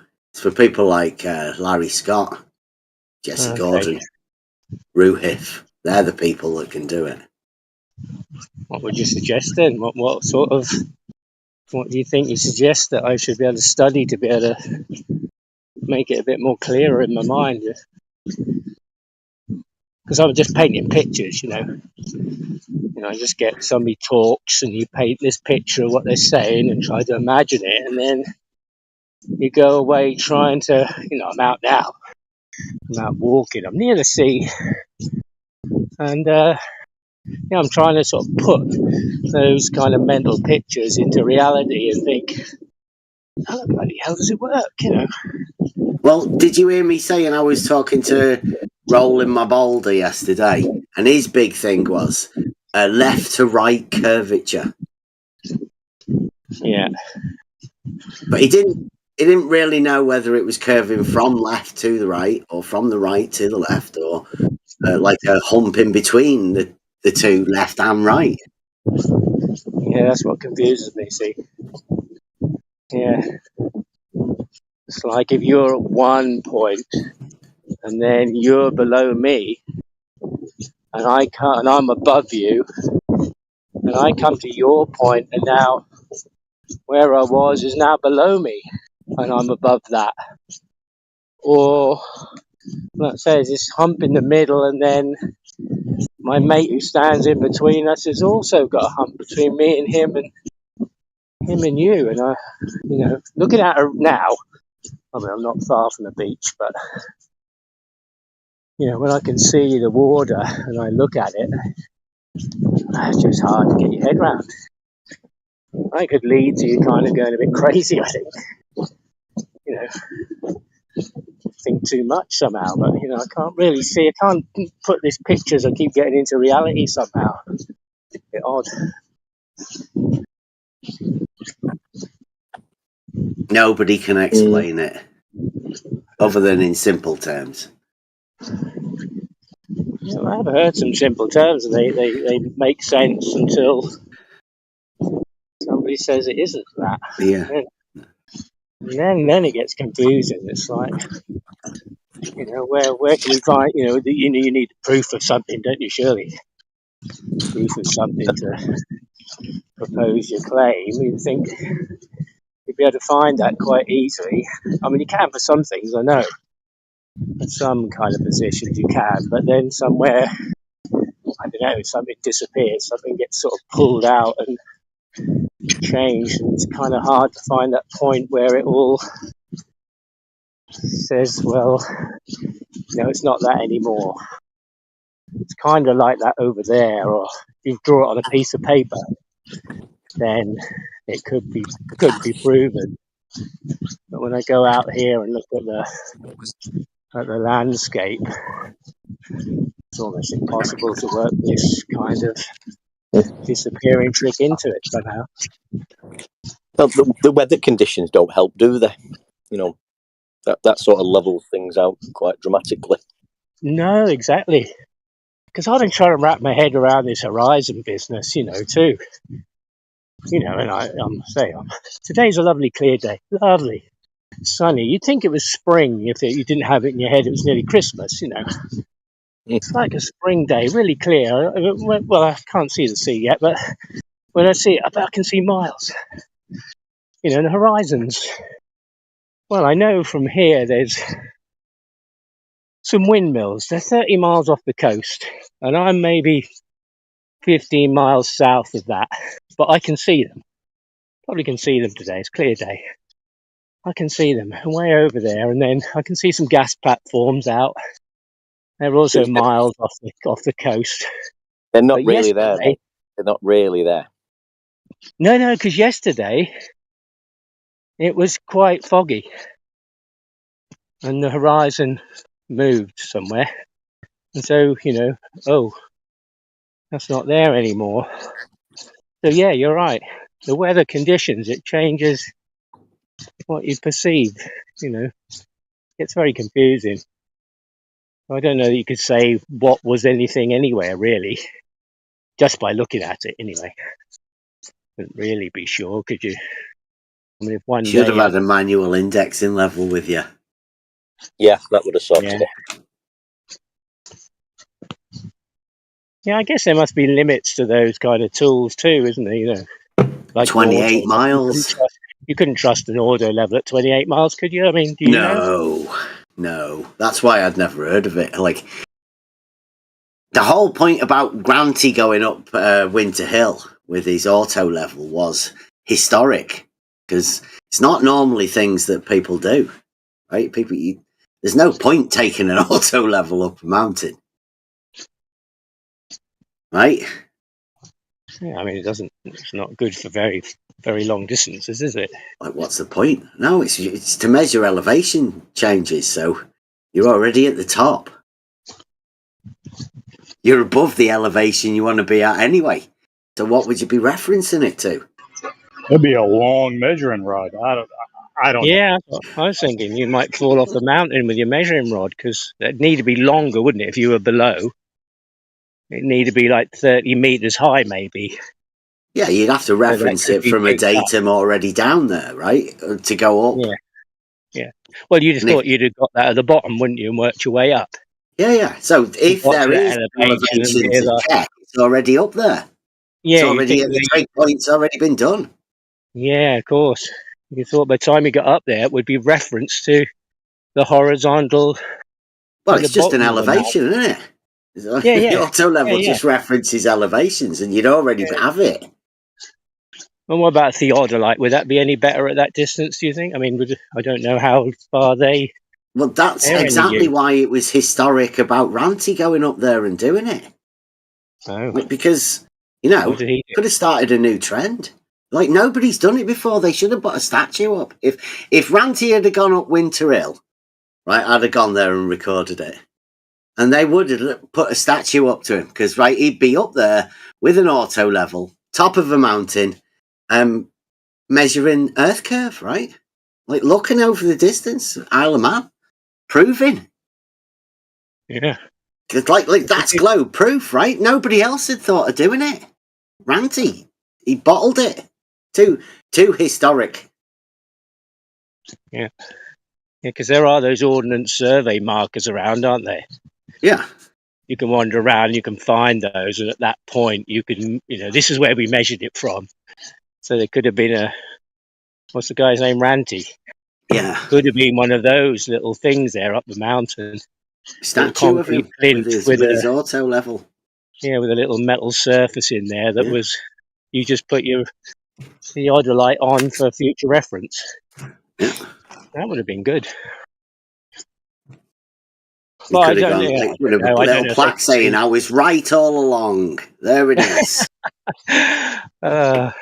Yeah, that would be a bit egotistical, wouldn't it? But yeah, it would be funny, wouldn't it? You got up there, climbed up there, and that's what you read. I told you so. That would be great. But Larry does it in America, right? That's why Larry's so good. He's the only one left. There's nobody else. Even Ranty couldn't do it. I heard a bit of him yesterday. I was just kind of listening in, and he seemed quite, like an authority. That you would say that, wouldn't you? Mm. He was an authority on the subject. So that's what I was trying to wrap my head around then. Wow, how can that be down over there, but it's up over there when you get there, and this, I don't know, infinite humping going on.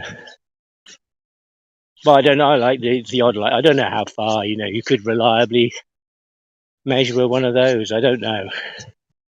Or whether Well, you'd you're have just to... measuring the angle, right, on the azimuthal plane. Call it a horizontal plane if you want, but we'll try and keep that to the back rooms.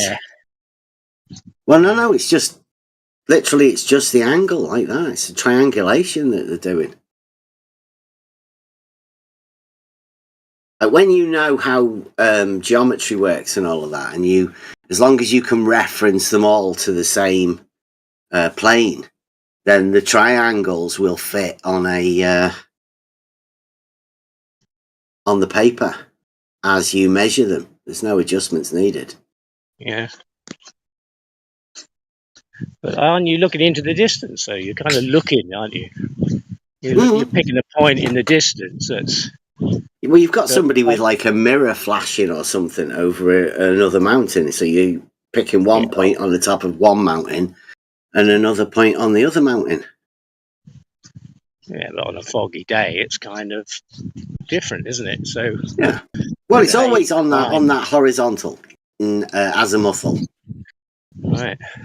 You don't bother measuring vertical angles over, massive distances. Little farty angles over massive distances. That they don't do that. I mean, I'm at the beach now. Now on the cliff now, and I can see, looking north, I can see the windmills from here. And they're 20 miles from here, 15 to 20 miles from here. I know they're 30 miles out off the coast. I know that. Yeah. And if I had a theodolite today and I kind of aimed it at those, I couldn't be sure that there wasn't further that could be. That's, not a foggy day. It would be you're just looking at that thing that keeps moving, aren't you? I don't know how you can define that over that distance, really.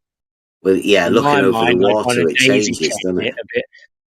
Yeah, I'd kind of want to daisy chain it from the start point and keep going along and measuring either up elevation change, and then I guess you can come back, can't you? And check that the point you got to 2 miles away is at an even elevation to your start point. I'd imagine you could do that somehow to work out. You were correct. You'd have to be a special kind of surveyor because no normal surveyor would. You don't do that? Look at the horizon. No. Oh. No. No, they just measure the land.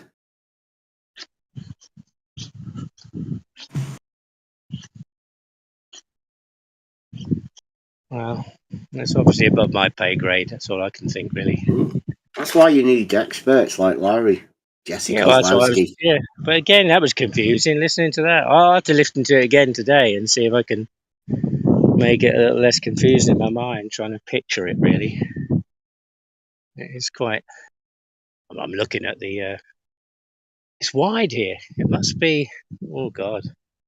I mean, I can look north and I can see the point that's 20 miles away. And equally to the right, it's a wide expanse. It's not like a little bay. It must be 20 miles the other way. It doesn't really look curved from one bit to the other. Left to right curvature, RMB was saying yesterday. Yeah, I can't really see that. I know it'd be a bit crude if I had a level and held it up to the horizon with my eye. I mean, it would be a bit crude, but I don't really see that. Over water, the horizon would be horizontal. Yeah. Well, oh, bugger. Yes. It just looks horizontal. It's not horizontal. It just looks like it is. It's not horizontal. No, it's curved, obviously. I thought that's what they measured it off, that. The fact that there is a horizontal there. Yeah, left to right curve, RMB says. Yeah. There must be a forward to back curve as well then, from here outwards too. What about right to left? Right to left, yeah, okay, it would be that way too, wouldn't it? I definitely can't perceive a hump from here anyway. I don't know. Yeah, just don't ever ask which way it's curving. Then it starts to get messy. Yeah, I can see now. Well, that's why I'm confused. Yeah. I said to him, like, well, everybody understands what straight is, right? You don't need much of a thing. But, if you say curve, I mean, that could be... The only thing it couldn't be is straight. But, I mean, that leaves a lot of other possibilities, doesn't it? And he didn't seem to be able to clarify much more than curve. Because, I mean, I consider that as not being fair, right? If you say the horizon's horizontal and it's defined that way, and they say left to right curve, doesn't really help you. I mean, like, you're just hearing nonsense. So how does your brain process nonsense? Yeah, I suppose I feel a bit like that lady who's to you seen it was kind of defined and that there was an agreement on what terminology should be used and that kind of thing, and then somehow you were describing something else and now she's really confused. What the hell's going on? What is it? Please tell me. Sounded a bit crazy, but sometimes I feel a bit like that. You feel like you could lose your mind trying to get a grip on what the hell's going on. And if it's not one or the other, what do you do? Yeah, trying to make sense of nonsense can be taxing to the mind.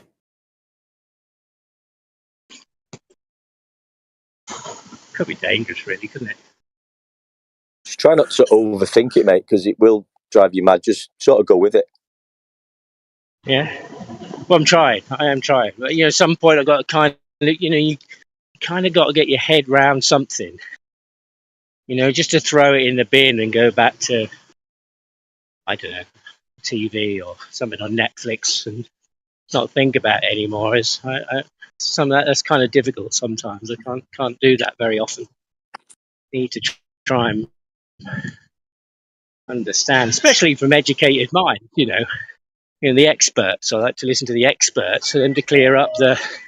Yeah, this is where This is where the shadow giants come in. Just say someone else measured it or did it or whatever, explained it, whatever. There you go. You're good. Yeah, well, they've done all the work. You don't have to do that again, do you? Surely, I mean, that's what it is, isn't it? You're standing on the shoulders of giants. Yeah. Expertise can lead you into compartmentalization, which can lead you into a world of mess.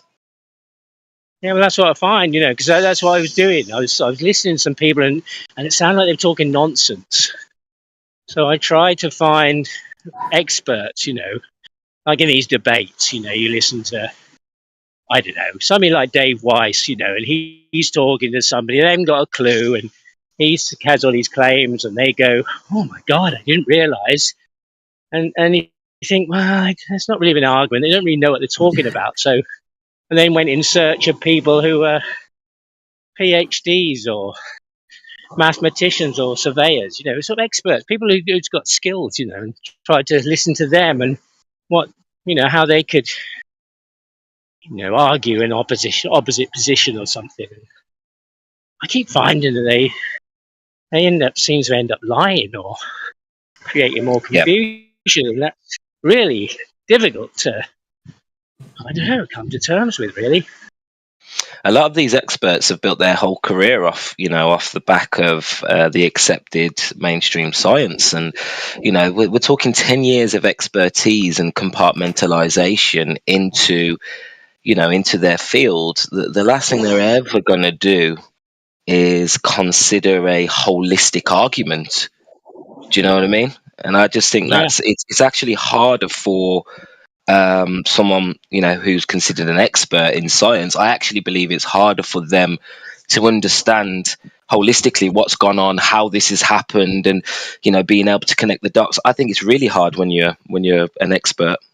You know, the brainwash is heavier. Yeah, you'd kind of think though a straight line and a horizontal would be wouldn't mess people's heads up too much, would you? I mean, you wouldn't think that, would you? You just talk about a straight line and horizontals and perpendiculars. It's a pretty simple argument, isn't it? And that, I mean, we're not talking about gravitational lensing or interferometry or something way, way, way away from us. It's, you know, something, well, we use every day, or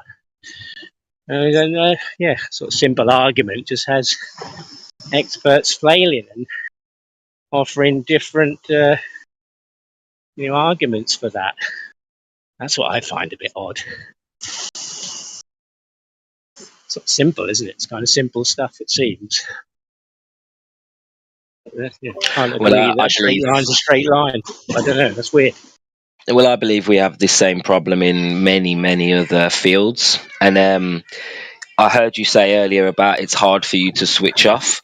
You know, and which it was for all of us, you know, because we were all globers, and we didn't. I personally, I didn't want to believe that the Earth was flat, but it opened so many doors to me. It allowed me to realize that this compartmentalization is in the food industry, it's in the medical industry, it's in the education system, and especially in history. So as amazing and as, you know, as mind-blowing flat Earth seems, I mean, God, the stuff that my mind is being blown currently right now to do with the Dark Ages, you know, and Ptolemy and the Alexandrian First Dynasty. There's so much darkness to this and misunderstanding in this world that just to be able to think for yourself and think logically, flat Earth will help you sort of open doors to other fields where this compartmentalization has got us barking up the wrong tree.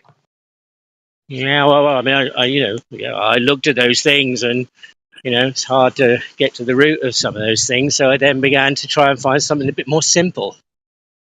You know, and then I'd kind of come to hear about this, you know, this geometrical argument. It seemed, you know, simple place to start. Really, it wasn't having to believe whether someone lived or did this 400,000 or 500,000 years ago, or did somebody change the story. You know, it's something a bit more simple. So. And then also understood from that argument that the Earth isn't flat. So, you know, it's weird, isn't it? Sometimes you've got to connect the dots, you know, and it's not really expertise, but I think, you know, dot connecting is our most powerful tool. Once we've figured out how to think logically again, we can get through it. Straight line and horizontals is connecting the dots, isn't it? You know, in real terms. You know, literally. Yeah. And then you find what you find, and you try and apply it to what you can see from out of your head, or a picture in a book, or an explanation somewhere. You kind of, you know, maybe that's how it started, that question about what the hell is it in these arguments, you know, and then you go out and look and you go, well, it doesn't look round, it doesn't look curved. Are you trying to say like this and that? Are you trying to say just use like your common sense and your observations and trust that? Is that what you've got to do? I was looking for a bit more something solid than that, because, you know, it's PhDs you come up against, and mathematicians and expert surveyors, that kind of thing. You know, you need to know your shit, don't you, really? It's no good just having a vague, because all that does is people go, no, and then it's just an impasse. No, you know, I don't know, nothing happens beyond there. I thought somewhere there must be these, you know, starting from something simple, some concrete proofs of something that you could, you know, extend out into reality and build on. That kind of thing, you know. I can't go to the stars. I can't witness lights bending round Venus or Jupiter or whatever. Can't do that. That's believing in somebody else's stuff, and some of that's wrapped up in complicated equations that, well, just seem confusing. I mean, if you understand them, maybe not, but yeah. So looking for something, simple things to start on, base it on.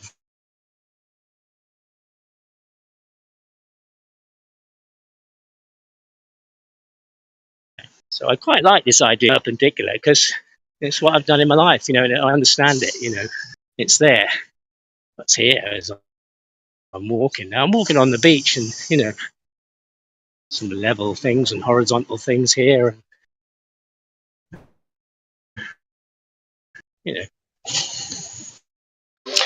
But then when you told that over there, right, buddy. It's not horizontal to where I am here. It's a bit of a mind bender. I don't know. Bev seems to know a bit about that. That's why I was listening, really. But the other stuff, I haven't quite wrapped my head round to kind of be able to say, okay. I'm sure you do. Over there, around the corner, there is level and horizontal to me until I get there. Till I get there, and then it's lower. Yeah, that's kind of because when I get there, I've got nothing to reference at the time because I've left the place I started. Well, that question, any sort of long range tools like auto levels. Well, Sasha answered that question really well for me when he talked about the circle of equal altitude you can create with a sextant.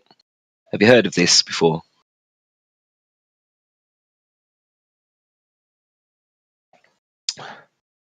Hello? Have you gone? I think he's fell over the edge of the curve. He needs to point at a new satellite.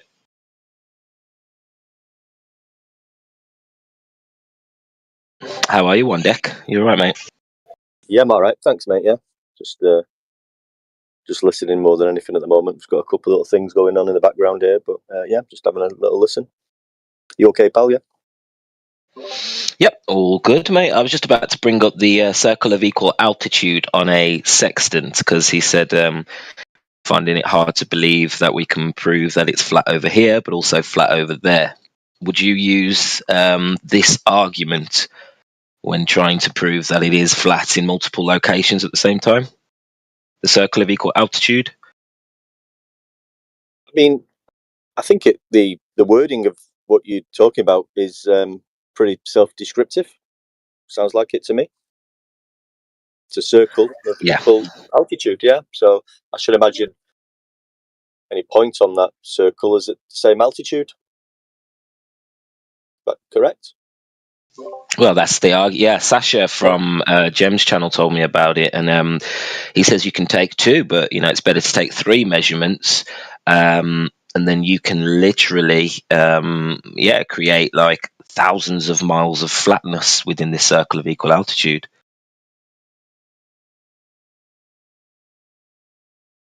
I mean, it sounds like a globe killer to me, but I'm not familiar with the sextant, so I can't say if it is, but it sounds like it.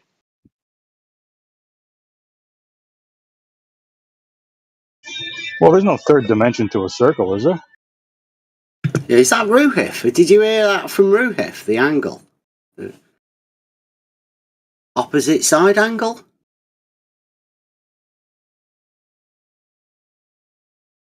Say that again. We were talking earlier about the way that you measure the distance, but the opposite is like the vertical height by putting the ruler on the picture. Are you talking about that distance, or I suppose the circle would be the distance within the 2D picture, right? Not the one that you can't put a ruler on.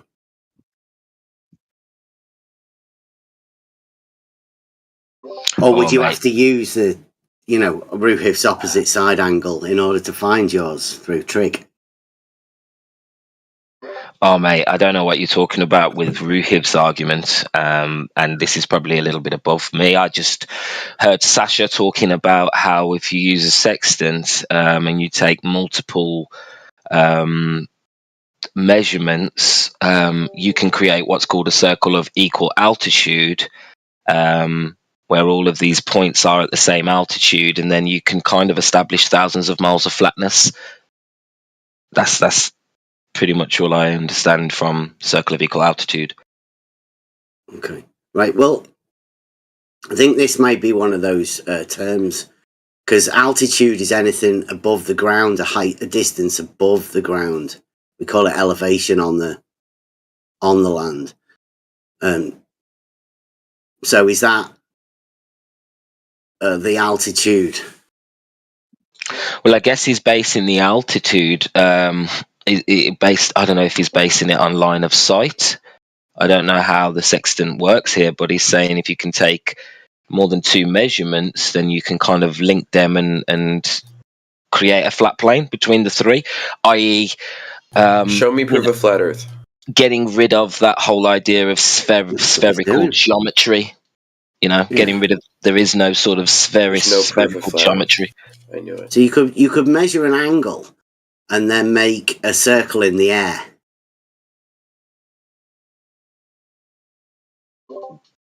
Well, why is it in the air? Because the sea level or whatever.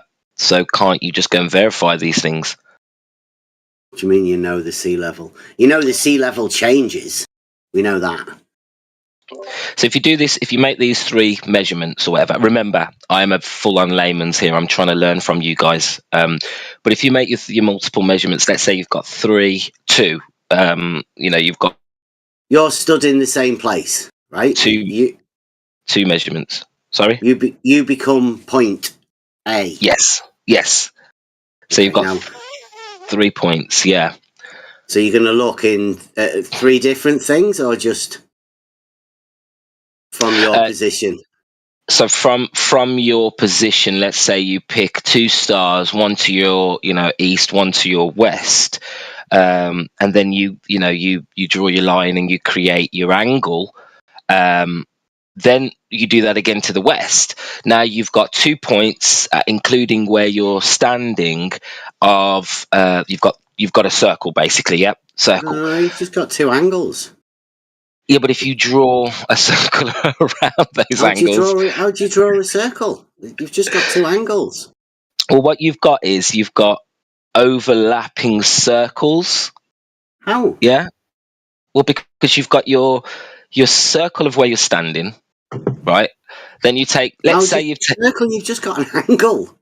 An angle is a portion of a circle, right? Okay. So you've got your point where you're standing. Yeah. Yep. Okay, your GP position, and then let's say you've taken 3 measurements: east, north, east, and west. Okay. Start off with the first angle, right? What are you doing with that? Oh, I don't know. I told you I've never used it. I don't know how to use a sextant. I'm trying to get my head around the circle of equal altitude. Yeah. Do you not think it's it's meant to be an argument? I've heard Nathan Oakley say that this is his best proof, and I know 10th Man's been going on about it for ages. A lot of people have. Yes. But you've just got an angle. Like, how do you get a circle from that? Well, by I taking can explain multiple. it if you want to. Yeah, please do. Okay, so you have the multiple angles. It's from sorry, not the multiple angles. The circle is coming from basically that you have multiple places where you will observe this same angle to the star. So it's not like if you measure the angle to star, it's not like that's the only place in the whole world you'll measure that exact angle to the star. You'll measure it many places, and if you look at every place you measure that same angle to that star, it's basically forming a circle on the map. Okay, so but you're just at one place and you've got an angle, right? Yeah, it's like obviously you can't. If you're traveling at sea, you can't ride along this this route to measure it everywhere. It's like because we know it's like forming a circle. That's why you use this, right? But angles don't form circles. You can't just say that. I explained it right now. Why? No, but you can assume you can right? if you end up with your right angle. Yeah, so you've got your right What angle. right And then angle? Is that the angle that you've measured? from your GP, okay, from your GP to your horizon, Ground position. That's your position. Yes, you've now created your angle to the horizon. Yeah, right.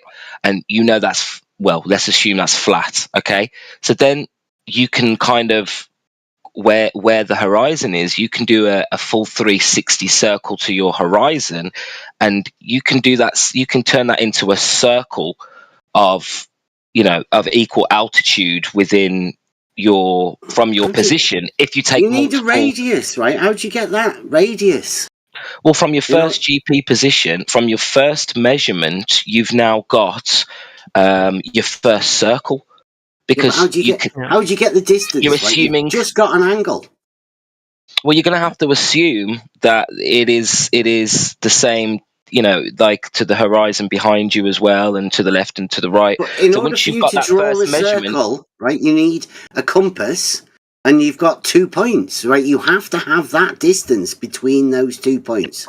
These are things that you already know, right? You can measure that if you want to, but obviously, if you're going to use by travel, like if you travel to like many different places, right? You will and you measure wherever that star is that exact angle, then you will form a circle. I think what I you're saying explained it to you earlier, right? You're not doing that though, are you? Yes, you are. Yes, you are. You've got a sextant, and you're just measuring an angle. Yes, and that angle will form a circle on the map if you measure that same angle to that star. Wherever on the that map, angle yeah. is the same, right? Wherever that angle is the same on the map. It's very simple. So you're establishing a flat plane, right, from your horizon in all directions in a circle to the horizon. So if you do that multiple times, then you've got a circle of equal altitude. Oh, I see. You make sure that you'd go in the opposite side. Then you measure the distance between those 2 points that measure the same angle, giving you a diameter. Right? So you're not making a circle around you. You're making a circle around the point in the middle, the monad, right? You're imagining a monad to draw a circle around which you become part of the circumference of. You're the central point where three or Are you however sure many. you're the central point? Well, you'll have all these overlapping circles. He said all of the angles would be the same. Yeah, the angles That's are the the circle. same everywhere. Yes, everywhere you observe that same angle to that star you're picked, that will form a circle. Well, that would put you on the circumference of the circle, then, wouldn't it? Like this, your man here thinks you're at the center of the circle. So No, I mean, that's the completely GP. opposed, That's isn't the GP. That's the GP. It has a zenith point as well, right? That's the GP. Okay. That's So when you're measuring an angle from the circumference in order to find out where the center of the circle is. No, it's not Sounds to find out. impossible, It's not. We have the people use this to navigate. Okay. But they're just measuring angles with sextants, right? I mean, they are measuring angles, but I wouldn't use the word they are just measuring angles because it's a very useful tool. Yeah, so you can see that. They're talking about the ground position of a light in the sky. Not you. You're not at the center, right? That ground position of the light in the sky. Obviously, you can only measure at one point in time. If you're going to use this for navigation, then obviously you're just going to pick. Did you say trees. 1 point in time? Yes, 1 point in time. Wow, that sounds very Einsteinian. Is that like the fourth dimension? You can only be at 1 point per time, right? You can't be at set 3 The points. fourth dimension. We're going into a time-based. That's not geometry either. I mean, I'm explaining it pretty well. If you don't understand this, I don't know. No, you don't have to explain it to me. I explain it to your man. He thought he was at the center of the circle.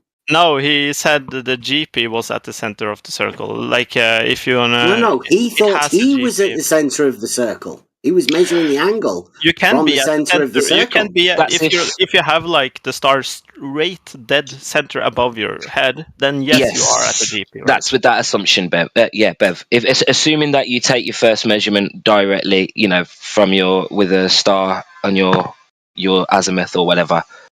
That doesn't necessarily have to be like that. If you're taking multiple measurements, then you can create this angle of equal altitude pretty much anywhere.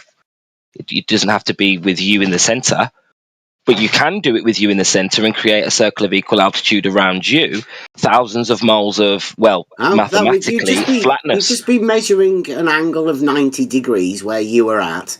Yeah. Why do How do you get a radius of that? Yeah, but you can't get. How do you put yourself in the center of the circle and measure the radius of the circle when you've just measured an angle of 90 degrees?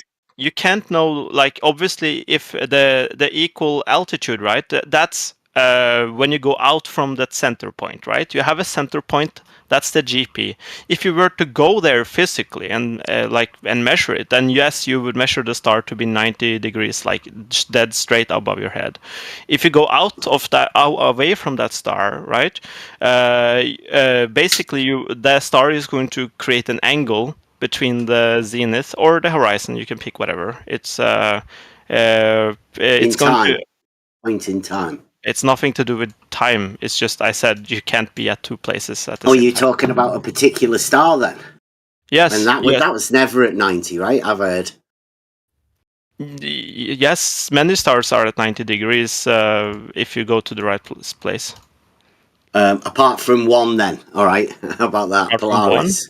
Yeah, I've heard that Polaris can't be at 90. Yes, if you go to the North Pole, it will be at 90. I don't know whether you've had conversations with the people that know this. I'm an circle amateur of equal astronomer. altitude. I'm an amateur astronomer, so I know what I'm talking about. The Polaris. Yes. It's not exactly dead center above the North Pole, but it's pretty close to it. Yeah, so it has a circle of equal altitude itself. Every star has a circle of equal altitude. Mm-hmm. Yeah.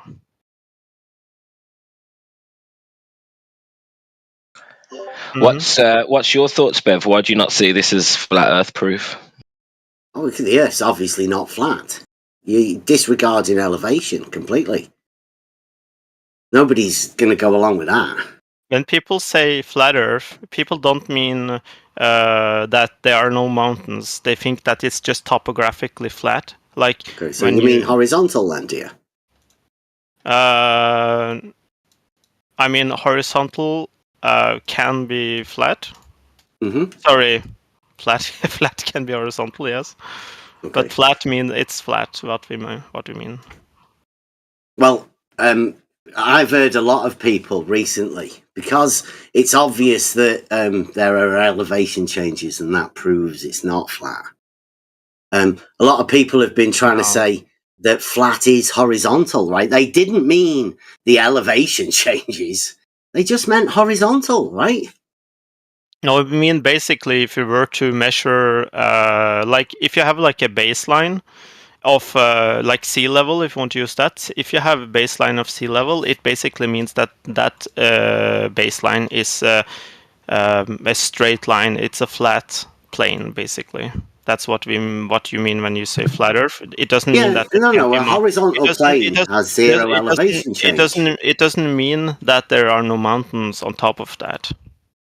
Yeah, a horizontal plane has zero elevation change, right? We measure the elevation changes reference to that horizontal plane, or a tool that establishes the horizontal plane. Yeah, but when people say flat Earth, did you hear what I say? I can repeat myself. When people say flat Earth, they're not imagining horizontal plane, are they? Yes, they are. I don't think they are. I think you've made a disconnect there. I don't think they are. Here. I mean, when I ask Big Ruth here, right? When I tell you what flat Earth means, it doesn't mean that there can't be a mountain on top of it. Well, that's the elevation Alright. changes. Yeah, obviously, the elevation change would mean that there are mountains, right? Yeah. So what you're talking about is flat Earth minus the Earth, right? And then you're saying, there well, are flat mountains. is horizontal, right? There's Because ground it can't be underneath vertical, can it? as Flat well, can't right? be vertical, can it? Yes, you can have a flat wall as well, right? Okay. But when we say flat, we mean that it's topographically flat, and then there are Not mountains. vertical, then. Not vertical, no. Not vertical. No. Not a cube. But you can have flat being vertical. So that's a bit confusing once again, isn't it? No. Just to your average normal person listening No. in. No. No. I think nobody will misunderstand that. I don't know why everyone's really stuck on this horizontal shit recently. I don't know what kind of agenda is going on, but like, I don't know. People It's can't Bev. seem to get off it, right? I don't understand. Bev tries to think it's confusing that people might misunderstand what flat Earth means, no. but it's Like, very. no offense to Bev specifically, but it's like, Yeah. you're trying to assume, just like you're trying to create a straw man of a straw man. Like a fireman. Almost. Here, I can break it down for you. Bev, okay, I've talked to Bev many times over the years, and he's talking about that the actual Earth, what you actually observe, not models, okay? Throw away the model. Don't look at the model and then say the model is the Earth, and then look for your sort of your reification fallacies inside that. So if you're starting off as a flat Earth, model, or a globe curved model, and then looking for observations that match that, this is where you're going to get into the contradiction. Yeah, flat and not flat at the same time. Yeah. Or curved and not curved, or curved and humped. I get he was trying to single out the very fundamental of what he's talking about. I do get that part. I'm not discrediting that. I get where he's going with it all, but it just seems that, like. So step one would be let go of the model. It's literally semantics. That's the whole argument, right? No, let go of the model. Yeah, it's just what throw it in the bin. means to you. Right. You don't need a model, okay? Just what do you observe, and just go with that. Yeah. Like, there could be raised surfaces on a flat surface. The raised surface doesn't have to be exactly flat, but on average, as an average, it is flat. If you were to average out the average altitude, I'm guessing it'd be fairly flat, right? With all the mountains and all the caverns or whatever, it'd be averagely flat. The average would be a point on a vertical datum, just like the mean sea level. It's an average. Yeah, it's a point. That's what I'm but that's not flat either. But nobody's claiming that the land is flat. It's the sea that we claim is flat. And the sea. Flat Earth. Can you not hear what your actual title that you're defending is flat Yeah, Earth? but we don't claim the Earth is flat. What we claim is the water is flat, and the ball is supposed to be 80% water. You don't. Other people do. No. Anybody who's familiar with the argument, it is measurably flat over water. Water is always planar over the Earth, and that's the only claim. We don't claim anything more than the globe is debunked. Bev, land could have so much destruction going on, and it'd still be flat. Is what we're saying. You could have platonic fucking. Plates crushing each, whatever theory you believe in and whatever you believe mountains are caused by, that could happen again, right? Theoretically. And it's still going to be a flat Earth. Well, Earth is definitely measured in 3 dimensions, right, Funk? Or a guy, as you call yourself now.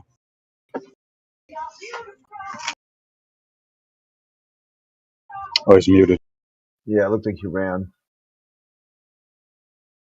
Right, it's just literally, I think it's just a debate of semantics when you try and introduce people to the word flat and then horizontal, and then you're trying to distinguish like what parts exactly.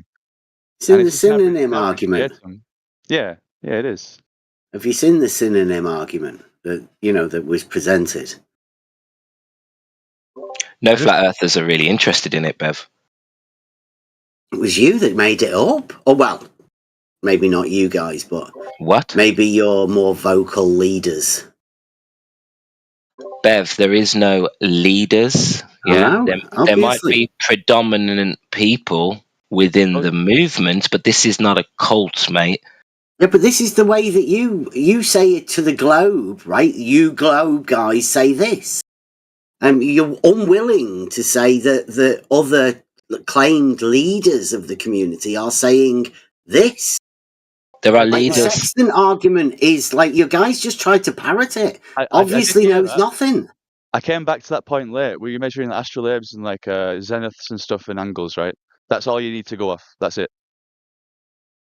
There's a zenith to everybody. Everyone's zenith is 90 degrees parallel to everybody else. Oh, do we agree upon that? That's all we have to agree upon. The zenith is parallel to everybody else's zenith. And that's it. You got any proof? Bloody hell.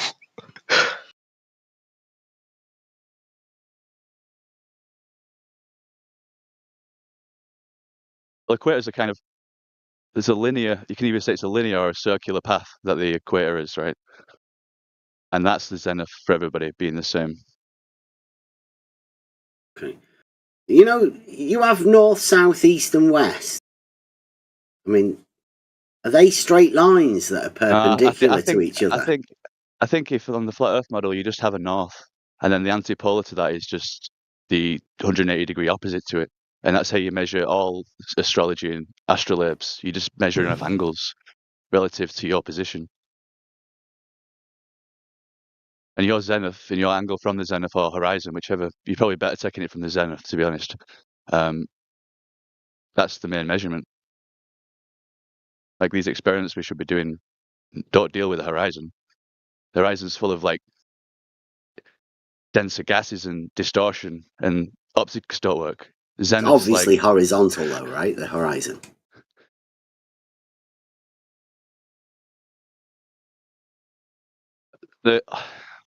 the point where two things meet is a line, yes, and that the horizon doesn't exist. It's just where we classify it as the sky meets the earth, but it doesn't meet. It's the void in between, and there'll always be a void. And that's horizontal generally. A void. Yeah, it's like saying we're trying to say the horizon's a shadow and the shadow's a real thing. Ooh, don't be watching shadows, mate. Right. Well, that's just, all these debates are all about horizons and stuff, and it's like they're all different for everybody. Everybody's circle of influence and circle of vision is different depending on the circumstance. You can't get a valid test or experiment that'll prove otherwise, because 10 minutes later the clouds could come and there's no control in this experiment. Well, all horizontals, always, for everyone, will always be parallel with the plane of the horizon. I mean, that's one of the things that you can sort of guarantee and make as a statement, always. Yeah. Right? There's no modus tollens, there's no black swan to that statement, is there? See, if you've seen that picture of how you measure the zenith, where it's like the observer's in the center of the circle, the center of the earth, and then there's the perimeter, which is a circle, and that's his horizon. And then you've got the dome, or the sky, or the heavens, or what's above, and then the plane is the ground. And that's all you need to measure off. That model fits in all models, and that's why the models work. For like concave, convex, flat Earth, they all work because of that. They're just inverted versions of each other. Quite literally, just like a fisheye lens. You're trying to prove flat Earth with a fisheye lens. There's a certain point where it would be perfectly horizontal if you get it in the field of view right in the center of the lens, the horizon. And because the field of view is like 120 degrees, you are going to get some curvature because it is going to pull it round. But we don't see in 120 degrees perspective all the time, or whatever GoPros see at 170 or something. It's like it's an interesting question. Somebody once asked us that, right? If the horizon's always horizontal, then how does it go around you? How'd you get a straight line to go all the way around? Yeah, because, like I said, the optical phenomenon of a horizon is always at eye level of the observer, it seems.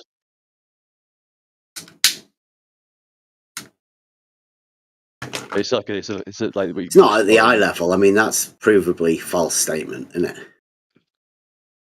If there was no atmosphere and there was just sky and earth, like a whole fucking Minecraft world, yeah, it would be. But because it's like, if there was no shape of air, right? Okay, there isn't. Air doesn't have a shape. The plane of the horizon would never rise to eye level because horizontals don't rise. They don't drop. They don't do anything. Well, then you need to throw the globe out and take up concave then in flat, because they're the two things that actually fit the models, it seems. Or let go of the model. Yeah, like it's not a model. It's Yeah, like, what are you doing with the model? We're just talking about reality, aren't we? Yeah, the globe model. My reality is that little guy in the middle of a circle with like a dome above his head, and like you measure off angles, and that's it. Everybody's in the center, and we can't get a valid If you went north, would you end up going south? Heading north or following the compass north?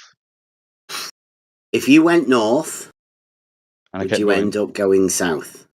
Yeah, because I would have gone past the nodal point of north, and you never said to keep going north and keep what is it called?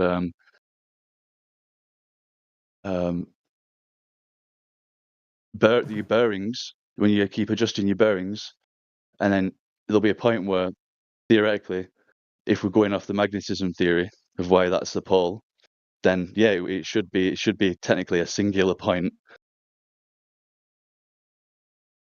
Okay. But it's not. It's actually one of them we can't really.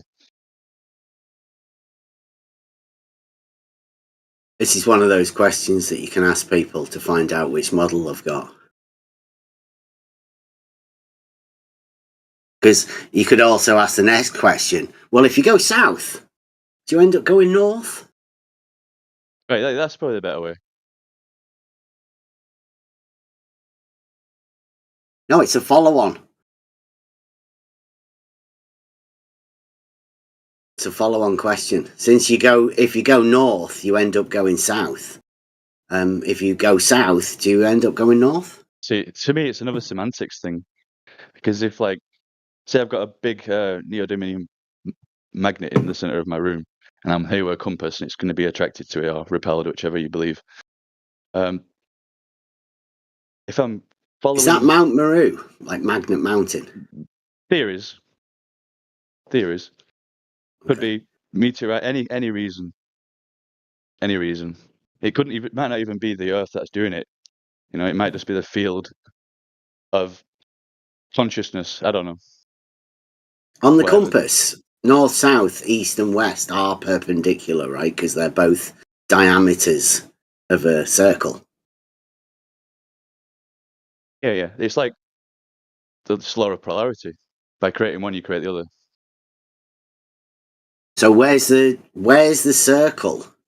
The north, south, east, and west are. Is it where you are, or are you going to put your monad somewhere else to draw the circle? You're going to be governed by where you draw your circle by a light in the sky that you're going to give some sort of monadic position somewhere. A place where there is no east or west. There is only south. Trying to get the visualization of that. A place where north, east, and west disappear and there is only south direction. If you can do that to your mind, then good on you. There'll always be the four cardinal directions. That's why they're called cardinal directions. Yeah, but by giving north a monad, you develop contradictions that you've probably never thought of. But we only do that because we can circumnavigate, and there is an east to west connection. It's a straight line, though, isn't it? East to west.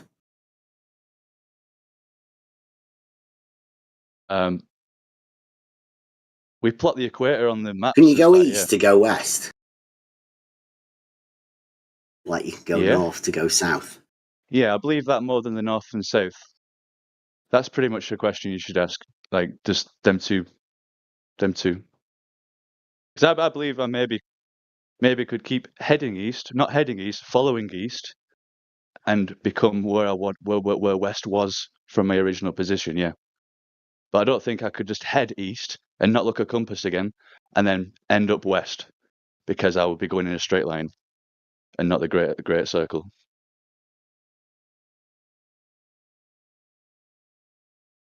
You know what I mean? Because I could know where east is and then start walking and not look at the compass again, and assume I'm going in a straight line, and I don't think I'll come back around that way. But I think I'd come back around if I was following the compass. Every step I took, I'd readjust. I think that'd be the case. Just like on the globe, right? It's like 1 degree off and you're in a different country.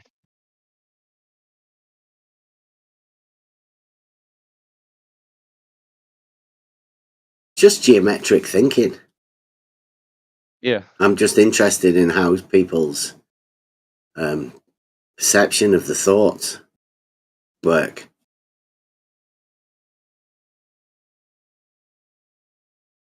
Because east-west would be a straight line because it's perpendicular to north-south. Yeah, I've heard people say that it's a circle.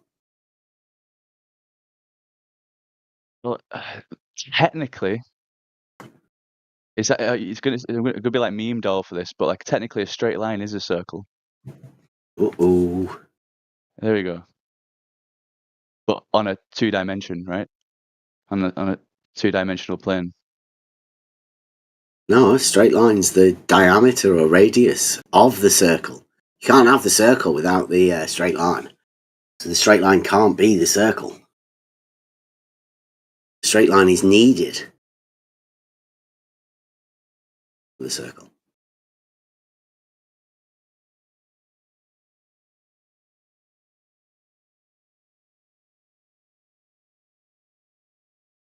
Engines are going in my head. I've only had like 2 hours sleep, bro. I'm on it. I'm just trying to think of a less dumb answer. But that's where I think about it. Like a circle is a straight line, just at a different axis of view. Like if I had a circle and I was like showing an orbit on it, just going around and around like a clock, but then I held that clock like 90 degrees to the observer, and it just literally looked like it's going up and down like a pendulum.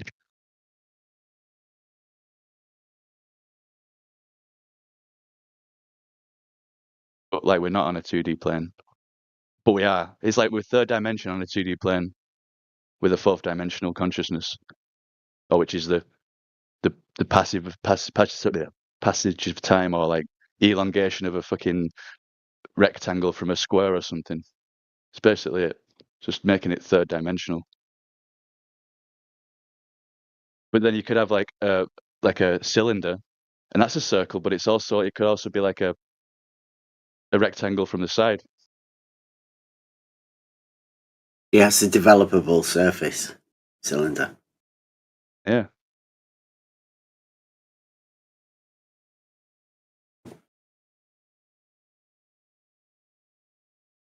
I've always thought geometrically, and it's slightly interesting for me to, converse with people talking about shape. Yeah. And like if anybody's used any kind of design software like Blender or anything like that, where you've got some kind of like a games designing game or anything, any kind of thing like that. You're on like free mode or something. Like all the vectors and stuff and all that geometry. It's entirely Euclidean.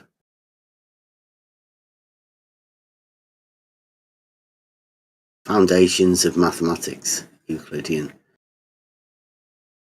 Call it the elements. Those numbers and everything. It's like it is truly the foundations of mathematics.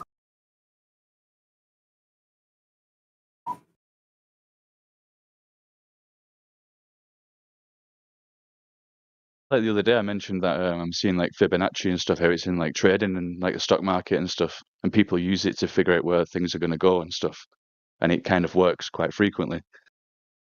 And that's like it's like a double-edged sword because it might actually work naturally, but it also might be exacerbated by people thinking it works and like trading with it working, like it as it works, and then it ends up being working in the end because people are trading like it's working. It's like a catch-22. It's like if people predicts this, then it's going to be like in the consciousness, and people are going to do it in the future, and it'll just play out, even though it's not. Like it's like synthesized reality, basically, we're creating. And like same with the Fibonacci, the phi ratio, Fibonacci, any kind of name you want to give the rule of multiplication or addition. Just vortex maths if you're ever into that. It's a toroid. There's my model. It's a toroid. I don't know which part I'm standing on or which part I'm in, but I think I'm in the middle of it.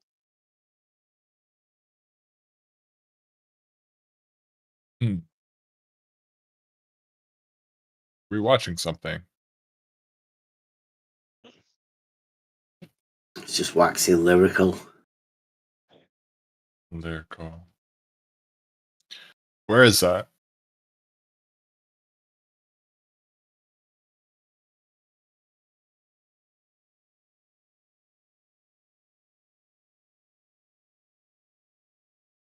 Even before religion, even before like any kind of like pushed model by any kind of empire, there's always been the same rules of like measuring the angles from your zenith and the observers in the center.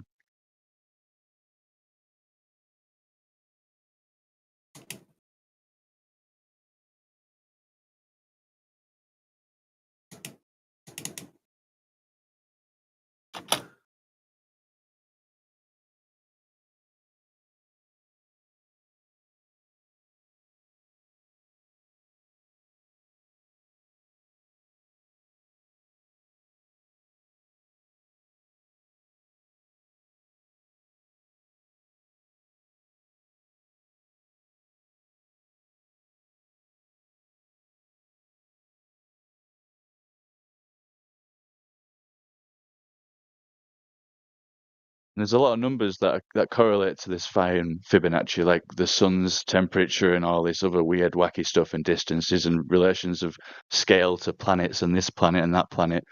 There's a whole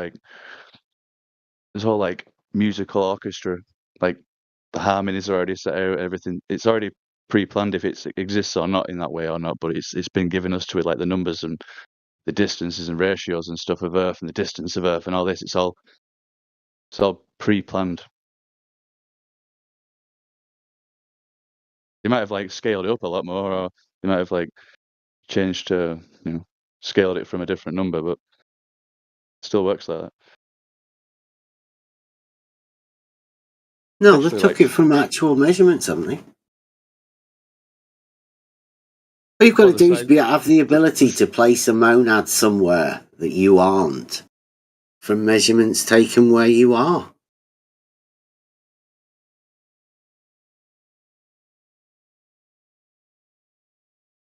Right. Yeah, but the complication comes when you're trying to put them two experiments together and have like no distortions, no like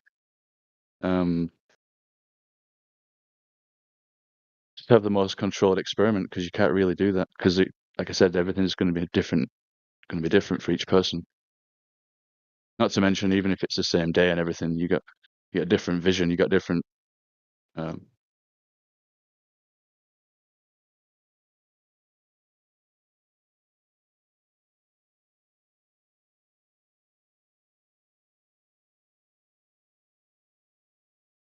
If I said to you, I've got an angle 1 degree,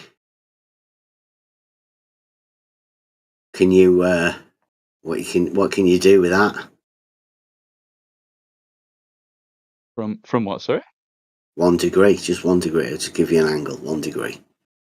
What can you do with it?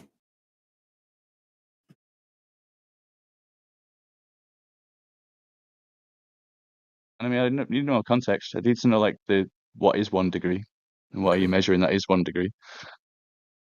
Well, I'll expand a bit more, right? Since Yeah. you can't do very much with just an angle. What about if I was to say 1 degree every 69 miles? Huh? What could you do with that? Yeah, you could times by 360 and you've got a certain amount of numbers that you might appreciate. And that's the best you could do.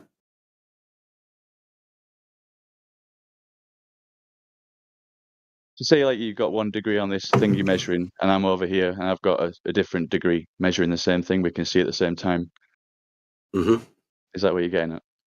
1 degree every 69 miles. So that's the claim, isn't it? Right? Yeah. Now you may not be able to do much with it, but I'd say you could make an entire model out of that one thing that's claimed as a measurement in reality where you are. But the people who have the ability to place a monad somewhere else from the measurements that you make at your position, then they can imagine great things from that. Yeah, because you can't just do the experiment with one thing, 1 point of reference. It needs to be in relation to something else to get any kind of measurement.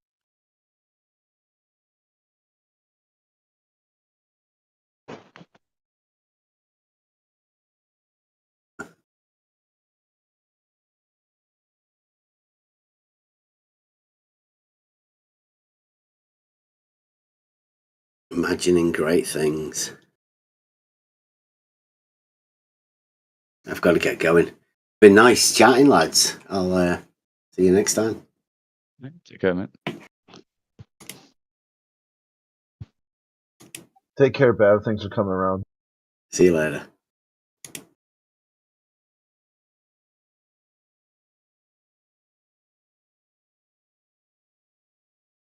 Yeah, for everybody, I didn't mean to like attack him or anything. I was basically just trying to figure out why he's trying to re-straw man the flat earthers.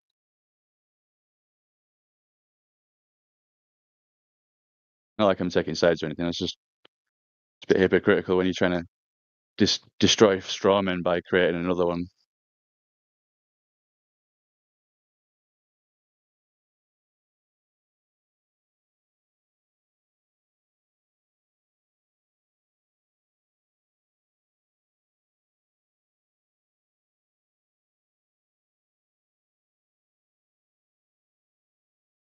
I guess that's why straw men are made, because semantics, and we've got to generalize it, right?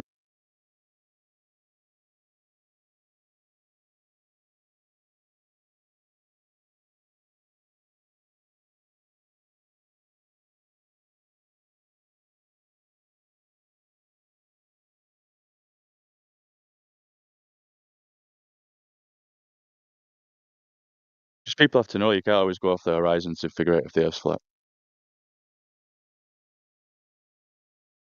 Oh. Someone's light bulb's turning on. Seems to where it always goes to, though. Why don't you think we can use the horizon? It's variable. Oh, okay. Any flat earthers want to pick that one up? I'm too tired to do it.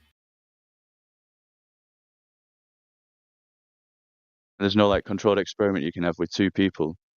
Okay, are all perpendiculars? Wait, are all are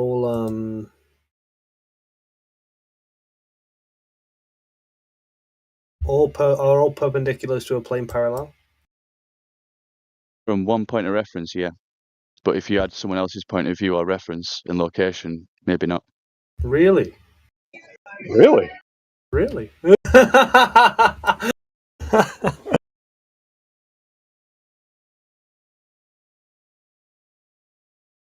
No, because Jim might be on the side of a fucking hill, and he might be thinking his zenith's like straight up, and that's not straight up. That's like 20 degrees, and it, Yeah. So would you describe if Jim and John were on opposite sides of a curve that they're in between a hump? From Euclidean geometry, yeah. If you were doing Euclid, yeah. Does water flow from high to low? Okay. Yeah, so if both ends of a body of water are at equal elevation, that's a horizontal plane, right?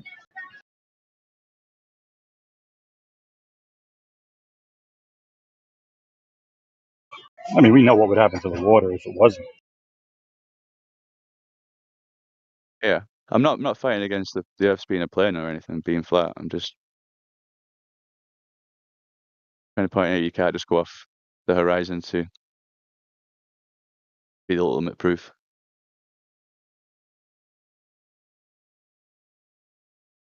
Because all you're going to do is have to run into the equations anyway, because they've set it up already. We haven't got any like equivalent equations.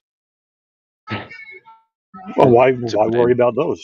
Just stick with the reality and basic stuff No. that everybody Well, uses. it usually goes like this. I can see this far, and I'm not supposed to with the globe measurement, and there's no end to that argument. Well, yeah, that's why. Yeah, go ahead. Because even if it is like visible, there's always going to be an excuse of distortion, refraction, everything, light dissipation, everything.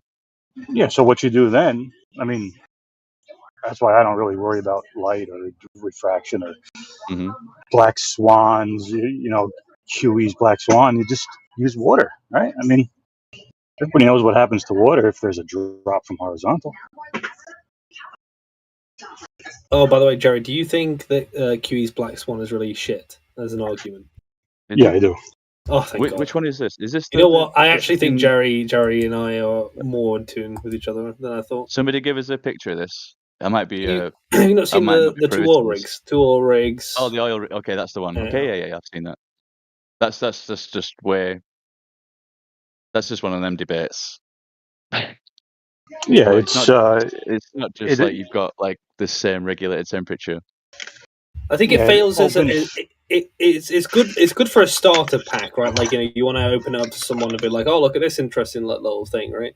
But I think as an argument, that if you're trying to say that you falsified globular Earth with this image and the conditions and the modus tollens, then you're sorely mistaken. That did not happen. It's a very bad formulation of an argument, I think.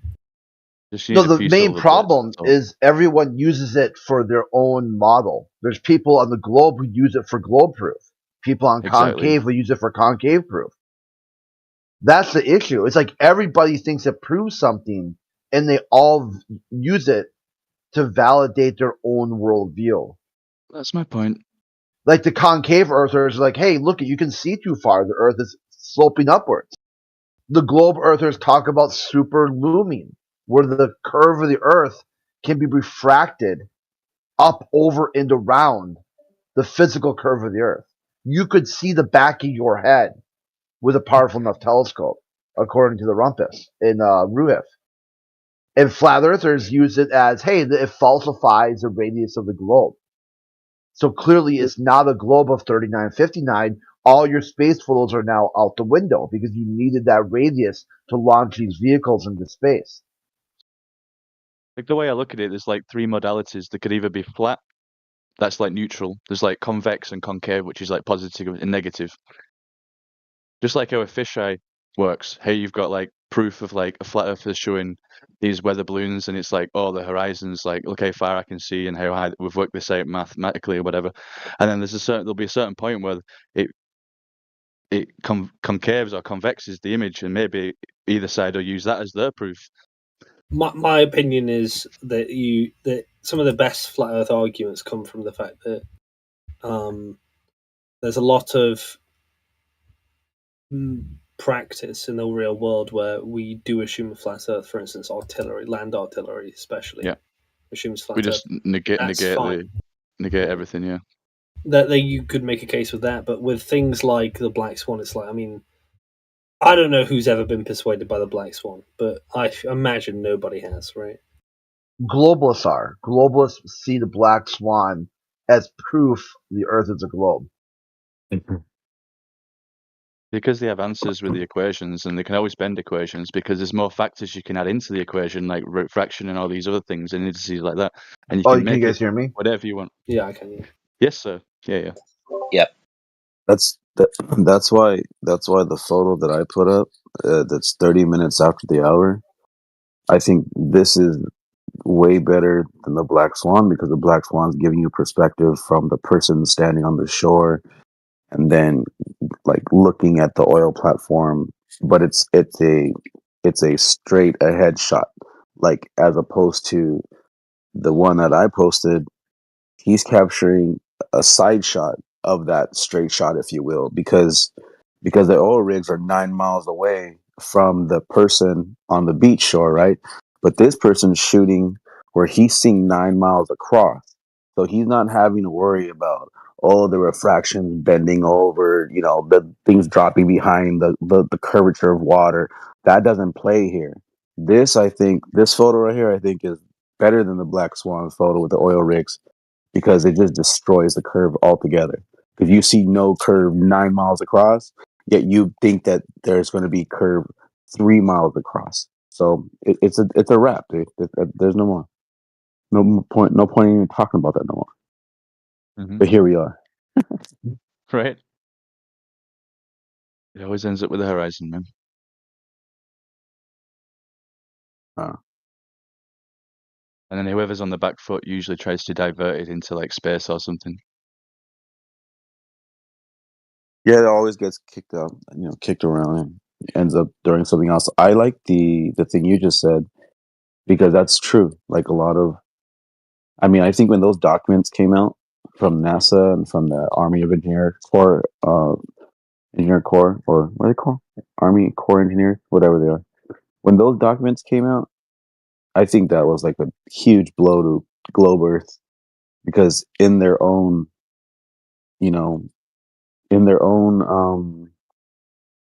documents or manuals or whatever, it's saying that they were using under the premise that there was a non-rotating flat plane. That's very interesting. Why would they even throw that in there if that wasn't our reality? I think when that came out, how many years? About 9 years ago, 8 years ago, when that came out, that was a wrap too. I mean, it's all in the flight handbooks and stuff. Is that what you mean too? From the 50s or 60s or something? Yeah, but what's weird is but that stuff didn't come out back then. Like, no one was arguing. Like, hey, wait, why does this say? Like, nobody was putting 2 and 2 together back then. You know what I mean? Like, they were telling you, like, in your face what reality is, but people just overlooked that. And maybe they were so brainwashed from the TV. We all get like flabbergasted with these like crazy numbers of scale and astronomical numbers, and you feel insignificant in the change that you see. Well, yeah, I think there's I'm a point why they do that. I'm on a mic. Yeah, I'm like on you a said, micro then it keeps you scale. flabbergasted. Mm-hmm.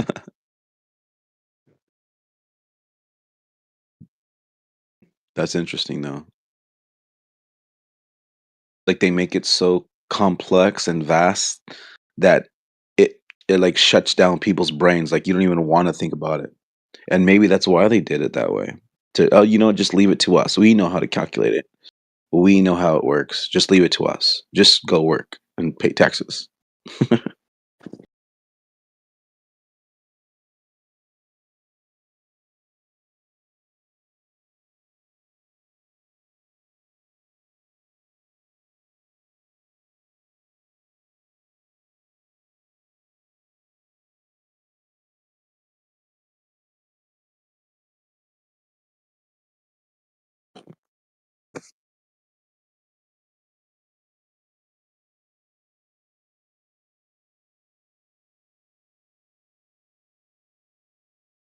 They ask flat earthers, like, why do you believe that it's flat? And then, globe earthers get asked, why do you stay believing that it's a globe? And then both sides say, no, we don't believe, we know. So obviously someone's wrong, right? Both people are on the opposing sides of that.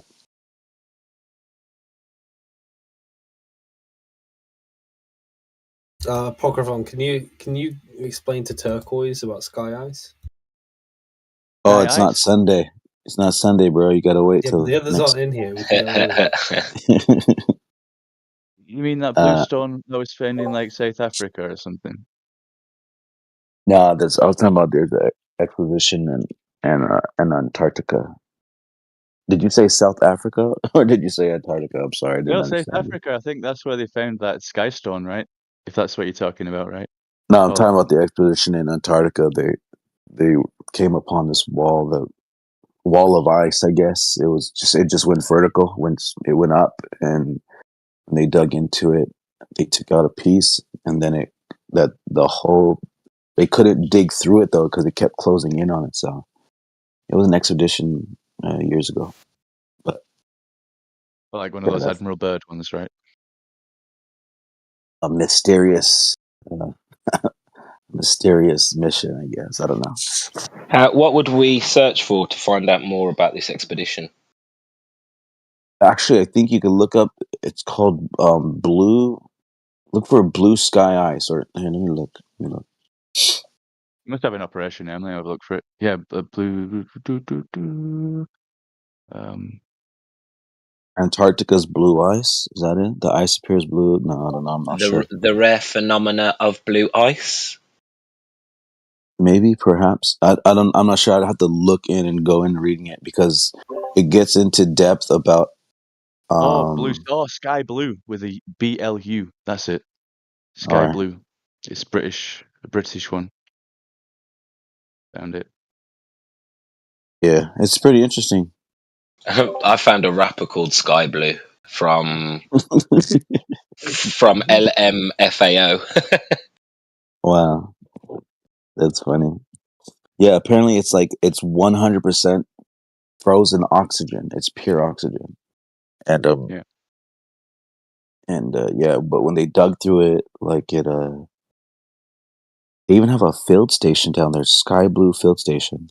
So they've been trying to figure it out and stuff, but I don't know. There's just this one particular article where it talks about the guy. He said it just went vertical, they cut to a point where they couldn't get beyond a certain point because this whole clearish bluish looking ice just went as high as just went high. They couldn't get over it. Something like that.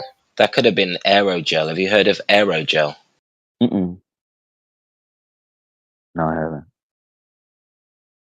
If you Google aerogel, you'll find out there's this thing called aerographene, and they say it's basically the least dense material on the Earth. And it looks like a block of ice, but it's almost completely transparent. Did you say the most least? Can you explain that for me? The least. That dude, my grandma, when we were younger, she used to smack us when we said stuff like that. Like when you say, oh man, what are some of the things, the classics? Sometimes we'd purposely say it and then try to dodge her swings. You know how when you say more and then you say something that already means more? Yeah. So that's a lot more. Yeah. Or can I have? Oh man, I totally went blank. Hold on, let me think. I'll try to think of one, then I'll come back out of nowhere. The most least. I always register it. I feel like there's some sort of weird thing I have when I register because no one likes someone like that, right? Like no one wants someone to correct someone or anything. Like saying I'm more hungrier. Like right, yeah, more hungrier. Yeah, as opposed to say more hungry. But if you say more hungrier, because you could have just said I'm hungrier. But when you put more, like my grandmother though, she was a grammar Nazi. Well, it should be much hungrier, right? That's the correct way to say that. Much hungrier. Yeah, so instead of saying more hungrier, you would say either I'm hungrier or like you said, much hungrier. But I'm much hungrier than ... Right. Yeah, but that's what it Relax, reminds me. We used to purposely. It's funny, man. Me and my cousins, we used to purposely say something wrong, and then like we'll laugh when we's dodging her fucking swings at us. Is that why you became a flat earther? No.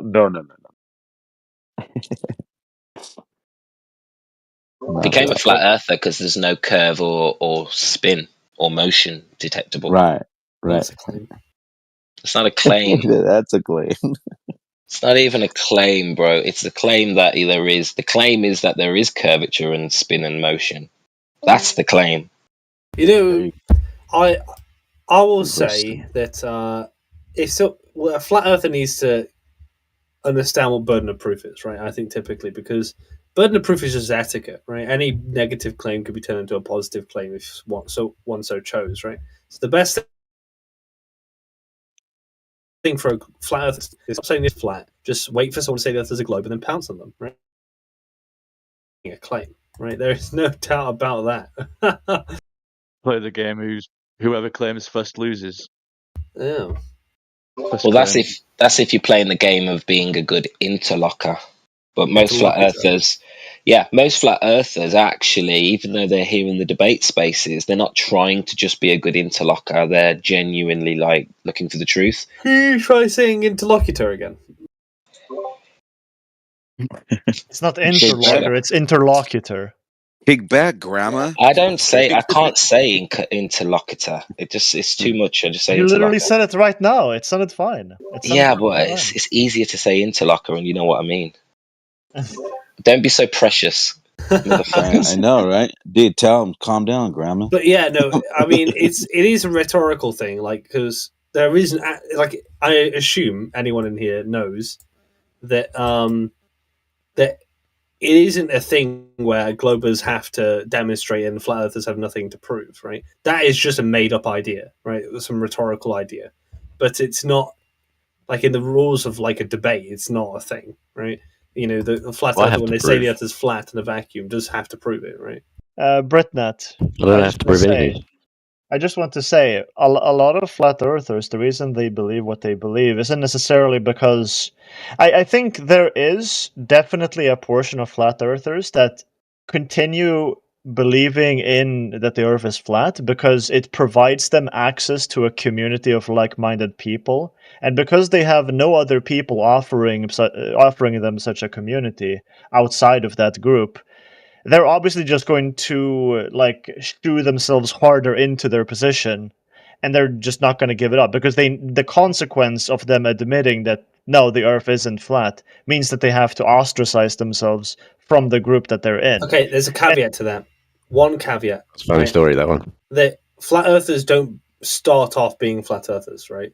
They obviously believed in other theories before that, and then flat earth was more like what yeah, exactly. But because of, so I think they were already predisposed towards it. I don't think it was like they found some friends and were like, I want to be like them, right? I don't think that's what would. No, I'm not saying. I'm obviously there are more steps involved, but I'm saying that the reason why they stay there. I'm not saying that's how they. I'd agree. I'd agree. I think they stay there because that's like a in the background. They can't give that up. I think if a flat earther turned their back on flat earth, they would lose a lot of their friends, like their flat earth friends. I think that's true. No, I think flat earthers, you must agree, surely, right? Let me interject. I disagree. Let me interject here. I would, first of all, I think maybe a glober would think that that's how it happens or goes down. But let me speak just from my position. I can't speak from everybody. So, like, true, I've always had a bias against the stories because you learn that history lies. You know, they lied to you in school about history, about events. You learn that, hey, they're lying to us about these huge events that have happened in our lifetime, and you learn that there's either a government or a power that's behind these lies. So when you come across something saying, hey, they've been lying to you about a globe Earth, yeah, there's a bias in my brain because I'm like, well, they've been lying to us about a lot of stuff. Let me hear what you got. But Now let me just explain why I think the earlier hold thing on. is Let me true. let me finish first. Okay. So, but the reason why I'm was able to even dive into flat Earth per se is because the first time I heard it, I thought that's some stupid ass shit. Like, because I was a glober and I loved space. I was a nerd in space, bro. I that's why I know the motto a lot better than some of the globers. But the thing is that when certain things work, when you come across certain things, because my brain is already like kind of like learned about the truth and the reality, quote unquote, if you will. So then when these simple evidences, if you will, or should I say things that are striking down the globe evidence, it was easier for me to latch on and say, holy shit, like an awakening happened, because then you start, because I'm already a critical thinker, let's put it that way. I'm not just a brainwash, like most globers, they're just like whatever NASA says they believe. Like, no, you got to be outside of that box first to be able to realize the truth that's actually inside of it.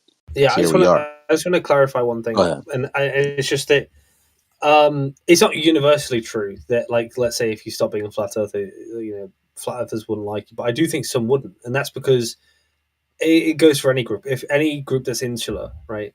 So let's say, like, you're all tight with each other because you all share this one thing in common. Yeah, exactly. And so, for instance, if I imagine a day that I ever became an ex-gay person or whatever, I'm sure gay people would hate me, right? Like, and they would think it was really weird, and they wouldn't like me or whatever, right? But it's like the same with anything. Like, if I stop being my political views, right? All my friends that like me because of my political views, they're probably not going to like me anymore, right? Like, it's the same with anything, right? But Brit, it's not about you're not gonna like me for what I believe or don't believe. That's not even the case anymore. So, for instance, if you found out that, let's say, I don't know, like, there's so many different examples. If you found out the truth about something, okay, for instance, you found out that you were adopted, okay, and that's factual truth, okay. You can't say, well, people aren't going to like me if they found out I'm adopted. No, that's just the truth. That's just the fact. It doesn't matter if they do or don't. It's just that was what the truth is. So in the globe Earth, right? They're selling you lies, and you're like, "Where's the photos at? Where's the pictures? Come on, NASA! Like, stop with your CGI and your artist renditions and your images." When you're looking for the truth, and then you're learning, like, wait, those guys, they're saying they're in space, but they're on harnesses.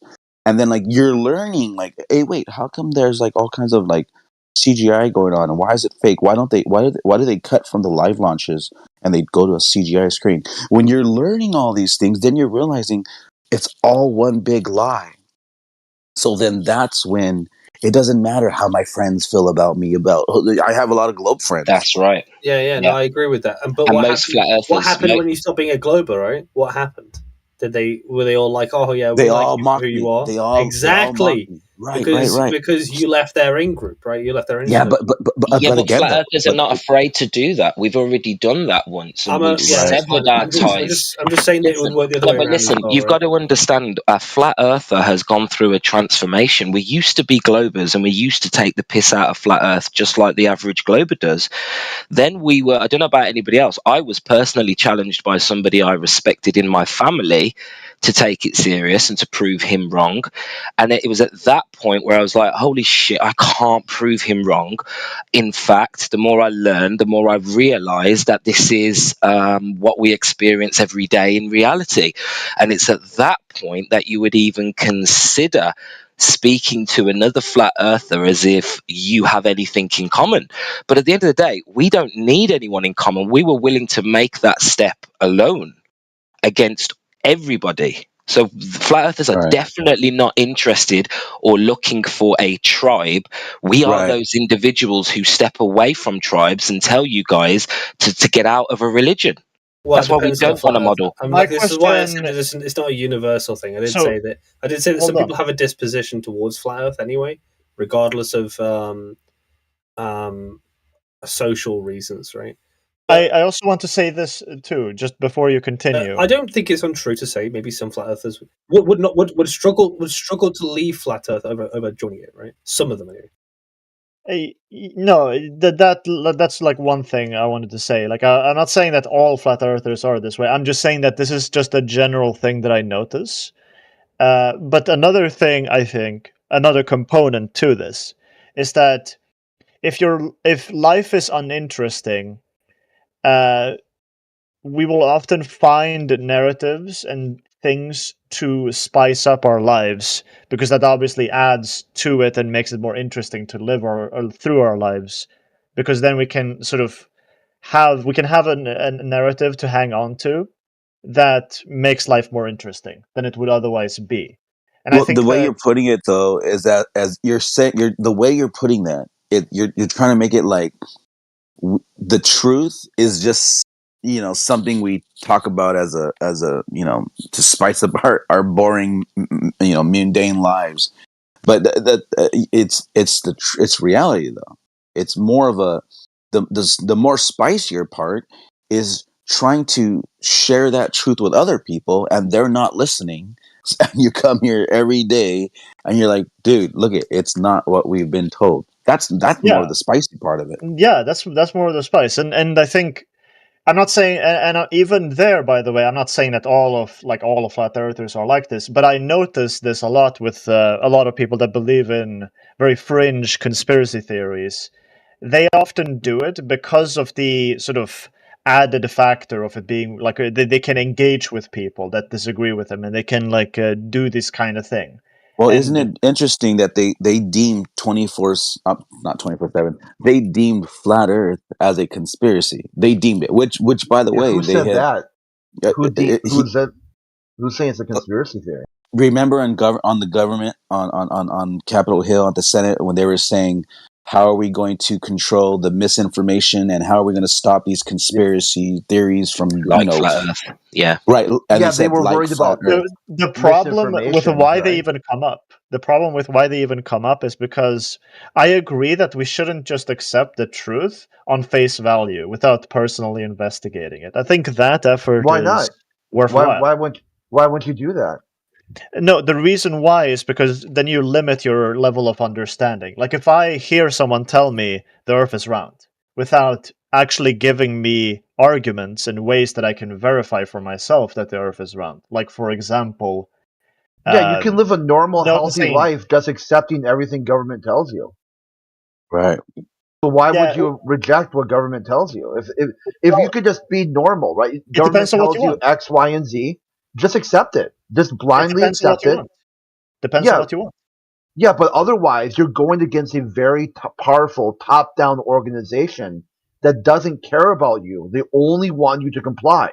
So if you're not doing what they want, then you could have some blowback from that. I don't think the government personally cares if me, a 24-year-old, is investigating if the Earth is round or whatever. Oh yeah, they do. No, hold on. They care so much that they literally had a discussion about this with our Congress. This is how much they care about that. They do. You may think that, they don't care about me. Who am I? No. They care very much so, and they cared so much. They care about the population at large, but not individuals. What? That's an okay. All right, that's something. I can't think of the word right now, but you are included. You think the government cares about the population? Yeah, I know, right? No, I'm not saying the well-being of the public. I'm saying just the opinions and thoughts of the population. Okay, hold on. You're right in the sense that they don't care about us, okay? But they do care about their ideas and their propaganda and their structures that they set up, infrastructures they set up. No, that's true. They care about those things getting toppled over with the truth. So what they do is they want to silence the truth because it's going against their falsehoods. And so it's not that they care about you specific. You're right about that. They don't care about us specifically, as but they individuals. care. But they care about their falsehoods that they orchestrate by. They care about those things getting exposed and getting, toppled over because imagine they have a system that pulls billions of dollars, not just in our country, but across all the continents. Now they've established their own little space agencies that they can suck out a shitload of money and that's a free way as a controlling party. They can at that point we're all just slaves. At that point everyone's just a working slave, and you pay with your taxes to them, and they just sit back like the plantation owner, just collecting all the profits from the fields. But we are obviously in a system that if you start pointing out, hey, space is fake and they're not doing this, that, and the other, and then all of a sudden, if that whole infrastructure collapses, you're talking about billions and billions of dollars that they're no longer getting from us for it. Listen. When we had when you guys had the Civil War in America, the Civil War wasn't to free the slaves. It was because the slavery in the South and the farming industry was too slow for the industrialization, and they learned very quickly that they need to have a level of competition. So slavery was just changed.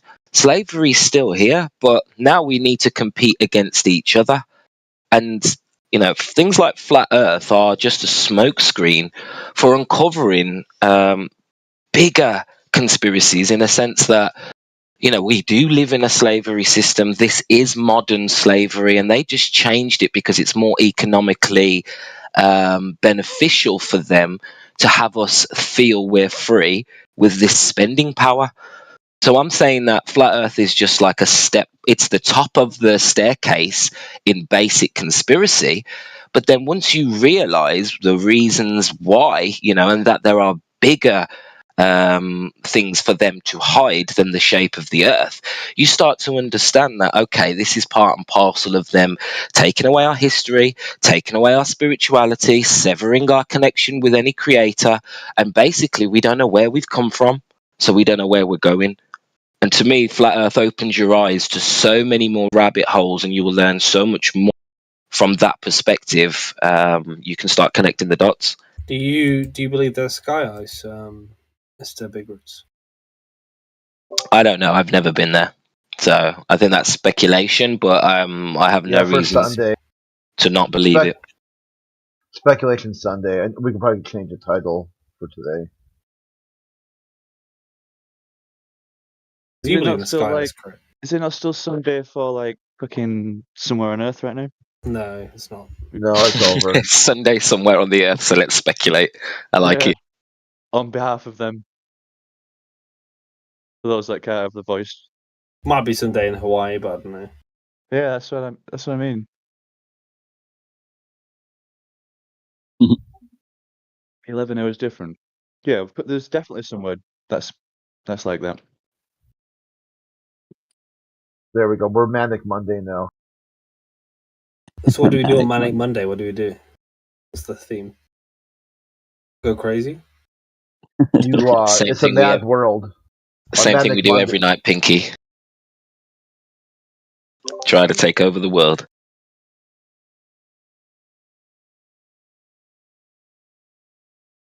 Like the song from Julia, Gary Styles. It's like people in a hurry. They're going nowhere. They're going nowhere way too fast. Waiting for the day they feel good. Happy birthday. Happy birthday. Uh-huh.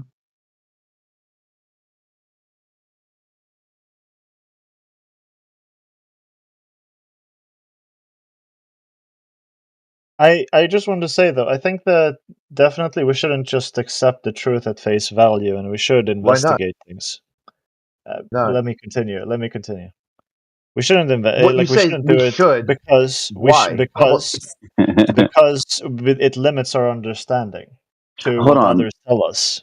We Wait, can't wait, hold on, actually hold get on. a deeper understanding of what the truth actually means. Hold on. Listen. When let's say you rewind back the tape when you're 4 Saying years that the old. government When prevents you're you, when we already agreed that individually they don't care about us, then look, no, but I'm just saying in regards to what you just said about accepting the truth on face value. Let's rewind the tape. Okay, you're 5 years old and your 10-year-old sibling tells you, "Hey, Santa Claus is fake. It's mom and dad that buys presents." You can't say that like that little 5-year-old should be like, "Nah. I'm not going to accept that because I need to work this out and figure it out for myself." Like, no, like you've been told the truth. Now you either believe it or you don't. And then once you believe that this truth is truth, then now you know it to be truth. Does that make sense? Wait, so if you summarize what you just said, like you're saying that you're basically saying that the likelihood of you questioning what someone tells you at that age is very low. No. Like, I'm just no. I used because usually a Santa Claus, you learn about Santa Claus being fake like around the age 5, Yeah. 6, maybe 7. So I just used that example. But what I was saying though is the truth is the truth. Okay, let's go back to the adopted part. Okay, let's say you're adopted and your other siblings, your adopted family siblings say, "Hey, you were adopted." As a joke, some people say that. So you're right. You should go look into it and be like, wait, was I really adopted? But then let's say your parents tell you, look, and then they show you the adoption papers. Look, you were adopted when you were, born. We didn't know how to tell you, but you're 19 now. I figured you're old enough to know. But you wouldn't be like, no, I don't believe you. I gotta, because that's the truth. They're telling you a truth. Now you either believe that truth that or you would, don't. well, there would still be more ways. Obviously, there would still be more ways for you to still verify it further. Like they could show you the documents, but you could then take those documents and then actually talk with your healthcare provider and ask, are these documents legitimate? Like, are these actually? True, you could look deeper into it, but Yeah. But initially, what you're saying about like when someone tells you the truth, like why would you ignore it or why would you? Well, yeah, So no, for I understand your point. I understand your point. You're saying yeah, that it's more practical and it's like very unlikely, like it's very far fetched that you would just outright not believe someone if they told you something that right, seems very plausible. And yeah, I agree with that, but that doesn't necessarily discount for my argument. I'm not saying that like what I said is how it is. I'm not saying that investigating the truth further is how people do things. No, obviously people tend to just go with the simple approach that keeps life, easy for you. You don't have to yeah, look too deep into things. You can just kind of chill and just not yeah. worry So about it.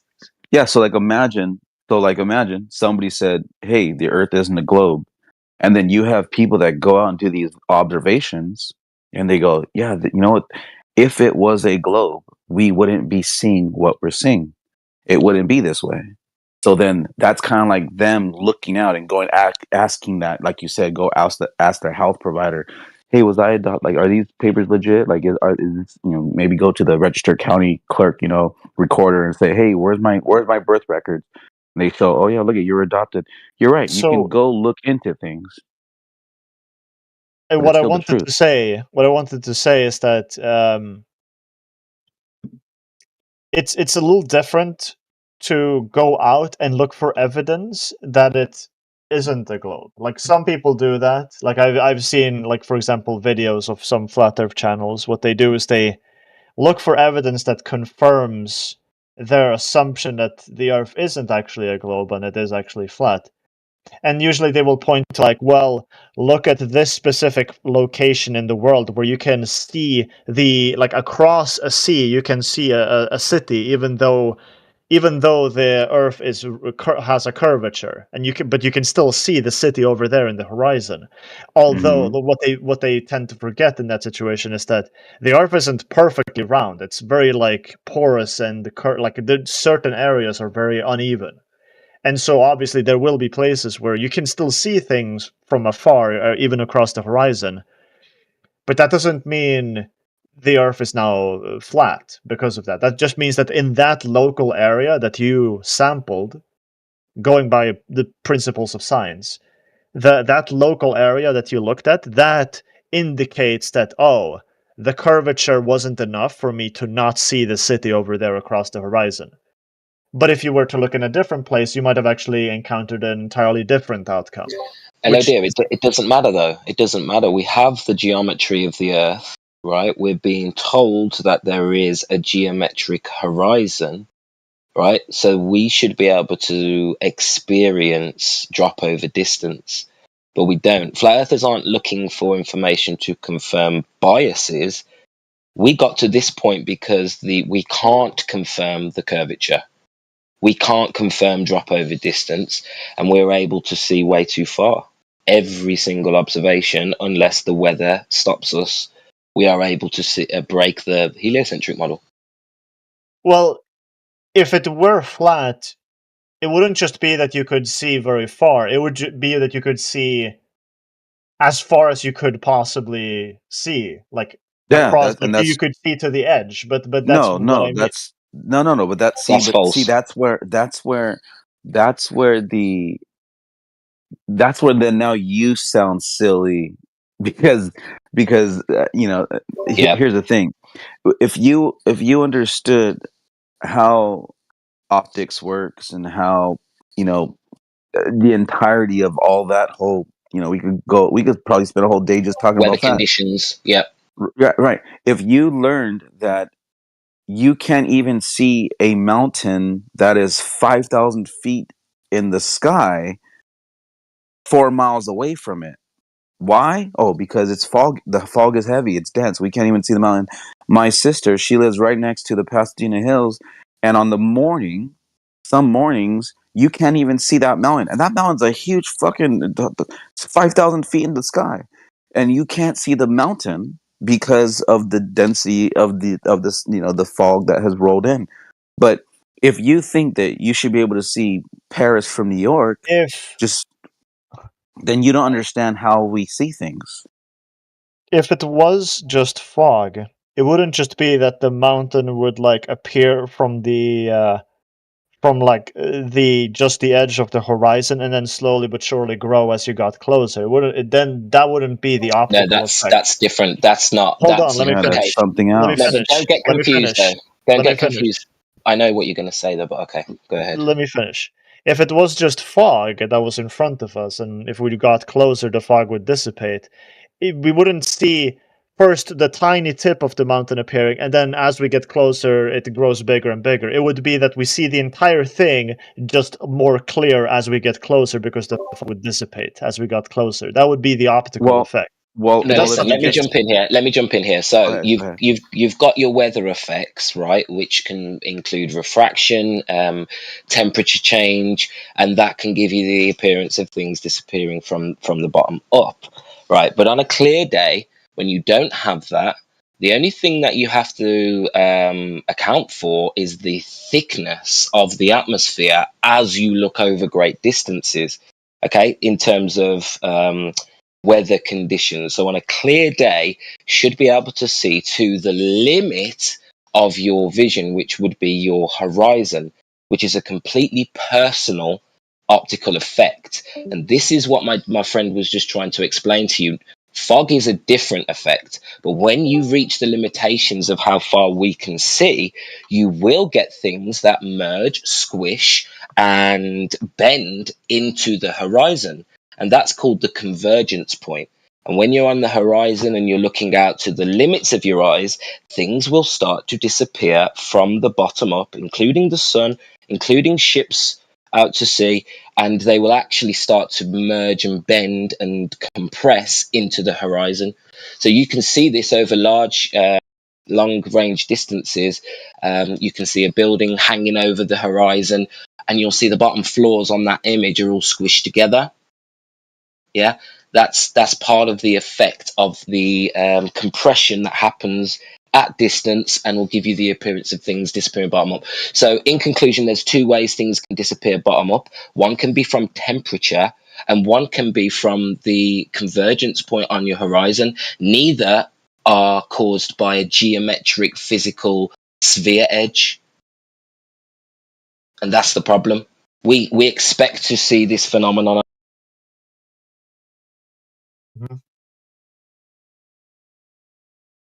So there is, things disappearing from the bottom up is not proof of a globe. It's actually what we expect to see on a clear day. And we've got, you can see it with the sun, you can see it with ships. I think the reason why this ends up happening is because as science progresses further, the layman has a much harder time to actually grapple with those ideas, because the amount of effort it would require from them personally to prove what the scientists have proven is tremendous, and sometimes it requires instruments that they don't have access to. We just don't understand, right? Yeah, that'd be a reason. Understand. That'd be a reason to quantum just mechanics, trust them, for though. example. No, but the quantum mechanics, for example, is one example. It's one topic that, for the layman person that hasn't studied into the field. Oh dear.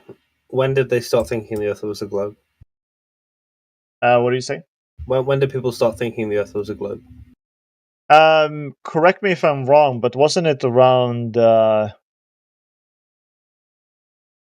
forgot the exact dates, but I think it was somewhere towards like the 1700s, like 1700s. End of the 14th, That's 1500s. we're talking thousands of years ago. Right? We're talking No.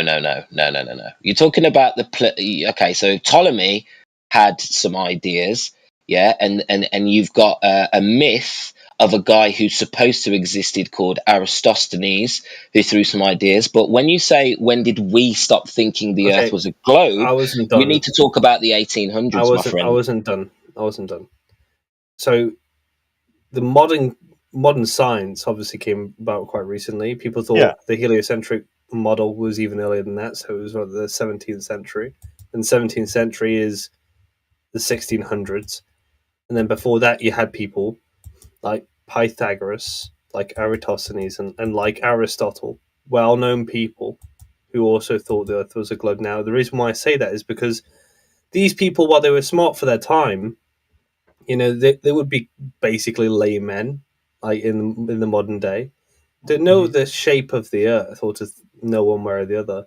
It doesn't take profound science, right? A layman can grasp those concepts, right? I'm a layman with physics, but I grasp one way or the other, right? But you're saying that the world, or the majority, have believed in a globe for thousands of years, and that's not true. They were still teaching flat Earth. No, but it was kind of insinuated. But what I'm saying is they were still teaching flat Earth in the 1800s, my friend. Do you know what an inference is? And it depends on what country you're in to what you were being taught. And you're inferencing. They were teaching flat Earth and a heliocentric What's an inference? What's an inference? Together in some schools. Big Roots, what's an inference? Mate, I'm not going to talk to you if you're just going to talk through me. It's just something you've just made up, right? I didn't say that everyone thought it was true pre-Christ. I'm just saying that that's when people started to think that the Earth was a globe, right? Yeah, I'm just making sure. When the idea. That's when the idea was appearing. That's when it first appeared. It wasn't when everyone started to believe it. It was when it first was encountered in history. And it was first encountered by Ptolemy I Soter. Ptolemy I Soter has some of the earliest ideas that I can see in history, where he was trying to change the cosmology. This is a very shaky period in history where a lot of deception was going on. Not only was the cosmology being changed, but the religious practices of Egypt were being changed. The history books were being tampered with. So this Ptolemy Soter guy is a very, very untrustworthy source in terms of what he did to change the original beliefs. So I'm just saying that's where a lot of these ideas have come from. wasn't just Ptolemy. Anyway, Yeah, to go point... with what Eldir was saying, that science is so complex now that laymen cannot follow it. It's too complex. That would be a reason for why you would just believe them, though. I mean, so in your worldview, you said it's not good to just believe things that systems of authority are telling you. And then you gave a logical reason for why you would believe them without question. I'm not saying that. Okay. Again, it comes back to what it is that you care about at the end of the day. Do you care about simplicity and just living your life and just having a good time? Or do you care more about questioning why things are the way they are and you don't really take things at face value? I'm not saying that what I said isn't necessarily an argument to just accept things as they are and don't question it. It's more to give a reason as to why people just don't really investigate this further. They just kind of hear someone say, yeah, the Earth is round. And then they just kind of go, yeah, okay, that sounds plausible. I don't really have the time to investigate into that, so I'm just going to go with it. Sometimes it's just not practical to always question things, because eventually you're just not going to have the time to do it, because you got other priorities in life to take care of. But obviously, I think the best test, the smell test. What? You know what the best smell test is to see if someone. I don't know. Just tell them no and see how they respond to no. I mean, they want to give you a soft sell, right? Hey, I got some gravity for you. I got some space photos. Mars is good. You can't see Mars right now because it's behind the sun. You're like, how about no? How about you're full of shit? I want nothing to do with you. If they're like, okay, yeah, whatever, dude. I guess I'll just go talk to somebody else who is interested in what I have to say. Or do they then ramp up the hard sell and start saying, you're a subhuman mongrel. You should be silenced on the internet. I mean, obviously, your children should be taken away from you. No, then you get to see, like, what were they about control, or were they actually about some sort of advancement of humanity, the advancement of cosmology, the advancement of understanding the world around us? No, I understand. That's how I know the Earth is a globe, because as soon as you question it, watch what happens. I think I understand where you're coming from, and obviously we should exercise empathy. We shouldn't just tell someone that, hey, you don't deserve to have kids or whatever because of your belief or whatever. Obviously, though, within reason, it's not just a belief. It's like, if you question authority, they want to force you to comply. They would do the same thing if they just said, hey, if they would have gone on with flat Earth instead of globe Earth, they would have done exactly the same thing. They don't give two shits about what the Earth is. What they want is for you to comply with what they tell you it is. Whatever they come up with, they'll decide one way or the other to see which one advances their power base, and then force you to comply with that. They're not going to pick up a model that was going to challenge them. They picked a model where they had all the power. They had all the control. They're the ones who can send rockets into space, not you.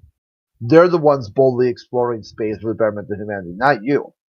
And you can be vicariously involved if you tithe and if you keep faith in their systems of control. Then you can say we.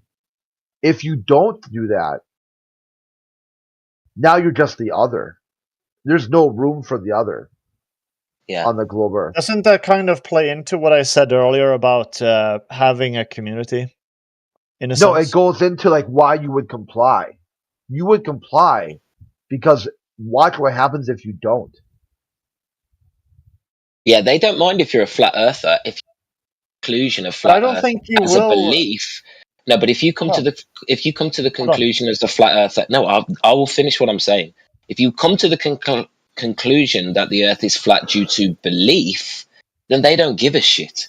The only thing they care about is they want you to stop thinking logically, and they want you to assume science is too confusing for you, history is too muddy. They don't want you to dig into these ideas. They want you to think it's beyond you. That's all they care about. So you can go ahead and be a flat earther if you don't know anything. It doesn't matter to them. You're no threat. You're not thinking logically. Well, what I wanted to say is that if you just believe in sort of the status quo, that doesn't mean that you now have a community, because there's like society in general right now has a loneliness epidemic. I think especially amongst men in particular, based on the statistics. But that like what you're saying is that, oh, if I just believe what society tells me, then I'll be able to call us we or whatever, and I'll have a community. That doesn't happen. What happens is that, yeah, you're just kind of part of society now, and that's it. You're not anymore. You're not any more like in company than you were before. But however, on the flip side, believing in that society is lying to you, and then having other people that believe in the same thing, they're obviously ostracized from society, and you are too. And because of that, that's a very big driver and motivation to form a community around that narrative that, holy shit, society is telling us that we're wrong, and now we're together, we're all by ourselves. We only have each other to go to because we are the only ones that believe in this idea that we have. Yeah, but if we wanted that is that, a much stronger driver. Let me finish. That is a much stronger driver towards community than to just believe in the status quo. So I don't believe that it actually is an argument for the flip side, that you believing in the status quo will lead to more community. It's the other way around. Like I said, being a flat earther means you are now, like, you have a stronger drive to band with other people that think similarly to you. You might be right. You might be right, and there are probably some people who their main goal in life is craving connection with people, and for those people, then you might be right. But I'm talking about the average flat earther isn't desperately craving like to be part of anything. In fact, I'll tell you, the average flat earther is pretty much against the idea of cults, pretty much against the idea of belief without knowledge. So to me, I think that's so ridiculous. Maybe there are people who require that in their life, but that's not the driving force behind flat earth. The driving force is, yeah, we have something in common. We both have understood that the heliocentric model doesn't stand up to scrutiny. But that's as far as it goes, my friend. Us flat earthers argue about everything. And that happens in every single sector. This is no different to any other subject you want to add this to. If anything, I'd say you're muddying and poisoning the well, because this is just standard in society.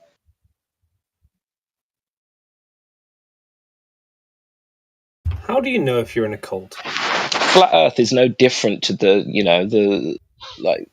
Flat Earth is not a cult, right? Flat Earth is No, just. I didn't say it was, but how would you know if you were in one? Yeah, how do you put know? a Christmas tree up every year, and you there you go. Simple things like that, like local area, or you might even go to like a fucking bake-off in your local town every year. That's culture. It's on the micro scale, and like yep. Right. Yep, that's it. And flat earthers don't agree. Cult. In my village, we take like a fucking a cart with a load of hay on it, and we set fire to it, and we bring it through the village. That's our fucking cult, That's a bit weird. Yeah, we're trying to get out of cults, and the flat earthers were comfortable in saying we don't have a model and we don't have a replacement cosmology, because we understand that to do that we are creating just a replacement religion for the cosmology that we have. I have a question. Broken. I have a question. What would you have if you let's actually go the other, let's assume this hypothetical that you were to drop all of this and believe that the Earth is round. What would you have? What people would you have in your life that you could turn to and build meaningful connections with? You entirely remove yourself from this idea and the group of people associated with it. What would you have? What would you have left? after that? Tell me. What I'm people struggling. could you turn I'm struggling. I don't know if someone else wants to answer. I'm struggling to understand what you mean. I'm Yeah, me saying, too. I'm like, not I'm following. saying. So my question is essentially, okay, A bit hypothetical. I'm stating a hypothetical that, like, you're saying basically that, oh, flat earthers, like, not all flat earthers are doing this. They don't care about community or whatever. But then my question is essentially, I'm trying to poke a hole in this by asking you personally. Okay, so let's say you dropped all of this just on a whim, ostracized yourself from your from whatever people that believe in flat Earth and other ideas that you have. Okay, I think I got it. Entirely changed. You entirely changed to just status quo beliefs. What people would you have in your life you could turn to? Yeah, I got this. So I think I understand what you're saying. There's been a couple of people who have quote unquote, left the community. There's Randy, Trouble About, some other people, right? And what they do Sean G. next. Oh, Sean G, yeah. What they do after that is they do an apology tour. They go to all the major flat or anti-flat Earth YouTube channels and they beg for forgiveness. They go, please let me back into your group, your club, your anti-flat Earth conspiracy debunking group of people. They feel ashamed and they feel embarrassed. They feel like they want to be part of something again. So what they get is they get to no longer be the target of like ridicule or whatever.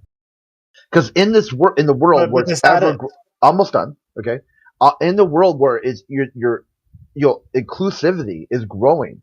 I mean, you go to any college campus, you'll see that all identities, all people are welcome. But for some reason, there's still a group of people with flat earthers that you can be bigoted towards and still think you've got some sort of cover, some sort of protection to be bigoted against a group of people that you also don't understand. It's a peak level of hypocrisy. So that's what they get. They get a chance to start bullying other people. But is that it? I mean, is there more than that? No, but I'm asking you. My question wasn't like what. So why would the apology tour matter? I'm asking what people, what meaningful, actual meaningful, like life-giving connections do you have if you were to entirely remove yourself from these ideas and the people associated with it? What would you have? I got a great answer for that. Nobody gives a fuck. Exactly. Exactly. Literally. I'm literally saying this. So no one would fucking what care. I hear you saying is that being a flat earther is so taboo that you can't stand it. Okay, I hear you saying that. So I'm hearing you say things like flat earthers make me upset, and I would say that we can cover that in our next session. So we go ahead and let you out, and please send the next globe earther in, because the therapy session will continue. Nobody cares, bro. You just woke up. No, I'm just listening. But see, I always, every morning, dude, it doesn't fail like clockwork. I hear somebody in here trying to analyze the position of a critical thinker. It's like, but you're going to lose all your friends. How would you feel, guys? And you guys have us on the stand, like under the microscope. Still speaking.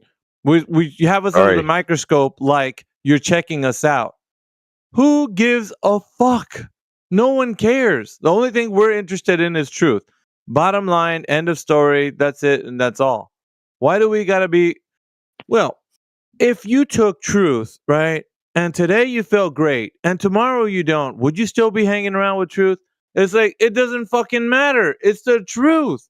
Who gives a fuck about feelings? It doesn't really matter. Why are we talking about something to no fucking? It's ad nauseum fucking discussing the fact that, well, it would just be weird, right? Because you would feel weird. Isn't that crazy? Like, what about all your friends? Who cares? They weren't around when you were fucking believing their shit. Now when you're not, you're just fucking what? You're not going to be their friend? I don't think so. People are friends no matter thick and thin throughout, no matter what. If they're your true friends, they're going to still be your friends anyway. If they're not, then that's you've just exposed them for what they really were, right? Not your friends. So at the end of the fucking day, who cares? You're in it for the truth, and who gives a shit if you're ostracized and so what, dude? Like there's a lot of shit in the world that you don't need to be worried about. Right? Yeah, we can handle it, and this is what I was trying. Fuck's sake, dudes. We're not interested. Yeah, we're not interested in having a replacement cosmology. We're not interested in a replacement model. Yes, eventually these things will come, but at this point, it doesn't matter whether you believe me, my family, my friends. It doesn't matter. It is what it is, and you've got to be able to stomach it and move forward, and new doors will open for you. No, but my question, my question wasn't necessarily about that. Like my question. What was it about, Eldori? Because you say you don't care about if these XYZ people don't believe in you. I'm asking you essentially did you even have a connection with them to begin with, even before you believed them? Who gives a flying Because that's a motivator. That's a motivator to go into It's a motivator. Who gives a fuck if it's a motivator? Nobody's looking at because it explains why this happens. Dude, the reason why you're stuck in the position that you are, thinking that the Earth is a globe, is because you're harping on this fucking point that it's not a point to begin with. You're like, dude, but the implications. I'm like, well, if that's your major driving force, then you'll never know truth because you're so considerate about other people that you don't think about your own critical thinking mind. And you're going to be fucking stuck in whatever status quo there is. And then good for you, go to sleep and wake up tomorrow and think the Earth is a globe. Nobody gives a shit because that's what everybody else thinks. People here are critically thinking about it. I reserve critical thinking for the things that will impact me the most. That fucking part of your brain has got fucking dust and spider webs, cobwebs and shit. You love to just look at the world as in, let bygones be bygones. Don't fucking wake the sleeping dog. All that shit. That's good for you, right? Don't question shit. Just go through life accepting everything that you comes across your way because of friends, right? Friends. Oh fuck, dude. We need friends. Like I told you before. No, that's not the main. Then what is it then? If it's not because you're gonna lose friends and people are gonna look at you funny and you're a black sheep and all kinds of shit. What is it then? I'm not saying that you should just believe in something just because it gives you an access to a community. Then what are you saying? I'm saying that, I reserve again, like I said before, the reason why people don't question these things that much is because either it's too cumbersome to deal with, it takes too much time. Too cumbersome to deal with. Like who's that? Who's that? Name a person that your average Joe American that's like working 9 to 5. He just wants to come home, have a beer, chill out. Sounds like damage control, to be honest. Yeah, that's a cop out. But you know what? You can believe that. You can believe that. I think. Listen, people are who they are, right? So you can't. Yeah. The first time you hear this shit, everybody's like, "Oh, this is fucking stupid. Flat Earth is the most dumbest shit I've ever heard on the internet," right? And then upon further, because it's gonna pique your interest or it's fucking not, right? You're just gonna be like, fuck them, whatever. And then, or you're gonna be like, yeah, let me hear what these dumbasses have to say. At the moment you start to do that, you know what's keeping you here to do that? And why anti-flat earthers are so hooked is because they know there's something to it. They just can't fucking let go of their bullshit. So it's psychological, but my friend, it's the other fucking way around. You're the one under the microscope, not us. We don't give two fucks about what you're doing. Yep. You, however, make this a point for you to come in here. You're in here day in and day out. But dudes, the Earth is a globe because you got fucking the 1 in 60 rule. And you know what? I don't give a fuck if you are, but the people that are, that's very telling. Oh, we got anti-flat Earth types like the one. You sound like every other anti-flat Earther, Elo dear, and you want to make it sound like flat Earth is what's under the microscope. My friend, you got it all wrong. You know, the thing is, when you come in here, you're the one under the microscope. We're looking at you, your behavior. We're looking at why you're not letting go. Why are you always continuing to argue the point when if you didn't give a fuck, if you're like, dude, flat Earth will probably die out in like a year or two, then let it be. Why are you here? Why do you care? Why are you trying to analyze shit? Why are you trying to use, your fucking reverse psychology and shit? Like, it doesn't work. Your reverse psychology, that shit doesn't work, man. All you're trying to analyze is some bullshit, man. Like, I think, because I don't know what everybody else thinks, but the rest of you types that come in here every day, you can't get enough of truth. And the only way that because socially, you'd be ostracized. And yeah, you're right. For you, it's a big fucking deal. Because everybody, your peers are gonna be like, dude, fuck, we ain't gonna hang around with you if you think the fucking Earth is flat. Just fuck off, So you have to come in here, get your kicks, right? Your kicks are because you want to hang around with people that are talking truth, versus going out into the real world and facing the fucking social fears that you have. You're trying to cope, is the word. Cope. You're coping when you come in here, and we see that. It's like, dude, you don't have to hide behind your fucking analyzation of fucking flat Earth. No, we're analyzing you because you are trying to make excuses for not letting go of the globe. It ain't us, bro. It's you. You're the prisoner, not us. We got out. It's funny that you say that you guys don't care, but yet you go on like an entire essay monologue about it. Yeah, because you're still fucking here. Why don't you kick rocks so that we can enjoy our day? He's got your number, mate. I'm sorry, but I care because I like talking to people, and that's why I'm here. You're like them. You're like them. We see hundreds of you. To the convention. And he's right. He's right. You guys love us. You love flat Earth. We're not studying. You're not studying us, dude. We're have so much fun. Yeah, we have so much fun because we were you. We were you, bro. So we've been through it already, and we know where you're struggling. It's hilarious and well said, Mickey. By the way, you actually touched my soul with that one, and I wish I could have eloquently have said it like that.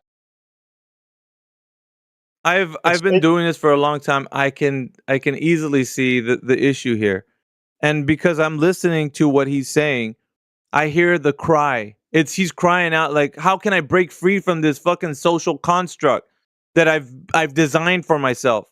I hear those things, dude. You're the one on the couch. I'm talking to you. And if that's the case, that's because you can't let go because of X, Y, and Z. Don't be looking at us as your fucking scapegoat for your feeling of entrapment. You set those fucking boundaries up yourself. I don't blame you. Now, you got to untangle those things. I don't know. Go off and deal with that yourself. Don't come over here and looking for a free therapy session from us. Fuck that, dude. Like, we're out. We don't need to fucking be on the couch. You do. You know, Miggy, it's kind of like while he talks like that, it's almost like he's how do you say it? He's convincing himself to stay in the lie. He's justifying the lie for himself to stay in it, so that way he doesn't get ostracized. That's what it sounds like. So he's got to put you guys under the microscope. They're like, I'm looking at you guys, you flat earthers, and how do you guys tell me how you feel if your friends are not going to talk to you anymore? It's got to feel weird, right? Hold up. Like you're in a little club like projection. Flat Earth.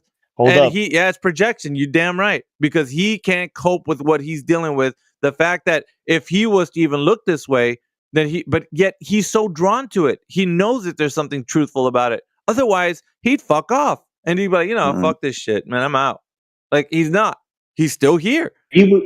Are you willing to listen to my perspective, Alpha? Oh, Jesus. Well, we're dealing with the other guy for now. I just want to say, though, I don't have anything to gain by staying in the position that I'm in terms of, like, if we just evaluate it off of just community and we don't evaluate it off of truth, I don't necessarily have anything to gain because I'm not that super, like, connected with a lot of people.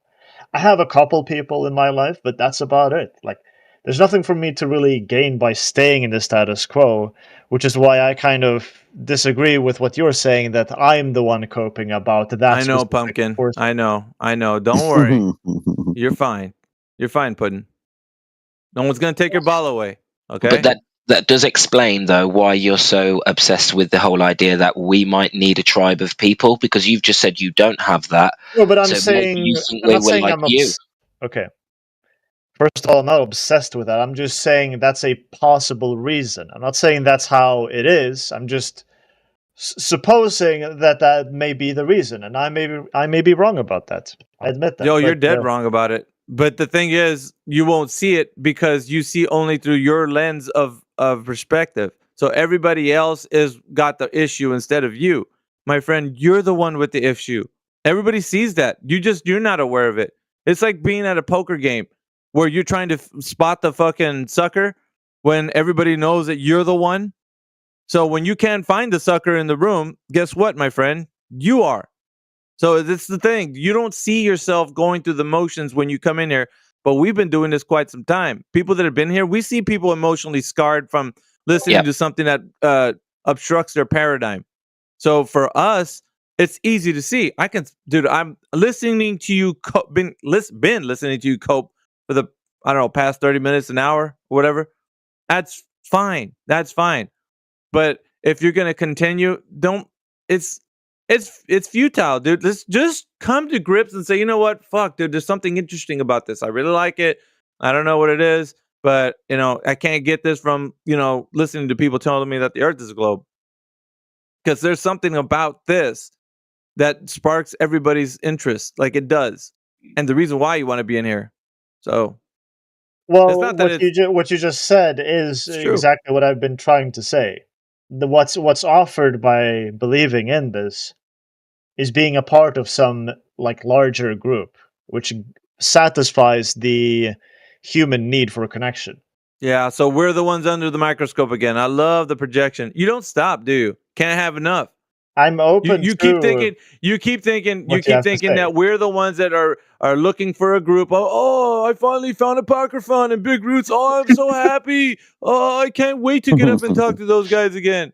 Dude, if they're here tomorrow or not, doesn't matter. The thing that I was seeking for, I found. And they're the ones that are walking beside me because they found it too. We're not in here because we're ready. FE on 3. 1, 2, 3, FE. Nobody's fucking doing that, bro. Nobody. Because do you not appreciate what you have though in this? We appreciate the truth, and if people are walking beside us, then all the merrier, right? But so we're not looking for tribe. The tribe is just here. It exists because the truth exists. So there you go. There's your answer. But if, let's say, Apocryphon or Big Roots left, we're not gonna be like, you know what? Fuck, this group ain't working out. What the fuck is wrong with you, dude? I'm gonna quit Flat Earth. Fuck it. It's funny, dude. So honestly, most of us have got families. On the tribe. Yeah, most of us have got families and friends and cousins and and we're just normal people. Are you, though? No, dude, shut the fuck up, man. What are you worried about that? Who cares? You just want to, you continuously, well, tell me, how does that feel, Big Roots? Stop putting us on the couch. You're not this isn't your free therapy for Flat Earth. You're not going to do it, man. You're not the guy, okay? I can spot you a mile away. You're not going to put us on your fucking invisible couch trying to give us hello dear, it all started when I was 10 years old and I couldn't fit in, and now Flat Earth gave me that. Shut the fuck up, dude. Nobody gives a fuck. You say that, you've said that now. You say that times. But you're really denying your feelings, because I'm hello dear and I know what you're talking about. Shut the fuck up, dude. Kick rocks. Go watch Netflix or some shit. If you're that fucking bored, go put somebody else on the couch. Go put the fucking people that like to talk about war on your fucking invisible couch. Why don't you? There you go. There's a bunch of them talking about Israel. Yeah, go deal with them at the kids' table. You're not ready for this shit, old dear. You're just coping, bro. And you know what? Go cope somewhere else. So I got your fucking number, dude. I've had it since you were fucking in here. Yes. You belong to me. Number, mate. You belong to me, bro. You not the other way around. Alpha, I've been coming here for a while. Yeah, you do. I own you right now because you are still in here. The longer you're in here, there you go. That's a good boy. That's a good boy. So I've been here for a while, and this is a Flat Earth server, right? So you guys have all the mute powers, all the mod powers, all the control, and is that something of an echo chamber? Oh, okay. So you're going to shut down a dissenting voice showing that this is an echo chamber. we don't Do you talk see to how that people sort who of could be counteracts schizophrenic. everything that you just ranted about, Alpha? No, we don't talk to people who could be schizophrenic. There's a possibility that we could be in a very bad position to talk to somebody who could be schizophrenic, Dogs. Here, Alpha, let me try this one here. Doug, you see how you guys are trying to dismiss me rather than engage Okay, with hold me? on. Dogs, Because listen. you've created Let's an follow echo your chamber, worldview. and You're all you a want to do proven is run a moron. script at me. So go Can you ahead. hear me? Do you have me muted? Or can you hear me? Yeah, I can hear you. Go Okay, ahead. let's He follow hears you. your worldview, okay? Right now, we're 100% inside your worldview. Is All this right, can you channel under an like a echo minute? Is chamber? that possible? Inside your worldview, is this channel an echo chamber? Inside my worldview, this is an echo chamber, yes. Okay, there we go. I'll hold you There to you your go. Then worldview fuck off. then. Let's Yeah. just make As it soon that. as How about you're that? able to, I want to make sure you feel safe and secure here, okay? So if you feel this is an echo chamber, I'll help you stay to that worldview and just keep you on mute. Yeah, we don't As soon wanna... as you feel like it's not an echo chamber, then I can help you with that too, and then we'll listen to you talk. So let's follow your worldview for a while. Yeah, see, Dogs, he didn't have to go that way, but you did. See now what happens? You don't put your foot in your mouth. See, he wants then it again, both we're used to ways. that. He wants to shit talk and also call it an echo chamber. Dude, that's Yeah, if it's a real contradictory, echo okay? chamber, you're gonna stay muted, right, Dogs? Wow, you shouldn't have said that, bro. There you go. Wrong way. Hey, what happened to the other guy? Did he get kicked? No, I think he left. Oh, he's done with his therapy session. Okay. Yeah, I was like, I know we were kind of playing around with them for a little You while there. exposed him. Yeah, I know. Oh, that was brilliant. That was brilliant. I've had a smile on my face for like 10 minutes. I've stopped working and everything. I loved it. I really resonated with me, bro. I was just sitting there like, fuck me, you got him. Wow. That was funny. And he left because he felt guilty because he knew that's what he was doing. I mean, if he did leave, if nobody kicked him, then yeah, he did leave because he felt fucking guilty about it. And then it's probably a little self-reflection. Who knows what mixed in with that? If he self-reflects or not, if he was like, dude, I couldn't get him this time, but I'll be back. Like, fuck. Who cares? Imagine the Oh, he'll be mentality. back. Like you Yeah. would go into any of the guest rooms and just want to psychoanalyze. Like, let me go into the Christian chat and just psychoanalyze people who are Christians, or the feminism chat, the Jewish hub.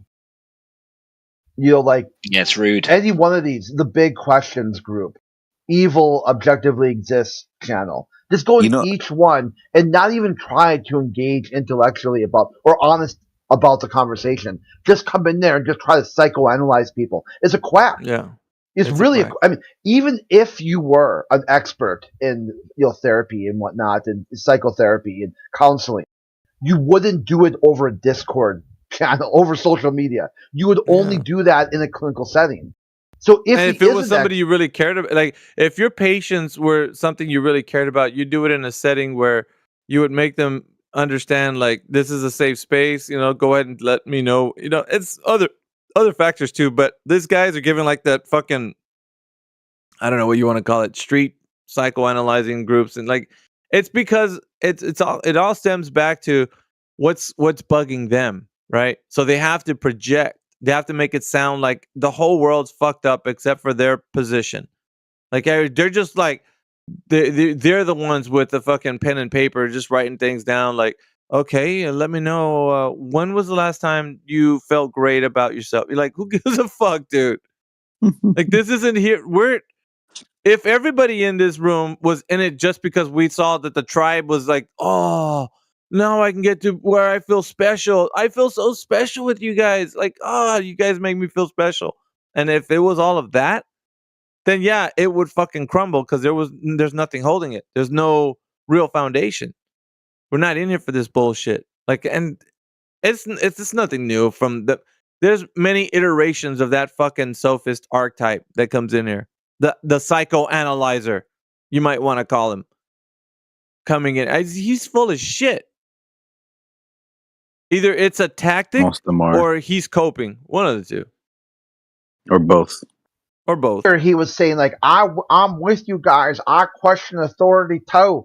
And then he kept saying reasons why you don't question authority. The scientists are really smart, and I'm just a dumb guy who likes beer.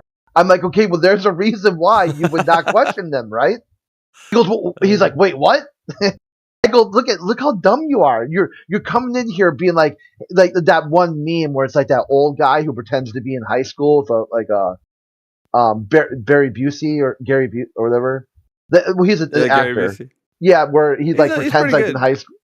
So he comes in here, though, hey, fellow conspiracy theorists, right? Like, dude, you ain't cloaked, okay? You are not cloaked. We've seen your type before, and I'm gonna, I'm gonna walk you through how broken your logic is. Do you know what, Crit? Yeah. It reminds me of the film The 40-Year-Old Virgin, where he's trying to hang out with the bros and he's trying to talk about women and how, how sex feels. But it's just not connecting, and they're all looking at him like, what are you talking about?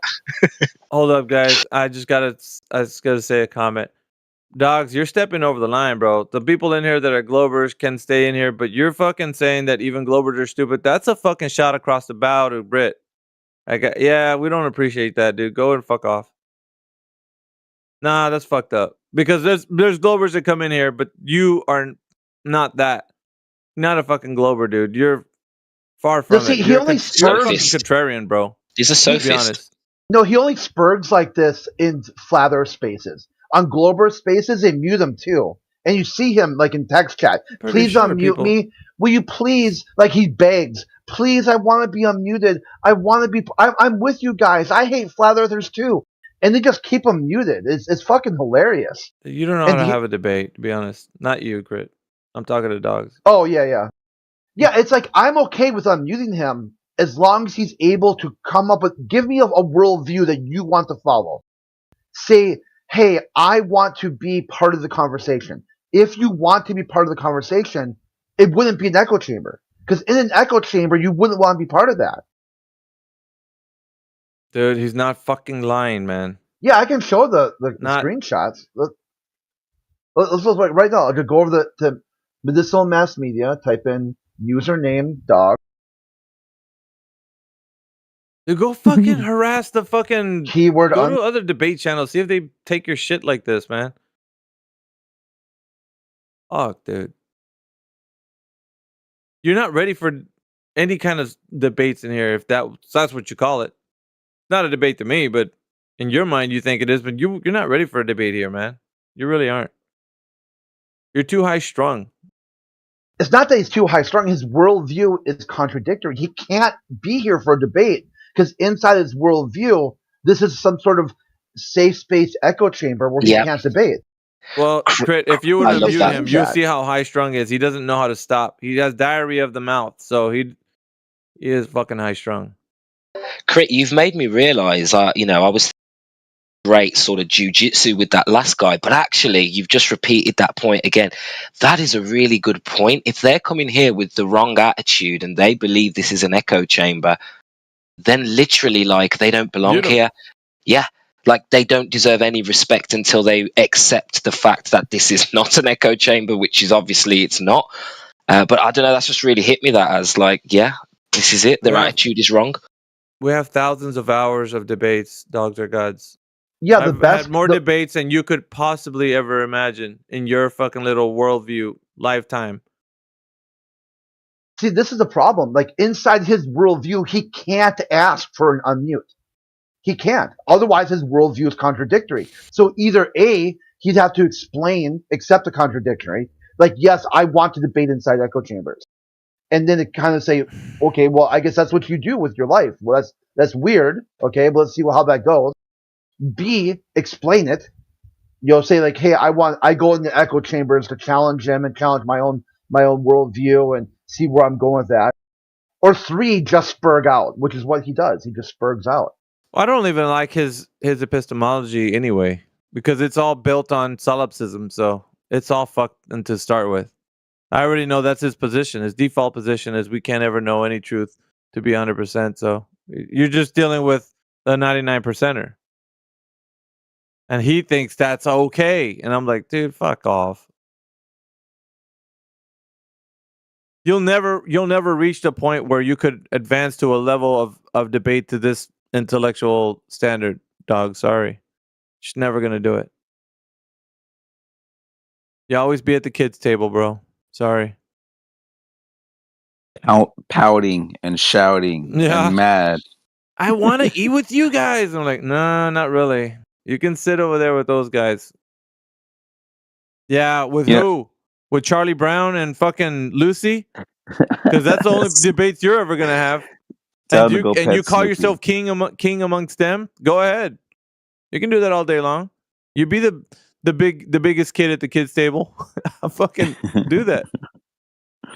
Hooray for you. Yeah, he's always been this way, dude. Everyone knows him to be that way. You know, I wish more flat earthers had this confidence, man, because I sit through so many discussions and I think to myself, why are we even entertaining? Should just be shut down. Do you know what I mean? Yeah. It's fine. Like, It comes with the Remember the territory. other day you had the atheist come in here talking about who's all in on it. I go, in on what? In on, like manned space flight and whatnot? I go, well, is God in on it? And he's like, well, no, God can't be in on it because God doesn't exist. I'm like, well, if you ask the astronauts, they say God's in on it.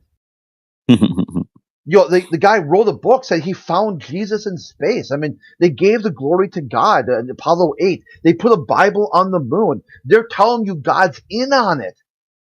So who's a conspiracy theorist now?